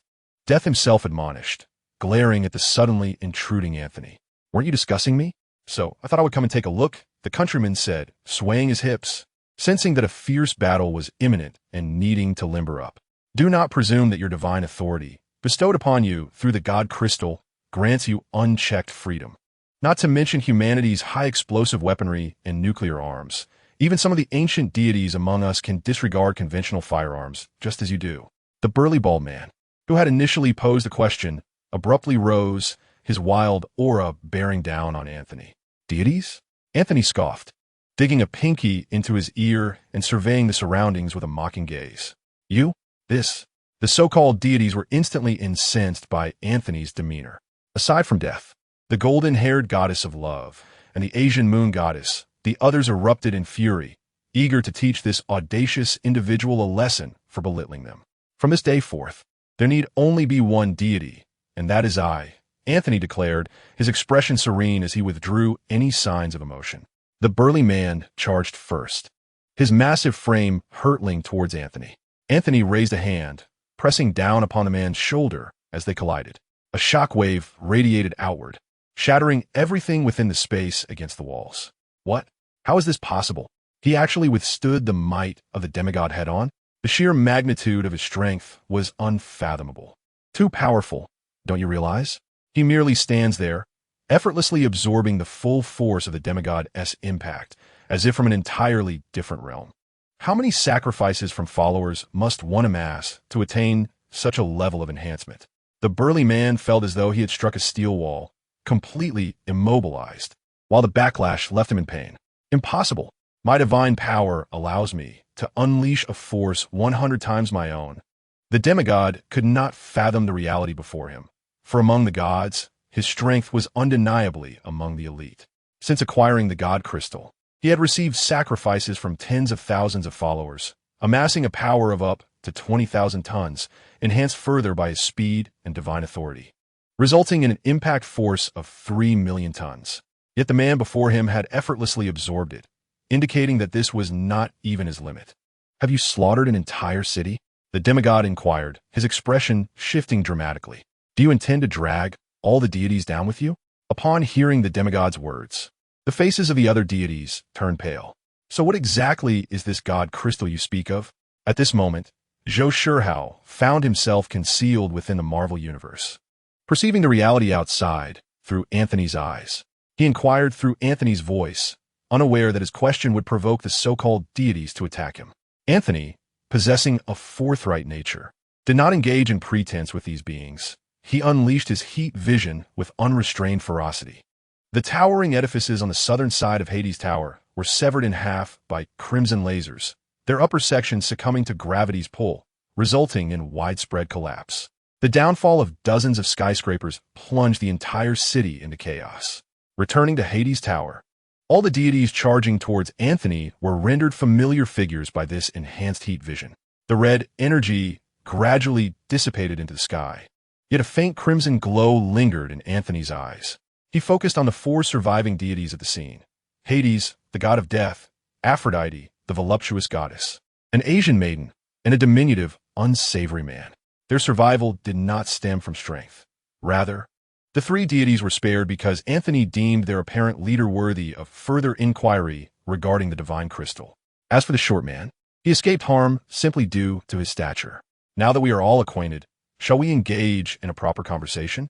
Anthony remarked with a gentle smile towards the three deities, completely disregarding the short man. Chapter 47. Universal Powers of the Deities. As Anthony's gaze swept over the trio, it settled intently on the voluptuous goddess. The god of death maintained silence, though the slight tremor in his legs betrayed his unease. Aphrodite's complexion turned pale, however. Upon catching Anthony's gaze, she immediately bent forward, showcasing her assets before him. The Asian maiden exhibited fear, involuntarily collapsing to the ground, oblivious to her exposed undergarment. The diminutive man, unable to perceive Aphrodite's advantages due to his height, found his attention entirely captivated by the Asian maiden's exposed attire. Under Anthony's unwavering scrutiny, Aphrodite began to flatter him. "Oh, great and magnificent one, what do you wish to inquire? I shall divulge everything without reservation. Do not be afraid. I have no intention of killing you yet. What is your name?" Anthony inquired, assessing Aphrodite's attributes. "I am Aphrodite, the goddess of beauty," she replied in a sultry tone, arching her slender waist to accentuate her curves, aware that Anthony's gaze lingered upon her form. Beside them, the short, unsavory man, entranced by the Asian maiden's exposed attire, could not help but scoff at Aphrodite's declaration. If she is merely the goddess of beauty, how could she occupy such a lofty pedestal? The men who willingly offered their lives for her favor referred to her as the goddess of love, not merely beauty. Anthony reluctantly turned away from the allure of Aphrodite, redirecting his gaze to the reaper clad in black robes. Hades realized that if he wished to avoid his downfall, he must yield. In a hoarse voice, he declared, "I am Hades, the god of death." The Asian girl, feeling the weight of his gaze, trembled with fear and hastily introduced herself. "I am Tsukuyomi, the moon goddess." However, her English was peculiar, leaving Anthony bewildered. What? His words caused the already frightened girl to lose control. Nearby, a diminutive and unsavory man noticed her white undergarment becoming soaked, the fabric clinging to her skin, revealing hints of what lay beneath. No hair, and it's natural, he murmured to himself, captivated by the sight beneath her skirt. His divine intuition informed him that Tsukuyomi's allure was innate, not artificially enhanced. Yet, his remarks also caught Anthony's attention. Ah, there's still one alive? The little man, Haldam, exclaimed. Great compatriot, I am Haldam, the omniscient one, endowed with super senses that allow me to see and hear across the entirety of America. I could be your most loyal assistant. Sensing Anthony's focus upon him, Haldam ingratiatingly remarked, Your eyes and ears are remarkable. Anthony approached, bending down to scrutinize the diminutive figure, who barely reached his waist. Indeed, esteemed compatriot, I can be of assistance. Can you see through objects? Anthony inquired, curiosity piqued. Ah, no, esteemed compatriot. While my super sight is obstructed by physical barriers, my hearing can penetrate all things and gather information, Haldam hastily clarified, fearing his worth would go unrecognized. Without warning, Anthony unleashed a powerful strike, delivering a resounding blow to Haldam's ears, rupturing his eardrums. How about now? Anthony asked. Haldam collapsed, clutching his head in agony, rolling on the ground, oblivious to Anthony's inquiry. It seems he cannot hear anymore. Anthony shrugged, feigning innocence before turning to the terrified trio, including the goddess of love. With a swift punch, he ended Haldam's life, shaking off the remnants on his hand and addressing the Reaper. Could you elucidate what exactly a divine crystal is, and what entities you represent? Did you truly not acquire your extraordinary powers through the divine crystal? The government's creation of deities has succeeded. The twilight of the gods has arrived. Herzbalu's countenance turned ashen, his spirit shattered. Noticing that Herz did not respond, Anthony remained unfazed, delivering a decisive blow that sent Herz into reincarnation, then returned his attention to the Asian girl, Tsukuyumi. The terror of life and death seemed to have lightened her accent, enabling her to communicate more clearly with Anthony and the figure behind him, Zhou Shihao. My name is Tsukuyumi, the moon god. The divine crystal serves as a vessel of power, a multifaceted gem approximately 1 inch in size, its origins shrouded in mystery. Those who acquire it are bestowed with extraordinary divine abilities and universal powers. For instance, the strength amplification of the god of strength, the death summons of the god of death, and the beauty of the goddess of love are all manifestations of divine power. The universal function involves accepting the life sacrifices of followers, transforming them into one's devoted subordinates. Upon hearing this, Zhou Shihao prompted Anthony to inquire further about the specifics of the so-called powers. Please clarify the exact functions of these powers, Anthony commanded gently. First, the followers must offer their lives, after which the deceased followers can be resurrected. Upon revival, they become exclusive subordinates, entirely manipulable by the deity, who can also bestow divine authority upon them. Those who receive such divine power become the deity's apostles. Is there more? If so, please continue. Tsukuyumi cautiously glanced at Anthony, and upon seeing no further action from him, she boldly continued to elaborate on the divine powers. A deity can assume the appearance of any subordinate and can also inhabit their body, controlling their actions. With each new subordinate, the deity's fundamental physical attributes are enhanced, with the degree of enhancement correlating to the strength of the subordinate.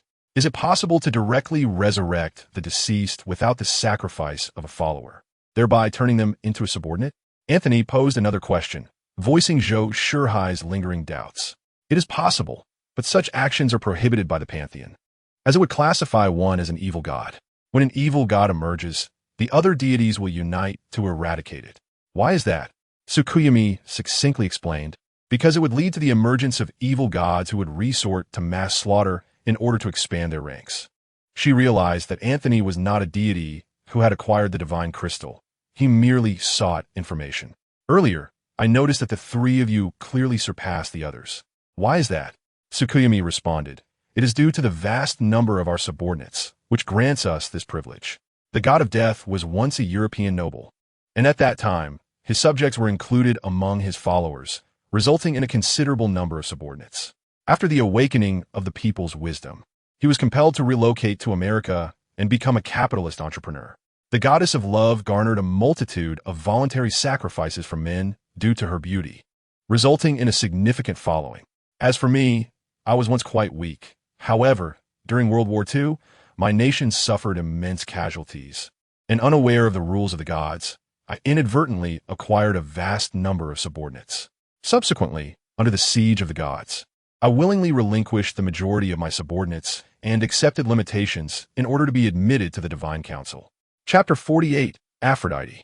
Through Tsukuyumi's words, Zhou Shihao realized that what he perceived as the ability to create avatars was what they referred to as divine power, while his abilities of traversal and consumption were considered divine authority.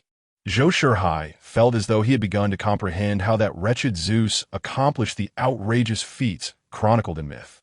His followers extended beyond mere mortals, encompassing creatures such as cattle, horses, and sheep, all transformed into his adherents. Despite gaining insight into his own capabilities, Zhou still harbored some uncertainties.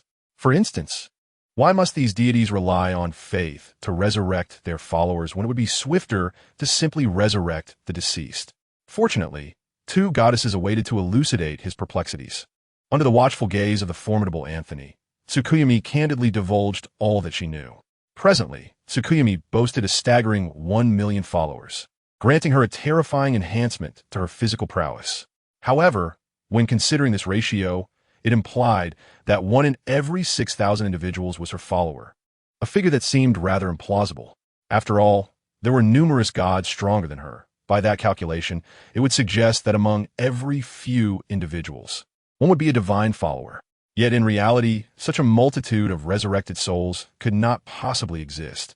If they did, governments worldwide would be in disarray, allowing these deities to openly amass worship.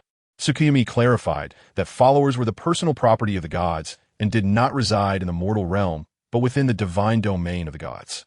The enhancement brought by ordinary individuals upon their resurrection, as followers would dissipate upon their death. Although resurrected followers would not age as long as their deity remained alive, it did not render them immortal. They could still perish if slain. Currently, no deity would place their followers in the mortal realm, for it lies beyond their control, fraught with unforeseen variables. To mitigate unwarranted depletion, only apostles, upon receiving divine edicts, would traverse the mortal world to gather faith. Tsukuyumi then briefly explained the concept of the divine realm, and Zhou Shihao noted its resemblance to a place within the depths of his own soul, where two cosmic consciousnesses resided. However, his own inner sanctum was devoid of substance, unlike Tsukuyumi's divine realm, which brimmed with flora, fauna, and boundless resources. As the dialogue between Anthony and Tsukuyumi unfolded, Aphrodite began to entertain her own thoughts. She discerned that Anthony was not merely putting on an act. He genuinely lacked divine essence. This revelation sparked an idea that could catapult her to the pinnacle of all deities. She could persuade Anthony to willingly become her follower. Given Anthony's evident desires, Aphrodite was acutely aware of his intentions. In ages long past, when Aphrodite had just ascended as the goddess of beauty during a time of barbarism, ordinary people preferred strength over beauty, idolizing deities like Zeus and Mars, known for their martial prowess. Despite being renowned as the most beautiful being of her era due to her divine status, Aphrodite attracted few believers. Only a handful of beauty-adoring maidens and men who gazed upon her form with desire. The beauty of Aphrodite captivated not only ordinary mortals, but also drew the attention of other deities. Possessing no power beyond her allure, Aphrodite became the object of desire for the gods. When Zeus encountered her, he was utterly amazed, and thus she found herself compelled to become his possession. However, this act angered Hera, Zeus's rightful wife, who then wielded her divine authority over Aphrodite, rendering her unable to refuse the requests of others, a fact she made known to all the gods.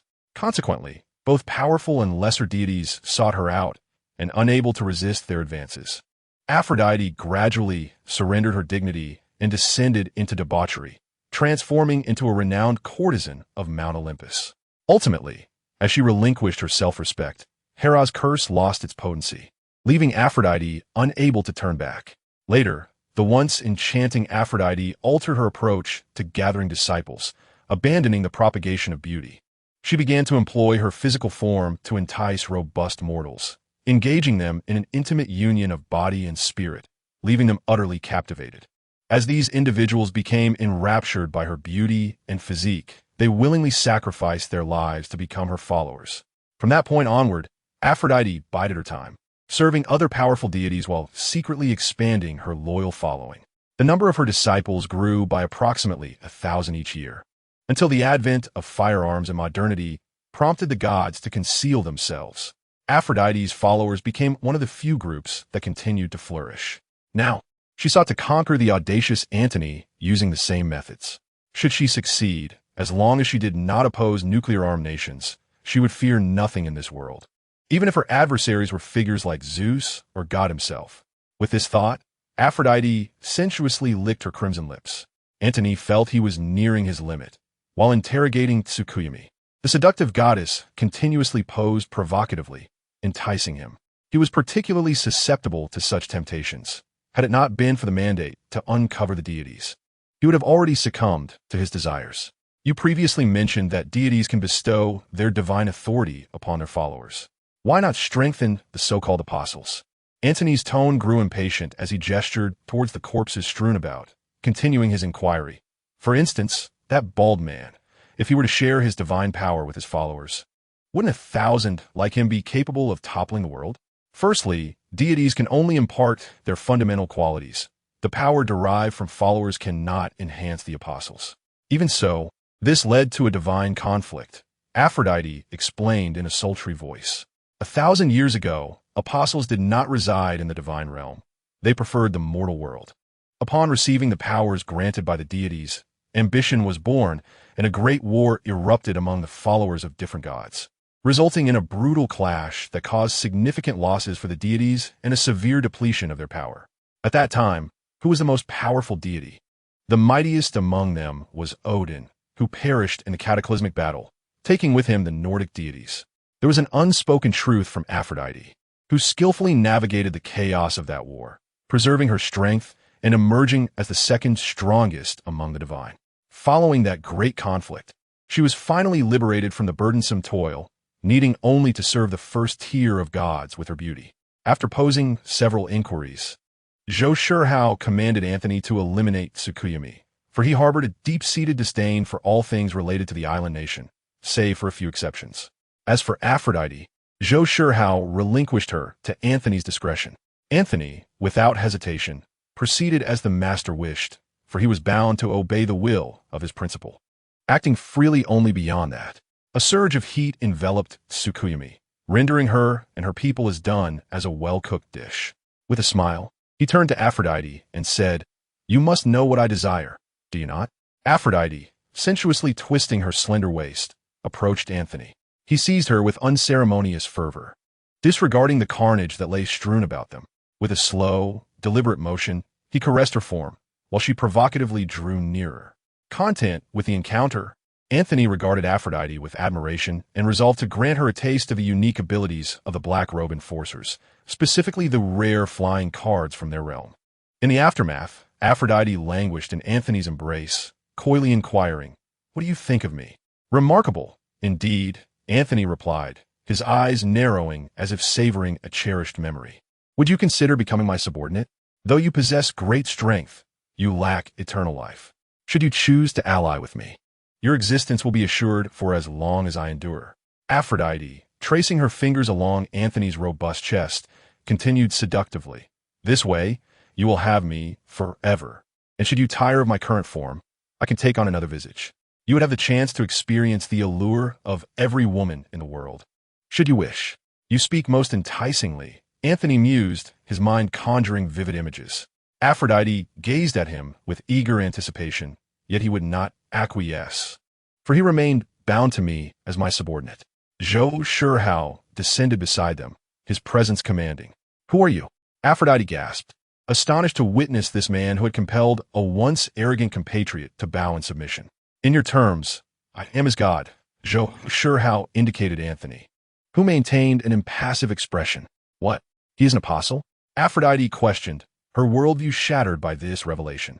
"Indeed, as you assert, it is unequivocally true. It is inconceivable. An apostle can only share in the augmentation of the divine. It cannot reach such extraordinary strength." Aphrodite fervently shook her head in denial of the reality, attempting to expel the information swirling in her mind. "I still hold value. I can become your subordinate deity. I can serve you." Observing the irritable redness in Zhou Shihao's eyes, Aphrodite's instinct for survival compelled her to instinctively loosen her collar. "I have no interest in promiscuity, yet I might consider your proposal of becoming my subordinate deity," Zhou Shihao replied, unperturbed by Aphrodite's sudden display. "Do Do you know if there exist identical divine crystals in this world? There were once, but they have since vanished, Aphrodite explained, her words somewhat unclear. However, upon noticing Zhou Shihao's disapproving gaze, she elaborated, different civilizations of the past birthed deities with similar divine authority. When a deity possessing identical divine authority perished, their divine crystal never reappeared. Conversely, deities without overlapping divine authority tend to reemerge roughly a century after their demise, reclaimed by humanity. Furthermore, divine crystals are now exceedingly rare, as humanity has lost faith in the divine. With Aphrodite's elucidation, Zhou Shihao began to comprehend. For instance, in earlier times, various pantheons had thunder deities. Yet with technological advancements and increased human mobility, unless only one remained, the death of a thunder deity meant their permanent absence. Presently, the demise of a deity signifies a profound loss. The birth of new deities has become a rarity. How is your divine realm established? The divine realm is an automatically created space upon acquiring 100 followers. Continue. Elaborate on the nature of your subordinate deities, Zhou Shihao prompted. I serve as a subordinate deity to Zeus. Deities of my ilk, hailing from Greek mythology, are governed by Zeus' divine realm, Mount Olympus. Although everything belonging to the followers is ours, our divine realm ultimately belongs to Zeus. Each deity is intrinsically linked to their divine realm. Should a deity perish, their realm collapses, and if a realm is destroyed, the deity falls. Regardless of the circumstance, the followers shall perish alongside them. Should Zeus desire, he can obliterate our divine realm on Olympus at a given cost to eliminate us, or with our consent, utilize Mount Olympus to harness the power of our followers in battle. Since you are already a subordinate deity of Zeus, how could you become mine? You are the deity of Antony, thus undoubtedly immensely powerful. I trust you would not wish for other deities to share your dominion over the world, would you? Aphrodite stated with unwavering conviction as she regarded Zhou Shihao. Given that followers are influenced by the temperament of their deities, and considering Antony's displayed character, it was presumed that Zhou Shihao was a figure of audacity and recklessness. Indeed, Zhou Shihao concurred, as he had little desire for the existence of these hidden deities lurking in the shadows of the world. I can assist you in locating Zeus. Aphrodite's sixth sense detected that Zhou Shihao's heart was stirred. She swiftly seized the moment to continue speaking. My divine realm resides in a corner of Olympus, and I possess the ability to harness certain powers of Olympus. By employing this method, I can ascertain Zeus's whereabouts. Zhou Shihao raised an eyebrow, realizing that there remained much about the powers bestowed by the crystal that he had yet to uncover. However, with Aphrodite's presence, this information could be supplemented. In truth, acquiring verbal confessions through interrogation pales in comparison to the efficiency and authenticity of direct consumption. Just prior to seeking them out, Zhou Shihao had ventured to the site where Antony had vanquished the deities, attempting to utilize his devouring abilities to consume Hades, the god of death, but alas, he had failed. The devouring ability proved ineffective against these deceased deities, likely due to their nature as entities awakened by the crystals. The reason Antony appeared weak, despite possessing the strength of his homeland's people, stemmed from the influence of the world around him. This implies that the upper limits of these deities should be considerably high. However, outside of this pantheon, the ordinary world lacks any extraordinary power, consisting solely of regular humans, thus limiting the strength derived from their transformed followers. It is time to depart, Antony. I shall escort you back, Zhou Shihao declared, activating his ability to return Antony to the Marvel Universe, allowing him to continue his artistic endeavors. Observing Antony's departure, Aphrodite retained her self-awareness, refraining from entangling Zhou Shihao in conversation, instead standing quietly by, awaiting instructions. I shall keep a vigilant eye on you. When you encounter Zeus, my apostle shall make their appearance, Zhou Shihao remarked before taking his leave. The following day in New York, at a punk bar, the reality of Anthony Stark was one of triumph, as no one dared to speak loudly to him, nor would anyone ignore his presence. Yet, one downside lingered. The actors he shared the stage with no longer dared to even meet his gaze, raising concerns about the feasibility of their performances. As he observed the respectful bartender presenting him with drinks, Anthony perused a newspaper laid upon the table. Shock! The Homelanders strike again. The day's breaking news reported that the Hades Tower had been attacked by the Homelanders the previous night, resulting in numerous casualties.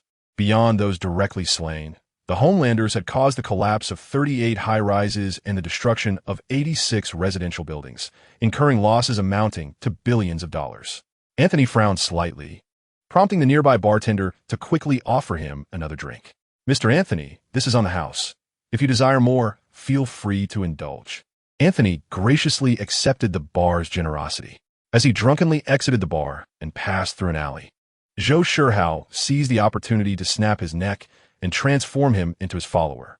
Initially, Zhou Shihao had refrained from making him a follower, preferring to let him bear the blame out of fear that some strange, powerful entity might locate him through their mental connection. Now that he had a clearer understanding of the strength and limits within the reality of this world, he felt no need to remain so cautious. In the pursuit of engaging with Aphrodite in the realm of reality, Anthony is tasked to resolve the remaining deities of this world. Zhou Shihao then directs his energies towards other cinematic universes. Unlike other gods, Zhou Shihao possesses limitless potential. He wields the abilities of traversal and consumption. By continuously traversing and absorbing the might of formidable beings across diverse realms, he shall grow infinitely powerful. Zhou Shihao envisions transforming his divine realm into a private kingdom, where only beings like Diana may reside. The other followers shall serve as administrators within his exclusive universe. This time, Zhou Shihao has set his sights on the boys. Seeking respite in a world devoid of virtue, where neither protagonists nor antagonists embody goodness. Chapter 50. The Free Alliance within the Black Cloak before traversing into the boys. Zhou Shihao locates Dominique McElligott, the actress portraying Queen Maeve in the first season. After eliminating her, he bestows upon her the divine powers of Sif along with a portion of superhuman abilities. Together, they traverse to the moment of the plane crash depicted in the 4th episode of the first season.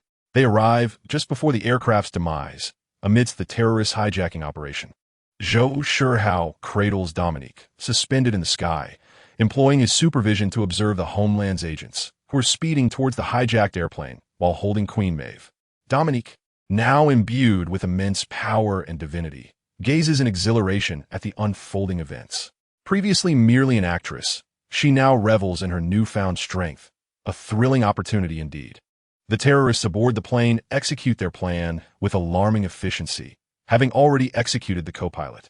They threaten the captain with a firearm, compelling him to follow their commands.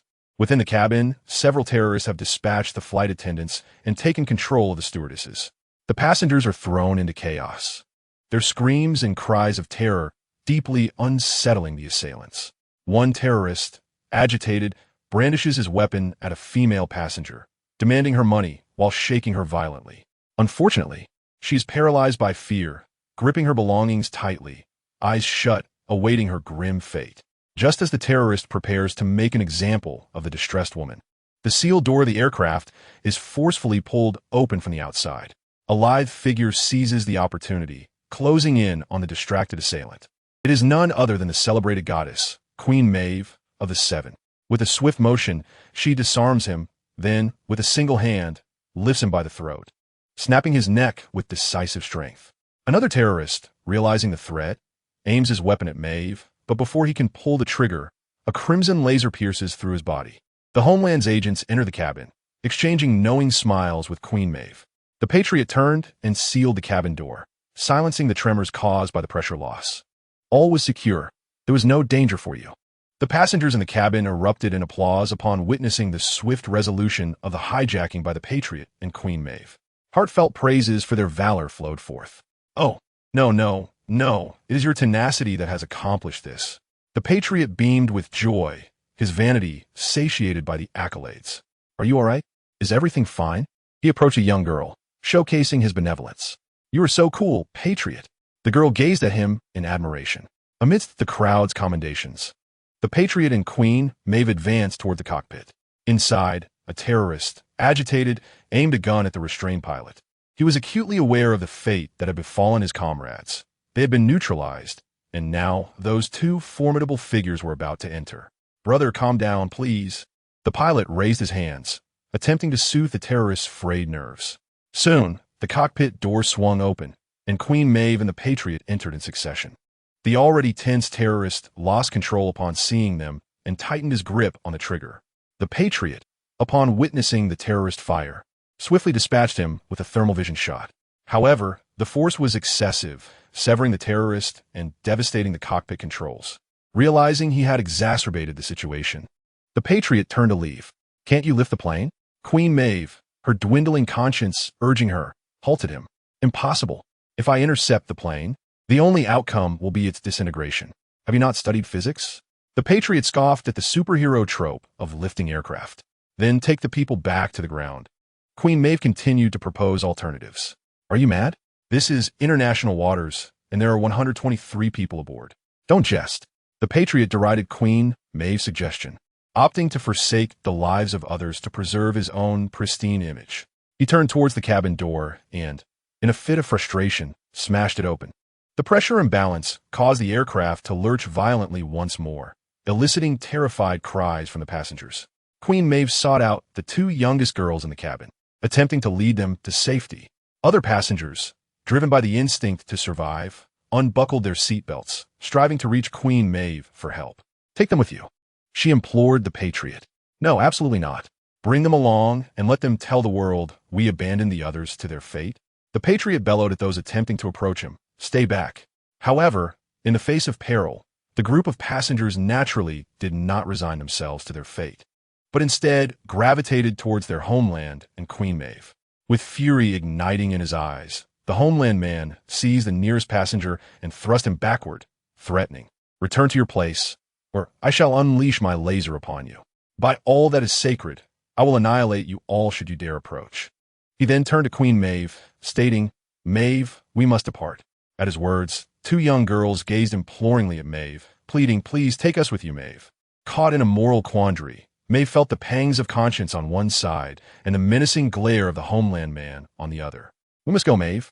Do not perish alongside them," the homeland man urged, extending his hand toward her. Meeting his cold, resolute gaze, Maeve turned to the group of passengers and uttered, "I am truly sorry. I sincerely apologize." Amidst their cries for mercy, Maeve grasped the homeland man's hand. As the passengers hurled curses and lamentations, the homeland man, with Maeve at his side, levitated above, watching helplessly as the aircraft gradually traced a curve towards the distant sea.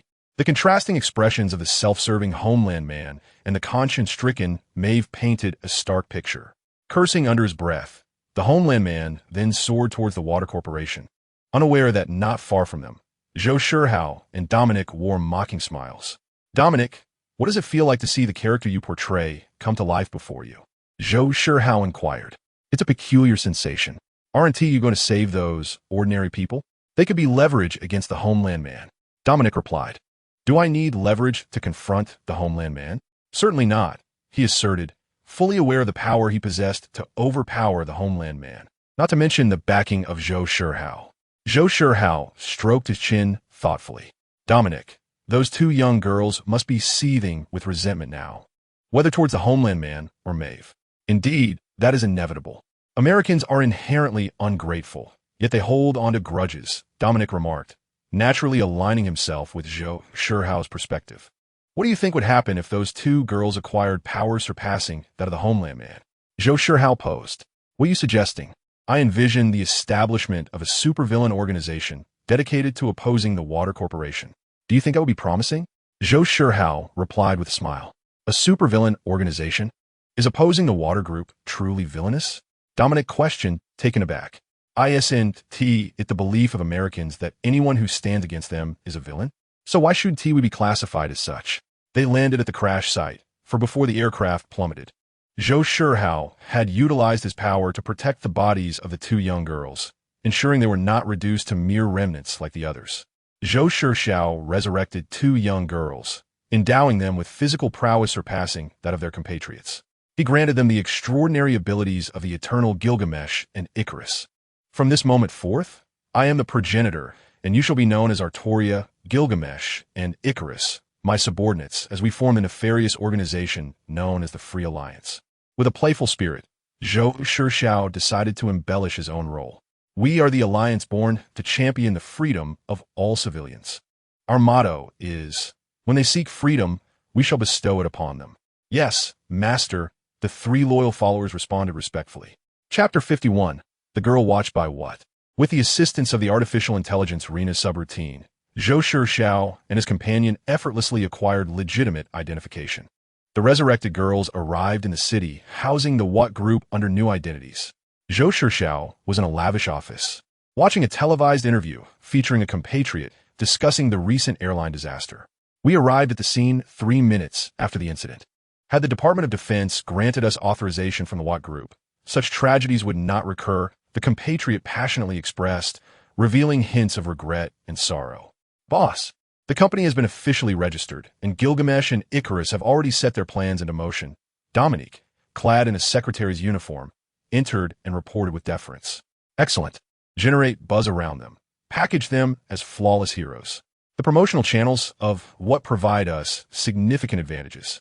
Zhou Shihao cast a glance at the What logo emblazoned on the opposite building, a smile playing on his lips.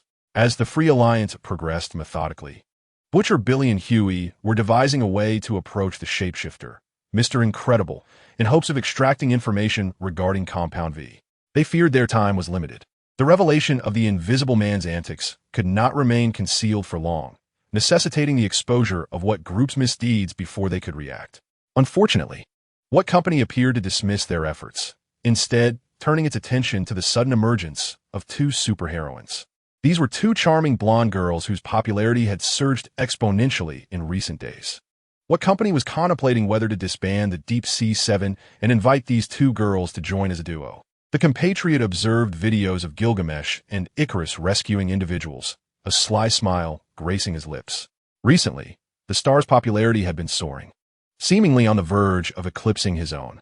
With the addition of these 2 newly emerged supergirls, it was likely to impact the fanbase of the same star. Maeve, upon seeing the video, displayed a look of shock, for she recognized the 2 girls. Not only had she encountered them, but the compatriot had as well. However, judging by his expression, it was evident that he had completely forgotten about them. Though it was peculiar that these 2 girls had not perished, but instead acquired superpowers. Maeve had no intention of divulging what she knew to Vought. For once Vought became aware, Homelander would inevitably learn, and given his character, he would stop at nothing to eliminate these 2 young girls to preserve his flawless image. However, Maeve's secrecy did little to aid Gilgamesh and Icarus, as Vought swiftly discovered that these 2 supergirls were not listed among the infants designated for Compound V. Very well, we shall discuss their matters at the next meeting. For now, Homelander may remain. The rest may leave, announced Madeline, her expression shifting slightly upon receiving her assistant report. Once everyone had exited, Maeve feigned forgetting something and needed to return. The others, unaware of any discrepancies, proceeded to the elevator. Maeve, however, stealthily positioned herself outside the office to eavesdrop. At that moment, Homelander's focus was solely on his superior, Madeline. I need you to bring those 2 girls back. They are of great importance and may significantly benefit the company, she instructed, stepping closer to him and cradling his head against her chest. Homelander nestled his head against her, inhaling the familiar scent of her nurturing presence, which calmed him immensely. Are they truly more important than I? He queried, a hint of jealousy in his tone. Fool. Of course you are important, but they hold substantial value for the company, Madeline replied, affectionately stroking his hair as if he were an infant. And what about my reward? Homelander nudged, his head still resting against her. You shall no longer need to steal drinks. I've been feeling quite full lately, and you may assist me, Madeline proposed, presenting him with an irresistible offer. Having raised Homelander since childhood, she understood his every thought with remarkable clarity, a deliberate outcome of both her and Vought's design. As she anticipated, upon hearing her words, Homelander straightened up and whispered playfully in her ear, "This time, I want more." Not sensing any refusal from Madeline, he turned without a backward glance, preparing to retrieve Gilgamesh and Icarus for Vought. Be cautious. Do not let anyone see you, as it could tarnish your image, Madeline cautioned, watching his retreating figure. For her, Homelander was of paramount importance. As long as he remained under control, her authority at Vought was absolute, and she wished to avoid any unforeseen circumstances that might lead him to become uncontrollable. As Homelander departed, he felt a surge of happiness, convinced that Madeline cared for him.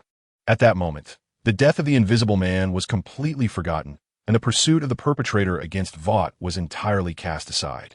Meanwhile, Huey and Butcher were scheming to gather the necessary 15,000 to secure a private meeting with Starlight. If Huey had received the compensation from Vought for the hush money regarding his girlfriend's death, he would not be burdened by his current troubles. In a state of despair, Huey and the Butcher set their sights on Huey's current girlfriend, Starlight, hoping to enlist her assistance. After departing from Vought, Starlight received a call from her boyfriend Huey and hurried to their agreed-upon meeting place. Upon her arrival, chaos erupted, stemming from a violent clash between rival gangs, both sides employing heavy firepower. As Starlight prepared to intervene and subdue the gang members, a slender figure with golden hair descended from the heavens, radiating golden energy. She unleashed delicate fists upon one of the gangs. The force of her strikes split the ground, sending gang members hurtling through the air, lifeless. Witnessing the demise of their adversaries, the remaining gang members, exhilarated, unleashed a torrent of gunfire into the sky. Yet within moments, they too fell victim to a barrage of energy projectiles. The onlookers, who had been cowering like quails, erupted in excitement upon seeing their idol. "Look, it's Gilgamesh, how adorable. Gilgamesh, bear my children. Are you all insane? Gilgamesh appears to be only around 13. Let me take her place. I'm the one who's insane. What about Icarus? Isn't she inseparable from Gilgamesh?" It was evident that not everyone was a fan of Icarus, as she soared above. Indeed, Icarus is stunning as well. As for the dozens of gang members who had been slaughtered, no one mourned their demise or cared for their deaths. At that moment, all eyes were fixated on the charmingly clad Gilgamesh and Icarus. Only Starlight, watching as they descended together, accepting the adulation of the crowd, felt a tumult of emotions within her. Chapter 52. The Patriots' ancestry. After Gilgamesh and Icarus had graciously dealt with their fans, Icarus led them away from the scene. In midair, a smile graced Gilgamesh's lips. That guy took the bait. Indeed, let us introduce him to the boss. Having communicated their intentions, they soared towards the location of Zhou Shihao. You cannot escape. From a distance, the Patriot observed the movements of the two girls with his supervision. The conflict between the gangs had been instigated by Vought, intended to lure these two suddenly emerged superheroes. As the Patriot watched the girls enter the building across from Vought's headquarters, a slight frown creased his brow. He then used his supervision to penetrate the entire structure, only to find that the 38th floor was obscured from his sight, evidently shrouded in zinc. A radiant smile appeared on the Patriot's face. It seems a little mouse thinks that the most dangerous place is the safest. He resolved to wait until later to observe the two young women and their unseen orchestrator. As for the potential traps hidden beneath the layer of zinc, the man from the motherland was indifferent, for he considered himself the strongest. As time passed, night fell. He had been fixated on the 38th floor of the building, confirming that the two girls had not re-emerged since their entry. With a silent, swift flight, he shattered the outer glass curtain wall and entered the corridor of the 38th floor, casually approaching the door of the room where the girls had gone. He politely knocked. "Hello, is anyone there? I'm coming in." With a gentle push, he opened the solid wooden door, sending both panels flying from their frames to embed themselves in the opposite wall. Surveying the room, he found it devoid of the traps he had anticipated. To his right stood an opulent desk, where the two girls sat, wearing peculiar smiles as they turned to regard him. Opposite them, a chair faced away, occupied by a man.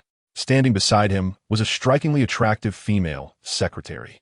The man's gaze was instinctively drawn to the secretary's alluring figure. But when he beheld her face, his expression transformed dramatically. The woman clad in professional attire bore an uncanny resemblance to his former lover, Maeve. "Maeve? What is going on? How would you be here?" he asked Dominique, his brow darkening. "You're mistaken. I am not that Maeve," Dominique retorted disdainfully, well aware of the character she portrayed. "Maeve, your jest is far from amusing. Your body cannot deceive me." He dismissed Dominique's words, for he had scrutinized every detail of her form with his piercing gaze. "Maeve, have you betrayed us?" His eyes glinted with a burgeoning fury.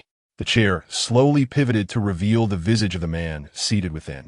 Upon recognition, a chill ran down his spine, and he instinctively recoiled, shaking his head in disbelief. "Impossible. Who are you? This cannot be." Zhou Shihao had transformed into the likeness of Anthony in the real world. To the man from the motherland, this individual appeared as a mirror reflecting his own visage. as though he were gazing upon himself years into the future. Memories flooded back of his upbringing in a laboratory, fostering an insatiable yearning for familial affection and connection. It seems Walter has led you astray. I have returned to exact revenge on him. Will you join me, my child? Zhou Shihao inquired, cradling his chin with his hands, his gaze fixed on the man from the motherland.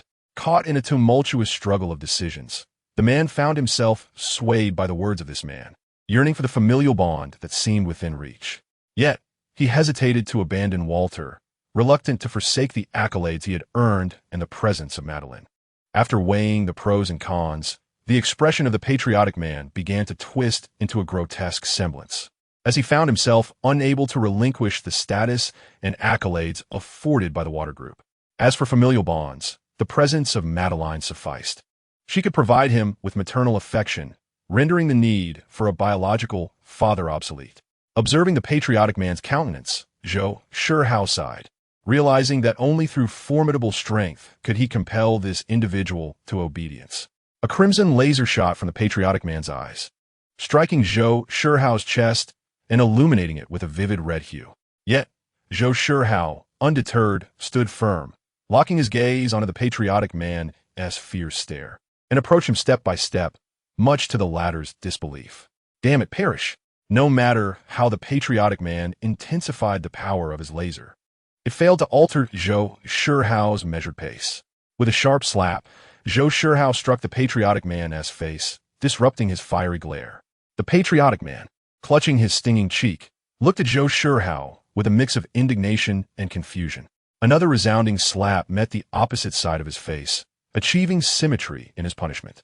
Gazing into the patriotic man's pitiful little eyes, Zhou Shihao revealed a benevolent smile. Yet, the more the patriotic man scrutinized Zhou Shihao's expression, the more disconcerted he felt. Was this truly how he typically smiled?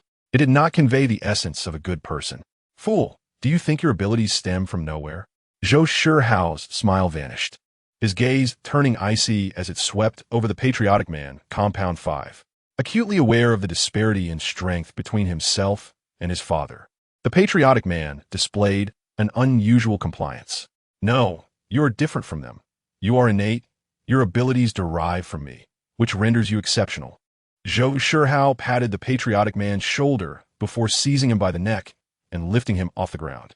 The patriotic man struggled against the suffocating grip, and the more he fought, the greater the realization of their power differential became. Just as the patriotic man felt his consciousness begin to wane, Zhou Shihao released his hold. Reflect on where your allegiance lies. Also, the water company has deceived you. You have a son, and you must seek him. As the patriotic man collapsed to the ground, grappling with the terror of a narrow escape, he hastily fled the building. Upon returning to the water group, the patriotic man immediately sought out Madeline. With a rough shove, he pinned her against the wall, his eyes aflame with urgency. Who is my father? Is he still alive? Madeline's heart raced. She knew the patriotic man's father was the soldier boy, betrayed by his comrades many years ago and currently held captive in a Russian laboratory. Meanwhile, the traitors who had betrayed Soldier Boy continued to live freely and luxuriously in America, such as Mindstorm, the Explosive Twins, and Shinsei. But from where had the patriotic man gleaned such information? Chapter 53. The side effects of transformation faced with the patriotic man. Madeline suppressed her fear, subtly loosening her garment to divert his attention. Upon witnessing Madeline's expression and reaction, the patriot confirmed the existence of a father who was indeed alive. Though unaware of the intricacies, he returned to the Walter group. Madeline, please tell me honestly, do I have a son? Have you seen Ryan? Madeline, fearing that the patriot had discovered the affair between Beja and Ryan, instinctively inquired. Damn it, he speaks the truth. The patriot forcefully threw down the woman he trusted most. Now convinced of Zhou Shihao's words, having believed himself to be an abandoned orphan, the sudden appearance of father and son filled him with anxiety. After a moment of contemplation, the patriot resolved to locate his son and the woman who had borne him. Where are they? Who? My son, where is he? Reluctantly, Madeline provided the address, not daring to inquire whether the patriot had sought out the two girls. Eager to meet his long-lost child, the patriot dashed towards the location, crashing through the outer wall. Meanwhile, Sue-Yi successfully infiltrated the meeting with the aid of Starlight and seized the opportunity to meet with Shijie privately. as the Patriot had not shown up. Upon their encounter, Zhou directly revealed Shijia's homosexuality, threatening exposure unless he divulged information regarding Compound 5. Shijia confessed that he had been secretly transporting Compound 5 to hospitals worldwide under the guise of charity, selecting infants to inject with the compound to grant them superpowers. He also informed Zhou that the latest batch was at a nearby hospital. Upon receiving this information, Butcher and his companions hurried to the hospital, but it was heavily guarded, indicating that the Walter Company had been on high alert, as this was their most prized secret. While they successfully obtained a sample of Compound 5, they were discovered by the security personnel. After a fierce battle, they used the infant superpowers to defeat the guards and escape. After the Patriots' departure, Zhou Shihao unexpectedly found himself developing feelings for Dominique, a woman in her 30s, despite having always preferred younger women. However, he did not reject his instinctual response, nor would Dominique resist Zhou Shihao. The following morning, Zhou Shihao entered a state of reflection, his brow furrowed. He sensed something was amiss. His personality had inexplicably changed, yet he could not pinpoint the source of the issue. He believed that if it were Tony, he would surely identify the problem. Dominique, go find the Patriot. He has located Ryan based on my hints. This afternoon, I wish to meet my beloved son, my daughter-in-law, and my grandson. Zhou Shihao instructed Dominique, waking her from slumber. Understood, boss. Dominique rose and stood before Zhou Shihao, dressed and composed. After Dominique departed, Zhou Shihao promptly summoned Tony to the realm of the Black Cloak Enforcers. Why have you suddenly pulled me here? Tony inquired, his expression tinged with melancholy, as he donned a well-tailored suit and clutched a diamond ring in his hand. His relationship with Pepper Potts had progressed rapidly. The ring, initially intended for a future occasion, was now a decisive gesture from Tony. Without indulging in idle chatter, Zhou Shihao conveyed to Tony information regarding recent events, excluding personal matters. I sense a transformation within me, a shift away from my true self, Zhou Shihao confessed, revealing his inner turmoil. After clearing his thoughts, Tony responded with a smile. No, from now on, I shall address you as boss. The last remnants of Tony's apprehension dissipated. Despite having previously told Jarvis that he was indeed himself, he remained Tony Stark. However, Zhou Shihao's misunderstanding of his abilities had led his followers to perceive him as a mere avatar of Zhou Shihao, rather than as his resurrected self. There is a significant flaw in your ability to command followers. Why do deities in your world seek devotees? Tony posed, it is because they desire their followers to sacrifice themselves to become their vassals. No, why must the resurrected vassals be their devotees?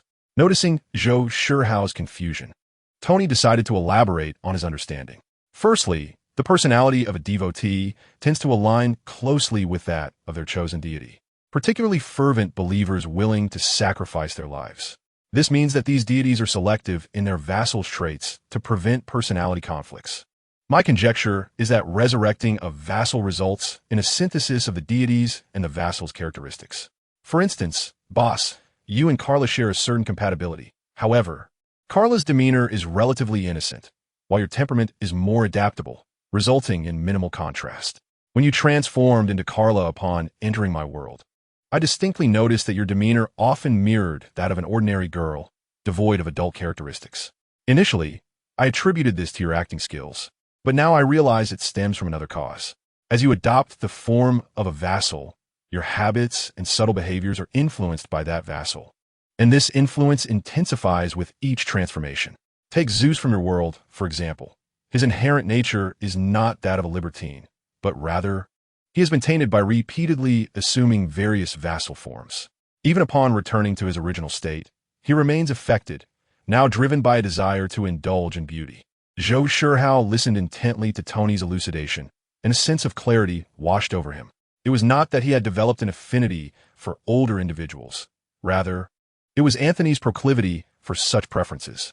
Moreover, during his transformation into Anthony from the Marvel Universe, his decisive and ruthless demeanor in combat resonated well with Anthony's character. Zhou Shihao realized that he did not inherently object to such a reckless disposition, especially considering that his own temperament had often led to an unfulfilled life. Boss, I have conveyed all I needed to say. May I now proceed with my date? Tony imploringly gazed at Zhou Shihao. With a casual wave of his hand, Zhou Shihao opened a wormhole, sending Tony back to the Marvel Universe. Since the changes in his character were not influenced by any unknown entity, there was no need for concern. At the headquarters of the Watt Group, Madeline sat across from CEO Stan Edgar. Madeline, that group has acquired a sample of Compound 5. You must address them swiftly, or it will have significant repercussions for what? Edgar instructed, tapping his fingers on the table. Chapter 54. A confounded patriot. Dominique swiftly brought Beja and Ryan before Zhou Shihao alongside the patriots. Observing the timid young boy Ryan and the astonished Beja standing before him, a satisfied smile graced his lips. Father, what do you intend to do? Fear flickered in the eyes of the patriot. It was evident that Dominique's recent invitation was anything but peaceful, leaving the patriot visibly anxious. 30 minutes earlier, Dominique had descended before the three patriots in her secretary attire. Initially, the patriots dismissed the woman resembling his paramour Maeve.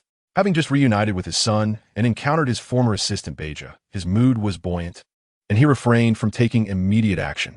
Instead, he warned Dominique to keep her distance, not wishing to resort to violence in front of his son. However, Dominique disregarded the patriot entirely, directly informing Beja and Ryan that Ryan's grandfather wished to see him. The patriot's expression darkened as he unleashed a thermal vision attack on Dominique. Yet, Dominique demonstrated the concept of beyond the heavens. There are heavens, effortlessly evading the patriot's assault. With a fighting style akin to Maeve's, Dominique withstood the thermal vision as if a father reprimanding a son, delivering a punch to the patriot's chest that sent him soaring 100 meters away. The excruciating pain made the patriot acutely aware of the disparity in their strengths, prompting him to abandon thoughts of combat with Dominique.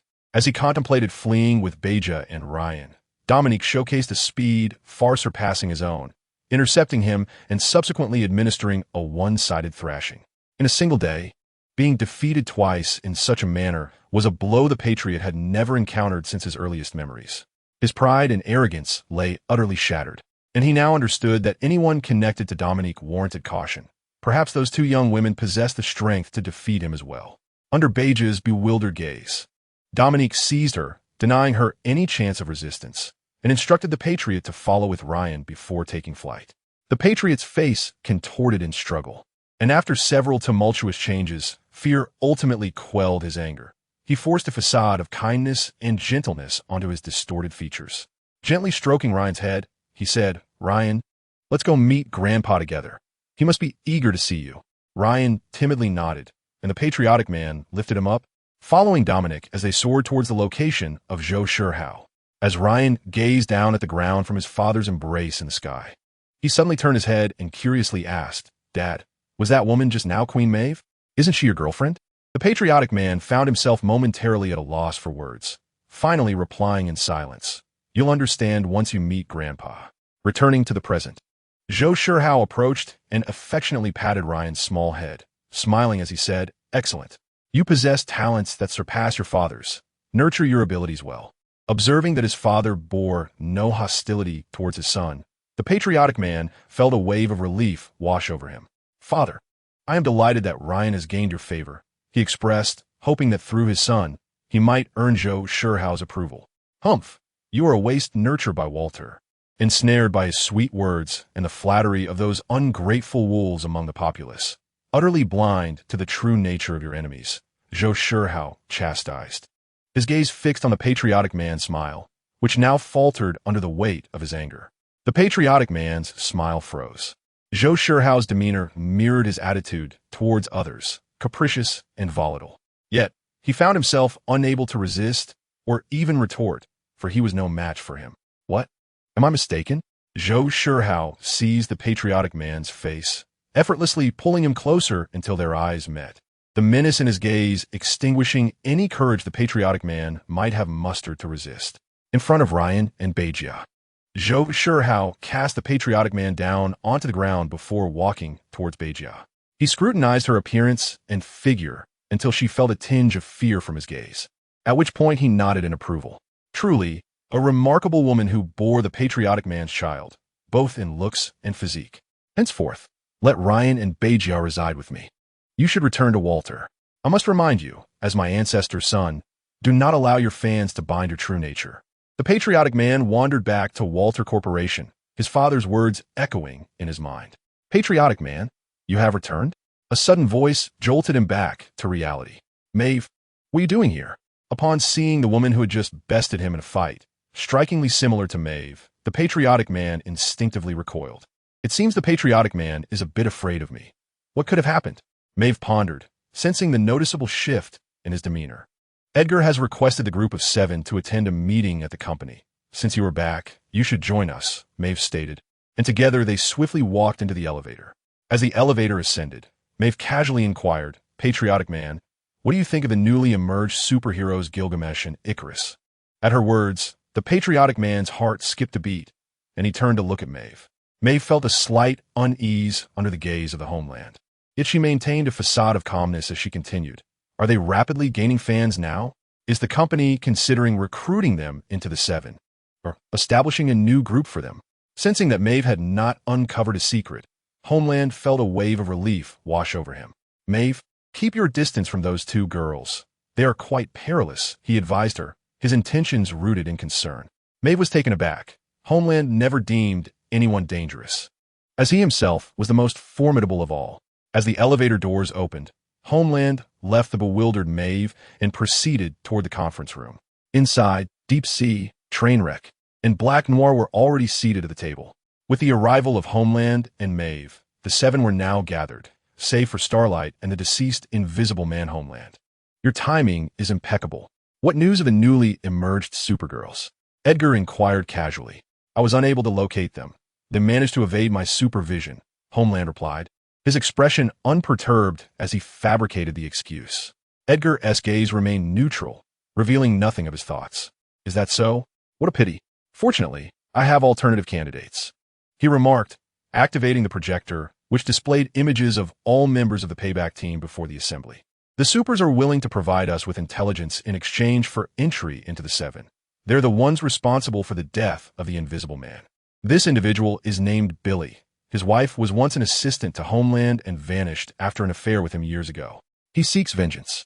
Homeland maintained his composure, listening to Edgar's account with indifference, fully aware of Becca and the machinations of Vought designed to exert control over him. This is Huey. His former girlfriend was killed by train wreck a few months ago, and his motives are quite apparent. Is it him? Train wreck murmured anxiously. Indeed, they harbor animosity towards you due to your actions. Let us refer to them as the Revenge Squad, Edgar stated, surveying the group with a calm demeanor. Now that they have acquired a sample of Compound V, their intentions are unmistakable. They are targeting the 7. The question remains, how did they obtain information regarding Compound V?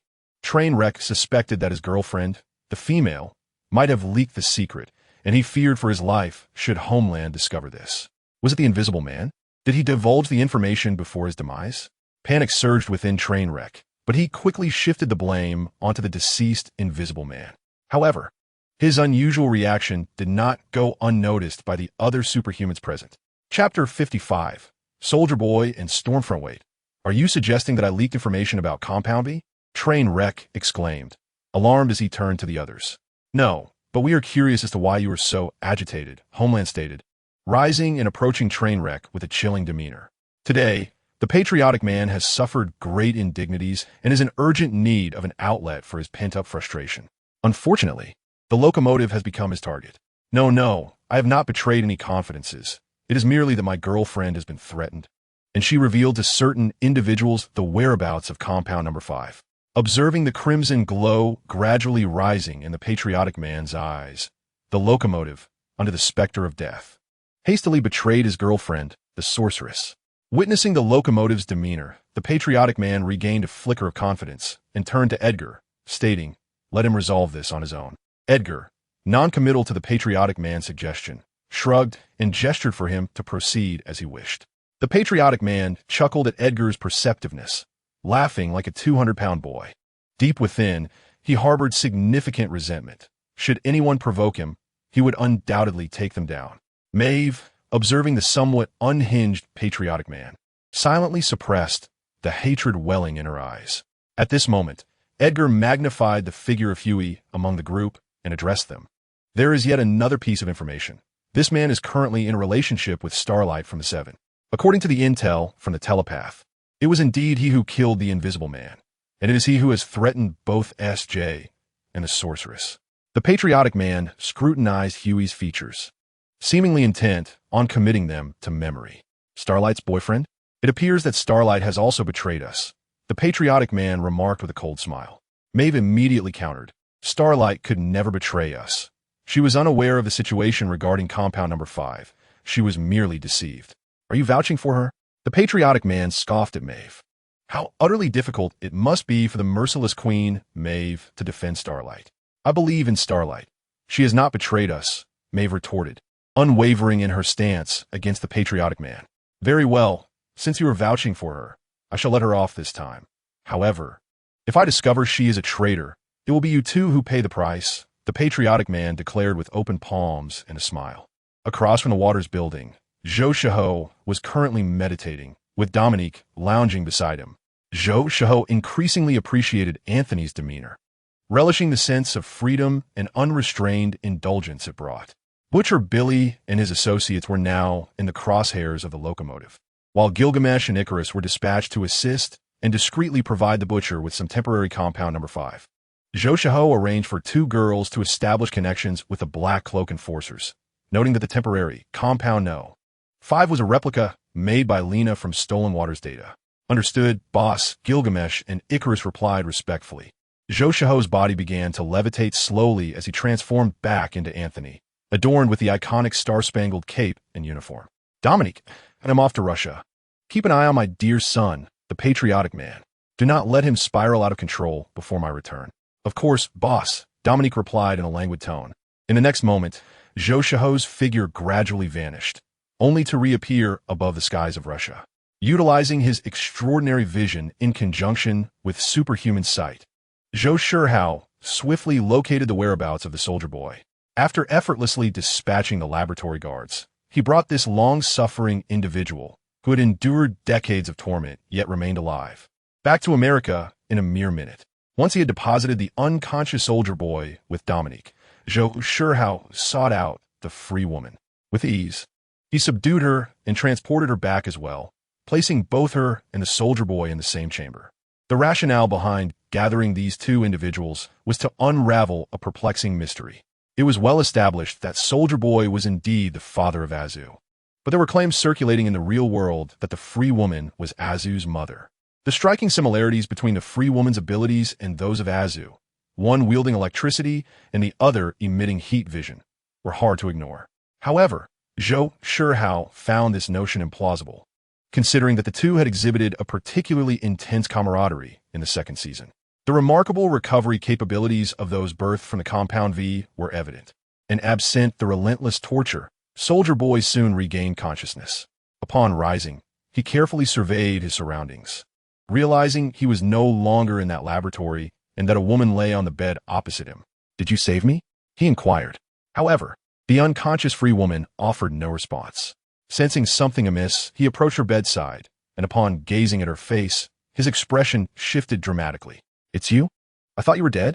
At that moment, the free woman began to awaken, and upon seeing the soldier boy standing before her, she gasped. "I am indeed not dead. But you, what is happening?" The soldier boy asked coldly. "I was attacked and lost consciousness, only to awaken and find you here. It seems someone wanted us to meet. Why?" The soldier boy queried, his curiosity piqued. The free woman's expression changed as if she had recalled something significant. "Do they know?" "Know what? Do you remember that year when we had our climactic gathering?" She displayed a proud smile. "I don't recall. I have hosted many such events," the soldier boy replied candidly. "That time I was pregnant with your child. He is a man of the homeland, the strongest man in the world now," the free woman explained with a smile. "That was during my absence. Now that I have returned, the strongest will be me." Suddenly, an Asian man stepped into the room.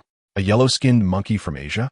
The free woman scoffed disdainfully. In the next moment, Zhou Shihao materialized before her, grasping her neck and lifting her effortlessly. "Should I hear another word of discrimination from your lips, I will ensure that your existence becomes a living nightmare."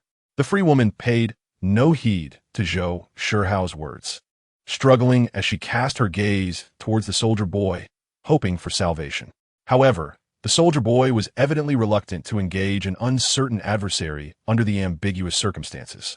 After several futile attempts to break free, the free woman's face turned a deep shade of purple from asphyxiation. Just as she was on the verge of losing consciousness, Zhou Shihao loosened his grip and spoke. I have formed a free alliance. You two shall join my coalition, along with the patriotic man and my 3 subordinates, to establish a new 7-member group. What is the purpose of this alliance? The free woman gasped, clutching her throat. We specialize in misdeeds, though our activities will be confined to America. I seek vengeance. If you can assist me in my quest for retribution, I shall join you, the soldier boy declared. That can be arranged. I will provide you with the location of your enemies. Thank you, I shall join. I will also join. But I cannot go by the name free woman. That's fine, whether you prefer racial discrimination or indulging in violence, as long as you regard the Huaxia people as your forebears. I can overlook your other flaws. Then I shall be Storm Girl. When will the patriotic man join us? Storm Girl inquired, eager to know. She wished to bear a stronger child with the patriotic man, just as she had done in the previous world. Although Zhou Shihao was formidable, she firmly believed that another child with the patriotic man would surely enhance her strength, perhaps even surpassing Zhou Shihao. Chapter 56. The Butcher and the Patriotic Man. Zhou Shihao harbored disdain for Storm Girl's racist ideology and white supremacy. Nevertheless, allowing her to continue wreaking havoc upon Americans could be advantageous. Ignoring Storm Girl's question, he instructed Dominique to provide the soldier boy with a miniature metallic device. What is this? The soldier boy inquired, perplexed as he gazed at the object Dominique handed him. Insert it into your ear, and you'll understand. It will guide you to your enemies, Dominique replied. Upon hearing this, the soldier boy inserted the small black device, about the size of a soybean, into his ear. Hello, soldier boy. I am pleased to guide you. You may call me Reina. A melodious female voice resonated in his ear. The locations of the Countess, Mindstorm, and others have been marked for you. I suggest you retrieve your equipment first. Then, several red dots and a green dot appeared in the soldier boy's retinal display. Is this your superpower? He questioned, bewildered by the sudden emergence of a virtual map before his eyes. No, this is the power of technology, Reina's voice replied. Cold and clear. Perplexed, the soldier boy chose not to dwell on it further. He nodded towards Zhou Shihao, saying, Give me 3 days. I will return in 3 days. Zhou Shihao nodded, signaling that the soldier boy was free to depart. Subsequently, Zhou Shihao urged Stormfront to join the 7 at Vought International, likely knowing that the sinister Edgar would welcome her presence amid the group's current manpower shortage. Meanwhile, at Huey's residence, the train had kidnapped Huey's father, harboring intense hatred towards his son. Not long ago, to save himself from the clutches of Homelander, he had tragically taken the life of his own girlfriend, the female. As Vought sought to dismantle this vengeful squad, the train utilized his authority to access Huey's personal information, determined to prove his worth within the 7. Under the train's coercive influence, Huey's father called him, demanding his immediate return home and insisting he come alone.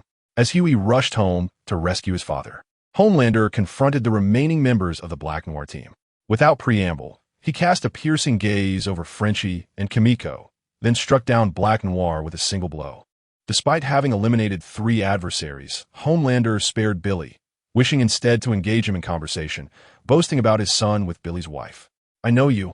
You've been searching for your wife, Homelander said with a smile, taunting the enraged Billy.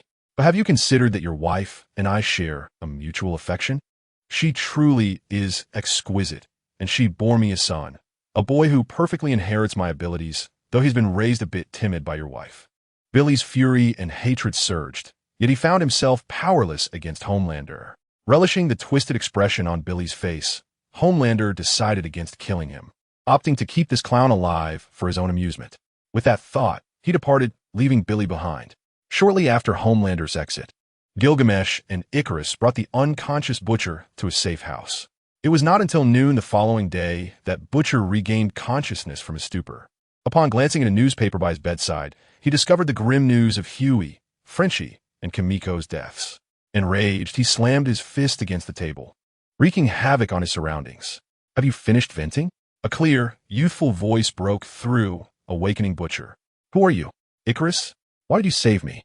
Butcher recognized the girl before him as the newly celebrated superheroine. Because we share a common enemy, Icarus replied, handing Butcher a phone displaying a video.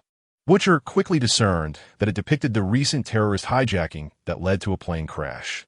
Just as a terrorist was about to execute an innocent passenger, the cabin door burst open and one of the terrorists was ejected by the sudden change in pressure. Butcher then witnessed Maeve and Homelander dispatching the terrorists with lethal efficiency. Yet an unsettling chill gripped his heart.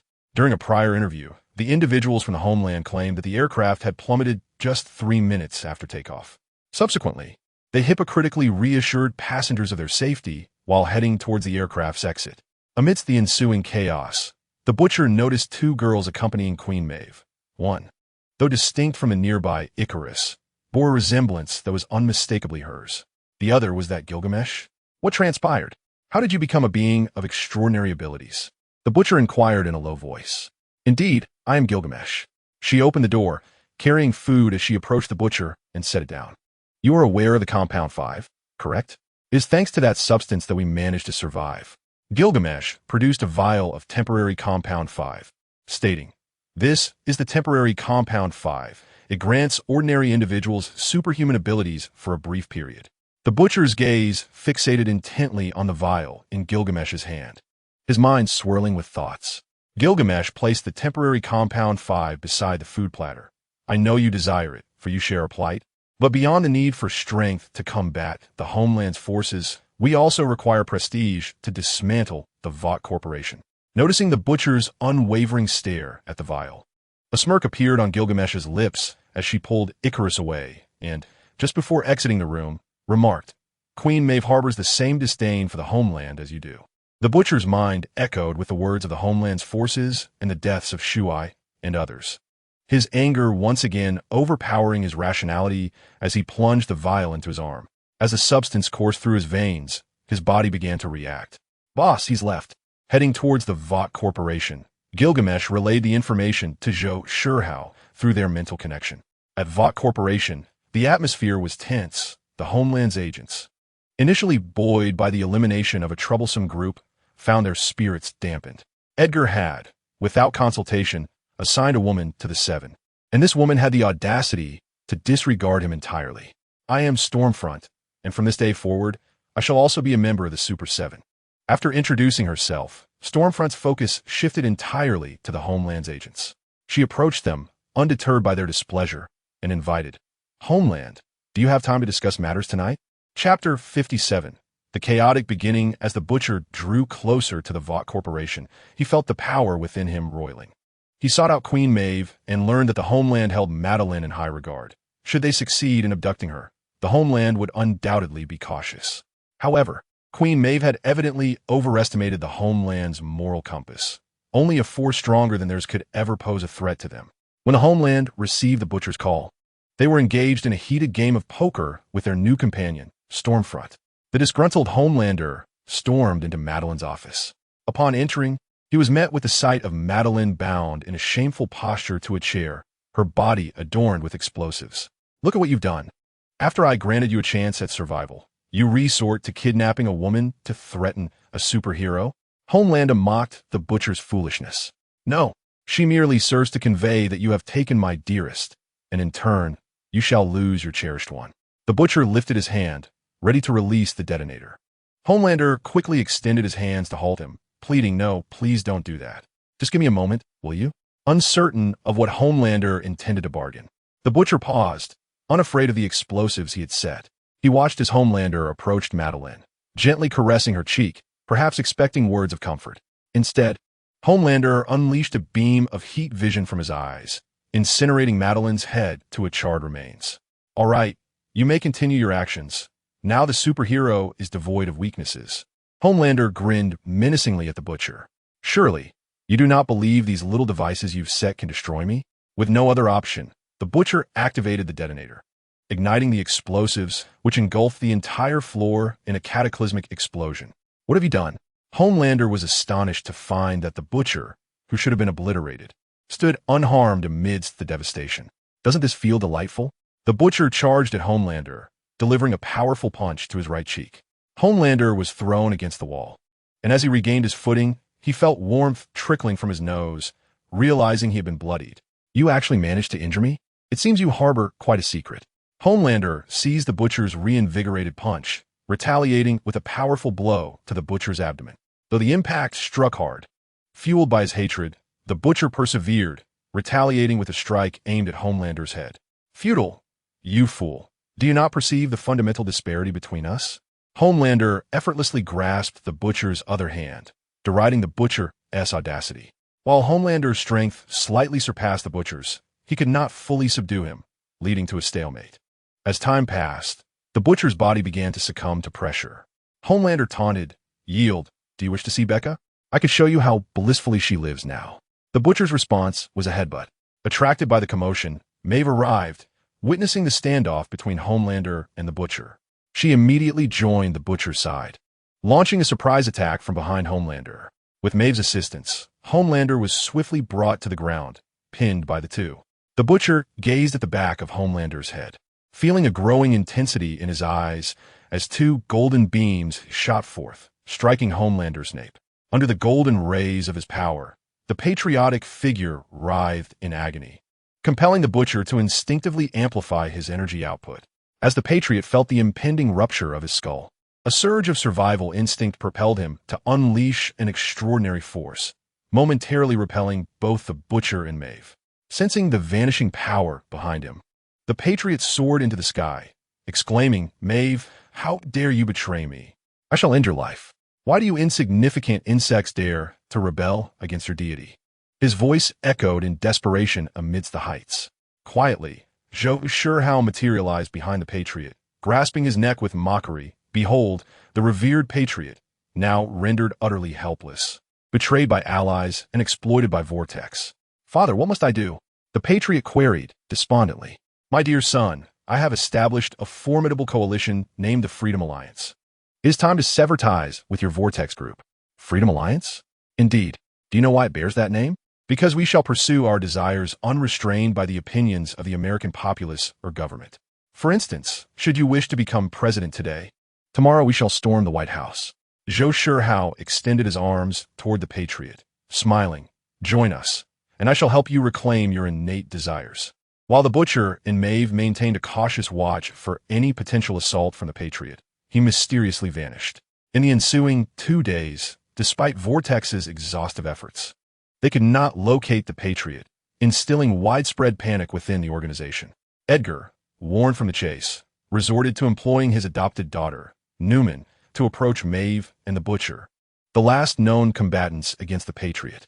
Newman, under the guise of Congresswoman, successfully gained the Butcher's trust and offered her assistance. With Newman and Maeve's support, the Butcher sought to uncover where the Patriot had hidden his wife, utilizing resources from the American government and Vortex, yet his endeavors yielded little success. Throughout these 2 days, Zhou Shihao directed Dominic, Gilgamesh, Icarus, and the Patriot to scour the nation for beautiful women aged 15 to 25 who met their criteria, with the aim of creating a sufficient number of subordinates. By the time Soldier Boy returned from his quest for vengeance, Zhou Shihao had converted 10,000 subordinates, distributing them across the United States. Each of these subordinates possessed powers that far surpassed those of the Patriot, including flight, super strength, super speed, heightened senses, heat vision, and freezing breath. Their mission was to sever America from the rest of the world. Once deployed, no aircraft would traverse American skies, and Americans would be unable to leave the country, while citizens of other nations would be barred from entering. From this moment forth, we are the Freedom Alliance 7, and America shall be our paradise. Go forth and do as you wish, Zhou Shihao declared to Dominic and the others, casting a glance at the Patriot, Storm, and Soldier Boy. "Boss, the press conference is ready. Reina has commandeered all video broadcasting channels across the United States. Let us embark on this journey to grant true freedom to those who yearn for it." The grand event will be hosted by a renowned orator hired by the Free Group. Upon learning that the Patriotic and Storm Girl would soon be severing ties with the Water Group to join the Free Group, he expressed great enthusiasm for this conference. Unaware of the forthcoming shifts in the American landscape, he diligently engaged the audience, eagerly anticipating the arrival of the event's central figures. Chapter 58. The Tyrannical Ancestor. Let us welcome the arrival of the 7 from the Free Alliance. The eloquent host exclaimed through his earpiece upon receiving word that the members of the Free Alliance were about to enter. Leading the charge was the formidable Zhou Shihao, accompanied by Dominic and others, while Soldier Boy made a notably energetic entrance, sprinting from behind, observing a man strikingly similar to the Patriotic in the lead, followed by the Patriotic, Storm Girl, and Maeve clad in her secretary attire, along with the recently acclaimed Gilgamesh and Icarus, the onlookers erupted with excitement, eager to discern the unfolding events. Among the platforms obliged to broadcast this occurrence, the initially furious higher-ups began to shift their mentality, recognizing the significance of the news and urging frontline reporters and editors to act swiftly. It is a pleasure to see everyone. I trust that around 85% of the nation is currently listening to my words. Allow me to introduce myself. I am the patriotic, Zhou Shihao said with a warm smile as he stepped forward to take the microphone from the host. I am aware that many of you have questions for me, and I shall announce a few matters first, after which I will entertain individual interviews. Firstly, the Patriotic and Storm Girl have officially severed ties with Water and become members of our Free Alliance. Secondly, Soldier Boy is not dead. He too will join us. Thirdly, we are not a superhero organization, nor are we idols. We seek not fans, but submission from you and the American government alike. Zhou Shihao, undeterred by the chaos his words incited, continued, Fourthly, from this day forth, America shall sever all ties with the outside world, quite literally. Should anyone wish to test their fate, they may proceed. That concludes my announcements. If you have any questions, now is the time to voice them. The host stood momentarily stunned by the explosive declarations. You wretched being, who do you think you are? We, the people of the free nation, will not bow to your tyranny. An elderly man exclaimed, defiantly raising his middle finger, prompting those around him to mimic his gesture. Ah, ancestor, how would you handle such a situation? Zhou Shihao inquired, glancing at the silent patriotic who had been blending into the background. I would annihilate them all. The patriotic replied candidly. In Zhou Shihao's eyes, a fervent gaze coalesced as a thick crimson laser shot forth, sweeping across the crowd below the podium, instantly transforming them into a scene of carnage. Under the live broadcast across various platforms in America, Zhou Shihao brazenly annihilated nearly 10,000 onlookers before the eyes of the American public. Indeed, let us eliminate them all, he remarked with a beaming smile, tilting his head towards the figure of Homelander. Within the Vought group, Edgar cast a somber glance at the few remaining superheroes, Maeve, the Train, Deep, and Starlight.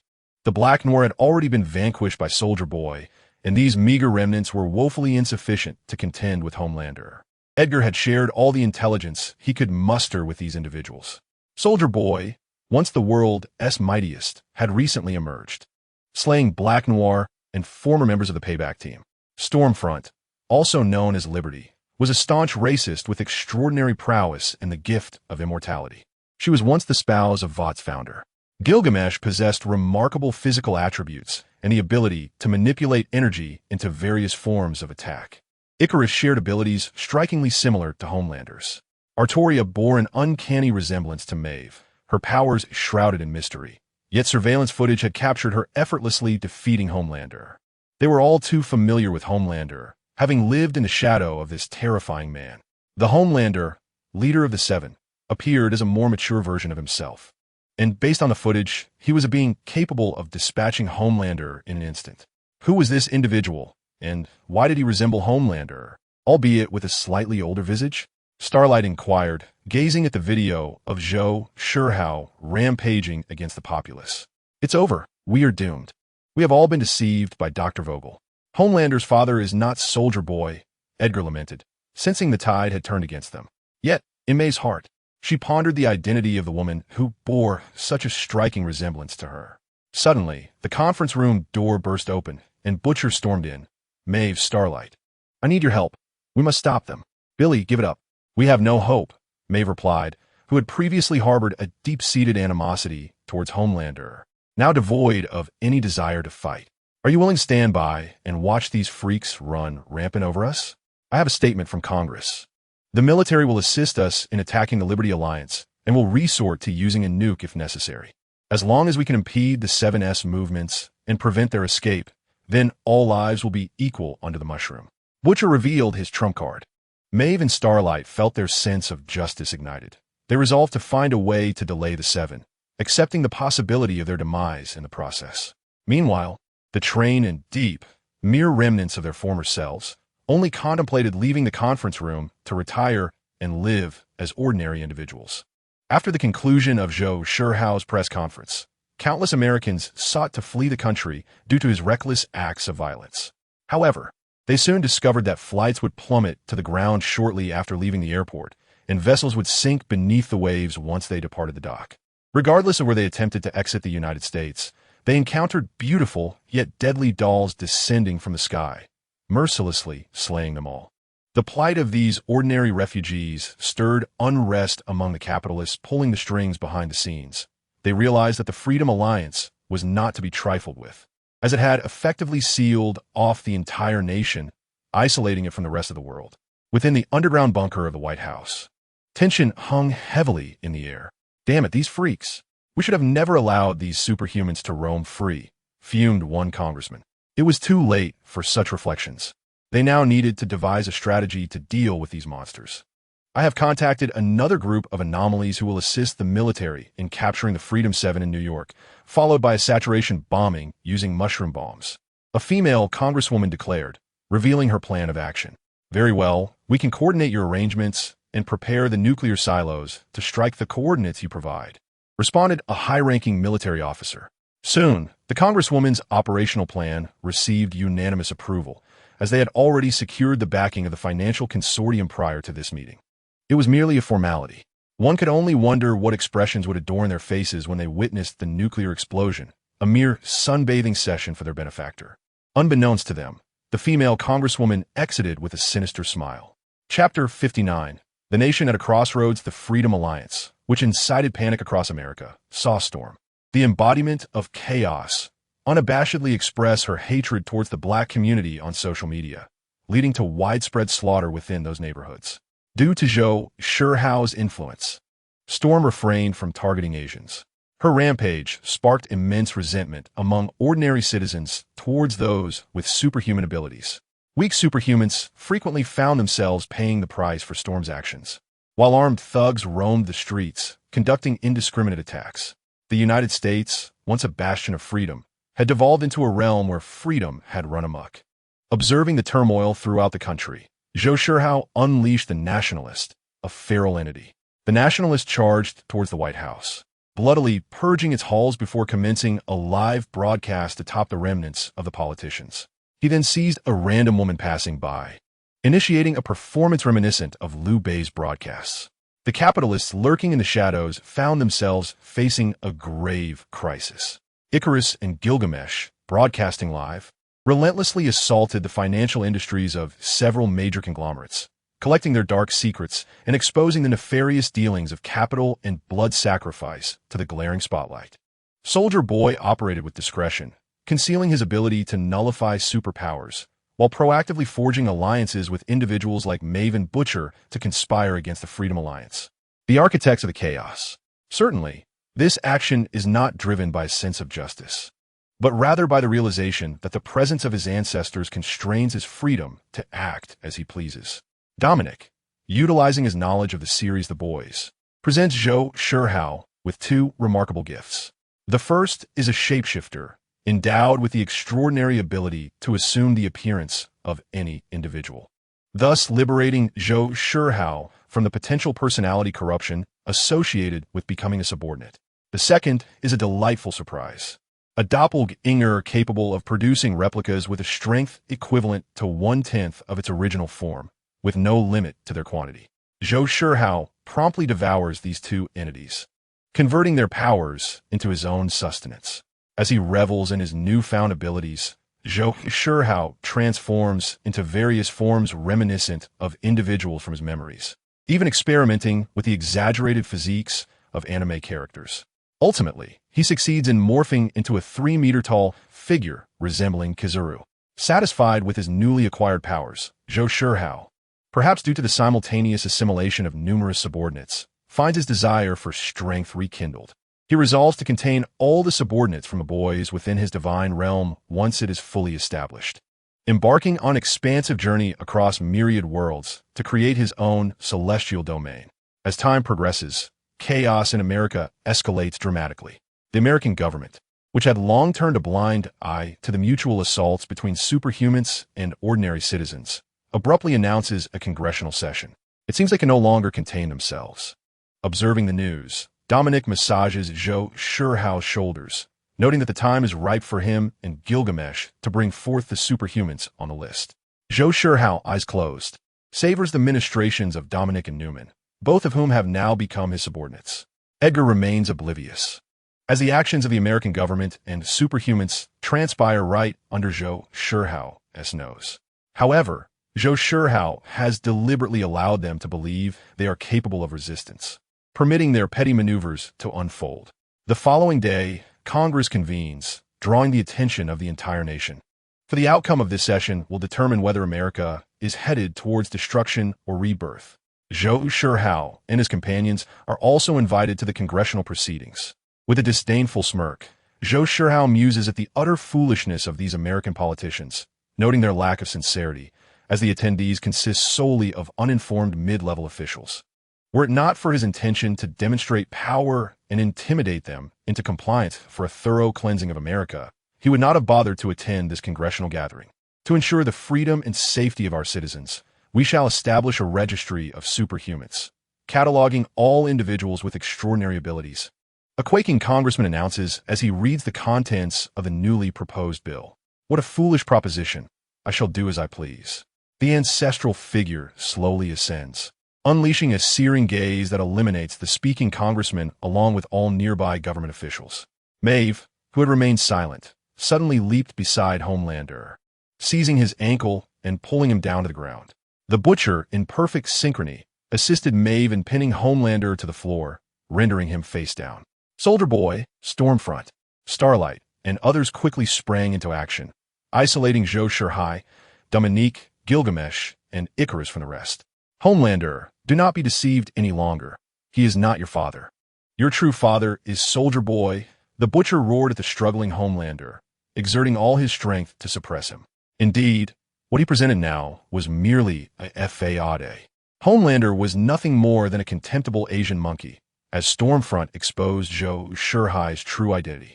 Hearing Stormfront's racially charged remarks, Zhou Shihao's brows furrowed in discontent. It seems a dog cannot change its nature. What? Are you not going to revert back? You have no escape left, Homelander. Soldier Boy took pleasure in witnessing Zhou Shihao's apparent abandonment by his allies. He remembered how he too had been betrayed, leading to his torment at the hands of the Russians. Homelander's power is waning. Do you wish to follow him to his doom? Maeve attempted to persuade Dominique, Gilgamesh, and Icarus, who bore a striking resemblance to her. Edgar approached, observing Zhou Shihao from a distance with a smirk. Homelander, strength is indeed vital, but a brute can never stand atop the pinnacle. Edgar felt increasingly triumphant.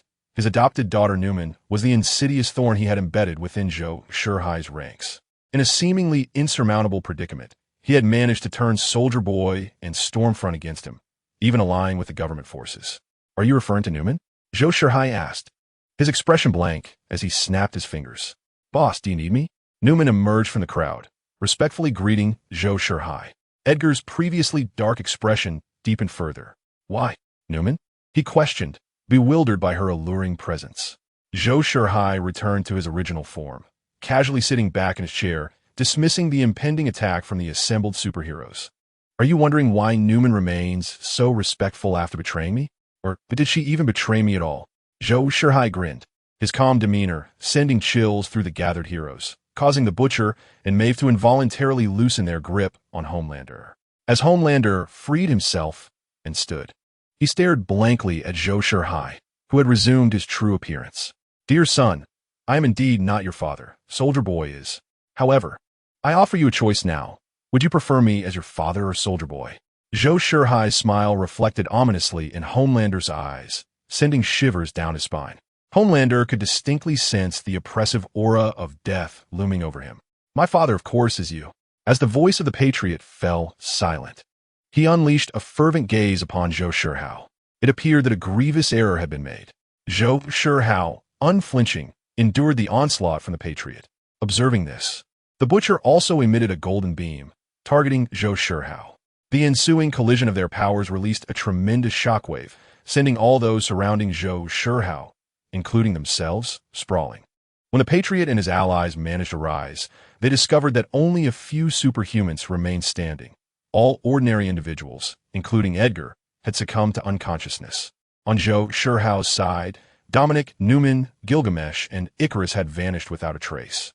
Only Zhou Shihao remained, suspended in the air, regarding them with an expression of indifference. The soldier boy coughed up blood, laughing maniacally. Ha ha ha, it seems you've been completely abandoned. Damn it, our attacks are ineffective against this monster. The butcher wobbled, feeling dizzy. If we cannot destroy him, then let us subdue him. Maeve charged forward, leading the assault against Zhou Shihao, in a speed that left all present dumbfounded. Zhou Shihao moved, delivering a punch that pierced through Maeve's chest as she leaped, yet to land. Maeve, with a mournful cry, activated her ability. The light of the world was manipulated by starlight, enveloping Zhou Shihao in a tremendous energy reaction. Unperturbed, Zhou Shihao invoked his devouring power, absorbing Maeve and feeling the starlight illuminate him. He sensed his body, initially invigorated by solar radiation, experiencing an immediate enhancement in efficiency. Zhou Shihao had believed that the abilities birthed from Compound 5 would be incapable of harming his ironclad form, which is why he had disregarded their assaults. Unexpectedly, he discovered a delightful surprise. The soldier boy, the patriot, and the butcher, witnessing Zhou Shihao momentarily halting under the starlight's influence, assumed he had been ensnared. Now is the time. Patriot, together we shall subdue him. Soldier boy, use your powers to nullify his superhuman abilities. Butcher, refrain from issuing commands to me. I am a patriot. The patriot warned the butcher while deftly securing Zhou Shihao from either side. A surge of energy erupted from the soldier boy's chest, blinding white light obscuring the surroundings. Zhou Shihao entered a heightened sensory realm, where time slowed to a crawl. With a gentle shake of his arms, he sent the butcher and the patriot hurtling away. His motivation for escaping their grasp was not fear of the soldier boy's abilities, but rather a desire to prevent the recently discovered solar accelerator from failing. At the moment the soldier boy's energy detonated, Zhou Shihao approached Starlight, snapping her neck and activating his devouring ability. Upon successfully consuming Starlight, the energy erupted in full force, blasting the butcher, the patriot, and Stormfront away. The butcher has lost the extraordinary powers bestowed by the temporary Compound 5, and now the side effects surge through his mind, causing him to collapse onto the ground in a state of delirium. Storm Girl, too, has succumbed to the loss of her abilities, transforming into a frail, elderly woman, her brittle body seemingly on the verge of breaking with the slightest touch. Among the trio, the patriotic man appears to be in the best condition. His powers have not entirely vanished, yet they have certainly weakened. Ha ha ha, I'm the strongest in this world. The soldier boy's laughter echoes from the ruins left by the explosion. Little does he know that a legion of politicians has long since buried thousands of high-yield mushroom bombs beneath their feet, with even more already launched from afar, targeting their coordinates within a 500-kilometer radius of the congressional venue. Ha ha, how delightful it is that we can embark on this journey together. The butcher, regaining a flicker of clarity from the drug side effects, offers a relieved smile. What are you saying? Are you still not aware? The ultimate victor is I, declares the soldier boy as he discards his eagle shield, preparing to announce to the world that he is the true king of the earth. His implication is that a delivery is imminent. Zhou Shihao, pushing aside the rubble that pinned him down, casually remarks, "How can you still trust those politicians, who lack even a shred of integrity compared to your teammates, after they have betrayed you? I must concede, you truly lack common sense. Impossible. How could you be unharmed?" The soldier boy's expression darkens, filled with dread towards the patriotic man. The energy cannon, capable of nullifying all superpowers, had been his source of betrayal. Yet now holds no power over Zhou Shihao. Here they come. Zhou Shihao gazes skyward as a multitude of missiles pierce through the clouds, descending like raindrops. Soldier boy, quickly, stop him from escaping. The butcher shouts to the oblivious soldier boy, who is captivated by the spectacle above. Do not worry. Those behind the scenes are watching and listening. I will not flee, especially not from mere mushroom bombs. They cannot kill me. Why do you think I allowed you to proceed with your plans after uncovering everything? Boom! The first mushroom cloud rises, followed by the second and third, as countless mushroom clouds erupt, leaving massive craters throughout the city and its surroundings. To be prudent, the capitalists and high-ranking officials in the distant command room press the detonation devices in their hands, triggering the buried high-yield mushroom bombs all at once. Boom! The violent tremors shift the very position of North America on the Earth's crust, as the dense, dark clouds produced by the mushrooms obscure the entire American sky, casting an apocalyptic shadow over this land of freedom. Observing their dog-eat-dog behavior from here is indeed entertaining. The patriotic man is doomed, and so too are the other aberrations. Even if the soldier boy's energy cannon cannot nullify the patriotic man's powers, it will surely leave him weakened for a time. Even though he could swiftly regain his abilities, this fleeting moment of weakness was sufficient to prevent him from escaping the reach of the mushroom egg's influence. We have triumphed. The earth belongs to us. Cheers to our preparations. How splendid it is to envision a world devoid of aberrations. The entire world has become radiant. Amidst the celebrations taking place in this command center, an elegant young man savoring red wine cast a fleeting glance at the display of the satellite monitor. The aristocratic smile on his face froze, his eyes nearly bulging from their sockets as he muttered in a daze, "God, he truly is a god." Others were drawn to his peculiar behavior and followed his gaze. At the epicenter of the mushroom egg's explosion, dense mushroom dust billowed forth, dispersing like the remnants of secondhand smoke. It revealed a man suspended in midair with black hair, dark eyes, and yellow skin. His bare upper body was muscular yet not cumbersome. He lay supine, arms outstretched in a cross shape, as if welcoming the sun's radiant embrace. A sudden crash interrupted the celebratory ambience as a wine glass shattered upon ground. Chapter 1. A New Journey. Zhou Laolu looked up at the sky. It was splendid. The warmth of the sun felt delightful upon his skin, yet his mood was far from cheerful. At that moment, the principal figure, Zhou Shihao, sat upon the divine throne, flanked by the enchanting Wonder Woman Diana on his left and the Scarlet Witch Wanda on his right. Zhou Shihao had divided the realm of the divine into 5 tiers. The first level was Zhou Shihao's private domain, inhabited solely by the serving female apostles and his women. The second level served as the residence for the apostles, whose duty was to quell unrest across various worlds when necessary. The third level was where ordinary devotees dwelled. They possessed eternal life, aging only if Zhou Shihao were to perish, a mercy bestowed upon them by him. The fourth level also housed devotees, yet here they were better described as prisoners afflicted with a curse of eternal life. The fifth level comprised the countless twinkling stars in the cosmos, each representing a distinct cosmic consciousness. After concluding his ventures in the world of the Black Robe Enforcers, Zhou Shihao frequently traversed to the Marvel Cinematic Universe, navigating its narratives with unparalleled prowess.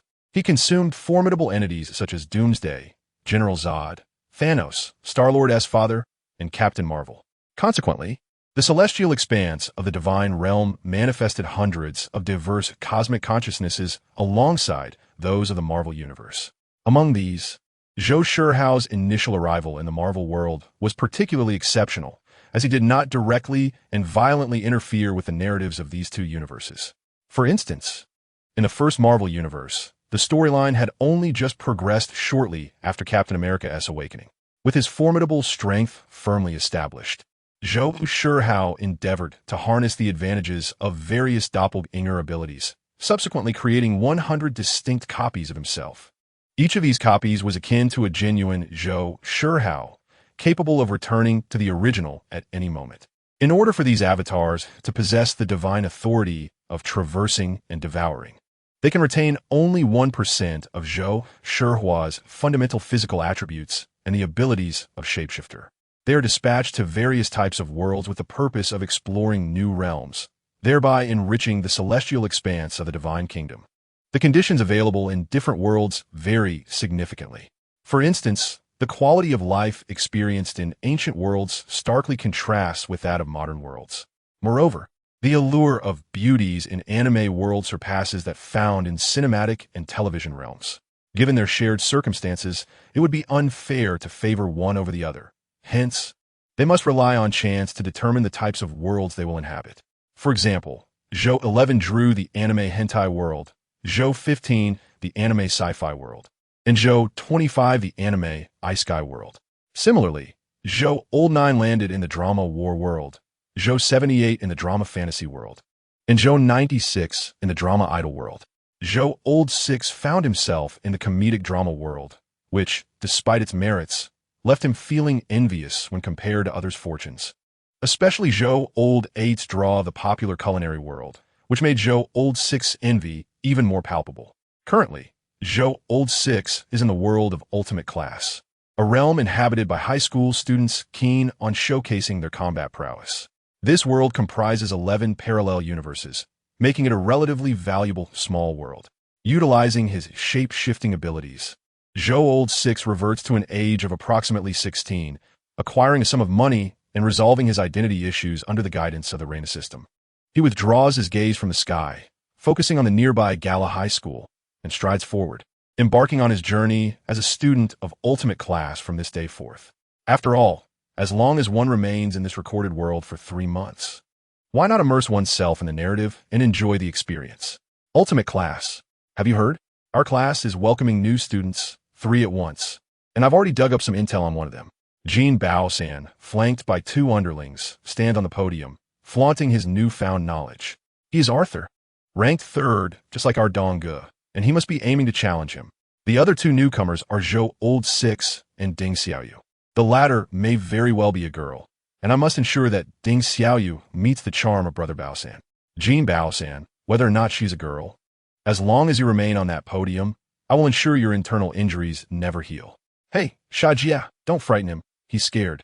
Upon seeing Shajia about to unleash her wrath, Jin Bao-san quickly adopts a cute demeanor and retreats from the podium. Whatever Arthur is, if he dares to cause trouble for our Dedong in our class, he is at odds with me. Shajia. Shajia rallies her classmates to unite against the impending arrival of Arthur, a display of her affection and claim over Wang Dadong. The class supervisor has arrived, accompanied by a gentleman as they approach our classroom. Tian Xin, the instructor of Class Ultimate, is leading Zhou Lao Lu towards the classroom.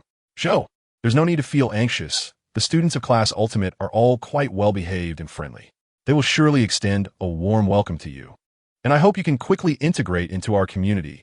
Tian Xin reassures the new student, mindful of the unfavorable reputation her class bears outside, and fearing that Zhou might feel intimidated.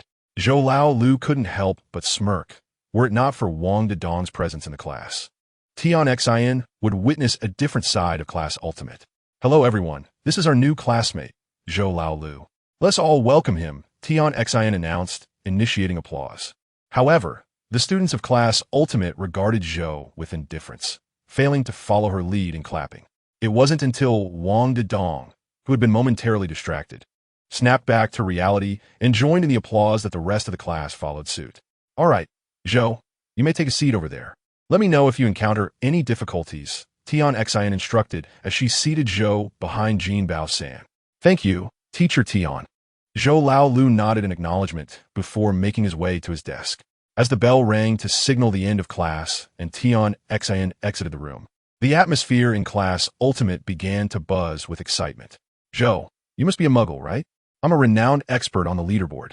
Stick with me, and I guarantee no one will bully you, Jin Bao-san boasted, flanked by his followers. Wang, wasn't your combat index obliterated by me? How are you still listed at number 135? Wang Dedong inquired, intrigued by Jin Bao-san's continued presence on the leaderboard despite lacking combat prowess. Come on, I used to be among the top 10 experts. It's just that I'm currently suffering from serious internal injuries, so my combat index is not visible. I still have my skills, Jin Bao-san pouted playfully, swaying his body. Chapter 2. Arthur and Ding Xiaoyu at the entrance of Gaotingba Lu High School. Principal Qian Laiyi, along with the disciplinary director Jia Yong, is prepared to welcome another new student. Principal, why are we still accepting transfers to Class Ultimate, which is filled with troublemakers? Jia Yong expressed his disdain for Class Ultimate, having long desired to abolish it. What do you understand? We are amid a significant economic crisis. While stocks stagnate, consumer prices rise, Qian Laiyi articulated, leaving Jia Yong in a state of bewilderment. You must realize that the parents of Class Ultimate students are affluent. Without them, our school would face dire straits, he added, emphasizing the importance of Class Ultimate to Ba Le High School. Jia Yong could only muster a reluctant. The principal was wise. Just then, a black luxury vehicle pulled up at the entrance of Ba Le High School, interrupting Jia Yong as flattery. 2 young men clad in black suits alighted from a vehicle and opened the rear door, allowing youth to step out, exuding an air of arrogance as he strode towards Ba Le High School. "You must be Arthur Wong, the heir of the Toulon gang. Welcome to Balu High School," greeted Qian Lei, eager to curry favor upon the arrival of the main figure. Arthur Wong regarded the sycophantic Qian Lei and the lecherous Jia Yong behind him with disdain, a smirk playing on his lips. "So, this is the esteemed Balu High School. May I inquire where your inferior counterpart resides?" With a chilling quip, he entered Balu High School flanked by his two impeccably dressed bodyguards. In the senior class, as Arthur Wong made his entrance with his guards, a commotion filled the room. He smiled and recited a famous line from Shakespeare, capturing the attention of all the students in Class Ultimate. He was none other than Arthur Wong, tied for third place on the leaderboard alongside Dong Guo, having recently triumphed over Scarface Jason in a remarkable feat of 1 against 100. The clever Jean Baosan promptly emerged to elaborate. "I am Arthur Wong, and my purpose in joining Class Ultimate is to become your leader." Arthur Wong calmly surveyed the vigilant members of Class Ultimate. Zhou Laolu sat at his desk, observing as Wang Dadong swiftly approached Arthur Wong. They exchanged what appeared to be a friendly handshake, yet beneath the surface, they were engaged in a silent contest of strength. Astonishingly, their power indices surged to an astounding 9,000 points, a testament to their equal prowess, rendering any ranking futile. Jean Baosan, ever the entertainer, provided a running commentary on their encounter. Zhou Laolu, unable to decipher the true nature of their power indices, could only infer from their exertion and speed that their physical capabilities were approximately 20 times that of an average person. If such an inexplicable power index were based on physical attributes, then his own might well ascend to a staggering 100 million. Determined to unravel the mystery of these power indices, Zhou Shihao resolved to seek out a lower-ranked expert after school to experiment with. Once Arthur Wong's spectacle concluded, Wang Dadong begrudgingly accepted his inclusion in Class Ultimate. Shortly thereafter, another transfer student entered alone, a scholarly young man sporting a watermelon hairstyle, exuding an air of refinement that incited the school bully's desire to torment him. As the nominal class leader of Class Ultimate, Jean Baosan could not resist the urge to bully Ding Xiaoyu upon sighting him. However, Zhou Laolu refrained from instigating any conflict, knowing that their class advisor, Tian Exen, was present, backed by Wang Dadong's influence. At that moment, Wang Dadong was locked in a rivalry with Arthur Wong, and should they weaken each other, the position of leader of Class Ultimate would undoubtedly fall to Jean Baosan. He fantasized about a prosperous future filled with delight. Just as Ding Xiaoyu inadvertently entered during Jean Baosan's moment of triumph, the latter, accompanied by his lackeys, swiftly encircled the unsuspecting student. Yet, before Jean Baosan could execute his bullying, he was deterred by the terrifying gaze of Xiaoyu. "Where shall I sit?" Ding Xiaoyu spoke with an impassive expression. "New student, you may sit over there." Wang Dadong casually pointed to an empty seat near the back door as he addressed Ding Xiaoyu. As the classroom remained lively, the footsteps of Tian Exen drew near, prompting Wang Dadong to hastily signal for silence.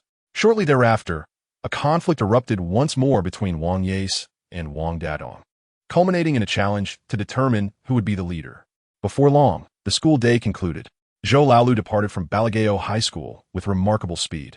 Observing Zhou Laoyu's hurried departure, Jean Baosan scoffed and boasted to his three underlings, "Did you see that? The obedient student fled in terror from my formidable aura."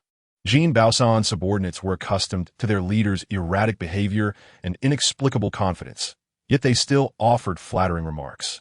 Only Ji harbored a flicker of concern deep within his eyes.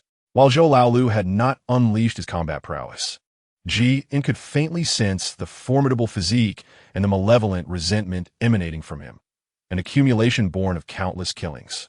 Were it not for the absence of demonic energy surrounding Zhou Laolu, he might have mistaken him for some demon lord that had escaped from the underworld. "I hope he won't disrupt the righteous and demonic confrontation in Jin Shikong," Ji murmured to himself. "Jian, what are you daydreaming about? Let's go. The boss is treating us to ice cream."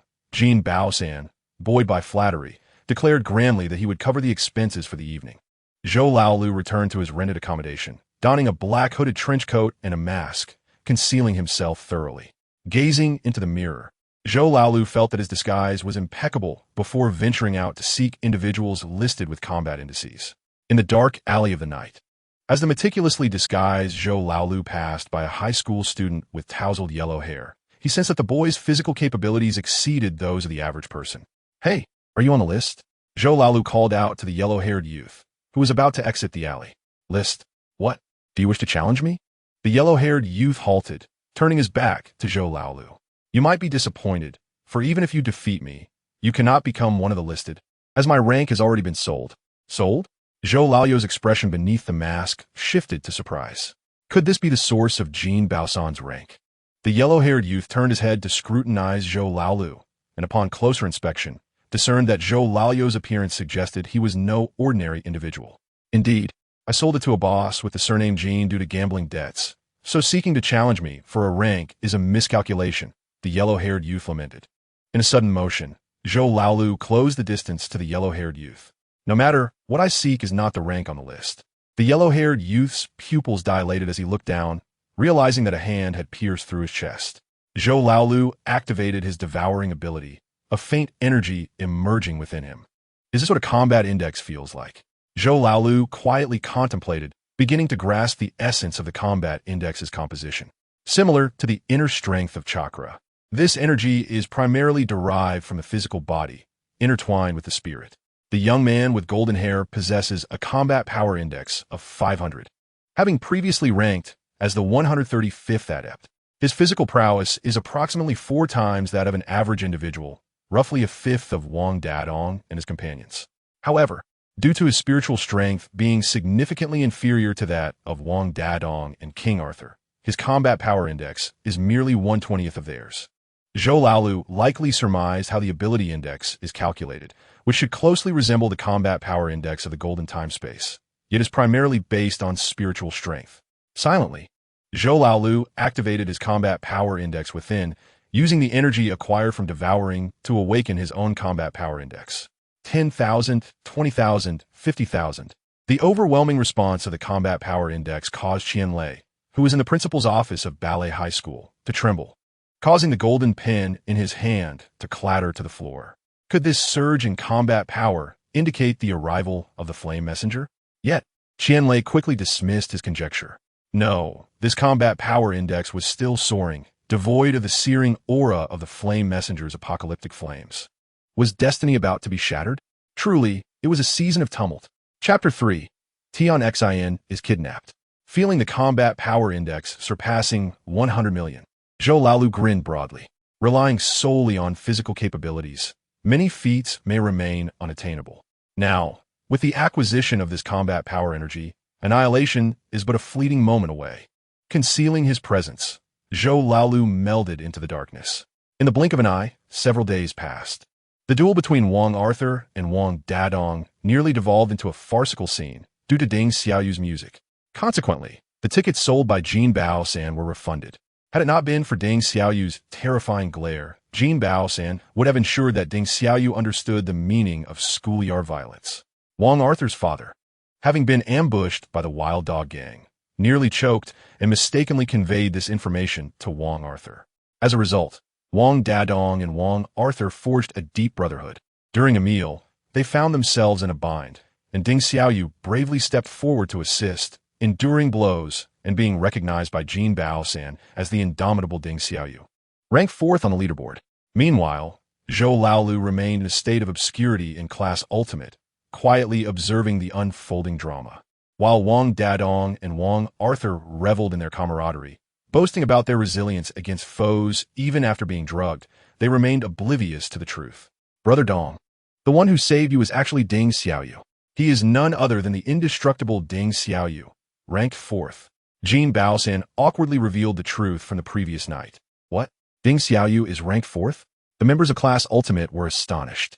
Consequently, apart from 2 third-ranked individuals, they now had a 4th-ranked one as well.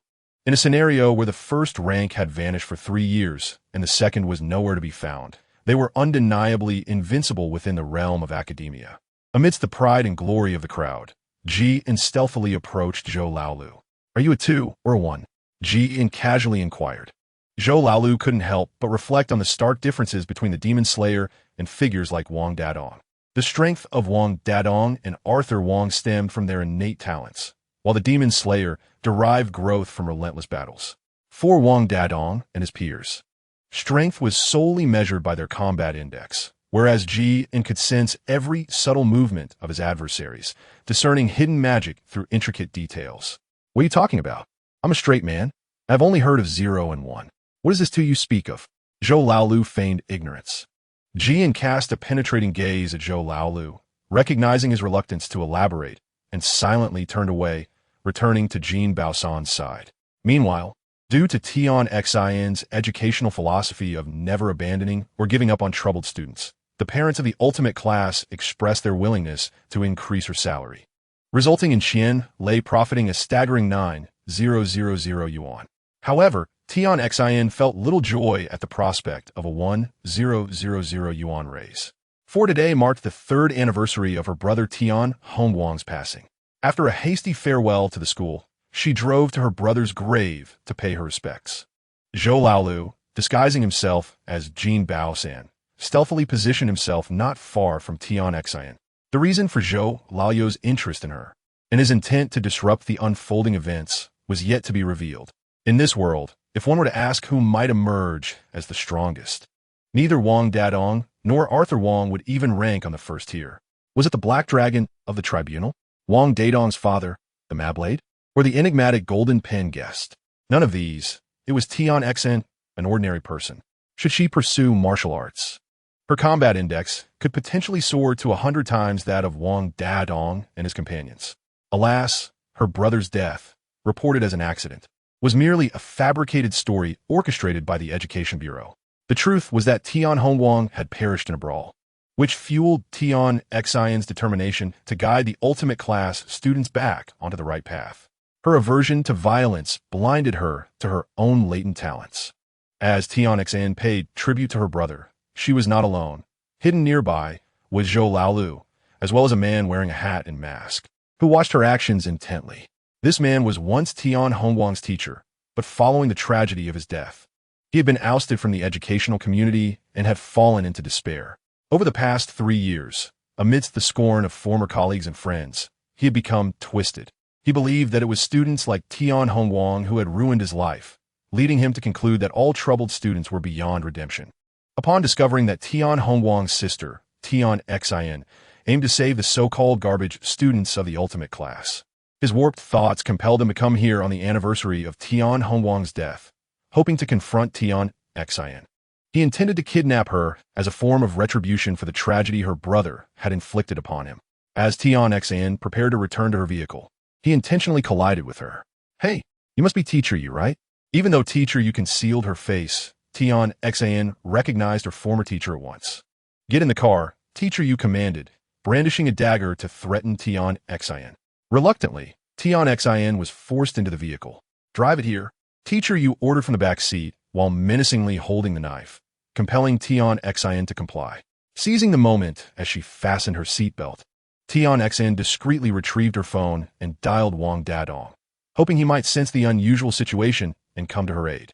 Unfortunately, she accidentally activated the speakerphone, leading to immediate detection by Teacher Yu, who promptly ended the call and switched off the phone. Wang Dadong, oblivious to any irregularities, attempted to redial, only to find the call unreachable, assuming that Tian Xin had mistakenly dialed the wrong number. Meanwhile, he and his companions continued to jest as they placed their orders.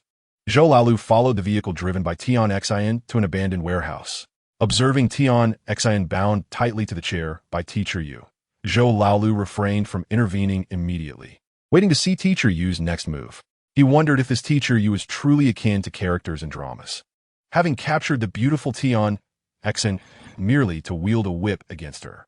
Zhou Laolu struggled to comprehend how a grown man could abduct a delicate beauty for days, treating her as he pleased, only to resort to whipping her. Even if this man were deranged, Zhou Laolu found it utterly incomprehensible. Watching the helpless beauty restrained in the chair, Zhou Laolu's imagination began to roam. To his astonishment, Teacher Yu indeed produced a small whip, alternating between striking Tian Xin and emitting peculiar laughter, an unmistakably twisted individual. Throughout the night, Teacher Yu continued to change his tune, laughing maniacally while striking the ground in front of Tian Xin, instilling genuine fear in her. In a state of sleeplessness, Tian Xin, under the duress of Teacher Yu's threats, made a resignation call to Principal Qianlei. Upon receiving the call, Principal Qian was struck as if by lightning, realizing that his funds would soon vanish from his pocket. Jia Yong was elated, believing that the end of the ultimate class was imminent, and his record as the director of teaching would soon be impeccable. At the moment Tian Xn hung up, an exceedingly bored Zhou Laolu decided he could no longer wait.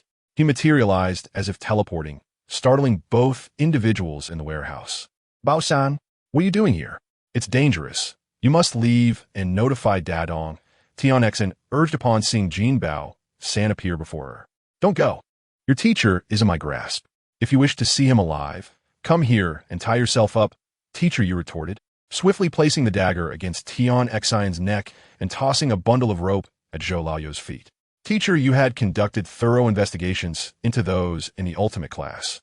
Knowing that Jin Bao-san was the class leader and a frequent target for the mischief of the troublesome students. Chapter 4. The sixth brother takes Tian Xin home following recent observations of the ultimate class. I hold a profound disdain for Jin Bao-san, the foolish trickster who serves as the class leader. Despite his title, his academic performance is lamentably among the lowest in the class.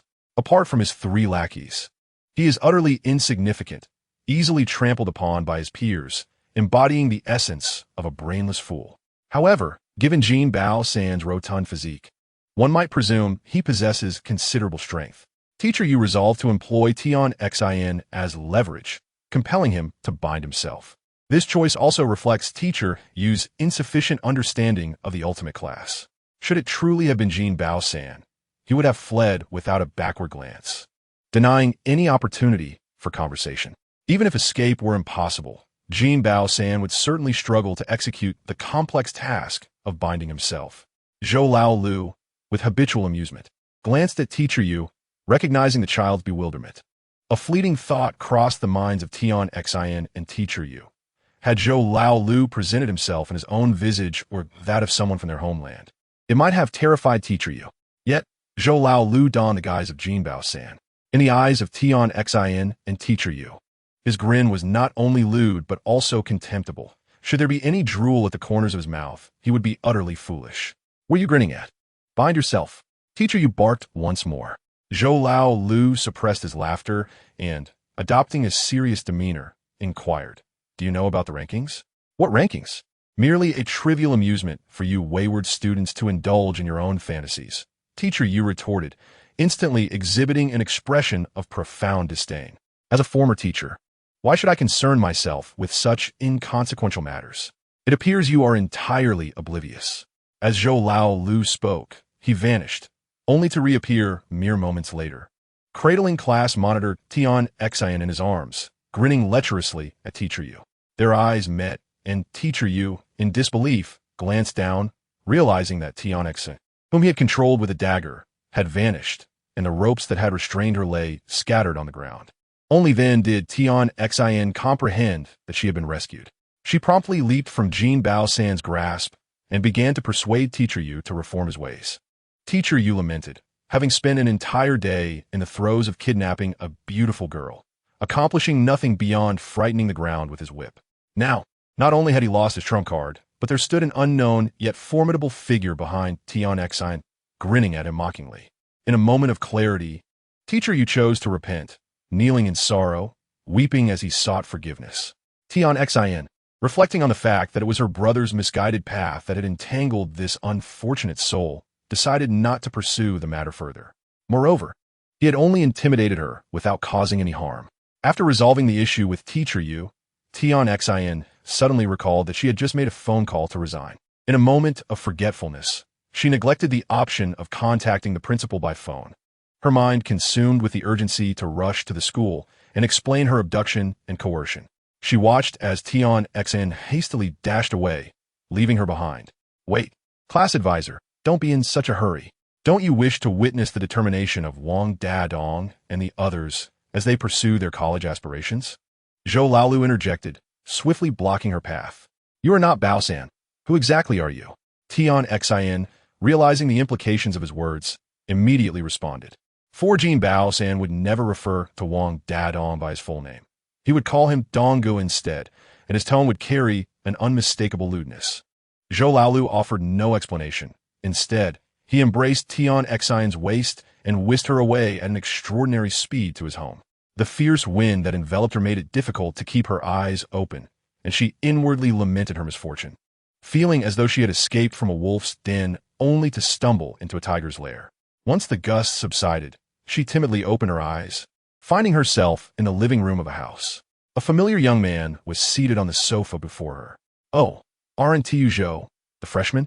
Tian Xin said, placing a hand on her chest to calm her racing heart.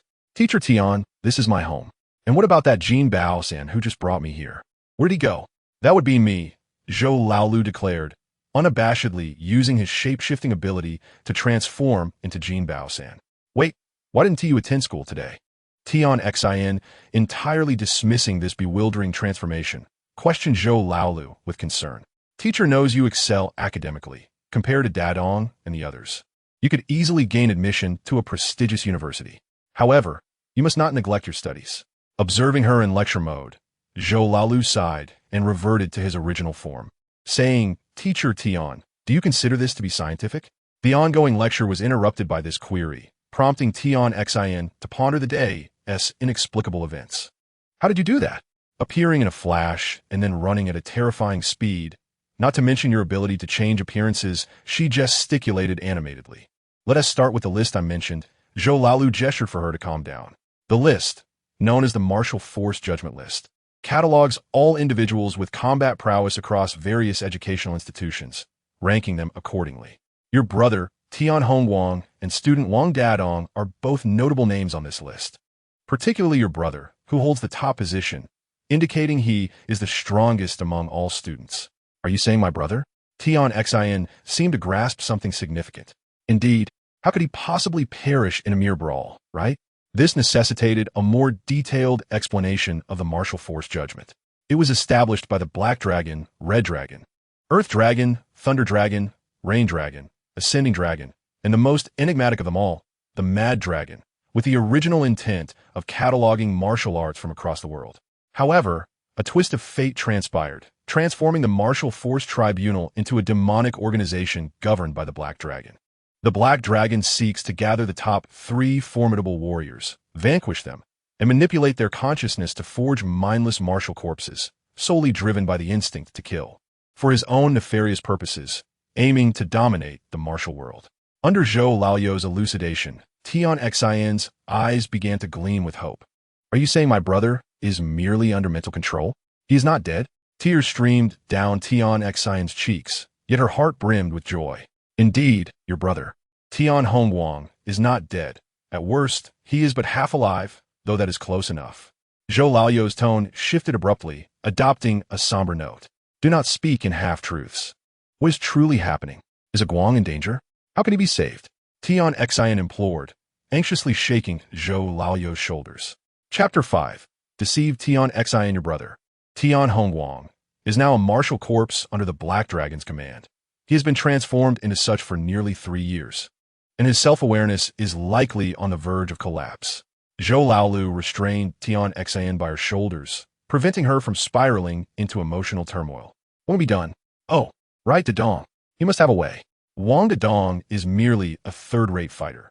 Even Tian Hongguang, stronger than him, has succumbed to the Black Dragon's control, and the Black Dragon's combat index stands an astounding 35,000, far surpassing Dadong's capabilities. Even if the Black Dragon refrains from intervening, Wang Dadong, along with Wang Yace and Ding Xiaoyu, would still be no match for the martial corpses under the Black Dragon's command. Zulali seta tan sin ilusin.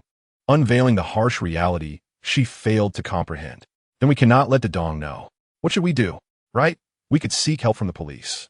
Upon hearing that Wang Dadong and the others collectively could not contend against the Black Dragon's martial corpses, Tian Xin, with her benevolent heart, immediately wished to spare them from entanglement.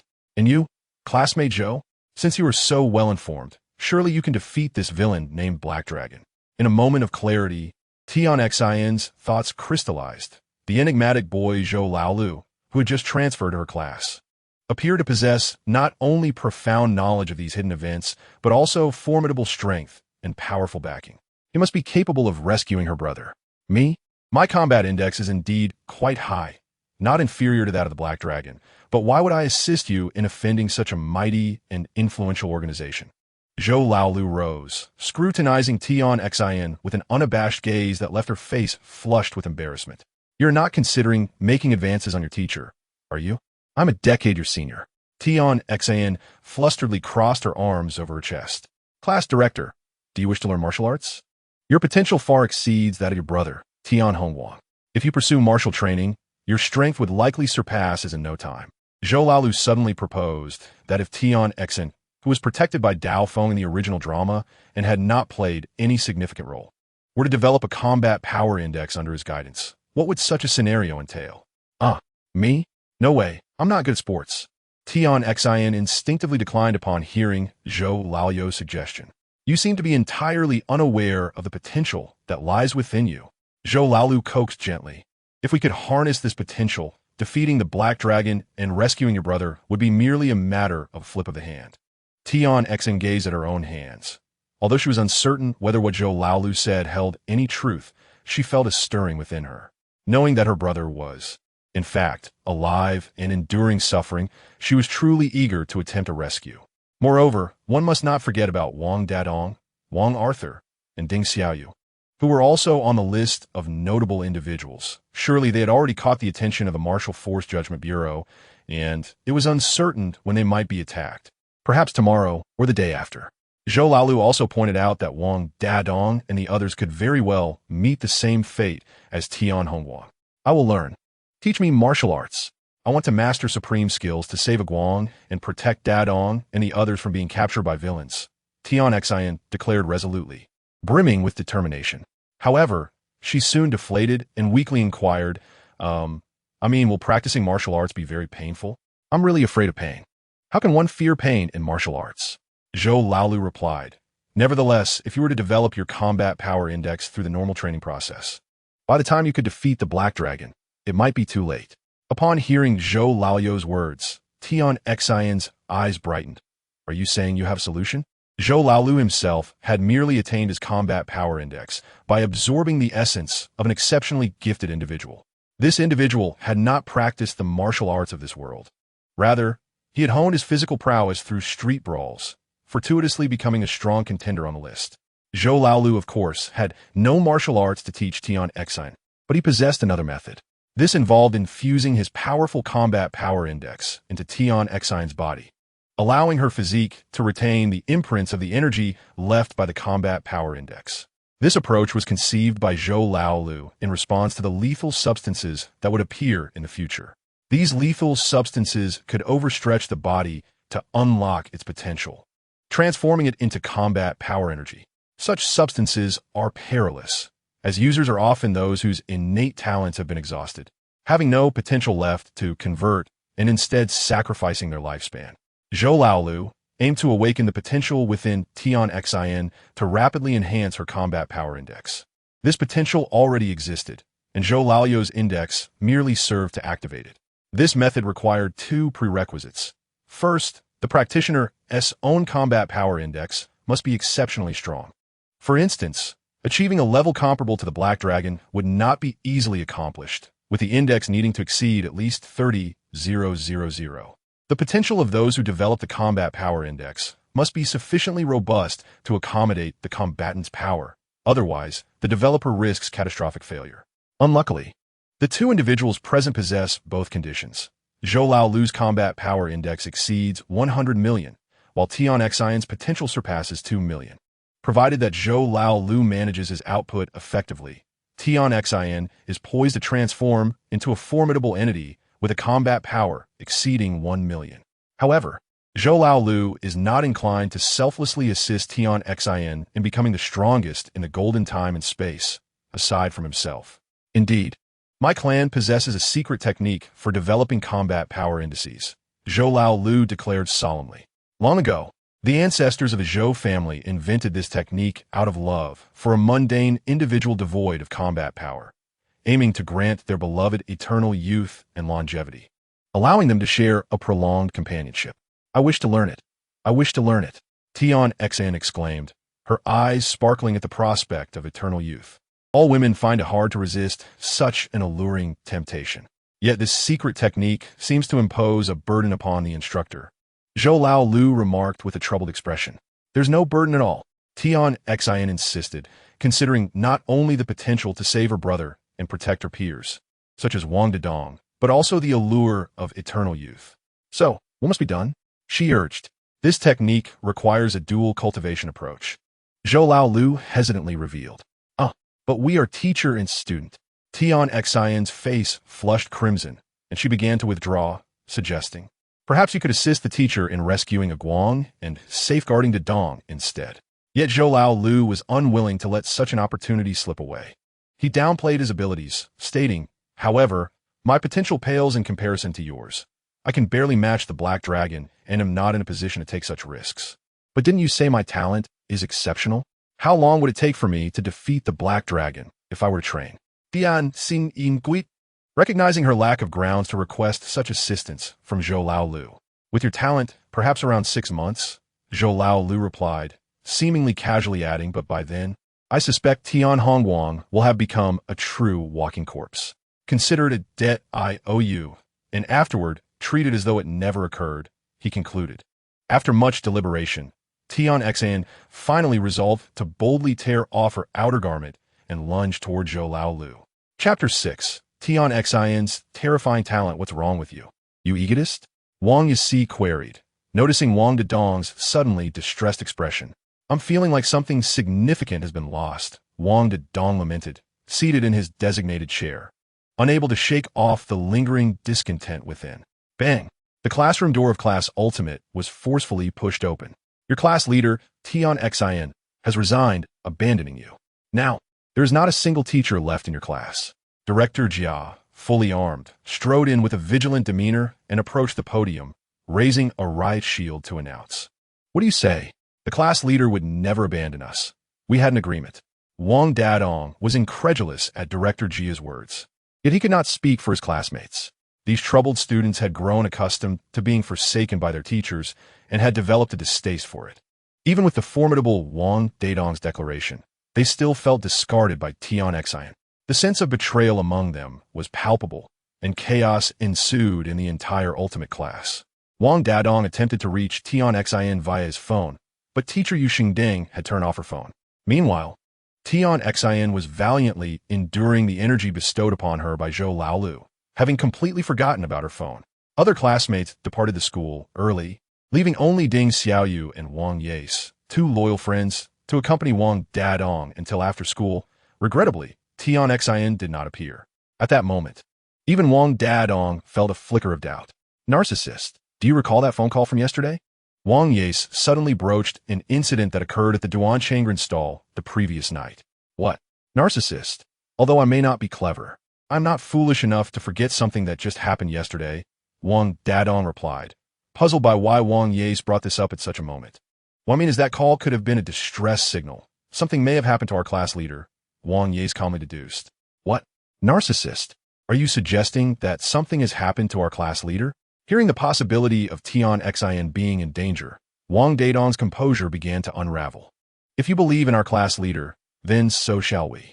Thus, following this logic, since she would not resign without cause, it must mean that someone has kidnapped her and threatened her resignation, Wang Yace speculated with a smile. What should we do? What should we do? Our class leader, a girl, has been abducted in the dead of night.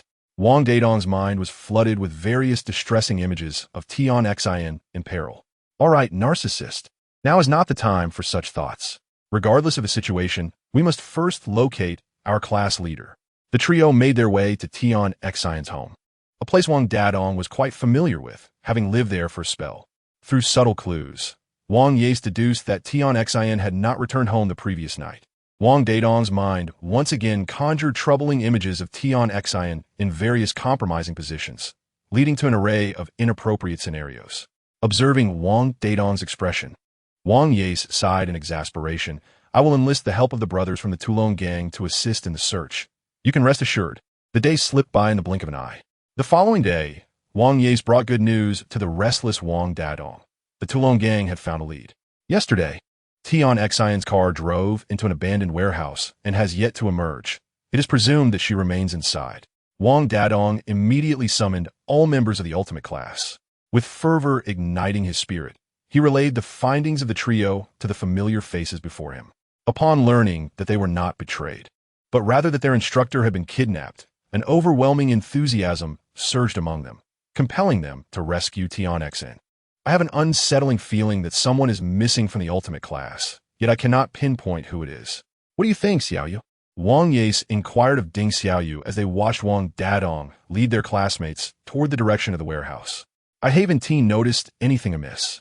Aren't all the members of the ultimate class present? Ding Xiaoyu replied, her expression blank.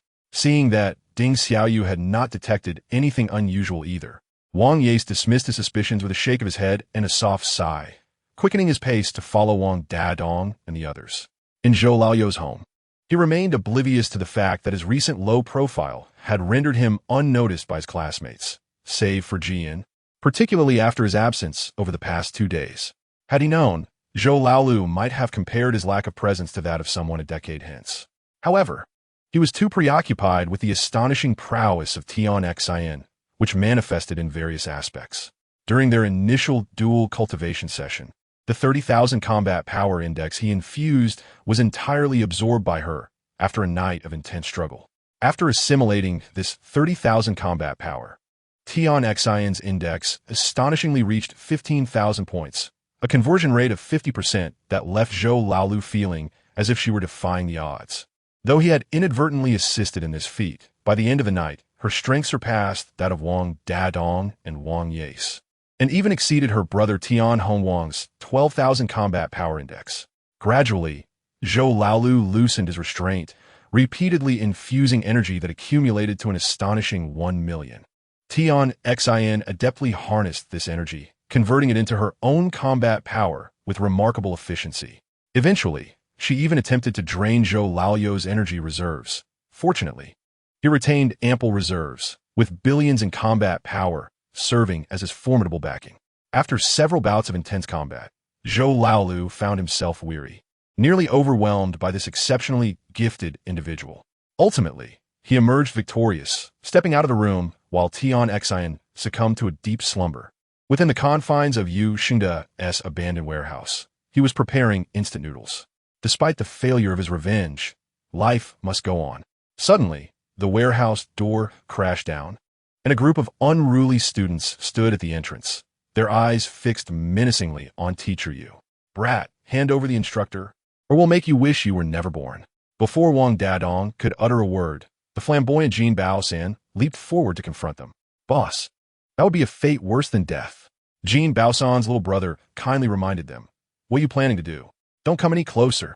Yu Xingda, intimidated by the fierce demeanor of this pack of young wolves, dropped his instant noodles to the ground. Wang Dadong scanned the warehouse, his gaze landing on the chair and rope that had once bound Tian Xen, and his expression shifted dramatically. Where's our class instructor? What have you done to him? Before he could finish his sentence, Wang Dadong appeared before Yu Xingda, seizing him by the collar and lifting him off the ground. Chapter 7. Jin Baosan takes the blame, having already steeled himself for the peculiar strength that the so-called elite students possessed. Yu Xingda remained unfazed. What more do you want? Haven't you already taken our instructor away? He spoke calmly, like a dead pig that does not struggle. What do you mean our instructor has been taken? He is still unaccounted for. It seems you, old man, won't shed a tear until you see the coffin, Jin Baosan boasted, fully embodying his Ro persona. Boss, it's true. One doesn't weep until they see the coffin. Amidst the ruckus caused by Jin Baosan and his cronies, Wang Dadong found Yu Xingda's demeanor puzzling. He sensed Yu Xingda's tranquility, which did not suggest deceit. It appeared their instructor had indeed been rescued by the students of Class Ultimate, yet he was nowhere to be found. Wang Dadong was engulfed in confusion. What exactly is going on? Please clarify. Wang Arthur, noticing Wang Dadong's bewilderment, spoke up, yes, indeed. Clarify where our instructor has gone. Realizing the instructor was right before them, Wang Dadong thought it prudent to simply inquire. With a disdainful expression, Yu Xingda replied, Why should I divulge anything to you? His attitude provoked the students of Class Ultimate, who erupted in shouts, eager to teach him a lesson. Unperturbed, Yu Xingda casually pushed Wang Dadong away and cast a glance at Jin Baosan. Want to know? Then kneel and beg me. Perhaps out of mercy, I might enlighten you. Seeing Jin Baosan still shouting, Oblivious to the air of strength he ought to exude, Yushina boldly addressed Wang Dadong, emboldened by the perceived discovery of class ultimate's secret. Dong no. Don't heed his words. This arrogant fool, do not listen to him. Dong, you mustn't. As Wang Dadong appeared genuinely on the verge of kneeling, the students of class ultimate panicked. After all, Wang Dadong represented their dignity. If he knelt, it would be a disgrace for them all. Ding Xiaoyu, with a fierce glint in her eyes, swiftly struck Yu Shengde in the abdomen with a punch. He flew back several meters, finally coming to a stop upon colliding with the wall. Xiaoyu, don't kill him. We still need him to learn about our instructor's whereabouts. Rest assured, I've moderated my strength. He will merely experience pain, Ding Xiaoyu explained, noticing the concern etched on Wang Dadong and the others' faces regarding the possibility of her actions being fatal. Arthur Wang discerned Ding Xiaoyu's thoughts and stepped forward to kneel before Yu Shengde, who was clutching his abdomen in pain. Leaning in close, he whispered in a sinister tone, "We seek information, but only the egomaniac will tolerate you. As long as we do not kill you, Yu Shengde could no longer maintain his composure, forcing himself upright despite the agony in his stomach. It was him. He appeared here the morning after I kidnapped teacher Tian Xian. Just like you did moments ago. He materialized before me, babbling about some nonsense, and then, in a flash, he rescued teacher Tian Xian. Without hesitation, Yu Shengde pointed at Jin Baosan. With this accusation, Wang Dadong, along with his companions and Jin Baosan's lackeys, turned their attention to him. Jin Baosan was nearly paralyzed with fear, collapsing onto the ground. Donggu, you know me. I'm just a mere muggle. My internal injuries haven't healed, and I lack any combat prowess. How could I possibly just appear here like that? Jin Baosan pleaded with Wang Dadong, terrified that he might be subjected to a beating by the trio. Egomaniac, I suspect Yu Shengde speaks the truth. But Jin Baosan surely does not, Arthur Wang remarked, observing the fervent conviction in Yu Shengde's eyes juxtaposed with Jin Baosan's pitiful demeanor. Perhaps he has tested it himself. Wang Dadong, who firmly believed that action was the most efficient means to resolve issues, clenched his right fist, gathering his combat energy, which began to emit a visible glow. Upon realizing that Wang Dadong was serious, Jin Baosan, a true muggle, knew he would not survive such a punch. AMU Crocodile, Dala, Jin, tell me, AMU, Baosan won't be home for dinner tonight. I've saved a little money to sneak snacks for you all, and I'm handing it over now, Jin Baosan lamented, slumped on the ground as he wept his last words. Boss, Jin Baosan's 3 lackeys cried out, emotionally affected by the impending farewell, as Wang Dadong unleashed his energized fist. Contemplating whether to hold back upon seeing Jin Baosan's stillness, an unexpected protective aura enveloped Jin Baosan, an ability that only the powerful could sense. It was Jin who realized that if Wang Dadong's punch landed, this muggle would undoubtedly perish, and thus, he discreetly activated the shield. The collision between the energy of the punch and the protective shield created a powerful shockwave, sending the students of the ultimate class and Yu Shengde flying. Wang Dadong, Arthur Wang, and Ding Xiaoyu had to withstand the force of the shockwave, while Jin Baosan remained seated, entirely unscathed. I'm fine. I'm fine. I aktuelle vitstu dong yes punch, I'm amossing. Once the shockwave subsided, Jin Baosan, astonished, began to pat himself down, realizing he was completely unharmed, and he promptly started to boast. To everyone's astonishment, the seemingly unremarkable Jin Baosan proved to be a concealed master, revealing that every member of the ultimate class should never be underestimated. Arthur Wang thought to himself, his eyes filled with doubt. Jin Baosan, is it truly you? Where have you hidden our instructor? Wang Dadong, convinced of his suspicions, inquired with a grim expression. Donggu, while I have consistently concealed my true abilities, you cannot unjustly accuse me of this matter. I would not dare to deny what I have not done. The instructor is certainly not hidden by me, Jin Baosan responded, rising with the poise of a master. Speaking with calm assurance, Wang Dadong drew out his dragon pattern staff from behind, his combat power index surging to an explosive 9,500. The overwhelming pressure bore down upon Jin Baosan, causing the latter, who had only just assumed an air of confidence moments prior, to tremble once again. Though arrogant and lacking in intellect, Wang Dadong's combat talent was undeniably high, his power index having reached an impressive 9,500, Arthur Wang observed. Dadong's power index has advanced further. In due time, he shall surpass both number 1 and 2, Ding Xiaoyu thought, clenching her right fist as she sensed Wang Dadong's prowess. Chapter 8. The Heartbroken's order. Just as the tension of battle was about to erupt, Wang Dadong's phone rang. Upon checking, he saw it was a call from their instructor. Dian Xin. Instantly dissipating his aura, he answered, "Instructor, where are you? We have been searching for you." "Ah, Dadong, I'm currently at classmate Zhou's home. There was a minor incident, and my phone was turned off. I apologize." Tian Xian's voice came through with an apologetic tone. "Zhou." Wang Dadong felt perplexed by this unfamiliar name and glanced at Arthur Wang and Ding Xiaoyu, hoping for some guidance.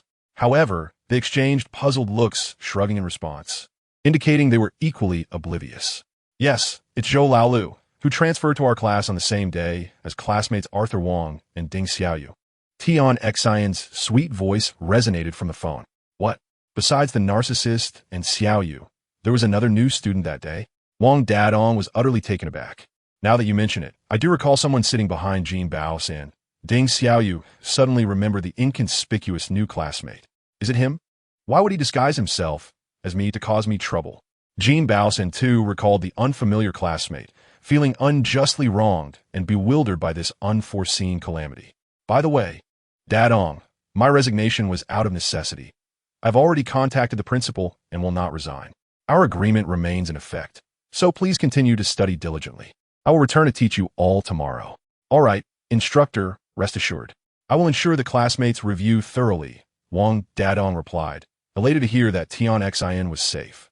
"Dear classmates, let us return to our studies with diligence and strive to gain admission to esteemed universities, lest we betray the heartfelt efforts of our class mentor." Wang Dadong, leading the students of the ultimate class, marched resolutely towards the school, completely disregarding the unfortunate Yu Xingde. Why can I not encounter such students? Yu Xingde's heart was filled with a cry of discontent. "Zhou Laoyou's household. Why have you suddenly remembered to ask me to call the principal and Dadong? Is something amiss?" Tian Xian inquired after hanging up the phone, turning to Zhou Laolu who was beside her. "It's nothing. I simply thought of you not attending school and not having made contact, fearing they might worry you would cause trouble," Zhou Laolu explained. Of course, he would not divulge that if the call was not made soon, Jin Baosan would be ruthlessly beaten by Wang Dadong. Though Jin Baosan was rather inept, he was nonetheless the illegitimate son of the renowned Jin Biker Qianlei. What if he decided to hold Tian Xian accountable? Although he himself was unperturbed and Tian Xian's combat prowess far exceeded that of Jin Baosan, one could not overlook the enigmatic nature of the latter. In the event of an inexplicable curse or the like, it posed a potential threat to both of them. Troublesome indeed. The following day, Tian Xian had completely settled into Zhou Laoyou's home, assuming the demeanor of a mistress. Her combat index had soared to an impressive 200,000, rendering her the pinnacle of combat strength in the golden time space, save for Zhou Laolu. This elevation in prowess did not deter her aspirations of educating and nurturing others. Upon returning to the ultimate class, she maintained her usual carefree and gentle disposition. When Zhou Laolu returned to class that morning, he relished the treatment befitting a protagonist. Normally, even a few days away from class would render him unnoticed.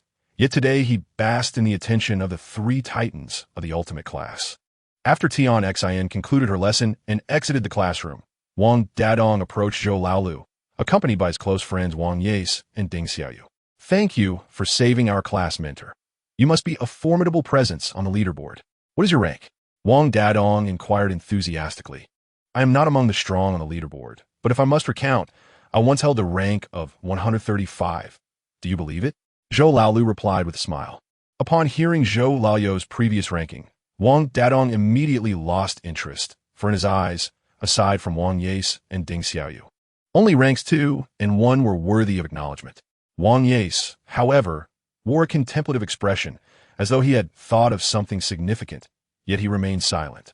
In the evening, before the vendor known as the Heartbroken Man, Wang Dadong, Wang Yace, and Ding Xiaoyu greeted him familiarly. "What would you little friends like today? Uncle is ready to accept any challenge," the Heartbroken Man declared, his tone practiced and assured. "Heartbroken Man, today we come prepared. I shall have a bowl of large intestine noodles," Wang Dadong declared first. "Heartbroken Man, I would like a bowl of sausage noodles with 2 fried eggs, please." Ding Xiaoyu followed closely. "I'll keep it simple. Just a bowl of mixed meat noodles for me," Wang Ye said with a smile. "Isn't this a bit too harsh?" Can you at least leave me a way out? The man known as Duan Chongren said, his face as pale as death after placing their orders. What? If you can't handle it, just admit defeat. Wang Dadong replied cheerfully. Admit defeat? Impossible. Once we've ordered, there is no room for regret, Duan Chongren retorted through gritted teeth. With that, he turned his back to the three, unfastening his clothing. He assumed a gallant pose, wielding a knife concealed beneath his garment. As he sliced through something, a cacophony of incomprehensible cries, moans, and gasps escaped him. After a while, he set down the cleaver and cast a glance at his lower region, letting out a tragic sigh. Farewell, my dear. With that, he raised his right hand, claw-like, and plunged it downward. As he did, a lascivious cry erupted from him. Ah? The three onlookers, Wang Dadong and his companions, felt a chill run down their spines. After a moment, Duan Chongren sluggishly fastened his clothing and turned around, his face a picture of defeat, beads of cold sweat dotting his brow. All right, dear guests, you must savor my culinary skills, he said in a slightly effeminate tone, as 3 bowls of steaming noodles, fragrant and inviting, were placed before them. Wang Dadong glanced at his bowl, his expression twisted. Although the dish looked and smelled delectable, the memory of Duan Chongren's earlier actions extinguished his desire to taste it. It seemed a case of mutual destruction. Ding Xiaoyu, however, remained unfazed as she lifted her bowl and asked, Duan Chongren, did you short me on 2 fried eggs? Duan Chongren's expression shifted, and he took 2 steps back, fingers delicately poised as he pointed at Ding Xiaoyu. Are you trying to cut off all hopes? Can't you leave a little something to the imagination? Ding Xiaoyu smiled slightly. Fried eggs, or else Duan Chongren, you might as well concede. Chapter 9. The Black Dragon emerges, and the corpse soldiers mobilize Humph. Duan Chongren huffed, turning away to prepare the 2 fried eggs. The 3 brothers, Wang Dadong included, burst into laughter. Ding dong. Wang Dadong's phone chimed with a text notification. As he opened the message, his face flushed a deep red, and an air of dissonance enveloped him. Narcissist, someone texted you, and you're not this over the top. Self-absorbed, she S back. She S returning from America. Wang Dadong visibly came alive, grinning and bouncing off to the side, lost in his own excitement. This left Wang Yace and Ding Xiaoyu exchanging glances. Meanwhile, in a bar, a defiant young man received the same message. He had just knocked a thug to the ground with a punch, straightened his collar, and moved aside to scrutinize the contents of the message. Wang Dadong, it seems we're destined to meet again. This individual was none other than Rex, Wang Dadong's childhood friend. In the impressions of Wang Dadong and others, he is perceived as a well-behaved student. However, unbeknownst to them, he ranks second in the shadows, a man possessed of the hand of Ares. At this moment, a fierce glint flickers in Rex's eyes, fueled by a long-standing resentment towards Wang Dadong, a grudge that traces back to their kindergarten days. Rex acts swiftly, with money paving the way. He enters the ultimate class the very next day. The arrival of Rex sends the entire class into a frenzy. Rex has returned, and it is splendid. This is the true essence of Brother Dong. Jean Baosan robustly introduces Rex to Wang Arthur, declaring Rex to be the brain of Brother Dong. While Brother Dong is Rex's fist, the two are inseparable brothers. Jean Baosan inwardly muses, hee, a new brother meets an old one. I cannot believe Wang Arthur won't feel a pang of jealousy. When you two fall out, and Brother Dong finds himself isolated, that will be the moment I seize my opportunity. I am quite clever. Wang Arthur, maintaining his composure and smiling, extends his hand towards Rex for a self-introduction. Hello, I am Wang Arthur. Hello, I am Rex. It is a pleasure to meet you, replies Rex, his bespectacled demeanor lending him an air of gentility as he shakes hands with Wang Arthur. At that moment, Wang Arthur senses an unusual aura emanating from the individual before him. As the class bell rings, the sound of Tion Xion's high heels clicks down the hallway, prompting the students of the ultimate class to settle quietly in their seats. Wang Arthur turns to Ding Xiaoyu beside him and inquires. Since he is a brother of Wang Dadong, he must be quite skilled, right? Just by looking at him, he seems like a cultured student, not the type to engage in fights. Ding Xiaoyu gazes at the piano keys drawn on the desk, her fingers mimicking a playful melody as she responds. If we are to judge by appearances, you seem even more deceptive, Wang Arthur retorts, observing Ding Xiaoyu's demeanor. After a day, Zhou Laolu finds himself once more in the state of invisibility, unnoticed by anyone as he stifles a yawn. After all, Attending school by day and laboring at night has left him somewhat weary. With Rex's emergence, the Black Dragon's martial corps is soon to follow, and coincidentally, Tion Xion's combat power index has exceeded 220,000, despite her lack of battle experience. It is presumed she could easily overpower the Black Dragon. It would be wise to refrain from elevating Tion Xion's combat index in such a manner henceforth, as multitasking can indeed be quite taxing. Zhou Laolu, upon this realization, yawns once more. Ahem. Tion Xion, sensing something amiss, glares in his direction, her eyes glinting with a hint of menace as she coughs meaningfully. Zhou Laolu sighs and straightens up, adopting a posture of earnest attentiveness. Tion Xion passionately delivers her lecture at the podium, yet the entire class below seems to drift into a stupor. It is not that Tion Xion's teaching is lacking. Rather, this group of students is comprised of the most academically challenged individuals, high schoolers who still require finger counting for basic arithmetic. The end of school is always anticipated by students, as they perceive it to be a symbol of their freedom. Wang Dadong, accompanied by Rex, Arthur, and Ding Xiaoyu, arrived at the stall of the Heartbreaker. This young lad seemed unfamiliar, yet oddly familiar. The Heartbreaker's gaze, piercing and intense, fixated on Rex, rendering him distinctly uncomfortable. You are quite the comedian, my friend. I don't believe we've ever met. Rex, with the awkwardness of a timid youth, replied, as the four of them engaged in the ordering process. They chatted idly while observing the Heartbreaker showcase his remarkable skills. You and Rex are such polar opposites. How did you two become brothers? Arthur instinctively sensed Rex's dissonance and sought to uncover his flaws, steering the conversation towards the dynamic between Wang Dadong and Rex. Our personalities complement each other. I handle the fighting, while he devises the strategies. It's perfect, Wang Dadong proudly declared, draping an arm around Rex's shoulders.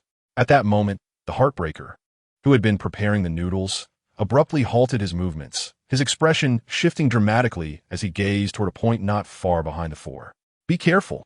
Ding Xiaoyu was the first to notice the Heartbreaker's unease, turning to follow his line of sight and alerting Wang Dadong and the others. A man clad in a black robe, obscuring his features, emanated an aura of malevolence as he stood a short distance away, fixating on them intently. Indeed, today I can capture all of you. A hoarse voice emerged from beneath the robe. Who are you? Wang Dadong instinctively shielded the non-combatant Rex behind him, his gaze fixed warily on the mysterious figure. Who am I? Ha ha.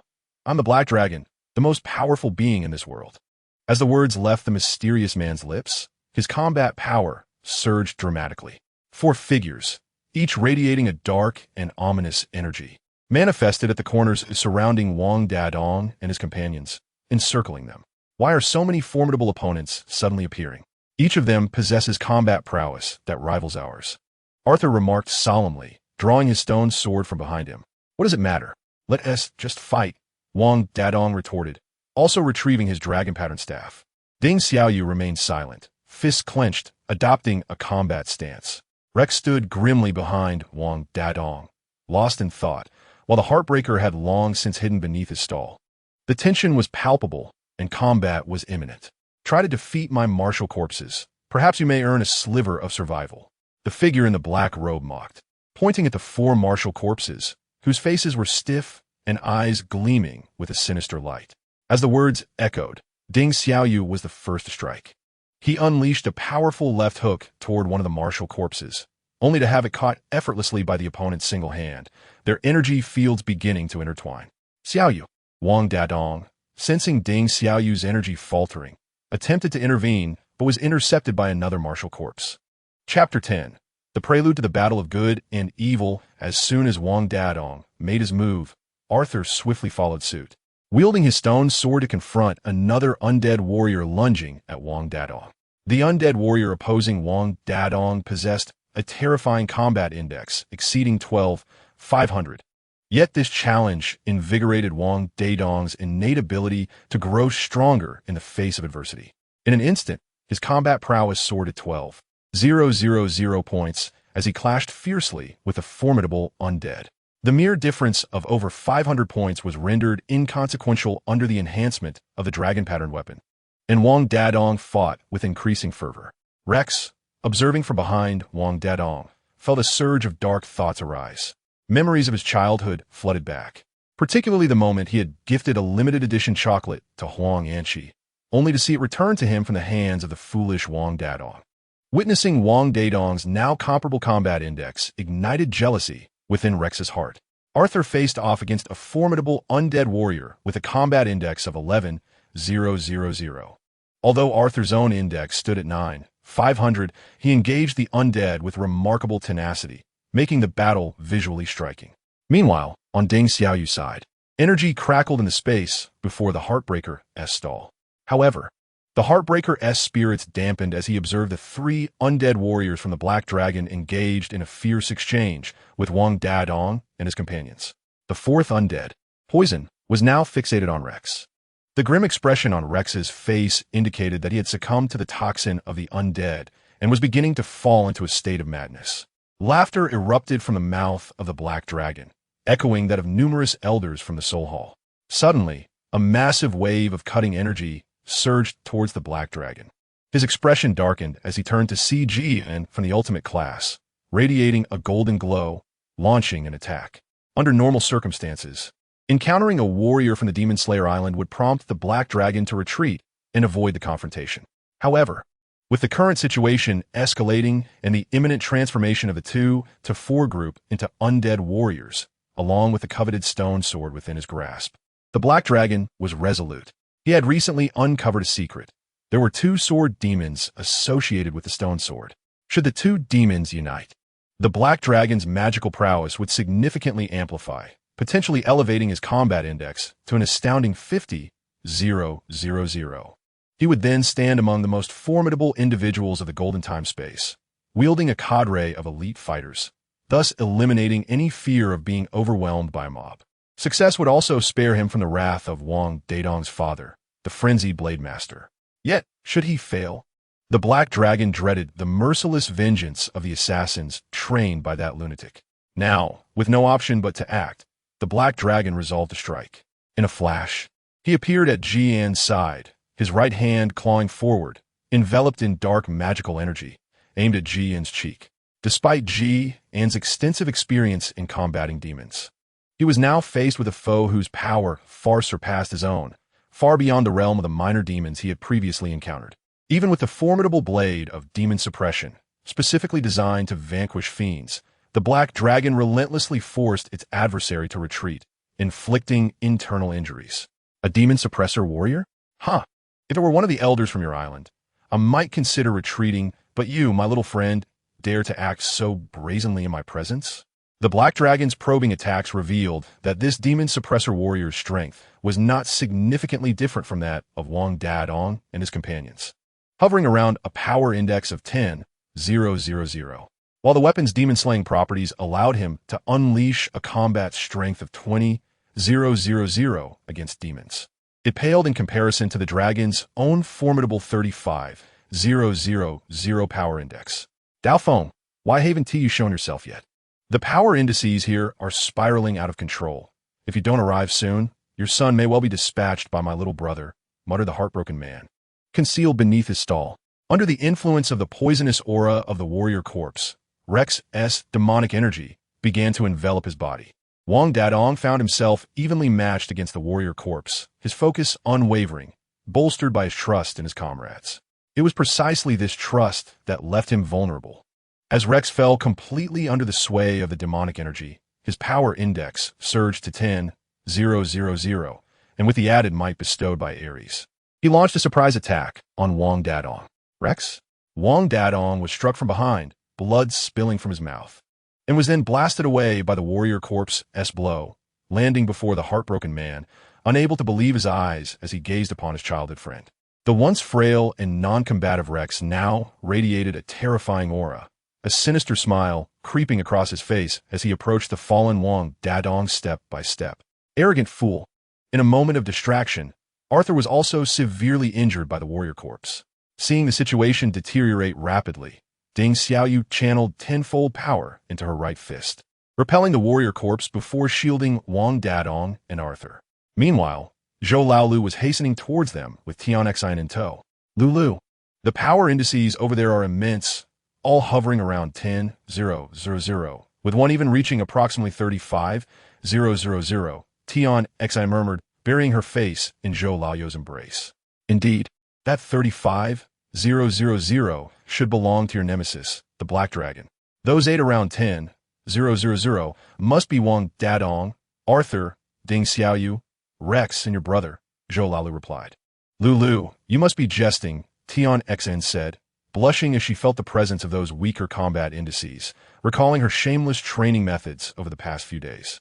You claim you could withstand a Black Dragon, but now it seems even if Dadong and the others banded together, they wouldn't suffice against a single hand of yours. With a power index exceeding 300,000, Tian Xin could sense the unfathomable energy within Zhou Laolu as he infused her with strength. To put it into perspective, her combat prowess, even if multiplied 100-fold, would merely represent a fraction of that overwhelming energy.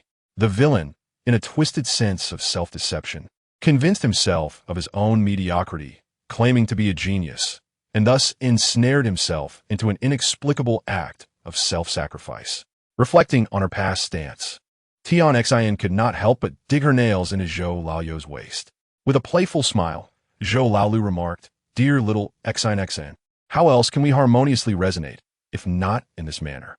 Moreover, are you not content now? Soon, you shall rescue your brother and confront your adversaries." Upon hearing this, Tian Xin fell into silence for a moment, then wrapped her arms tightly around Zhou Laoyou's neck, pressing her entire being against his chest. Sensing her unspoken affirmation, Zhou Laolu burst into hearty laughter. We've arrived. Chapter 11.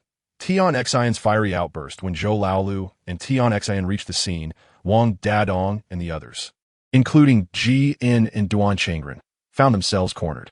Hailang, accompanied by the 4 formidable martial corpses and Rex, was toying with the 5 individuals like a cat with a mouse. Aguang, Tian Xin immediately spotted her brother, Tian Hongguang, whom she had not seen in 3 years. Upon hearing her voice, the martial corpse involuntarily stirred but quickly regained its previous posture. Class teacher, run. Don't come here. Wang Dadong and the others, drawn by Tian Xin's call, exclaimed in panic. This single utterance drew the attention of everyone present towards Tian Xin. However, her current posture was rather unseemly. She was draped over Zhou Laoyou's neck like a vine, their intimacy unmistakable. Wang Dadong stood frozen, oblivious to the imminent danger. As he beheld his class teacher embraced by his new classmate, their bodies pressed closely together. Truly, the offspring of the former leader are extraordinary. I had thought Tian Hongguang was the one destined to inherit the talents of the Tian leader. Hailang observed the sudden intrusion of the two with keen interest. Haha, who would have thought that a mere muggle, lacking martial prowess, would be the true latent dragon? Once I transform you into a martial corpse and unlock your battle potential, I shall be invincible across the 12 realms, disregarding any demon lord or dark sovereign. Hailang's words unveiled Tian Xin's latent potential, and he laughed maniacally, desire swelling within his eyes. You wish to harness me? Dream on. You should first inquire whether my man consents. In the face of her enemies, Tian Xin shed her usual gentility and grace, becoming exceedingly volatile. Man? The class teacher's man? Wang Dadong murmured in disbelief. The class teacher has a man, and he has already been exploited. Lulu, this old man dares to develop your woman in front of you. Do you not feel compelled to respond? Tian Xin pouted playfully at Zhou Laolu, who held her. Zhou Laolu felt the softness of her form pressing against him, causing his blood to surge. Little Xin, do you not think that vanquishing your foes would bring you greater joy? I have refrained from acting all this while for your sake. Humph, unreliable men. I must rely on myself. Tian Xin began to let herself go a bit. Be cautious, class leader. They are formidable, Wang Yace cautioned, noting that Tian Xin and Zhou Laolu seemed to regard the likes of Hei Long and others with utter disdain. Do not worry, if that fellow is present. This group of fiends is nothing, Jian said, feeling a wave of relaxation wash over him the moment Zhou Laolu appeared. From the ominous aura he sensed earlier around Zhou Laolu, Jian surmised that he was either a demon or an extraordinarily powerful righteous figure. Now that the outcome was clear, his choice to assist class leader Tian Xin in vanquishing evil indicated he was not a demon, but rather a deeply concealed master of righteousness with immense strength. Wang Dadong appeared lost in despair. Merely boasting with words. Rex, go deal with her. But remember not to harm her physically. Hei Long commanded the newly recruited demon, Rex. The darkness within Rex had long existed. It awakened when he grasped the hand of Ares, previously suppressed but now liberated. You are a demon, and so am I. Why should I heed your commands? Rex thought defiantly within his mind.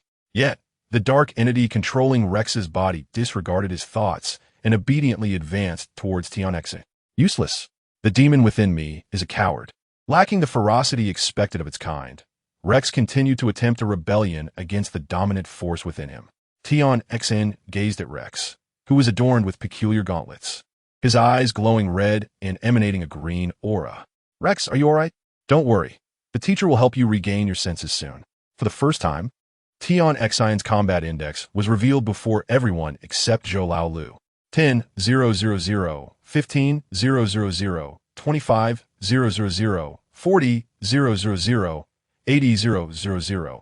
Upon surpassing the 100,000 mark, Hei Long's demeanor shifted dramatically, his already darkened face turning completely black. Impossible. How could she possess such overwhelming power? When I saw her 3 years ago, she was merely a muggle. Hei Long recalled having encountered Tianxe 3 years prior while capturing Tian Hongguang to address subsequent matters. In his joy, he had failed to scrutinize her closely, thus overlooking her martial talent. Yet, he could not fathom how someone who was once utterly defenseless could transform into a super warrior with a combat index exceeding 100,000 in just 3 years. It turned out that the most formidable aspect of the ultimate class was none other than their class leader. Wang Yace mused, suddenly recalling his earlier mockery of the class leader, a cold sweat trickling down his brow, hoping she would not hold a grudge against him. Surely, she wouldn't tea. Would she? Tianxe's explosive combat index instantly suppressed the demonic flames radiating from Hei Long and his companions. Are you astonished? Did you not expect this? This is where the true monster lies. Rex seized the opportunity to reclaim control of his body. As he regained his sanity, he immediately retreated to the side, inwardly mocking the dark force residing within him.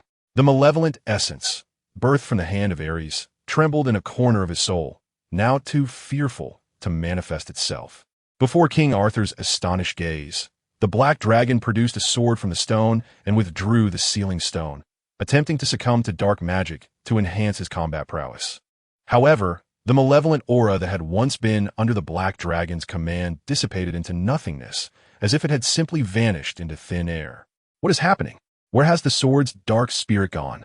The black dragon shook the sword, trying to dislodge the spirit, even striking the sword against the sealing stone in frustration. Why? Victory was within reach. Why has this happened? Seeing no reaction, the black dragon removed his hood, revealing a face identical to that of the heartbroken man, and dropped the sword and sealing stone, cradling his head in despair. Ha-meha-meha! Tianxe gathered her combat energy in her hands, forming them into a blossom shape at her waist, concentrating a brilliant white energy. Is this the Kamehameha? Isn't that a technique from comics? Am I truly destined to be defeated by such childish fantasies? The black dragon, witnessing the overwhelming energy that threatened to consume him, begrudgingly accepted his demise. As Tianxe unleashed her imitation of the Kamehameha, the black dragon's form evaporated, leaving 4 lifeless warriors sprawled on the ground, devoid of control. Soon, more skilled fighters arrived at the scene, including the likes of the Knife Frenzy and the Eastern City Guards. Chapter 12.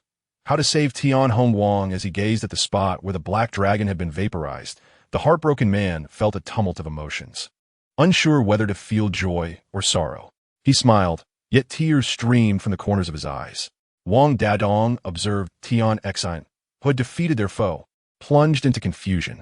Who am I? Where am I? What am I supposed to do? Was T the class monitor just an ordinary person? A delicate girl in need of protection? What is this enchanting woman who can manipulate energy into an egg? Rex, too, was bewildered. Wasn't he frail and unhealthy? How could his combat prowess surpass his usual state? And what of Jin Bao, San's sidekick Tian? The combat power he had just unleashed even surpassed that of the one who had obstructed him. Why did the deceased resemble the heartbroken man so closely? In a fleeting moment, Wang Dadong found himself engulfed in questions, his worldview shattered that night. Wang, I am here, having vanquished their enemy. Tian Xan rushed to the side of Tian Hongwang, who lay motionless after the black dragon's demise. Kneeling beside him, she cradled his head, caressing the face she had not seen in 3 years, feeling the rise and fall of his chest, the rhythm of his heartbeat, and the breath escaping his lips. Tears streamed down her face uncontrollably. Agwang, do you know? Upon receiving the news of your demise, it felt as though the heavens had collapsed upon my sister. Now, it is all well, you are safe. You must promise me to refrain from engaging in any further altercations. In this moment, Tianxin has countless words she wishes to share with her brother. Zhou Laolu quietly approached Tianxin's side, gently crouching down to pat her shoulder in a gesture of comfort, saying, "All is well now. In the future, I shall help you guide him." Lulu, why has Agwang still not awakened? Why can I not rouse him? Could it be that after being under control for so long, he has become a vegetable? Tianxin gazed at Tian Hongwang's tightly shut eyes, a wave of anxiety swelling within her heart, fearing an unfavorable outcome. The heartbroken man emerged from behind his stall and spoke to Tianxin. "Your brother is unharmed. It is merely that the demonic energy within him continues to erode his consciousness. Without the black dragon's control, his body now exhibits a vegetative state. As long as the demonic energy is purified and his consciousness remains intact, he will recover swiftly." Upon hearing the heartbroken man's words, Tianxin felt a slight sense of relief and nodded, inquiring, "Esteemed sir, how can we purify that demonic energy?" "The simplest method is to infuse your own energy into his body, thereby extinguishing the demonic energy," he replied. To inject energy into his body? But he is the only male in the Tian family. If he is infused, will it not? Tianxin hesitated, recalling her own experience of energy infusion by Zhou Laolu, her doubts momentarily surfacing. Zhou Laolu, feeling a pang of guilt, shifted uneasily to the side. The heartbroken man, unaware of Tianxin's murmurs, continued, "However, be cautious. Your combat power index must be precisely controlled. After all, he has been under the influence of demonic energy for too long, and his own combat power index has merged with it. To extinguish the demonic energy is to extinguish part of his very essence. A miscalculation could harm his body. Precision is required as well." Tianxin's gaze shifted to Zhou Laolu, who had retreated a considerable distance. Seeing Tianxin's eyes upon him, Zhou Laolu trembled slightly, sensing that her next words would be astonishing. "Lulu, please save Agwang. Living is far better than perishing. At worst, we siblings can marry you. Rest assured, I shall not disdain you for being a troublemaker." Puffed. Cough, cough. Everyone within earshot regarded Tianxin with shock, then turned their gaze to Zhou Laolu. "Wait, does our class advisor have such inclinations?" Wang Yace was utterly baffled. "Is this a joke? I was merely discussing how to resolve the issue of demonic energy. How did it turn into this?" The heartbroken man inquired with an expression of disbelief. "Is it not necessary for that?" My beautiful one, all you need to do is transfer your own combat power index energy through contact." The heartbroken man expressed his inability to comprehend Tianxin's thought process. "Is that so? Dear Dong, could you assist our class instructor?" Tian Xin, feeling utterly embarrassed after the recent mishap, hesitated to ask her partner, Zhou Laolu, for help in rescuing her brother. Instead, she turned to Wang Dadong for assistance. "All right, instructor, I shall help," Wang Dadong responded eagerly. Immediately rallying from the earlier setback, his enthusiasm renewed. No, Dadong, you mustn't." The first voice of protest came from the heartbroken figure, while the second and third voices emerged from the shadows nearby. Dadong's father? Wang Arthur and Ding Xiao Yu exchanged astonished glances at one of the figures. "Xiao, father?" Wang Dadong turned to see the familiar faces of Xiao from East City Guard and his own father, Wang Tianyang, the pastor. While he could comprehend Xiao's words, given Xiao's strength surpassing his own, he was perplexed by the presence of his father, a mere mortal pastor, appearing so unexpectedly and looking far from his usual benevolent self. Dadong. He is currently ranked first on the leaderboard. Your combat index cannot fully suppress him. His innate power will retaliate, potentially leading to mutual destruction. The heartbroken figure cautioned. Dao Feng, have you not withdrawn from the martial world? Why reveal your abilities so brazenly? Do you intend to kill everyone present? The heartbroken figure questioned Dao Feng, Wang Tianyang, with a measured tone. Fear not. Those here are either Dadong's friends or his instructors and classmates. I'm not so deranged as to harm them. Wang Tianyang's cold, lethal aura receded, replaced by the familiar smile that Wang Dedong knew so well. What shall we do? How can we save Guang and the other 3 children? Tian Xin interjected anxiously. Do not worry. While using combat indices to wear down the demonic energy may be straightforward, it is the least efficient method, the heartbroken figure reassured her. We have a better option. After all, there are specialized demon-fighting warriors present. Hand it over to him, and soon you shall see your brother alive and well. Is that true? Tian Xin looked at the nearby Ji In with a glimmer of hope. Ji In nodded in affirmation. Chapter 13. The Heartbroken and the Mad Dragon seeing Ji In's agreement. Tian Xin felt a wave of relief wash over her. She had not anticipated that the late Tian Mengzhu still had children alive, possessing such formidable abilities. Truly, a tiger begets no dog. Xiao from East City Guard observed Tian Xin and the unconscious Tian Hongguang in her arms, pondering the implications. Dad, who is Dao Feng? Does Mom know? Wang Dedong inquired curiously of his father, Wang Tianyang. Dedong, behave like a young man and remain composed. I will explain everything to you shortly. Wang Tianyang gestured for son to calm down. This must be the esteemed Xiao from the Ultimate Iron Guard, the Iron Time-Space White Path Ability Alliance. During this period, my family Dedong has been under your care, and I hope all is well with the leader of the Jiu Alliance. Wang Tianyang greeted Xiao with utmost courtesy. Senior Dao Feng, I am Xiao. The leader of the Jiu Alliance is in good health, and I must express my gratitude for Senior Dao Gui's support of our weapons. It is thanks to this that the righteous path of the Iron Time-Space has not been overpowered by the demonic forces.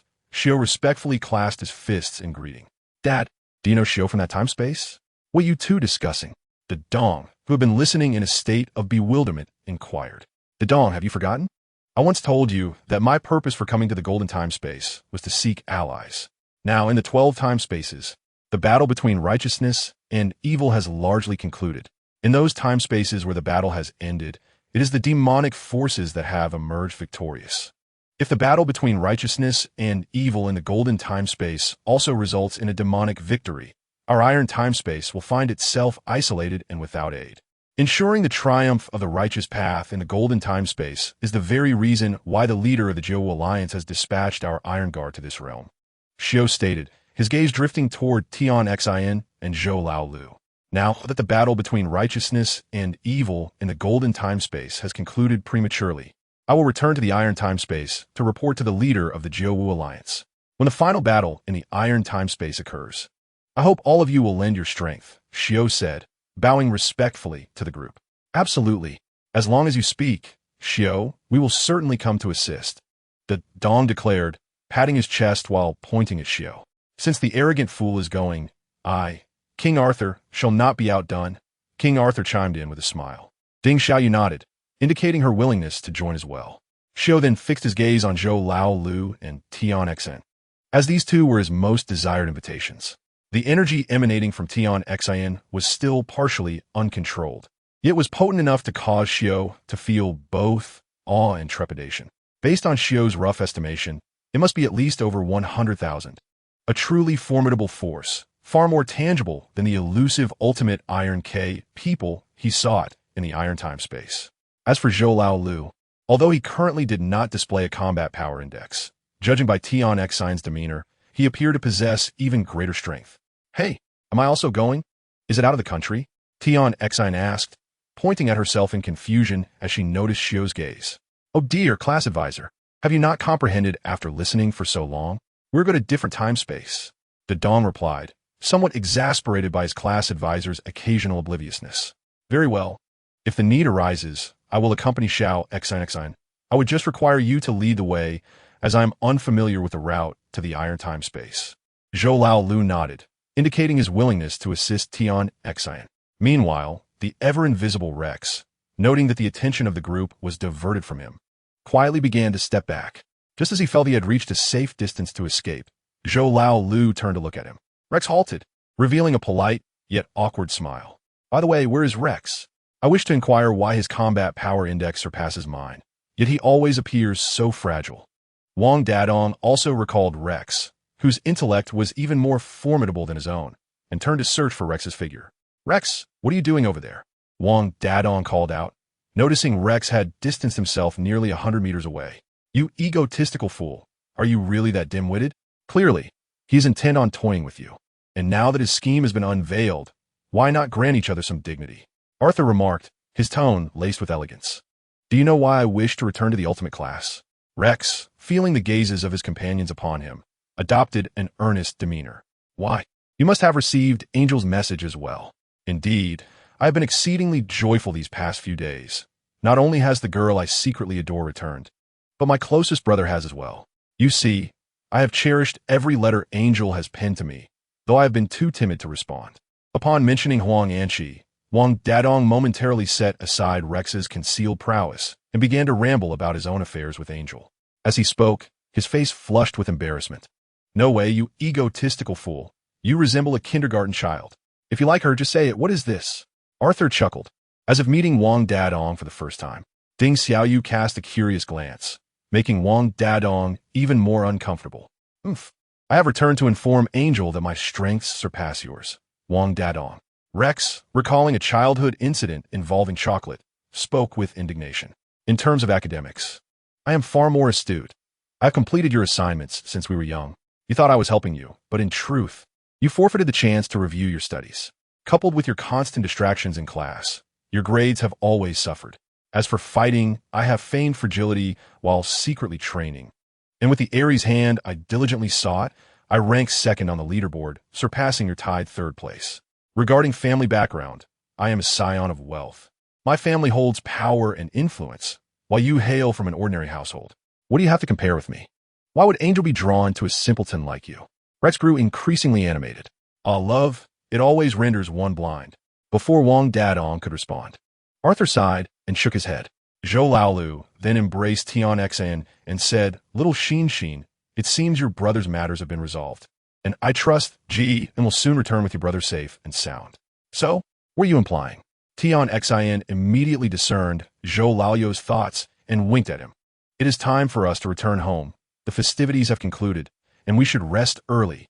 Zhou Laolu swept Tian Xan into his arms and vanished from the spot.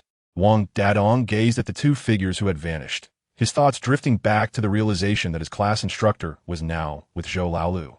The exhilaration he had felt moments before dissipated, leaving him disinclined to continue discussing Huang Anqi with Rex. Observing the shift in mood, Daofeng sighed, exchanged farewells with Xiao and Arthur, and took Wang Dadong home. As Rex watched Wang Dadong depart, he composed himself, uttering not a word, before vanishing into the night. The four warriors, with the assistance of Arthur, Ding Xiaoyu, and Xiao, were led away by Jian. In a fleeting moment, the previously vibrant scene was reduced to the solitary figure of the heartbroken man approaching the spot where the black dragon had disappeared. His expression grew unsettling. You worthless fool. You merely watched as our brother perished. The black dragon made his mistakes and chose the wrong path. He deserves such a fate. Yet he is still our brother, the brother of my mad dragon, and I demand retribution for his blood. Enough. The matter has concluded. Do not let further complications arise. Standing alone, the heartbroken man emitted an eerie duality, engaging in a dialogue with himself. Chapter 14. Anomaly of the Cosmic Cube in the Boundless Void. Within the divine realm of Zhou Shihao. After toiling at the throne for days, Zhou Shihao turned his gaze to the heavens of his kingdom. To the north, two clusters of stars represented the cinematic universes. One was the film series universe, while slightly to the south lay the Marvel Cinematic Universe. Zhou Shihao focused on the two brightest stars at the center of these formations, known as Universe 1 and Marvel Universe 1. The Marvel Universe 1 was on the brink of a significant event, the Battle of New York, a pivotal moment in the narrative of the Avengers, Infinity War. Although the storyline had diverged significantly due to the unexpected interference of Zhou Shihao's incarnation, Kara, Loki, who had fallen into the starry abyss, was still found by Thanos and bestowed with the Mind Stone. Loki was sent as a vanguard to Earth to test its defenses. For Thanos still feared several formidable beings residing there. Odin, the Ancient One, and Captain Carol Danvers. Isaaki continued its reckless experiments on the cosmic cube's energy, which inadvertently facilitated Loki's easy passage to Earth through another portal. As in the original narrative, the entire base was annihilated, and Hawkeye fell under control. However, there were not enough Avengers available for retaliation. Tony Stark had explicitly refused to collaborate with S.H., having assembled his own private team. Thor, too, grew closer to the Warriors 3 due to Sif severing any lingering ties with S.H.I.L.D., stemming from Coulson's influence. Following an encounter with the Captain America, Bruce Banner secretly returned to his private base with the Hulk. As for the issue of the Hulk rampaging, as long as he was not confronted by Tony in his Iron Man suit, the Hulk would weep. This group, once the true powerhouse of the Avengers, now finds itself adrift. The only allies he can summon are Captain America and Black Widow, mere mortals at the pinnacle of their abilities to maintain a semblance of presence. As for the beacon of Captain Marvel, the enigmatic Nick Fury remains indecisive about calling her back. If Stark were to learn of this, he would undoubtedly mock Fury, who now clings to his device in search of solace. Similarly, the absence of Fury from the Avengers weighs heavily upon the Kree as they invade Earth. Facing formidable opponents endowed with superhuman strength, these individuals capable of besting Thanos include Iron Man Tony Stark, the patriotic Captain America, the ersatz Superman Henry Cavill, and the goddess of abundance, Queen Sif. Zhou Shihao, supporting his waist, summoned Kara and Diana from their respective chambers to his side. Diana, Kara, Pidepade Yursadvis. We are embarking on a journey. Just the three of us? Diana paused, momentarily taken aback. Yes, this world has acquaintances of yours, and it is quite prosperous. Perfect for an enjoyable excursion. Zhou Shihao embraced Diana, who was his first love and the only one in the divine realm not bound to him. Upon arriving at Tony's residence, he found Tony entwined in affectionate banter with Pepper Potts. Tony, now brimming with confidence, exhibited no sign of anxiety. Welcome, my faith. He greeted Zhou Shihao with utmost respect. Pepper observed Zhou with curiosity. He was a quintessential Eastern man, approximately 180 centimeters tall, with a well-proportioned physique and an extraordinary aura. Tony's recent transformation was evidently linked to this man, who claimed to have found faith, not in a deity, but in a divine being capable of governing all realms. The two accompanying him included a stunningly mature beauty and, astonishingly, Kara, Tony's long-lost ward. The mature beauty was likely the divine being's consort, while Kara, as Tony had previously mentioned, was serving in another world. Seeing Kara did not surprise Pepper, for she had never doubted Tony's honesty regarding these matters. Tony, there is no need for such formality between us. You know I dislike a condescending attitude. I prefer a more relaxed environment, Zhou Shihao said with a light chuckle. You're right, that isn't my character either. It was merely a formality. Would you like a drink? I have the finest in the world, Tony replied, shrugging with a smile. I'm here to unwind and perhaps to confront that weakling, Zhou Shihao said, finding a comfortable seat and accepting the drink Tony poured for him. Teasing, fortunately, I do not have the bad habit of refusing what men offer. Let them discuss their matters. We shall converse on topics of women. And welcome back home. Kara. Little Pepper observed the interaction between the two individuals and sensed that the deity Tony believed in did not appear to be of a somber disposition. She then invited Diana, whom he had brought along, and Carla, who had been away for quite some time, to another room, thereby granting Tony and Zhou Shihao a space to converse. Potts, may we go out for some shopping? It has been ages since I last enjoyed a leisurely stroll through the streets, Carla expressed, feeling no unfamiliarity with Little Pepper due to the memories transmitted from Zhou Shihao. Not a problem at all. Whenever you wish, we can set off, Little Pepper replied, affectionately ruffling Carla's hair with a smile. Meanwhile, at the S.H.I.E.L.D. research facility for the Cosmic Cube, Nick Fury was striding purposefully, accompanied by several researchers clad in lab coats who were diligently explaining the current anomalies to him. The energy index of the Cosmic Cube has been steadily increasing since earlier. While we have encountered similar phenomena before, they typically subsided quickly to controllable levels. This time, however, it seems rather unusual. Could we sever its energy supply? Nick inquired. That would be futile. The cube itself is a source of energy, came the response. Is there any method available to halt its activity? Perhaps cooling it down? As they deliberated, they arrived at the laboratory dedicated to the Cosmic Cube. Dr. Eric. Long time no see. Nick Fury greeted an old acquaintance. I wish our reunion were under better circumstances, Eric Selvig replied, focused on his instruments. I need to ascertain the current situation, Nick insisted, eager to understand whether the cube's aberration could be controlled, as this would determine the direction of his subsequent plans. They must have explained to you that the cube's temperature has been rising, and it is responding to something, Eric remarked, glancing at the cube, which was emitting a flickering luminescence. Responding to what? Nick queried, his brow furrowing as he grasped the gravity of Eric's words. Indeed, you may perceive the cube as a doorway with both a front and a back. We are on one side. Who resides on the other? Eric's calm assertion sent a shiver down Nick's spine. Damn it, could shutting down all energy supplies terminate its reactions? Nick's immediate thoughts turned to an alien invasion, reminiscent of the events he had experienced with that woman years ago concerning the cosmic cube. With Carol absent from Earth and lacking any formidable cards up his sleeve, the prospect of aliens breaching the planet through the cube posed an impending crisis. At that moment, a disturbance occurred. The door was pried open from the opposite side. A man clad in a green robe stepped forth from the rift in space, exuding an air of authority as he surveyed the scene before breaking into a smile. "Commander, it is Loki," Hawkeye promptly reported from above. "Ah, it seems you have recognized me," Loki chuckled. Loki approached Nick with a gentle demeanor, clearly aware that the brief interaction between Hawkeye and Nick had not gone unnoticed. "Your last appearance in New Mexico brought calamity to the locals, and we have duly noted your presence. The remnants of the battle armor you dispatched are still on display in our collection, Loki." Nick, with his serious demeanor, underscored Loki's identity and past failures. "So what?" Loki retorted. "According to your logic, Midgard is, in essence, the territory of Asgard. As the heir to the throne of Asgard, I believe I am entitled to certain privileges, am I not?" He expressed disdain for the Midgardians present, perceiving them as both hypocritical and shameless. With the Mind Stone in his possession, Loki effortlessly sensed the greed and desire emanating from the crowd. "We do not belong to your dominion. We are free." Nick emphasized the American spirit of liberty.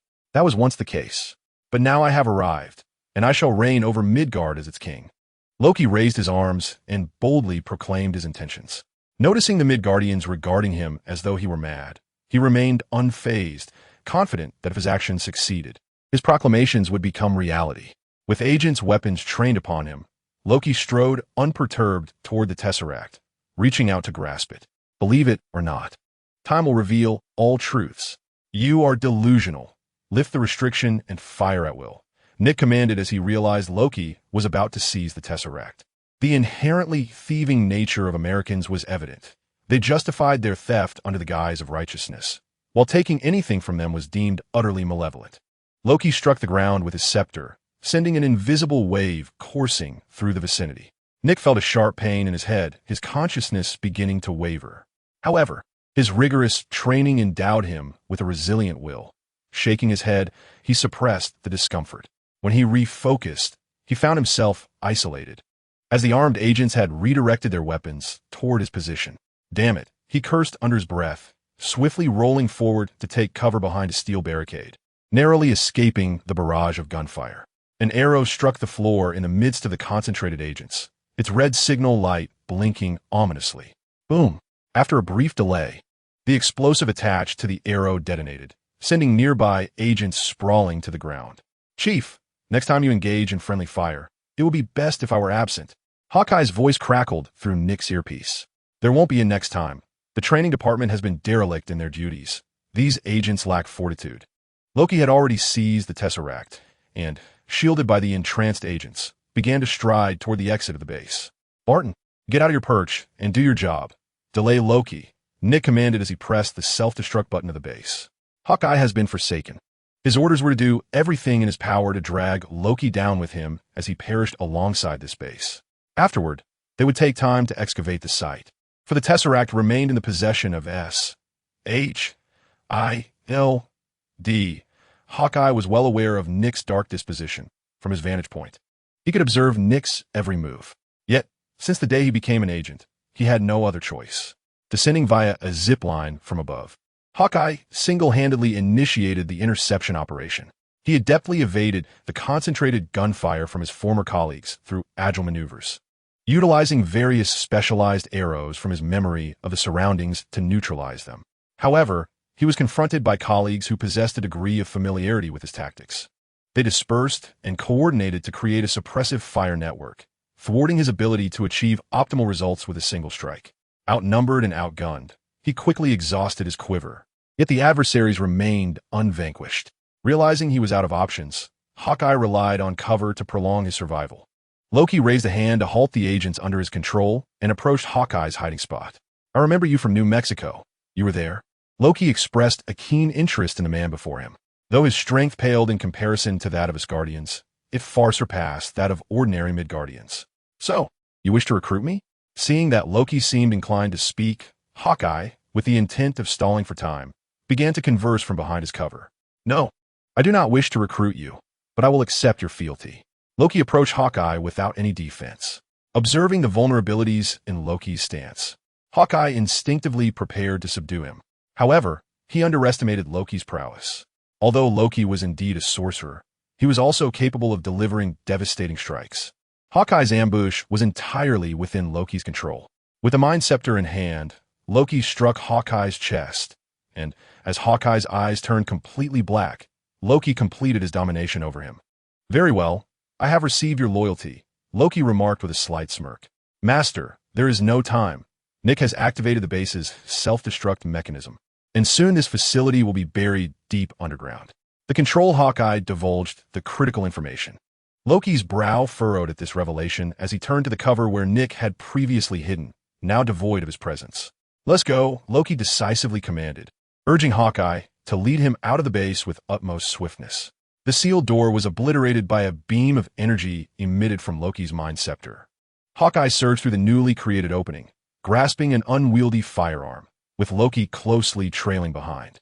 Other agents followed suit, encircling Loki as they dealt with the agents obstructing their path. Chapter 16. The Impaired Avengers Director Nick. What has transpired? I have received intelligence that Hawkeye has defected with a faction of agents. Agent Maria Hill, a level 9 operative of S.H.I.E.L.D., encountered the beleaguered Egghead on the periphery of the base, accompanied by a cadre of elite agents. "Hill, we are in grave trouble. Barton and the others have succumbed to mind control due to their wavering resolve. I activated the base's self-destruct mechanism while escaping." Upon seeing Hill arrive with reinforcements, Egghead swiftly resumed his typically inscrutable demeanor. The elite agents, having heard Nick's words, couldn't help but marvel at the director's prowess. Despite facing foes capable of brainwashing even the likes of the super-elite Hawkeye, he managed to extricate himself unscathed while initiating the self-destruct sequence. "I have received word that Hawkeye and the others have evacuated the base. Shall we pursue them?" Hill inquired of Nick, referencing the intel she had received. "No, those superheroes are far too disorganized. This is an opportunity. Notify Coulson. It's time for the old man to stretch his legs. And Natasha, we need to reach out to that peculiar group," Nick declared, his thoughts shifting as he gazed into the vast, encroaching darkness, solidifying his decision. The following day, Zhou Shihao strolled through the streets of New York with Diana, the two appearing as an ordinary couple relishing their leisurely moments together. Meanwhile, the ever-present third wheel Kara had been conveniently assigned to school, for she was still but a child, and education was paramount. It was fortuitous that Zhou Shihao's associate, Spider-Woman Gwen, had a good rapport with Kara, providing an excellent opportunity for her to connect with Gwen from this world. Diana was thoroughly pleased with this outing, benefiting not only from Tony's financial backing, but also from the absence of Kara. She was finally able to savor the long-awaited intimacy with Zhou Shihao. One must understand that during their time in the Divine Realm, Zhou Shihao was surrounded by too many attendants for them to ever enjoy solitude. In his laboratory, Tony was engrossed in crafting a button-sized gadget. Once he inserted this device into his ear, a virtual panel materialized before him, visible solely to his eyes. This panel amalgamated all functionalities of a computer and a smartphone, allowing him to execute commands merely through thought, negating the need for a mouse or keyboard. After testing the corresponding features, Tony felt immense satisfaction with his ingenious invention. However, when his focus waned, his innate biological awareness immediately detected an unfamiliar presence within his abode. Raising an eyebrow without a trace of panic, Tony considered that, aside from the Iron Legion in the underground base and his Mark Series armors, his own superhuman physique rendered him impervious to any adversary. Utilizing his enhanced vision, he discerned that it was none other than his old acquaintance, Egghead Nick Fury. "Well, this changes things. This fellow has a history, and it seems his nature remains unchanged." Pretending to be oblivious, Tony sauntered to the living room bar to pour himself a glass of red wine and unwind. "Tony Stark, Iron Man, I require your assistance," egghead in tone from the shadows, his voice heavy with gravitas. J-A-R-V-I-S. I recall upgrading you. Has S-H-I-L-D truly discover vulnerability? Tony placed immense trust in the capabilities of the upgraded Jarvis, hardly entertaining the notion that S-H-I-L-D could breach its defenses and invade his private sanctuary. Sir, Mr. Nick has brought your father's belongings. That is why I allowed him entry, Jarvis explained. In its current understanding, Jarvis hoped that Stark could reconcile with his father, Howard, believing this might present an opportunity. Well, it seems they have indeed discovered a loophole, Tony shrugged, noting how Jarvis was increasingly resembling the caretaker who had once raised him, even taking liberties. Stark, this is not the time for casual conversation. The situation is urgent. Earth is under invasion, and we must unite. Nick emerged from the shadows, stating firmly, Mr. Nick, this contradicts what you previously conveyed to me. Jarvis's mechanical voice hinted at its discomfort. I apologize, Jarvis. I will keep Howard's personal effects. Tony will have ample time to understand the greatness of his father. For now, I wish to borrow a moment to discuss the crisis facing Earth. Nick's dark visage revealed no emotion. Tony gently tapped the button on the device in his ear, projecting a virtual screen visible to him. Let me see. You lost the Tesseract to someone. Is that why you sought me? That is not the reason. The one who sees the Tesseract seeks to dominate Earth and establish a dictatorial regime to become the ruler of this planet. Nick disclosed Loki's intentions. And what of it? You attracted the enemy and then sought my assistance? What about your flying sweetheart? Tony mockingly retorted. Listen, Tony, I know you can circumvent all of S-H-I-E-L-D-S protocols to uncover any information you desire.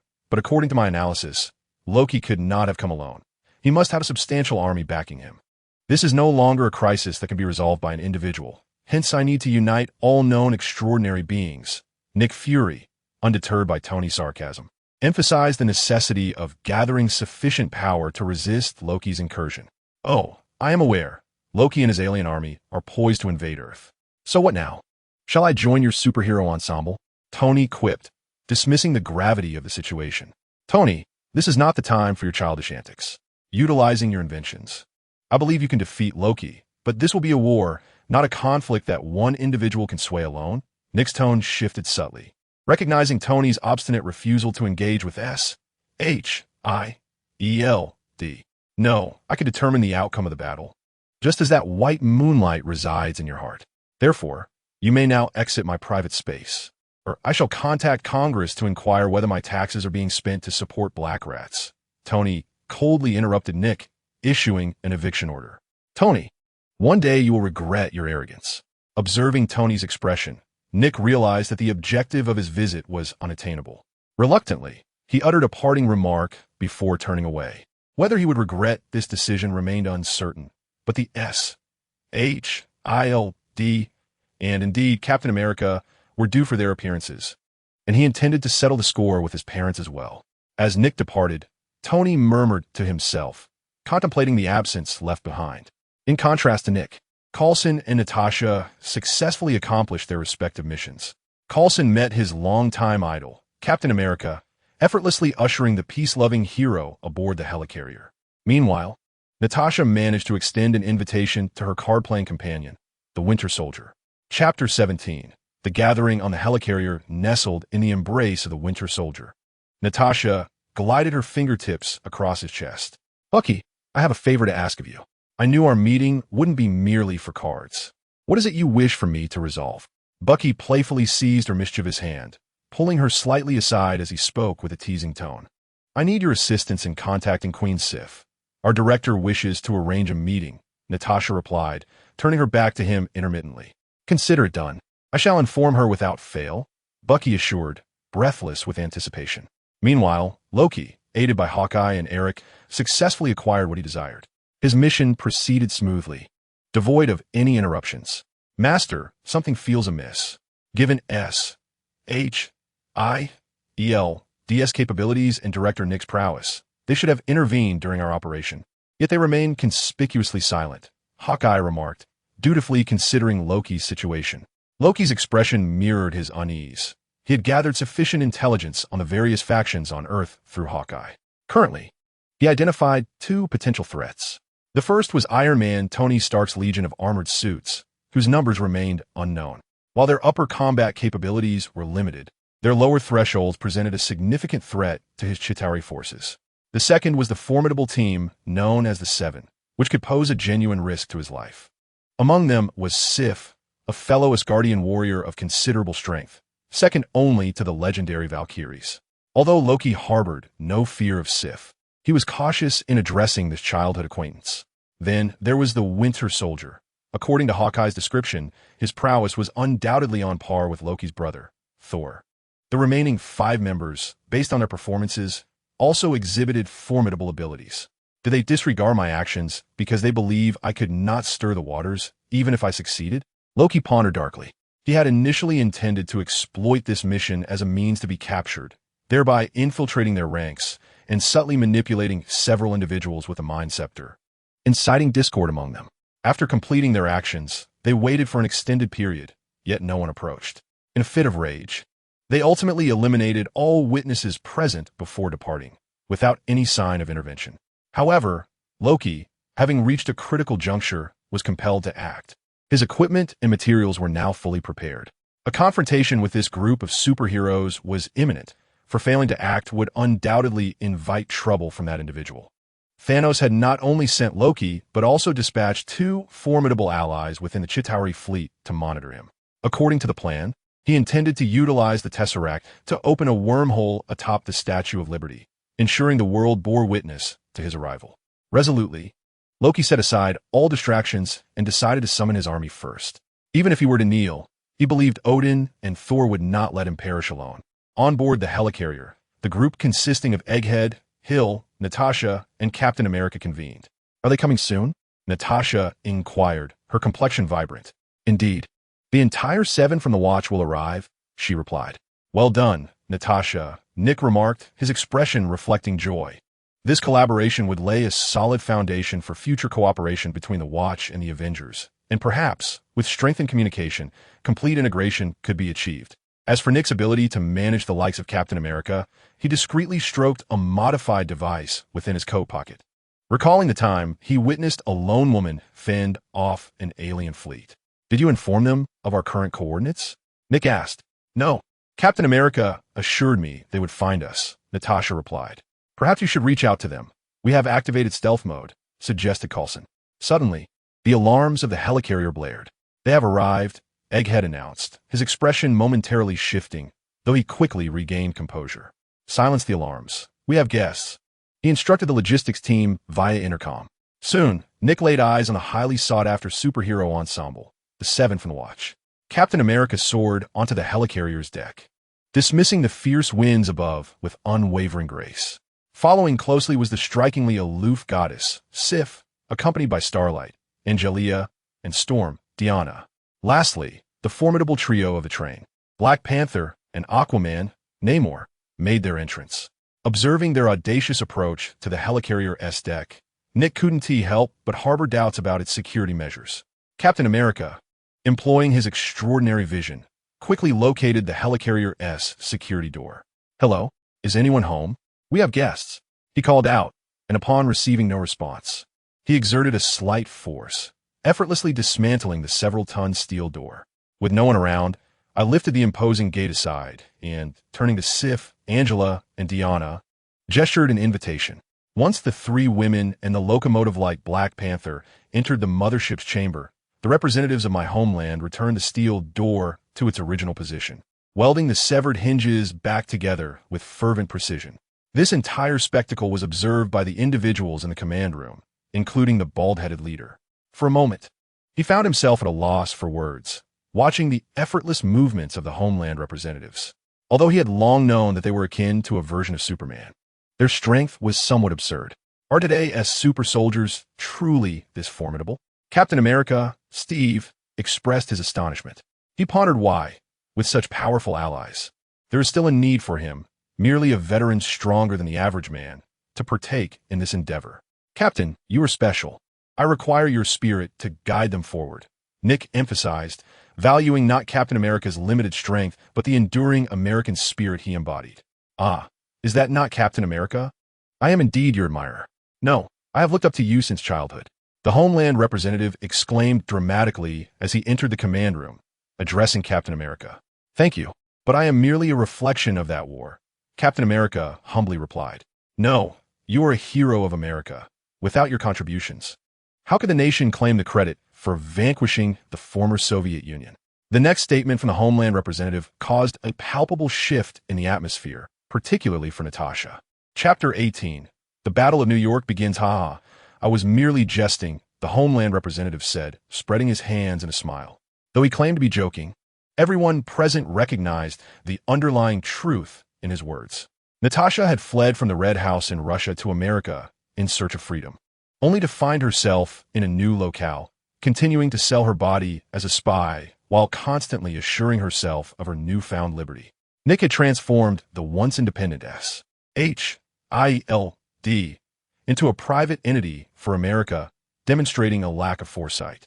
Captain America was nothing more than a target elevated to the status of a deity. The government had not anticipated that this deceased old warrior would emerge from the ice, leaving them with no choice but to accept the reality. Furthermore, his self-serving motives led him to choose the Winter Soldier and start to enter a state of civil conflict, which was absurd. Now, let us redirect our conversation towards Loki, the bald-headed leader suggested, comparing the combat prowess of both sides, acknowledging that his own was being utterly overwhelmed, thus seeking to ease the tension. "Before we discuss Loki, I must invite someone over. He is quite eager," Sif interjected. Without acknowledging Nick and the others' reactions, she plunged her magical sword into the floor of the command room. Runes climbed along the blade's tip, forming a perfect circular pattern, without disturbing the ceiling above. A cascade of rainbow light descended, illuminating the entire command room in a brilliant radiance. A robust man clad in armor, draped with a crimson cloak, wielding a hammer, made his entrance into the command room. "Sif, where's Loki? I wish to take him back. Our mother misses him dearly." "Where is he?" The newcomer was none other than Thor, the god of thunder, who immediately inquired about the whereabouts of his brother, Loki. Since Loki's fall into the starry abyss over 2 years ago, Thor had believed him to be dead, grieving for an extended period. However, upon learning from Sif about Loki's recent location, he was consumed by an impatient urgency to have Sif escort him to Earth. "Thor, Loki must face consequences in America." Upon his arrival, he caused the deaths of hundreds at that base, Natasha interjected, revealing Loki's transgressions on Earth. "And what of it? Loki is my brother, a royal of Asgard." Thor dismissed her concerns, believing that for a warrior who takes up arms, death is but a form of glory, especially when inflicted by one's own brother, which they considered an honor. "We discovered Loki incited a riot in Germany, slaughtering nearly 1,000 civilians," Hill added. "He is adopted." Upon hearing of Loki's massacre of innocents, Thor momentarily faltered, responding weakly. "Now, our objective aligns. We must find Loki, and as for his fate, we shall determine that once he is captured. Hill, instruct the technicians to monitor global high-energy reactions continuously. His army requires a portal, and the Tesseract is the key." "Understood, Director." Hill acknowledged with a nod to those present before exiting the command room. "There's no need for such complexity. I've already seen him," said Captain America, raising his hand. "What? My enhanced vision has revealed his location." Captain America beamed a congenial smile. "Mr. Captain America, your abilities are indeed most convenient. Under your protection, New York has recently seen a decline in $0 purchases," remarked Egghead, seemingly complimenting, yet harboring deep-seated animosity towards Captain America. After all, many of the operations conducted by himself and S.H.O.D. were far from honorable, and if Captain America took notice, it would spell trouble. Moreover, no one desired to have an omnipotent figure looming over them, especially when, apart from Carol, he believed no one could thwart Captain America. "Where's Loki?" Thor, having regained his enthusiasm upon hearing of his brother's trace, pressed further. "He is at the Statue of Liberty, accompanied by several S.H.I.L.D. agents, manipulating various instruments." Captain America squinted as he described the situation he had observed. "I understand. He wishes to showcase his grandeur to the world, hence his choice of such a prominent location to open the portal." Egghead offered a retrospective explanation for Captain America's discovery. "Captain America, your flight speed is remarkable. I hope you can immediately thwart Loki's attempt to open the portal," Egghead commanded. "Are you issuing me orders?" Captain America's expression soured slightly as he tilted his head to regard Egghead. The Egghead felt a chill run down his spine under the scrutinizing gaze of the patriotic figure, akin to an infant confronted by a ferocious tiger. The stark disparity in their existence rendered him momentarily paralyzed with trepidation. "Very well, Patriot. We must prevent Loki from opening the door to lead his army," Natasha interjected, positioning herself defiantly in front of the Patriot, interrupting his impending confrontation with Egghead. Observing the unfolding situation, the remaining 6 members of the WAT-7 appeared to relish the spectacle, showing not a hint of concern for Loki's imminent invasion of Earth with his alien forces. "This is not a command, but a request, Mr. Patriot. Many civilians are in dire need of your salvation." Once Natasha obstructed his path, the chilling sensation dissipated from Egghead's body, prompting him to soften his stance. "It is too late. The door is already open." The Patriot shrugged nonchalantly. The event was orchestrated deliberately, without suffering. How would the ordinary populace yearn for the salvation of superheroes? As an American, he was acutely aware of the nature of his compatriots. And the latter developments in the Avengers storyline only underscored a singular truth. Americans, at their core, are akin to ungrateful wolves.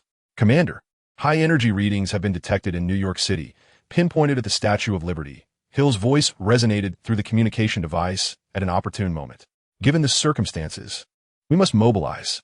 Frankly, I do not wish to endure another war, but if it is unavoidable, I shall bring it to a close once more." The Captain America, oblivious to the full context of the situation, stepped forward as the inevitability of conflict loomed.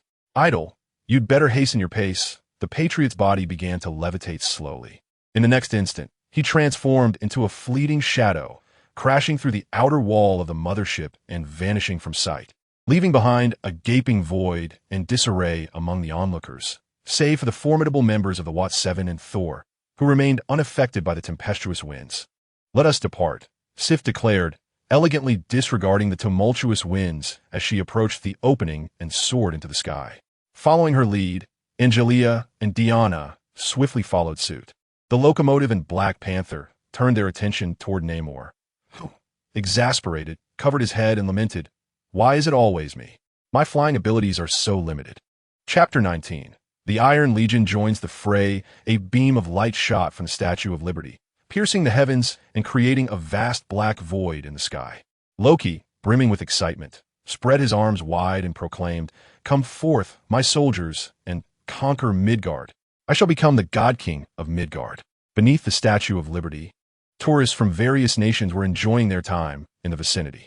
A small boy, astonished, pointed at the sky and asked his parent, "Daddy, what is that?" His father, following the direction of his son's finger, wore a look of bewilderment. "What is that? A new attraction, perhaps? My God, is that a black hole? Is the apocalypse upon us? How terrifying! What on earth is that? Such a dreadful sight. I must return home." Gradually, an increasing number of tourists began to notice the anomalies in the sky.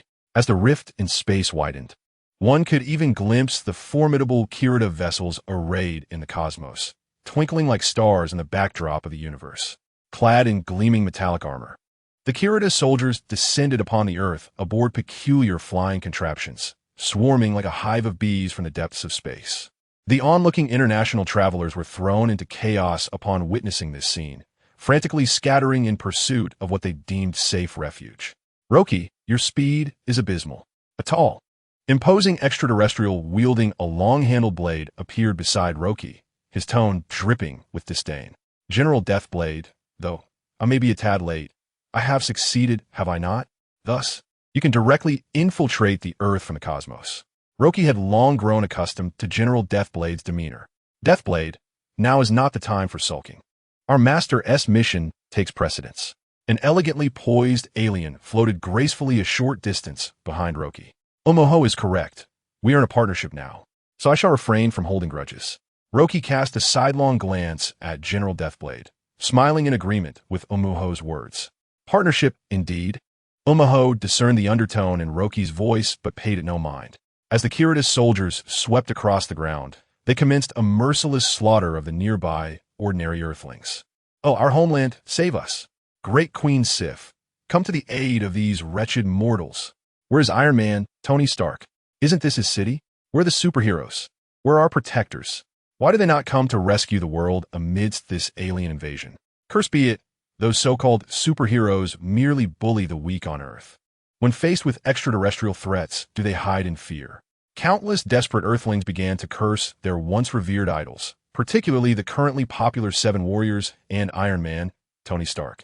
Alas, their maledictions did not alter their fates. Indeed, their grievances caused those who could have saved them, like their homeland and Queen Sif, to slow their pace and stand idly by. Soon, the vicinity of the Statue of Liberty was left desolate, the ground littered with the fallen, as innumerable Kirita descended upon Manhattan like an encroaching storm cloud. In the sky, dozens of colossal leviathans began to breach the rift, looming ominously above the Statue of Liberty. At last, the superheroes, long anticipated by the tourists, began to make their entrance. A crimson beam sliced through the heavens, cleaving through swathes of Kirita soldiers and their vessels. In an instant, a multitude of Kirita met their demise beneath the onslaught of that fiery laser. Following closely was Sif, endowed by Zhou Shihao with formidable strength and speed that surpassed that of the natives. She charged into the ranks of the Kirita soldiers, unleashing her unparalleled mowing mode. Witnessing this, Thor, brought forth by Meow Meow Hammer, was filled with excitement. Thor, crackling with electric energy, plunged into the throng of Kirita warriors. Upon seeing Thor's arrival, Loki instinctively took a few steps back. Angelia and Diana coordinated their efforts, employing cosmic energy to commence a slaughter of the Kirita soldiers. On top of the Statue of Liberty, Ebony Maw observed the advance, halted by merely a handful of individuals, and couldn't help but frown. Indeed, the Kirita were far too weak. However, their numbers were inexhaustible. The General of the Reaper Blade assessed the situation with an impassive expression. As he watched the God of Thunder and Sif rampaging through the ranks of the Kirita soldiers, a desire for bloodshed began to stir within him. He tightened his grip on the blade of the Undying, sensing the formidable physical prowess of his opponents, deeming them worthy of his intervention. Just as the General of the Reaper Blade could no longer restrain himself and approached the edge of the Statue of Liberty's torch platform, preparing to leap into battle, Ebony Maw floated beside him, restraining the General's impending action. Wait, there are still others who have yet to engage. Ah, he is almost here. Ebony Maw closed his eyes, raising his right hand as an invisible wave emanated outward. Within New York City, countless armored suits soared through the air, tirelessly searching for survivors affected by the chaos in the neighborhoods. Upon finding them, these suits enveloped the survivors and transported them to safety. 5 distinctly different suits, unlike those engaged in rescue operations, launched an attack against the remaining Kirita soldiers. Tony, sending me into battle is not the best idea. My heart rate is about to spiral out of control. Bruce Banner expressed his frustration through the suit's internal communication, from within a suit that was significantly larger than the others. We are a team, aren't we? How can we possibly do this without you? Tony replied with a hint of a smile. So you want me to wear the Hulkbuster armor to join the fray? Banner struggled to manage his emotions, striving to remain composed. Jarvis, increase power. Something big is approaching. Ignoring Banner's complaints, Tony focused on the Leviathan gliding toward him through the sky. What I still cannot comprehend is why, when you could easily subdue Hulk with sheer force, you chose to create this Hulkbuster armor. Banner, controlling the Hulkbuster suit, smashed 3 Kirita soldiers who attacked him into the ground, voicing his confusion. Consider it my quirk. I would feel a sense of regret if I didn't design such a suit, Tony said, clearing the nearby Kirita minions with a few tracking missiles. Are you two just slacking off? You should know that while you're chatting, we've already dealt with several waves of soldiers. Zhou Shihao interjected into their conversation. I have also dealt with numerous extraterrestrial soldiers. The colossal creature from Rena has set its sights on us, and we shall engage it in a spirited manner. Kara, piloting her radiant battle armor, darted towards an approaching Leviathan. To be candid, I never anticipated technology could reach such heights. Even ordinary individuals donning this armor rival our elite Amazonian warriors in prowess, effortlessly wielding its power. After relishing the thrill of combat in her iron armor, Diana spoke up. Chapter 20. The entrance of the Ebony Throat. The 5 users of the iron battlesuits are Zhou Shihao, Diana, Kara, Banner, and Tony. Thanks to Tony's new energy source, these suits can sustain prolonged combat, aside from consuming weapons like missiles. Energy cannons can maintain their effectiveness for extended periods. The trio of Zhou Shihao seemed to engage in an exhilarating real-life shooting game as they cleared the vicinity of Krytar soldiers. Meanwhile, aboard the Krytar command ship in the depths of space, the higher-ups of Krytar recognized the tenacity of the Earthlings. Their numerous soldiers had just surged into the heart of New York City, only to be met once again by the blocking force of the Iron Battlesuits, plunging the war into a stalemate. Such outcomes would surely displease the formidable Thanos, prompting him to dispatch more soldiers and Leviathans, intending to overwhelm this tribe of indigenous beings who could scarcely venture beyond their planet. One Krytar official, contemplating the dire consequences of poor performance and the potential loss of utility in Thanos' eyes, resolved to wager everything. Under his command, the influx of Krytar soldiers from the spatial rift grew exponentially. Observing the escalating enemy numbers, the Earthlings felt a tinge of impatience. However, one realized that the greater the destruction inflicted by these aliens upon New York, the more advantageous it would be for them, so they restrained themselves, opting to methodically eliminate the Krytar forces emerging from the rift instead. The Krytar seemed to lack strategic thinking. Why engage in aerial combat when they could wage ground warfare? Loki, witnessing the heavy losses suffered by the Krytar, felt a sense of incredulity.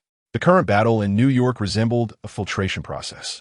Initially, 80% of the Krytar pouring forth from a rift were intercepted by the defensive line formed by the Earthlings. The remaining 20% managed to advance into the city, where they were mostly halted by 5 specialized iron battlesuits, supported by numerous expendable suits. The only significant successes came from the scattered Krytar soldiers who managed to bypass the iron battle line. They began to unleash a brutal massacre upon the American forces and the Fable. A handful of Krytar soldiers even targeted the ordinary civilians who had gathered. It appeared that no one else was joining the fray. The Reaper and the few formidable combatants above could handle the situation, right?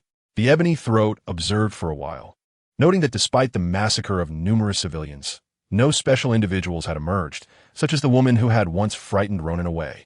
My great sword has long been yearning for action. General Deathblade, wielding his long blade, leapt forth from the Statue of Liberty. This task is now entrusted to you. Wandering Prince, he remarked. Ebony Throat observed the departing figure of General Deathblade and turned to Loki beside him. In the next moment, Ebony Throat gracefully ascended, gliding towards the Iron Legion. This is far more exhilarating than any game. Kara commanded the 4 hovering turrets behind her blazing solar armor to unleash energy lasers, obliterating the Chitauri soldiers attempting to assail her. As she approached Leviathan, she seized the opportunity of its gaping maw to fire a micro-high-explosive missile, annihilating the beast from within. This game is far too thrilling for me. Banner, clad in the anti-Hulk iron armor, withstood the attacks of 3 Chitauri armed with peculiar laser weaponry. The formidable defense and shock absorption of the armor rendered him impervious to the slightest sensation of being struck. Banner pressed forward, step by step, until he stood before the 3 unlucky Chitauri soldiers, raising the armored fist of his suit with a single punch. He reduced them to mere pancakes. Wow, guess what I just discovered? An elite monster, Tony quipped, noticing Ebony Throat soaring towards their position. Though it may appear unsightly, it exudes an extraordinary presence.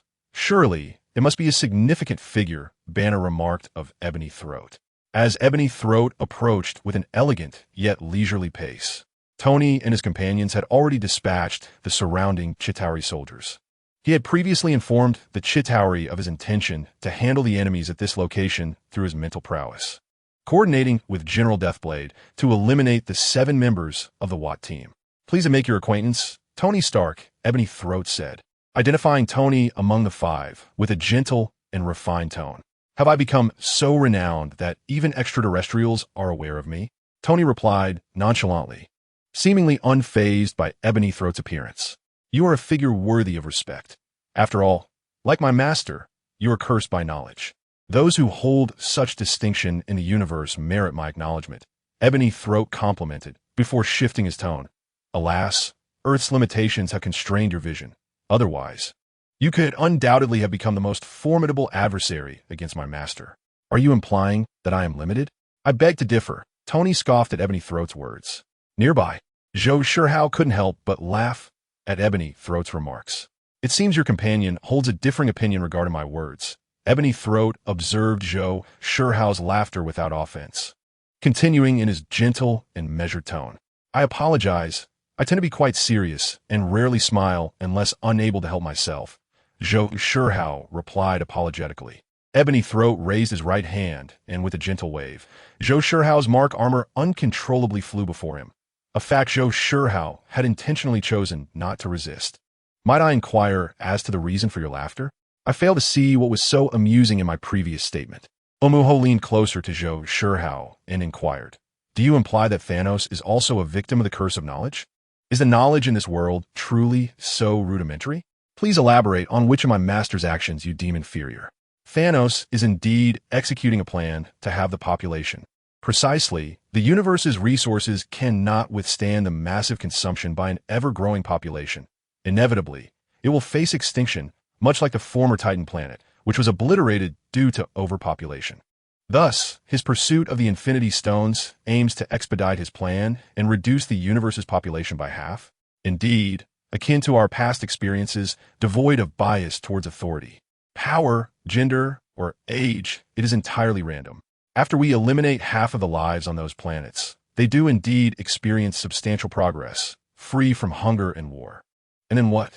We shall retire after achieving our goals. Ha ha ha. I apologize. I simply couldn't contain myself.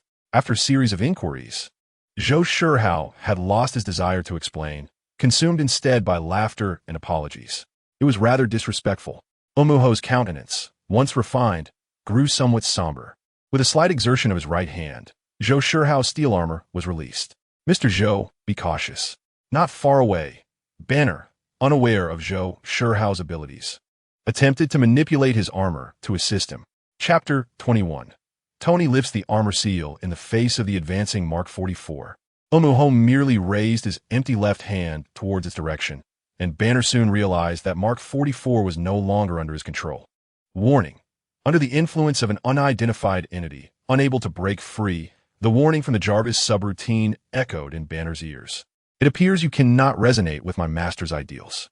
I had hoped, being fellow victims of the curse of knowledge, that you, Tony, would understand. Omuho's tone dripped with disappointment. I cannot comprehend Thanos' perspective, Tony candidly admitted. Then I must conclude matters here. Under Omuho's telekinetic influence, alarms from Jarvis, Rena, and other artificial intelligences reverberated within the armors of Tony, Kara, and Diana. Warning. Interference from an unidentified entity.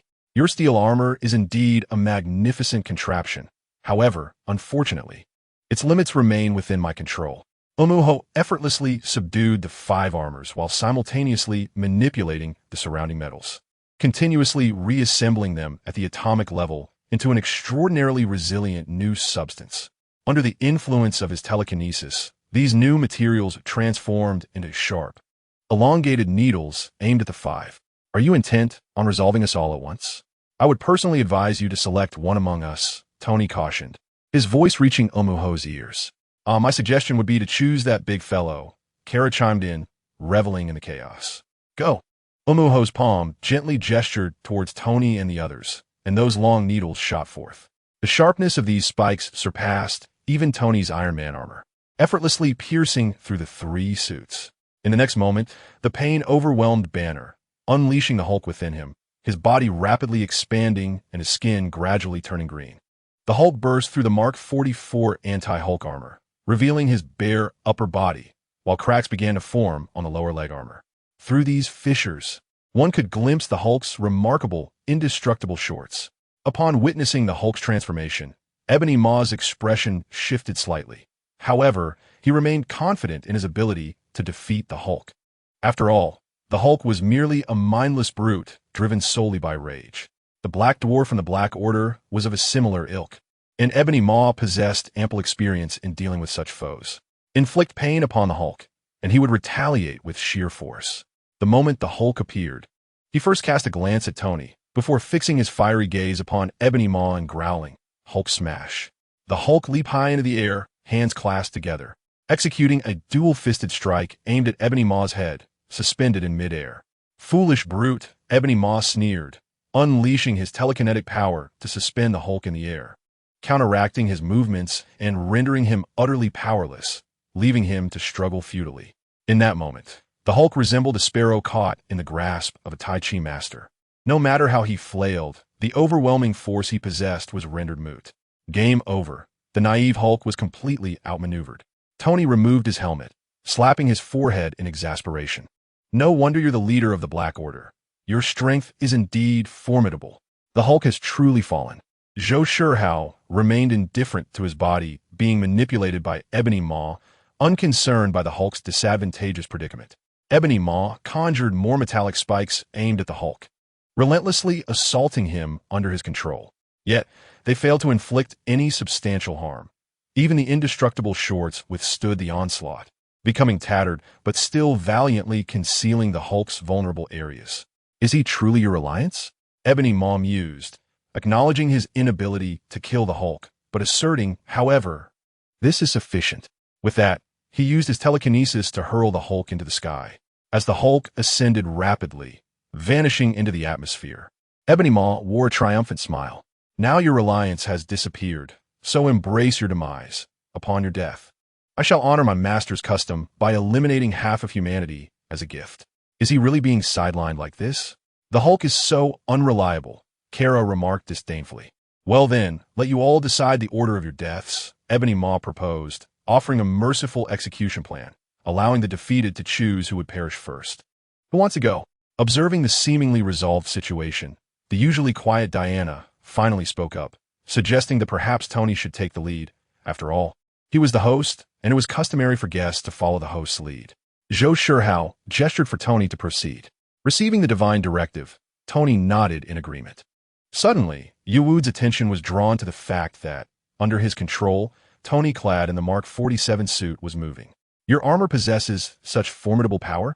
Yuwu was momentarily taken aback. Then he altered his approach to telekinesis, shifting from forcibly controlling the Mark 47 to dismantling its components from within. In no time, the Mark 47 was entirely disassembled from Tony's form. Your craftsmanship is remarkable, Tony remarked, gazing down at the scattered pieces of the Mark 47 with an air of nonchalance. It seems Earth has constrained you, Tony Stark. Were you utilizing a nanosuit? I would not have been able to resolve the matter so effortlessly. Yuwu, unperturbed, engaged Tony in conversation regarding his insights. A nanosuit, you say? I completed it months ago, but subsequently, it was relegated to storage. Would you care to know why? Tony reminisced. Why? Yuwu's curiosity was piqued. He had no reason to doubt Tony's words, for in his understanding, each individual cursed by knowledge could achieve such feats with ease. After all, I'm not a demon. Just let me fight. A second form would suffice, but a third would be somewhat overkill, Tony quipped with a playful expression. Had Hulk been present, witnessing Tony's demeanor, he might have instinctively retreated into Banner-esque form. This was a hard-learned lesson for Hulk. The last time he emerged, his first sight was Tony nearby, prompting an instinctual urge to swat him away. Yet, Tony deftly intercepted the swing with one hand and, with a gentle twist of Hulk-esque fingers, caused him to lose balance and kneel. This initiated a grueling 3-hour bout of physical confrontation, with Hulk's subsequent attempts at revenge being decisively quelled by Tony's sheer physical prowess. Consequently, Hulk had become increasingly reluctant to emerge for each time he did. He found himself not only unable to vent his frustrations, but also serving as Tony's punching bag. Chapter 22. Yuwu's astonishment without his armor, Tony's body slowly ascended, soon reaching the same altitude as Yuwu. The egghead, who had been monitoring the battle in New York from the mothership, was nearly wide-eyed at this spectacle. A nameless desire surged within him. He too yearned for such abilities, having fantasized about it many years prior. In the footage he had watched, Iron Man soared into the sky unaided by any armor, akin to the people of his homeland. While uncertain whether Tony possessed abilities beyond flight, it was nonetheless a testament to human capability, overcoming gravity and conquering the skies without reliance on any apparatus, leaving Egghead utterly astonished. First, we must dismiss the possibility that Tony is an extraterrestrial, for he is the biological son of Howard, the founder of S.H.I.L.D., with a well-documented lineage. Secondly, we can rule out the notion that Tony acquired his abilities through the same means as the character Homelander. Despite the aspirations of numerous American capitalists and agents to venture across the ocean for opportunities following the emergence of the Homelander film series, none succeeded. Furthermore, given Tony's arrogance, It is implausible that he would seek out mysterious artifacts of unknown origin to augment his powers. Rather, Tony prefers to rely on his own knowledge for a sense of security. Thus, it is inconceivable that he would journey to China in search of talismans to attain such extraordinary abilities. The only feasible explanation is that Tony himself invented a super serum capable of achieving this, one with an exceedingly high safety profile, sufficient that he could use it on himself. Contemplating this, Egghead felt a surge of unease, even if Tony's serum could only enable flight and not enhance combat prowess. He was determined to acquire it, as it would bring him closer to that woman. At the scene of the New York battle, the situation was not as he had anticipated. The expression in Ebony Maw's eyes was one of astonishment. He was unable to comprehend all that unfolded before him.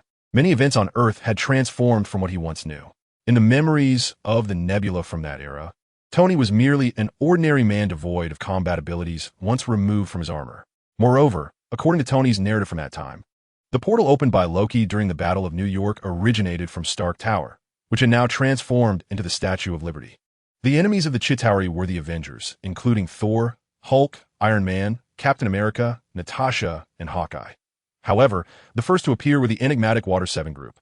This was also the reason Ebony Maw intercepted General Obsidian when the Water 7 and Thor first emerged, as the most formidable adversaries, Hulk and Iron Man, had yet to arrive.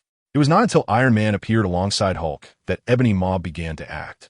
From a memory storage device captured from the future nebula, Thanos gleaned much information. He learned of his victory, of the impending demise of both the Ancient One and Odin, and of the Avengers, the organization that thwarted his destiny on Earth. As the leader of the Black Order and Thanos' strategic advisor, Ebony Maw resolved to eliminate the yet-to-fully-formed Avengers in this battle. This was the primary reason for his and General Obsidian's sudden appearance here. Another reason was Thanos' awareness that Loki's recent endeavor had failed, resulting in the Earthlings seizing the Mind Stone. Thus, Ebony Maw's mission was to surveil Loki and retrieve the Mind Stone. As the spatial rift opened, Chitauri soldiers invaded New York from above the Statue of Liberty. Initially, they did not draw the attention of the Avengers, and Ebony Maw did not ponder this further. Initially, he believed this to be merely the butterfly effect. However, witnessing Tony's peculiar behavior, he began to sense that it was something far more profound. This realization evoked an inexplicable anxiety within the once confident Ebony Maw. There was much he did not comprehend. Tony's presence was steadily escalating. As the situation spiraled beyond his control, Ebony Maw swiftly summoned his telekinetic abilities. Under his command, the earth fractured, skyscrapers crumbled, and a torrent of rubble, concrete, and metal surged toward Tony. Unperturbed by the impending deluge, Tony allowed the debris to envelop him. Soon, under Ebony Maw's manipulation, thousands of tons of material cocooned Tony tightly within its grasp. Ebony Maw's expression turned grave as he gestured to amplify his telekinetic output. He extended his left arm forward with an open palm, while his right arm rose in a clenched fist. The materials under his control promptly collapsed inward, forming a spherical mass with a diameter of several hundred meters. Gazing at his creation, Ebony Maw's brow furrowed in stoic contemplation, observing the stillness of Tony Stark. His expression softened slightly. Something was amiss. However, upon noticing that Zhou Shihao and the others exhibited no extreme reactions, a sense of unease washed over him. Even as one of the Black Order, he would instinctively react to the peril of a comrade. How much more so would these self-proclaimed champions of justice? These superheroes of Earth? A hint of a smile graced Zhou Shihao's lips. It seemed that someone's wicked penchant had been uncovered. As Zhou's words lingered in the air, Ebony Maw sensed that the sphere he had created was slipping from his control. Despite exerting all his telekinetic strength, the sphere continued to ascend, propelled by an internal force. What a breathtaking display of might. Even a Mad Titan's power paled in comparison to Tony's. Ebony Maw could feel the abundant energy within the sphere, utterly overpowering his telekinetic force and the gravitational effects of the sphere's own mass. What on earth was Tony doing? If he could fly, why did he not escape? The egghead aboard the aerial mothership remained oblivious to the fact that Tony was actively maneuvering the sphere. In his limited understanding, it appeared as though Tony had fallen victim to Ebony Maw's control, leaving his fate in question. Frustrated by the possibility that he might not attain the power of flight, Egghead lamented Tony's arrogance. Yet in the next moment, an unforeseen turn of events intensified Egghead's desire to claim Tony's achievements. The metals and rocks under Ebony Maw's dominion amalgamated into a new composite material, encasing Tony within the sphere. As he felt the pressure enveloping his body, Tony couldn't help but marvel at his own physical resilience, which seemed to exceed his expectations. He began to ascend, the immense weight feeling akin to carrying a heavy backpack. With a mere gesture, Tony unleashed a force that shattered one side of the sphere, the impact resonating with the power of his biological stance. The shattered sphere caused the mental energy of Ebony Maw to disperse, leading to a loss of control over the chaotic amalgamation of elements that began to descend towards the ground under the influence of gravity. Following the psychic thread, Ebony Maw's gaze fell upon Tony, who appeared remarkably at ease. Witnessing the effortless grace with which Tony moved, Maw's pupils dilated in disbelief as he exclaimed, "This is impossible." The magnitude of Maw's astonishment was palpable. The power Tony exhibited had surpassed even that of Thanos. For a fleeting moment, Maw entertained the notion of betraying Thanos to align himself with Tony. How could this be? Meanwhile, far aboard the celestial mothership, Nick Fury voiced his own incredulity. He was acutely aware of Tony's deep-seated aversion towards both himself and S.H.I.L.D., and even acknowledging that S.H.I.L.D. was established by Howard Stark, Tony remained steadfast in his opposition. Thus, obtaining such advanced technology through conventional means was evidently out of the question. Any acquisition would necessitate underhanded tactics. Chapter 23. The stunned general of the Reaper Nick Fury now hoped that Tony's enhancement technology was not flawless, for its perfection would signify his utter inability to procure it from Tony. His attention shifted to another battlefield amidst the chaos of the New York conflict, where the patriot known as Captain America, alongside Sif and Thor, formed a formidable defensive line. In that moment, Captain America was wreaking havoc with a directness that was devoid of finesse. His incredible speed rendered the attacks of the invading Chitauri soldiers almost futile, as they could barely perceive his movements. Even when attacks inadvertently struck him, it was merely Captain America choosing to endure them while harvesting lives with his heat vision. Such assaults could not even mar his uniform. In contrast, Sif's approach to combat was far more intricate. She employed a variety of agile techniques to dispatch foes with minimal effort, her sword dancing like a dragon amidst the necks of the approaching Chitauri soldiers. Each swing of her blade claimed the heads of multiple enemies, although Sif's physical prowess now far exceeded that of Captain America. Her centuries of experience had instilled in her a preference for subtlety over brute force. This often led observers like Nick to mistakenly perceive Sif's physical capabilities as inferior to Captain America's. Meanwhile, the Reaper General, upon arriving within the defensive perimeter of Captain America and his allies, refrained from revealing his presence. He understood that he was not contending with mere minions, but rather 8 formidable super soldiers. Consequently, the Reaper General concealed his form among the ranks of Chitauri soldiers, biding his time to identify an opportunity to eliminate one adversary. Through careful observation, he assessed the strength of his foes, recognizing that the most formidable among them was undoubtedly Thor, the god of thunder, who would almost manage to fell Thanos in the future. Had Thor aimed for a decapitation, it is conceivable that Thanos might never have achieved his grand ambitions. Following closely was the individual from the homeland who swiftly harvested the Charitar people with thermal vision. Behind them stood Queen Sif, Starshine Angelia, and Storm Maiden Diana. The weakest among them were the 3 who could only clear the fallen Charitar survivors from the ground: the Locomotive, Black Panther, and Aquaman Namor. General Deathblade observed the combat prowess of these individuals in secret, calculating how to swiftly eliminate these foes. He brimmed with confidence regarding the sharpness, resilience, and power of the blade of the Undying in his possession. If he could launch a surprise attack on Thor before the God of Thunder could react, eliminating him would render the remaining superheroes devoid of their strongest ally, incapable of defeating him, who wielded the blade of the Undying. Next, he intended to leverage the Charitar fodder to distract the 3 women while he swiftly maneuvered to eliminate the individual from his homeland, taking advantage of the element of surprise. As for the 3 weaklings on the ground, General Deathblade regarded them with disdain. Harboring no desire to engage, he would simply allow the Charitar fodder to overwhelm them. for they were of no worth. With his strategy meticulously laid out in his mind, he stealthily approached Thor's vicinity under the reckless cover of Cherry-Tar soldiers. Soon, General Deathblade awaited an opportune moment. A leviathan pierced through the clouds, descending with numerous Cherry-Tar soldiers clinging to its body. Upon witnessing another formidable creature, Thor raised his enchanted hammer, channeling divine power within him to connect with the clouds above. Under mutual guidance, the clouds erupted with boundless lightning, striking the hammer, becoming a force of thunder under Thor's command. Sensing the seemingly infinite power of lightning, Thor began to unleash it freely, directing bolts infused with divine energy towards the Leviathan and the surrounding Cherry-Tar soldiers. The Leviathan and a multitude of Cherry-Tar soldiers fell lifelessly as if their power had been abruptly severed. However, this tremendous exertion left Thor fatigued. The steely gaze of General Deathblade, upon witnessing Thor's labored breaths, signaled that his moment had arrived.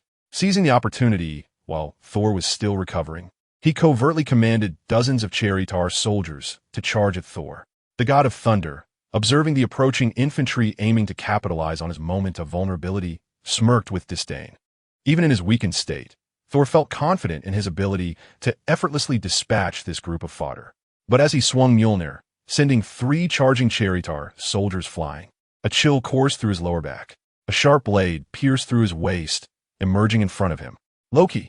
The familiar sensation instantly reminded Thor of that fateful afternoon when Loki, transformed into a serpent, had taken advantage of his distraction to stab him in the back. Had it not been for his Asgardian resilience, he might have been rendered incapable of ever knowing a woman's touch. Thor was certain that the assailant behind him was none other than Loki, given his notorious history. Although this blow was not fatal, it rendered Thor powerless, robbing him of the ability to turn, and he could only helplessly plummet towards the ground, hundreds of meters below. Are you searching for a lost child? Alas, I am not your precious little brother, the General of the Blade remarked triumphantly as he watched Thor descend. It was only upon hearing the resounding crash of Thor hitting the ground that the general turned his gaze towards the location of the Asgardians. The strongest of your warriors has fallen. Now it is your turn. Or shall you face me together? Observing that his presence had been detected by the Asgardians and Sif, the general remained unperturbed, brandishing his blade of the Undying and declaring imperiously, "What nonsense are you spouting? The strongest? Do you refer to that golden-haired weakling you stabbed in the back?" The Asgardian scoffed, dissatisfied with the general's blindness to the reality that he was the true threat here. As for Sif, though she was stronger, she too was a subject of the surrounding powers and would not vie for the spotlight against him. "Come with me." The general tilted his head and gestured towards the Asgardian, demonstrating his exceptional prowess in martial arts. Was the Asgardian a mere victim? Certainly not. He intensified the power emanating from his eyes, instantly clearing the area of Leviathan and Chitauri soldiers. "I am here. Are you prepared to meet your demise?" He then soared before the general, his eyes glowing with a crimson light, brimming with destructive force. The general stared in shock at the suddenly vacant ranks of Chitauri soldiers and Leviathans. He realized that he had miscalculated something profoundly. The scene before him was not aligning with his plans. The general glanced at Sif and her companions, who were watching intently, and then at the Asgardian, now less than a meter away. At that moment, he no longer dared to assume that the Asgardian could not obliterate his blade of the Undying, and beads of cold sweat began to trickle down his forehead. Chapter 24. The intrusion of the Avengers impossible, absolutely impossible. The General of the Blade uttered his final words. He, along with his blade, was cleaved in two by the Asgardian. The death of the general caused a momentary halt in the Chitauri soldiers' assault. In the vastness of space, the command echelon of the Chitauri army was drenched in cold sweat, as mere cannon fodder under Thanos. They had once been fortunate enough to witness the terror and might of the general firsthand.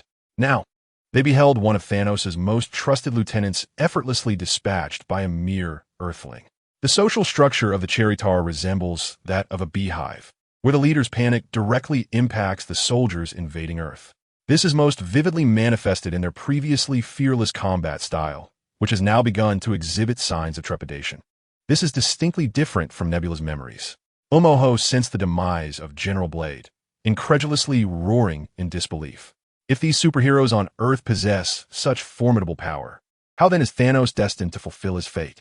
Omoho harbored profound doubts that the captured memories of Nebula had been entirely tampered with, aimed at ensnaring Thanos.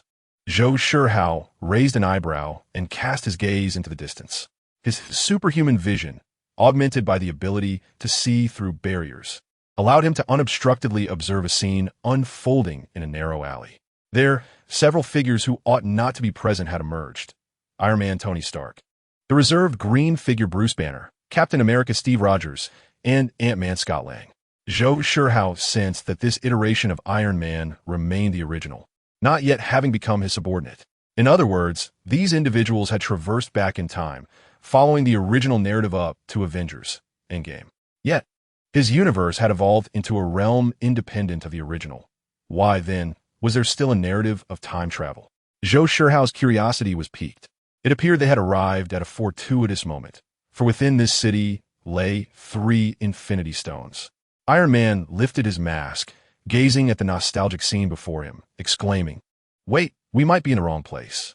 Captain America stood frozen at the alley's mouth. "What? Damn it. I remember the newspaper reported that the alien invasion was at Stark Tower, right?" Ant-Man Scott also noticed the wormhole connecting Earth to the cosmic expanse above the Statue of Liberty. "What now? Our Pym particles are insufficient to facilitate another time jump. I can confirm this is the Battle of New York, but the conflict here diverges entirely from our history, which indicates one thing," Tony analyzed calmly. "We did not traverse into the past, but rather to a parallel universe. Now we must ascertain whether this parallel universe possesses Infinity Stones as well." Banner, in his Hulk form, added, "Then let us proceed with our altered plan. Banner, seek out the whereabouts of Strange and ascertain if he exists in this parallel universe.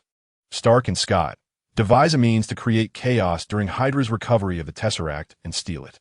As for the Mind Stone, which Hydra has relocated, I shall retrieve it. Captain America, prepare to assign tasks according to the original plan.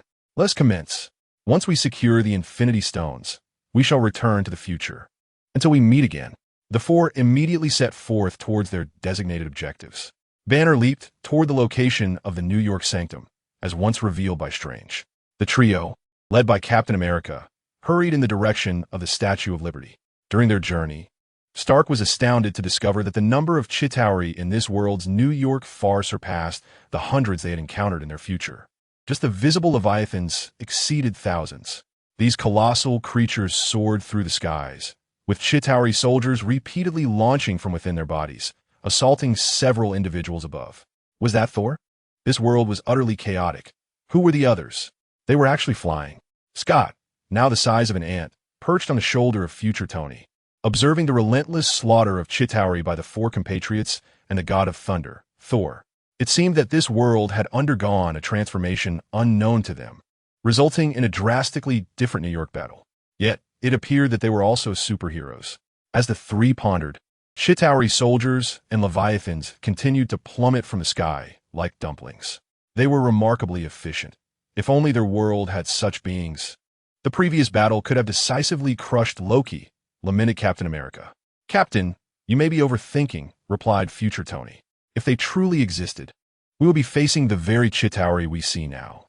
I fear we would become mere cannon fodder." Future Tony had no doubt about whether the alternate version of himself would become Iron Man. He pondered the fate of his counterpart in this world, realizing that his current iron suit could hardly contend with so many foes. Just then, hundreds of armored suits joined the fray after evacuating civilians. It seemed that his counterpart in this world was performing admirably, and future Tony smiled with pride at this sight. On the battlefield where Zhou Shihao stood, the counterpart Tony disregarded the desperate attacks of Ebony Maw, effortlessly snapping his neck and incinerating him to ashes with a blast of heat vision. "Tony, what do you think?" Zhou Shihao inquired of counterpart Tony. "I believe I understand," he replied. "Although this world has been severed from yours by you, the appearance of these individuals traversing worlds is not due to any extraordinary factors, but rather because they are inherently a part of this world's history." After explaining, counterpart Tony recalled Banner, who had been flung from Earth by Ebony Maw, and turned to Kara beside him. "Kara, please go retrieve Hulk, otherwise he will escape Earth's gravitational pull." Kara was not fond of the hulking green giant. Although simple-minded, he was filled with anger and rage. The thought of bringing back an irritable behemoth upon Tony's request made her somewhat displeased. However, considering that she is nominally the adopted daughter of Tony. Although it was the pit left by Zhou Shihao, the burden of the boss must be shouldered well. She could only nod and set off towards the Hulk, who had already soared hundreds of kilometers away. Shall we meet them? Zhou Shihao suddenly expressed a desire for amusement and inquired.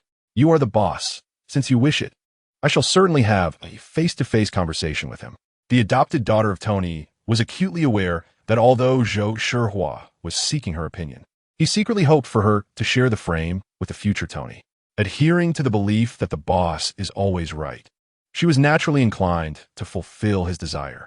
With a light tap on her chest, nanomolecules began to spread, and soon an armored suit materialized upon her. She was ready to engage in a delightful chat with the future Tony. Chapter 25. The Hydra Conference. The process of Tony slaying Killmonger was broadcasted live to the head of S.H., known as Egghead. This implied that Hydra was also made aware of Tony's capabilities.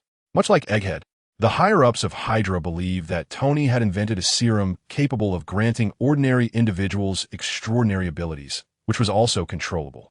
After all, the powers Tony had exhibited bore no distinction from those of Captain America. As for who was stronger, it remained unknown, for the limits of both were yet to be revealed. I suspect Captain America may very well be the first recipient of the serum developed by Tony, proposed one member during a meeting among Hydra's elite. Impossible. Prior to Captain America demonstrating his superpowers, their trajectories had no overlap. Someone promptly countered this hypothesis. Esteemed colleagues, Tony Stark returned to New York after suffering in the Middle East, bringing back an adopted daughter named Kara, sharing a name with the heroine of the comics. Suddenly, an electronic, synthesized voice resonated within the conference room. Dr. Zola, have you uncovered something? A virtual figure inquired as it materialized in the meeting room. Alexander, are you eavesdropping on our conference? Several Hydra members shouted in outrage upon seeing the virtual image. I did not decline your invitation to the meeting. I have been here all along. My current position is rather special, which is why I can only communicate through virtual projection. Alexander justified his eavesdropping as a common practice among agents. Well, pay no mind to my presence. I wish to hear what Dr. Zola has discovered. With the emergence of Captain America, I believe everyone is quite familiar with the series of comics, especially those featuring a being akin to the god among men, Superman. The young lady named Kara, based on my calculations, has a 98% probability of being the female counterpart of Superman. From the information gathered, the current situation is that Iron Man Tony Stark rescued Kara from terrorists, and, as a gesture of gratitude, this girl, who is an orphan in this world, became Tony Stark's adopted daughter. Stark utilized the cells of the female superhero to cultivate a serum with minimal side effects, and the experimental sample was applied to Antonis Stark. Wait, why is it Anton Stark? He was merely a small-time thug with no connections to the Stark group. So why him? Suddenly, someone interrupted Zola's discourse with a probing question. As this inquiry was posed, a three-dimensional model materialized in the center of the conference room, clearly visible to all. As the colors gradually filled in, it became apparent that this depicted a street in Hell's Kitchen. Is that Anthony? Indeed, take a look here. Doctor. Zola manipulated the model, causing it to expand, with the focal point being a luxury car parked by the roadside, through the open window of which a striking young woman could be seen seated. Is that Carla Stark? Gasped the attendees. This is not the original video. Rather, it is a reconstruction based on data, yet the accuracy stands at an impressive 90%. Dr. Zola exuded confidence in his abilities, though he expressed this humility in his demeanor. Consequently, those present added an additional 10% to his estimation, implying that Dr. Zola believed this virtual scenario to be a complete representation of an event that had indeed transpired.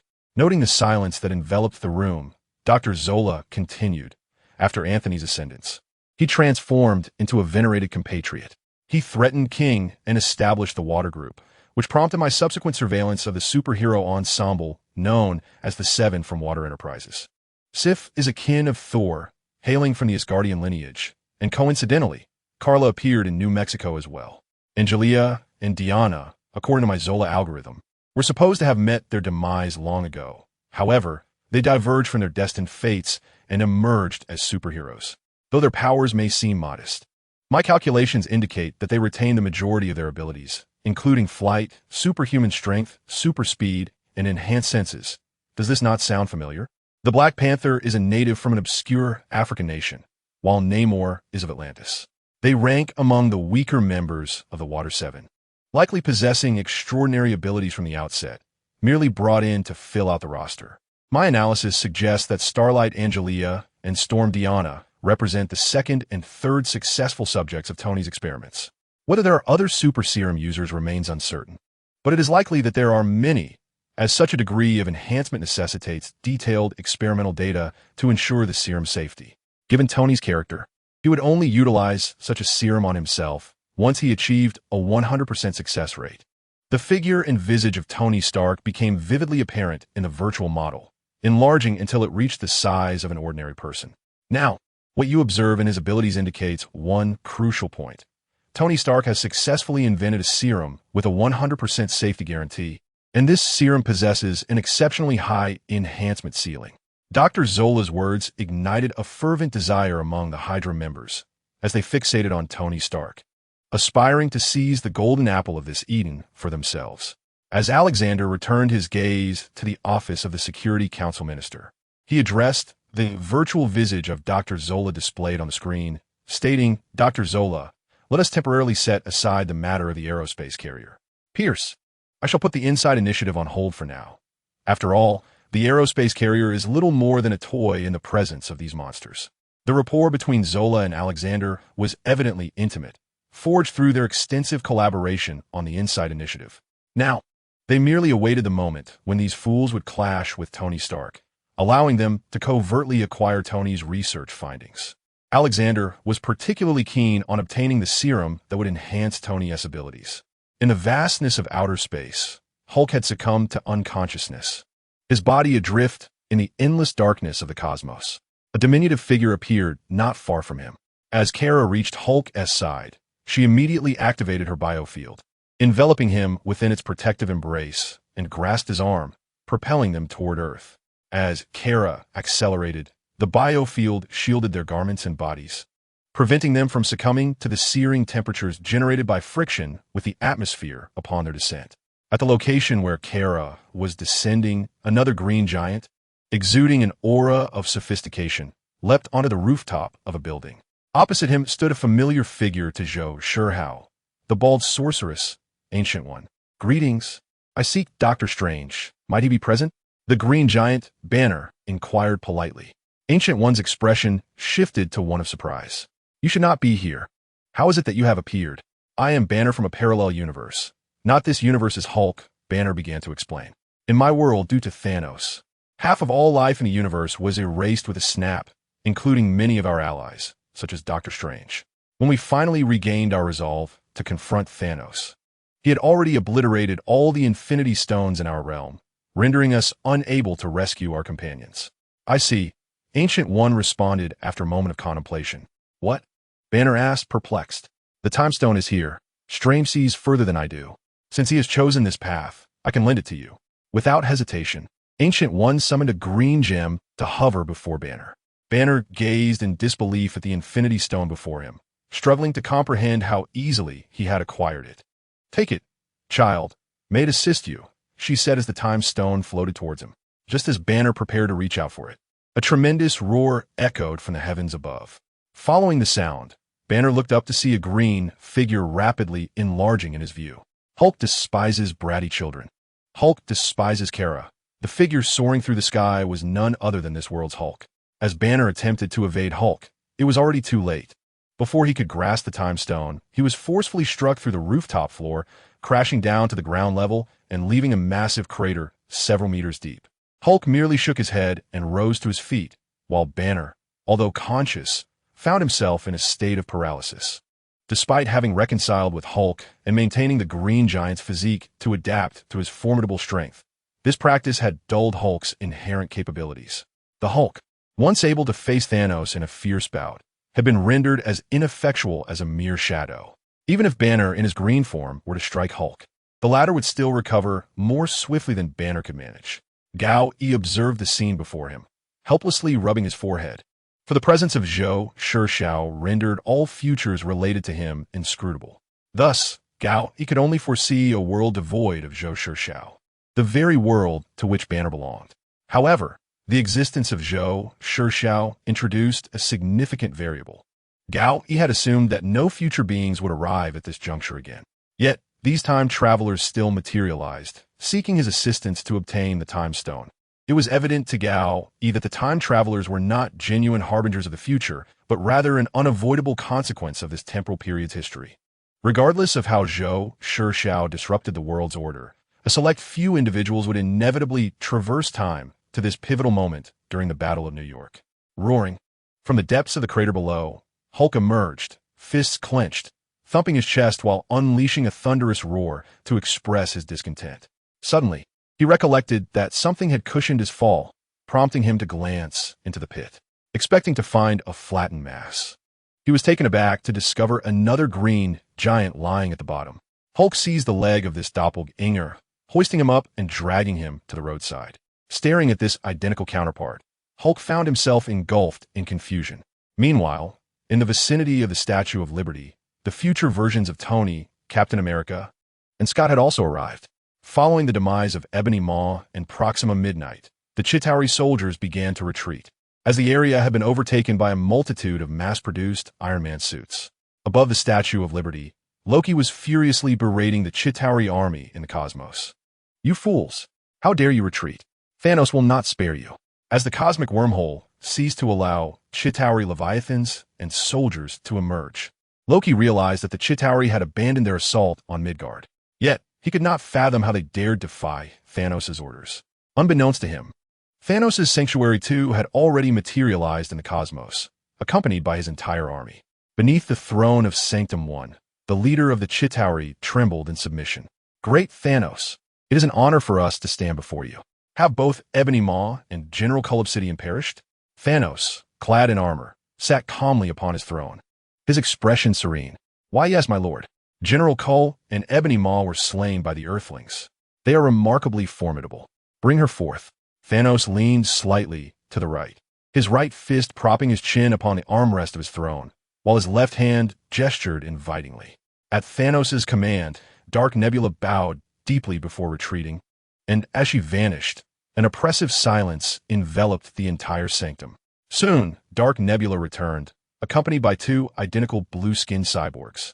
"Nebula, has your memory been tampered with?" Dark Nebula asked, suppressing her rage as she addressed the future Nebula, bound in chains. "Absolutely not." Despite her shackles, the future Nebula maintained her composure. "Then why, in your recollections, does the Earth appear to lack so many formidable beings capable of resisting the Chitauri army?" Dark Nebula inquired, brandishing a crackling, whip-like implement against the future Nebula. She felt a stifling frustration over the death of her partner, Cull Obsidian, believing it to be entirely avoidable. She was convinced that his demise stemmed from underestimating their adversary. Had they possessed accurate intelligence, Cull's unique abilities could have ensured his survival within Sanctum 1. It was the reading of the future Nebula's memories that had instilled this fatal overconfidence in Cull, leading to his untimely end. "Very well. I have ascertained that I have fulfilled my mission in the future. Thus, even if those individuals on Earth have grown stronger, I shall once again accomplish my destiny. I am fate incarnate." Thanos interrupted Dark Nebula's interrogation, deeming the future Nebula still useful. "My lord, what are our next steps?" Dark Nebula inquired, bowing her head in submission before Thanos. "First, we shall depart from this place and conserve our strength. When that old fool Odin and the Ancient One meet their demise, it shall be the moment I fulfill my destiny." Thanos rose, casting his gaze toward the distant space wormhole, seemingly seeking the Earth and those Avengers who would one day sever his own head. Chapter 27. Loki prepares to escape as Thanos' Sanctum 1 and his other forces withdrew. The Chitauri mothership followed suit, departing from this cosmic expanse. The ordinary survivors on Earth suddenly realized that the gaping maw of the space wormhole no longer expelled Chitauri soldiers and Leviathans. Loki recognized this shift. He understood his failure and that he had been forsaken by Thanos. Without Thanos' command, the Chitauri would never dare to retreat, for they could not bear the consequences of such a decision. Loki, in a state of resignation, slumped to the ground. Despite having everything prepared and witnessing his overwhelmingly superior army fighting on his behalf, alongside the formidable allies of Thanos, he could hardly fathom the reasons for his impending defeat. Unexpectedly, Powerful warriors emerged from Midgard, one after another. A mere handful not only vanquished Ebony Maw and General Proxima, but also utterly decimated the Chitauri forces. Nevertheless, Loki remained unperturbed. Even in failure, he knew Thor would go to great lengths to protect him. He was confident his life was secure. At worst, he would be taken back to Asgard, where he could still see his mother daily. In the distance, the Captain America and his compatriots noted that the Chitauri soldiers had ceased their advance. After eliminating the invading Chitauri in New York, they did not linger, promptly departing the scene, leaving the cleanup to the agents of the American government. Tony's Iron Legion began patrolling the areas of New York that had been infiltrated by the Chitauri, searching for any remaining threats. The agents of S.H.I.E.L.D. acted swiftly. Within mere minutes, aside from the torch position where Loki was located, the Statue of Liberty and other areas had been entirely reclaimed. Thor approached Loki, wielding his hammer, his eyes brimming with tears. "Loki, I thought you were dead. What a pity. I am quite resilient," Loki replied nonchalantly, gazing at his brother. "Come home. Both father and mother miss you dearly." Thor stepped forward, seizing Loki's wrist, intent on leading him away. However, Loki could not leave just yet. He needed to face the consequences imposed by the United States. The long-absent Captain America and his companions appeared, with Captain America intervening to halt Thor's attempt to take Loki away. "Where's Barton? What have you done with him?" Black Widow Natasha demanded, seeking news of her dear friend Hawkeye and unwilling to let Loki escape. "Look at the damage he has done to New York," Nick Fury interjected. Faced with the S.H.I.E.L.D. agents blocking his path, Thor furrowed his brow. Loki is a prince of Asgard. Any punishment must come from Asgard itself, unless you wish to declare war. Thor spoke with unwavering resolve, taking his brother's treatment seriously. "Let war come. Do not presume we Earthlings are weak and easily intimidated. We will crush you just as we defeated Loki's alien army," Fury declared, brimming with confidence. He regarded Captain America, Tony, and others as his formidable allies. Coupled with his ambition for Tony's super serum, he envisioned a future where S.H.I.E.L.D. would be reinforced by legions of Captain Americas upholding justice. Given the displayed combat capabilities, the Captain Americas were evidently superior to Thor, and Tony's prowess far exceeded Thor's as well. In this moment, Fury could not help but feel a sense of invincibility. As the atmosphere grew tense, the ever-amiable Coulson swiftly sought to ease the situation by redirecting the conversation. "Loki, how do we close this spatial wormhole?" Meanwhile, high above the Statue of Liberty, Hawkeye Barton, who had remained concealed, began to dutifully protect his allies. He released an explosive-tipped arrow aimed at the group surrounding the egghead. Thanks to the stealth of his archery, only the vigilant Natasha sensed the impending danger. "Be careful. It's Barton," she warned. Familiar with his tactics, she noted that the arrow did not target them directly, but was meant for a broader assault. Instinctively, Natasha tackled Coulson to the ground. Although Egghead had been alerted by Natasha's warning, it was too late for him to evade the attack. He could only curl up and brace himself, relying on his bulletproof vest to absorb the impact. Captain America, with his superhuman reflexes, quickly positioned himself in front of Egghead, raising his shield to defend against the imminent blast. The explosion shockwave sent the four members of S.H.I.E.L.D. sprawling. Almost immediately, another arrow was launched towards Thor's face. "Your tricks won't work on me," Thor declared, seizing the arrow just inches from his eyes and snapping it in half before discarding it. "I know," Hawkeye Barton remarked as he slid down a zipline, landing not far from Thor. The bent arrow suddenly erupted with a cloud of white smoke, obscuring everyone's vision completely. A grin spread across Loki's face as he began to weave his illusionary magic amidst the smoke, using the cover to conceal himself and Barton from sight. Thor swung his hammer to create a gust of wind, dispersing the white mist. However, by the time the fog cleared, Loki and Hawkeye had vanished from the torch of the Statue of Liberty. As Loki disappeared, a light flickered in Thor's mind. He recalled the extraordinary senses possessed by his homeland's inhabitants. They could undoubtedly assist him in locating Loki's hiding place after his escape. With that thought, he turned his hammer toward the distant What group. In that moment, the only remnants of the scene were the cosmic cube still maintaining the spatial wormhole's function and the four members of S.H.I.E.L.D. gasping for breath on the ground. After a prolonged moment, Egghead and the others began to recover from the explosion. This brief skirmish heightened Egghead's anticipation for Tony's capabilities, intensifying his desire for extraordinary powers. S.H.I.E.L. D's own collection housed numerous special items capable of enhancing one's strength, yet each bore severe side effects. Given Egghead's cautious nature, he was reluctant to gamble with his life. Damn it! When Barton comes back, I'll give him a piece of my mind, Natasha exclaimed, clutching her injured arm with indignation. To dare use explosive arrows against a superior, when he regains consciousness, he'll learn what it truly means to face consequences. Doctor, Eric is here, she added. As Natasha's protective measures left him with the least injuries, Coulson discovered Eric unconscious beside the cosmic cube's heating apparatus. Am I able to regain control of my body? Slowly, at the sound of several voices calling out to him, Eric began to awaken. Dr. Eric, you have regained consciousness? How did you manage that? Captain America inquired, noticing that Eric had freed himself from Loki's control. Natasha, upon hearing this, eagerly turned to Eric, hoping to obtain a means to rescue Hawkeye, Barton. I recall being knocked unconscious by Shockwave, and when I awoke, I found you all here. Eric replied after a moment of contemplation. I understand now. Being controlled, losing consciousness, and then regaining awareness. With a gleeful grin, Natasha remarked, Barton, prepare for my physical correction. Meanwhile, the controlled Hawkeye, Barton, was spiraling downward with Loki in the emergency passage. Suddenly, he felt an icy chill creeping over him. At the exit of the emergency passage, the future Tony Stark, along with Captain America and the Ant-Man perched on his shoulder, approached Loki. Chapter 28. The conclusion upon seeing the approaching future Tony. Loki halted in his tracks, filled with terror, exclaiming, What the hell, how did he get here?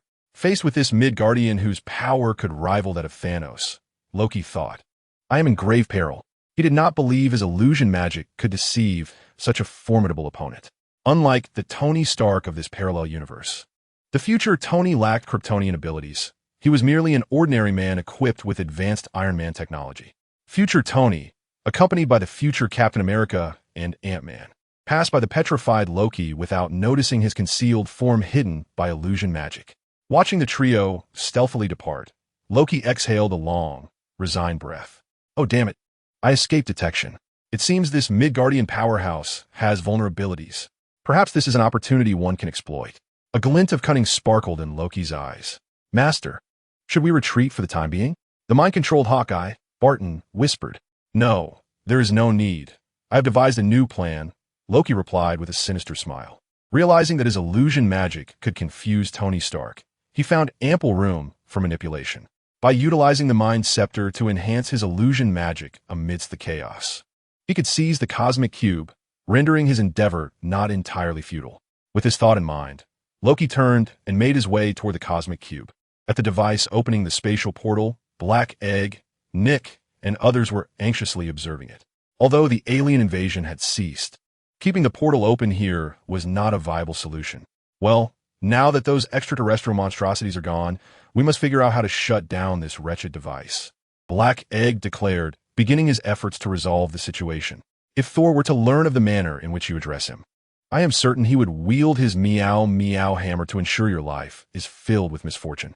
As Nick and Natasha found themselves at an impasse regarding the energy shield emanating from the device, Eric unexpectedly interjected. Having just awakened, Eric intended to promptly disclose the method for deactivating the Tesseract, only to realize that the threat from the cosmos had been neutralized. Consequently, he refrained from revealing the back door he had left within the spatial apparatus. Upon hearing Eric's words, Black Egg suddenly recalled Eric's close ties with Thor. Given Thor's pride, should he learn that Black Egg referred to the Asgardians as extraterrestrial oddities, he would surely incur Thor's wrath. Thus, he somewhat begrudgingly clarified, Eric, you know I was speaking of those invaders. Understood. To close the spatial rift opened by the Tesseract, we require an energy source of equal caliber, such as the scepter in Loki's possession. This was a precaution I left for him as a scientist, and it appears it has now proven useful. Eric explained while gesturing towards Nick and the others. Based on my previous experiments, the energy signatures they emit are of the same level. Therefore, we must locate Loki. Then we need only bide our time. Thor has gone in search of Anthony. Given Anthony's prowess, as long as Loki has not escaped Earth, He will not evade his grasp, Natasha remarked, well aware of Anthony's capabilities. During their conversation, the future versions of Tony, Captain America, and Ant-Man Scott had already arrived above the Statue of Liberty. Meanwhile, Loki, employing illusion magic, trailed behind the trio and enhanced his illusion with the Mind Scepter as they were about to converge. Under the influence of this magic, when future Tony stepped onto the rooftop of the statue, he beheld Loki standing beside Hawkeye and Eric near the spatial device. Without hesitation, future Tony tapped his chest twice, causing his nanotech suit to envelop him entirely. Future Captain America brandished his shield, assuming a combat stance.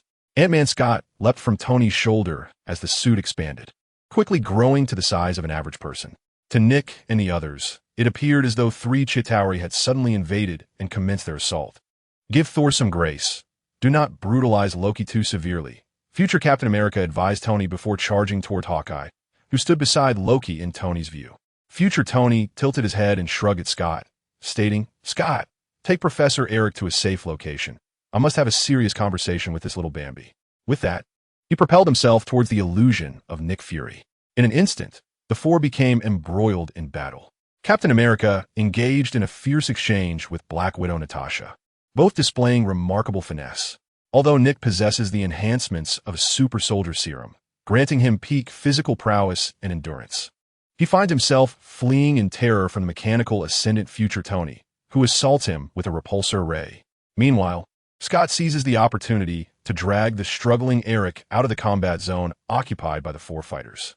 Nick narrowly avoids a blast from a Chitauri laser cannon and witnesses Eric being captured by a third Chitauri, prompting him to rush to his aid. "Release him, you alien scum!" Nick shouts angrily at future Tony. However, before he can act, a crimson beam descends from the sky, separating the four combatants. Tony, with eyes glowing red, slowly descends from above. Upon his arrival, he immediately locks his gaze onto Loki and Hawkeye, who are hidden nearby. "This farce must come to an end, Loki. It seems you have no more tricks up your sleeve." Loki, upon seeing the newly arrived Tony, is momentarily stunned, shrugging helplessly before dispelling his illusion magic. Once the spell is lifted, Nick discovers the future Tony clad in a nanotech suit across from him. "Oh, Stark, I had no idea your father had left you a brother out here," Nick remarks, astonished. "Now everything is in disarray," future Tony replies as he retracts his helmet. Faced with Loki, who is now completely subdued, Hawkeye quickly breaks free from Loki's control. Natasha then utilizes the Mind Stone, which she acquired from Loki, to disable the spatial device. Following this, future Tony, Captain America, and Ant-Man Scott are invited by Nick to a secret SHIELD base. Accompanying them are the remaining members of the Super Seven, including Kara, Tony, and Zhou Shihao, who have just finished dealing with the remaining Chitauri. Through future Tony's explanation, Nick and the others finally grasped the sequence of events. Zhou Shihao, already privy to the situation, listens quietly. Suddenly, he perceives a mechanical voice beside him. "Suitable host detected. Would you like to load the multiverse chat group system?" "Multiverse chat group system? Are you a system?" Zhou Shihao communicates with the inexplicable voice within his mind, maintaining his composure. "Indeed, I am the multiverse chat group system, capable of aiding the host in contacting life from other realms and, if necessary, opening portals to the multiverse, allowing the host to attain a dimensional upgrade." Zhou Shihao, unimpressed, scoffs. "You arrived too late. I can already communicate with the multiverse myself, and I have dominion over countless universes. What use are you to me?" "Host, due to the influence of your current world, your present level is 9, constrained by the limitations of your 9th-tier primary universe. Your abilities can only traverse universes that do not exceed your own primary universe, meaning that even as you collect more universes, you will remain an entity of level 9, infinitely close to level 10. The system's purpose is to facilitate your communication with higher realms of the universe, liberating you from the constraints imposed by the primary universe. With the aid of the system, level 9 shall no longer be your limit. You will be presented with greater opportunities for evolution." Upon hearing the system's explanation, Zhou Shihao pondered deeply and inwardly inquired how it would substantiate its claims. Upon accepting the system, one would gain corresponding knowledge, and, as a chat group type system, it retains the ability to exit the group autonomously.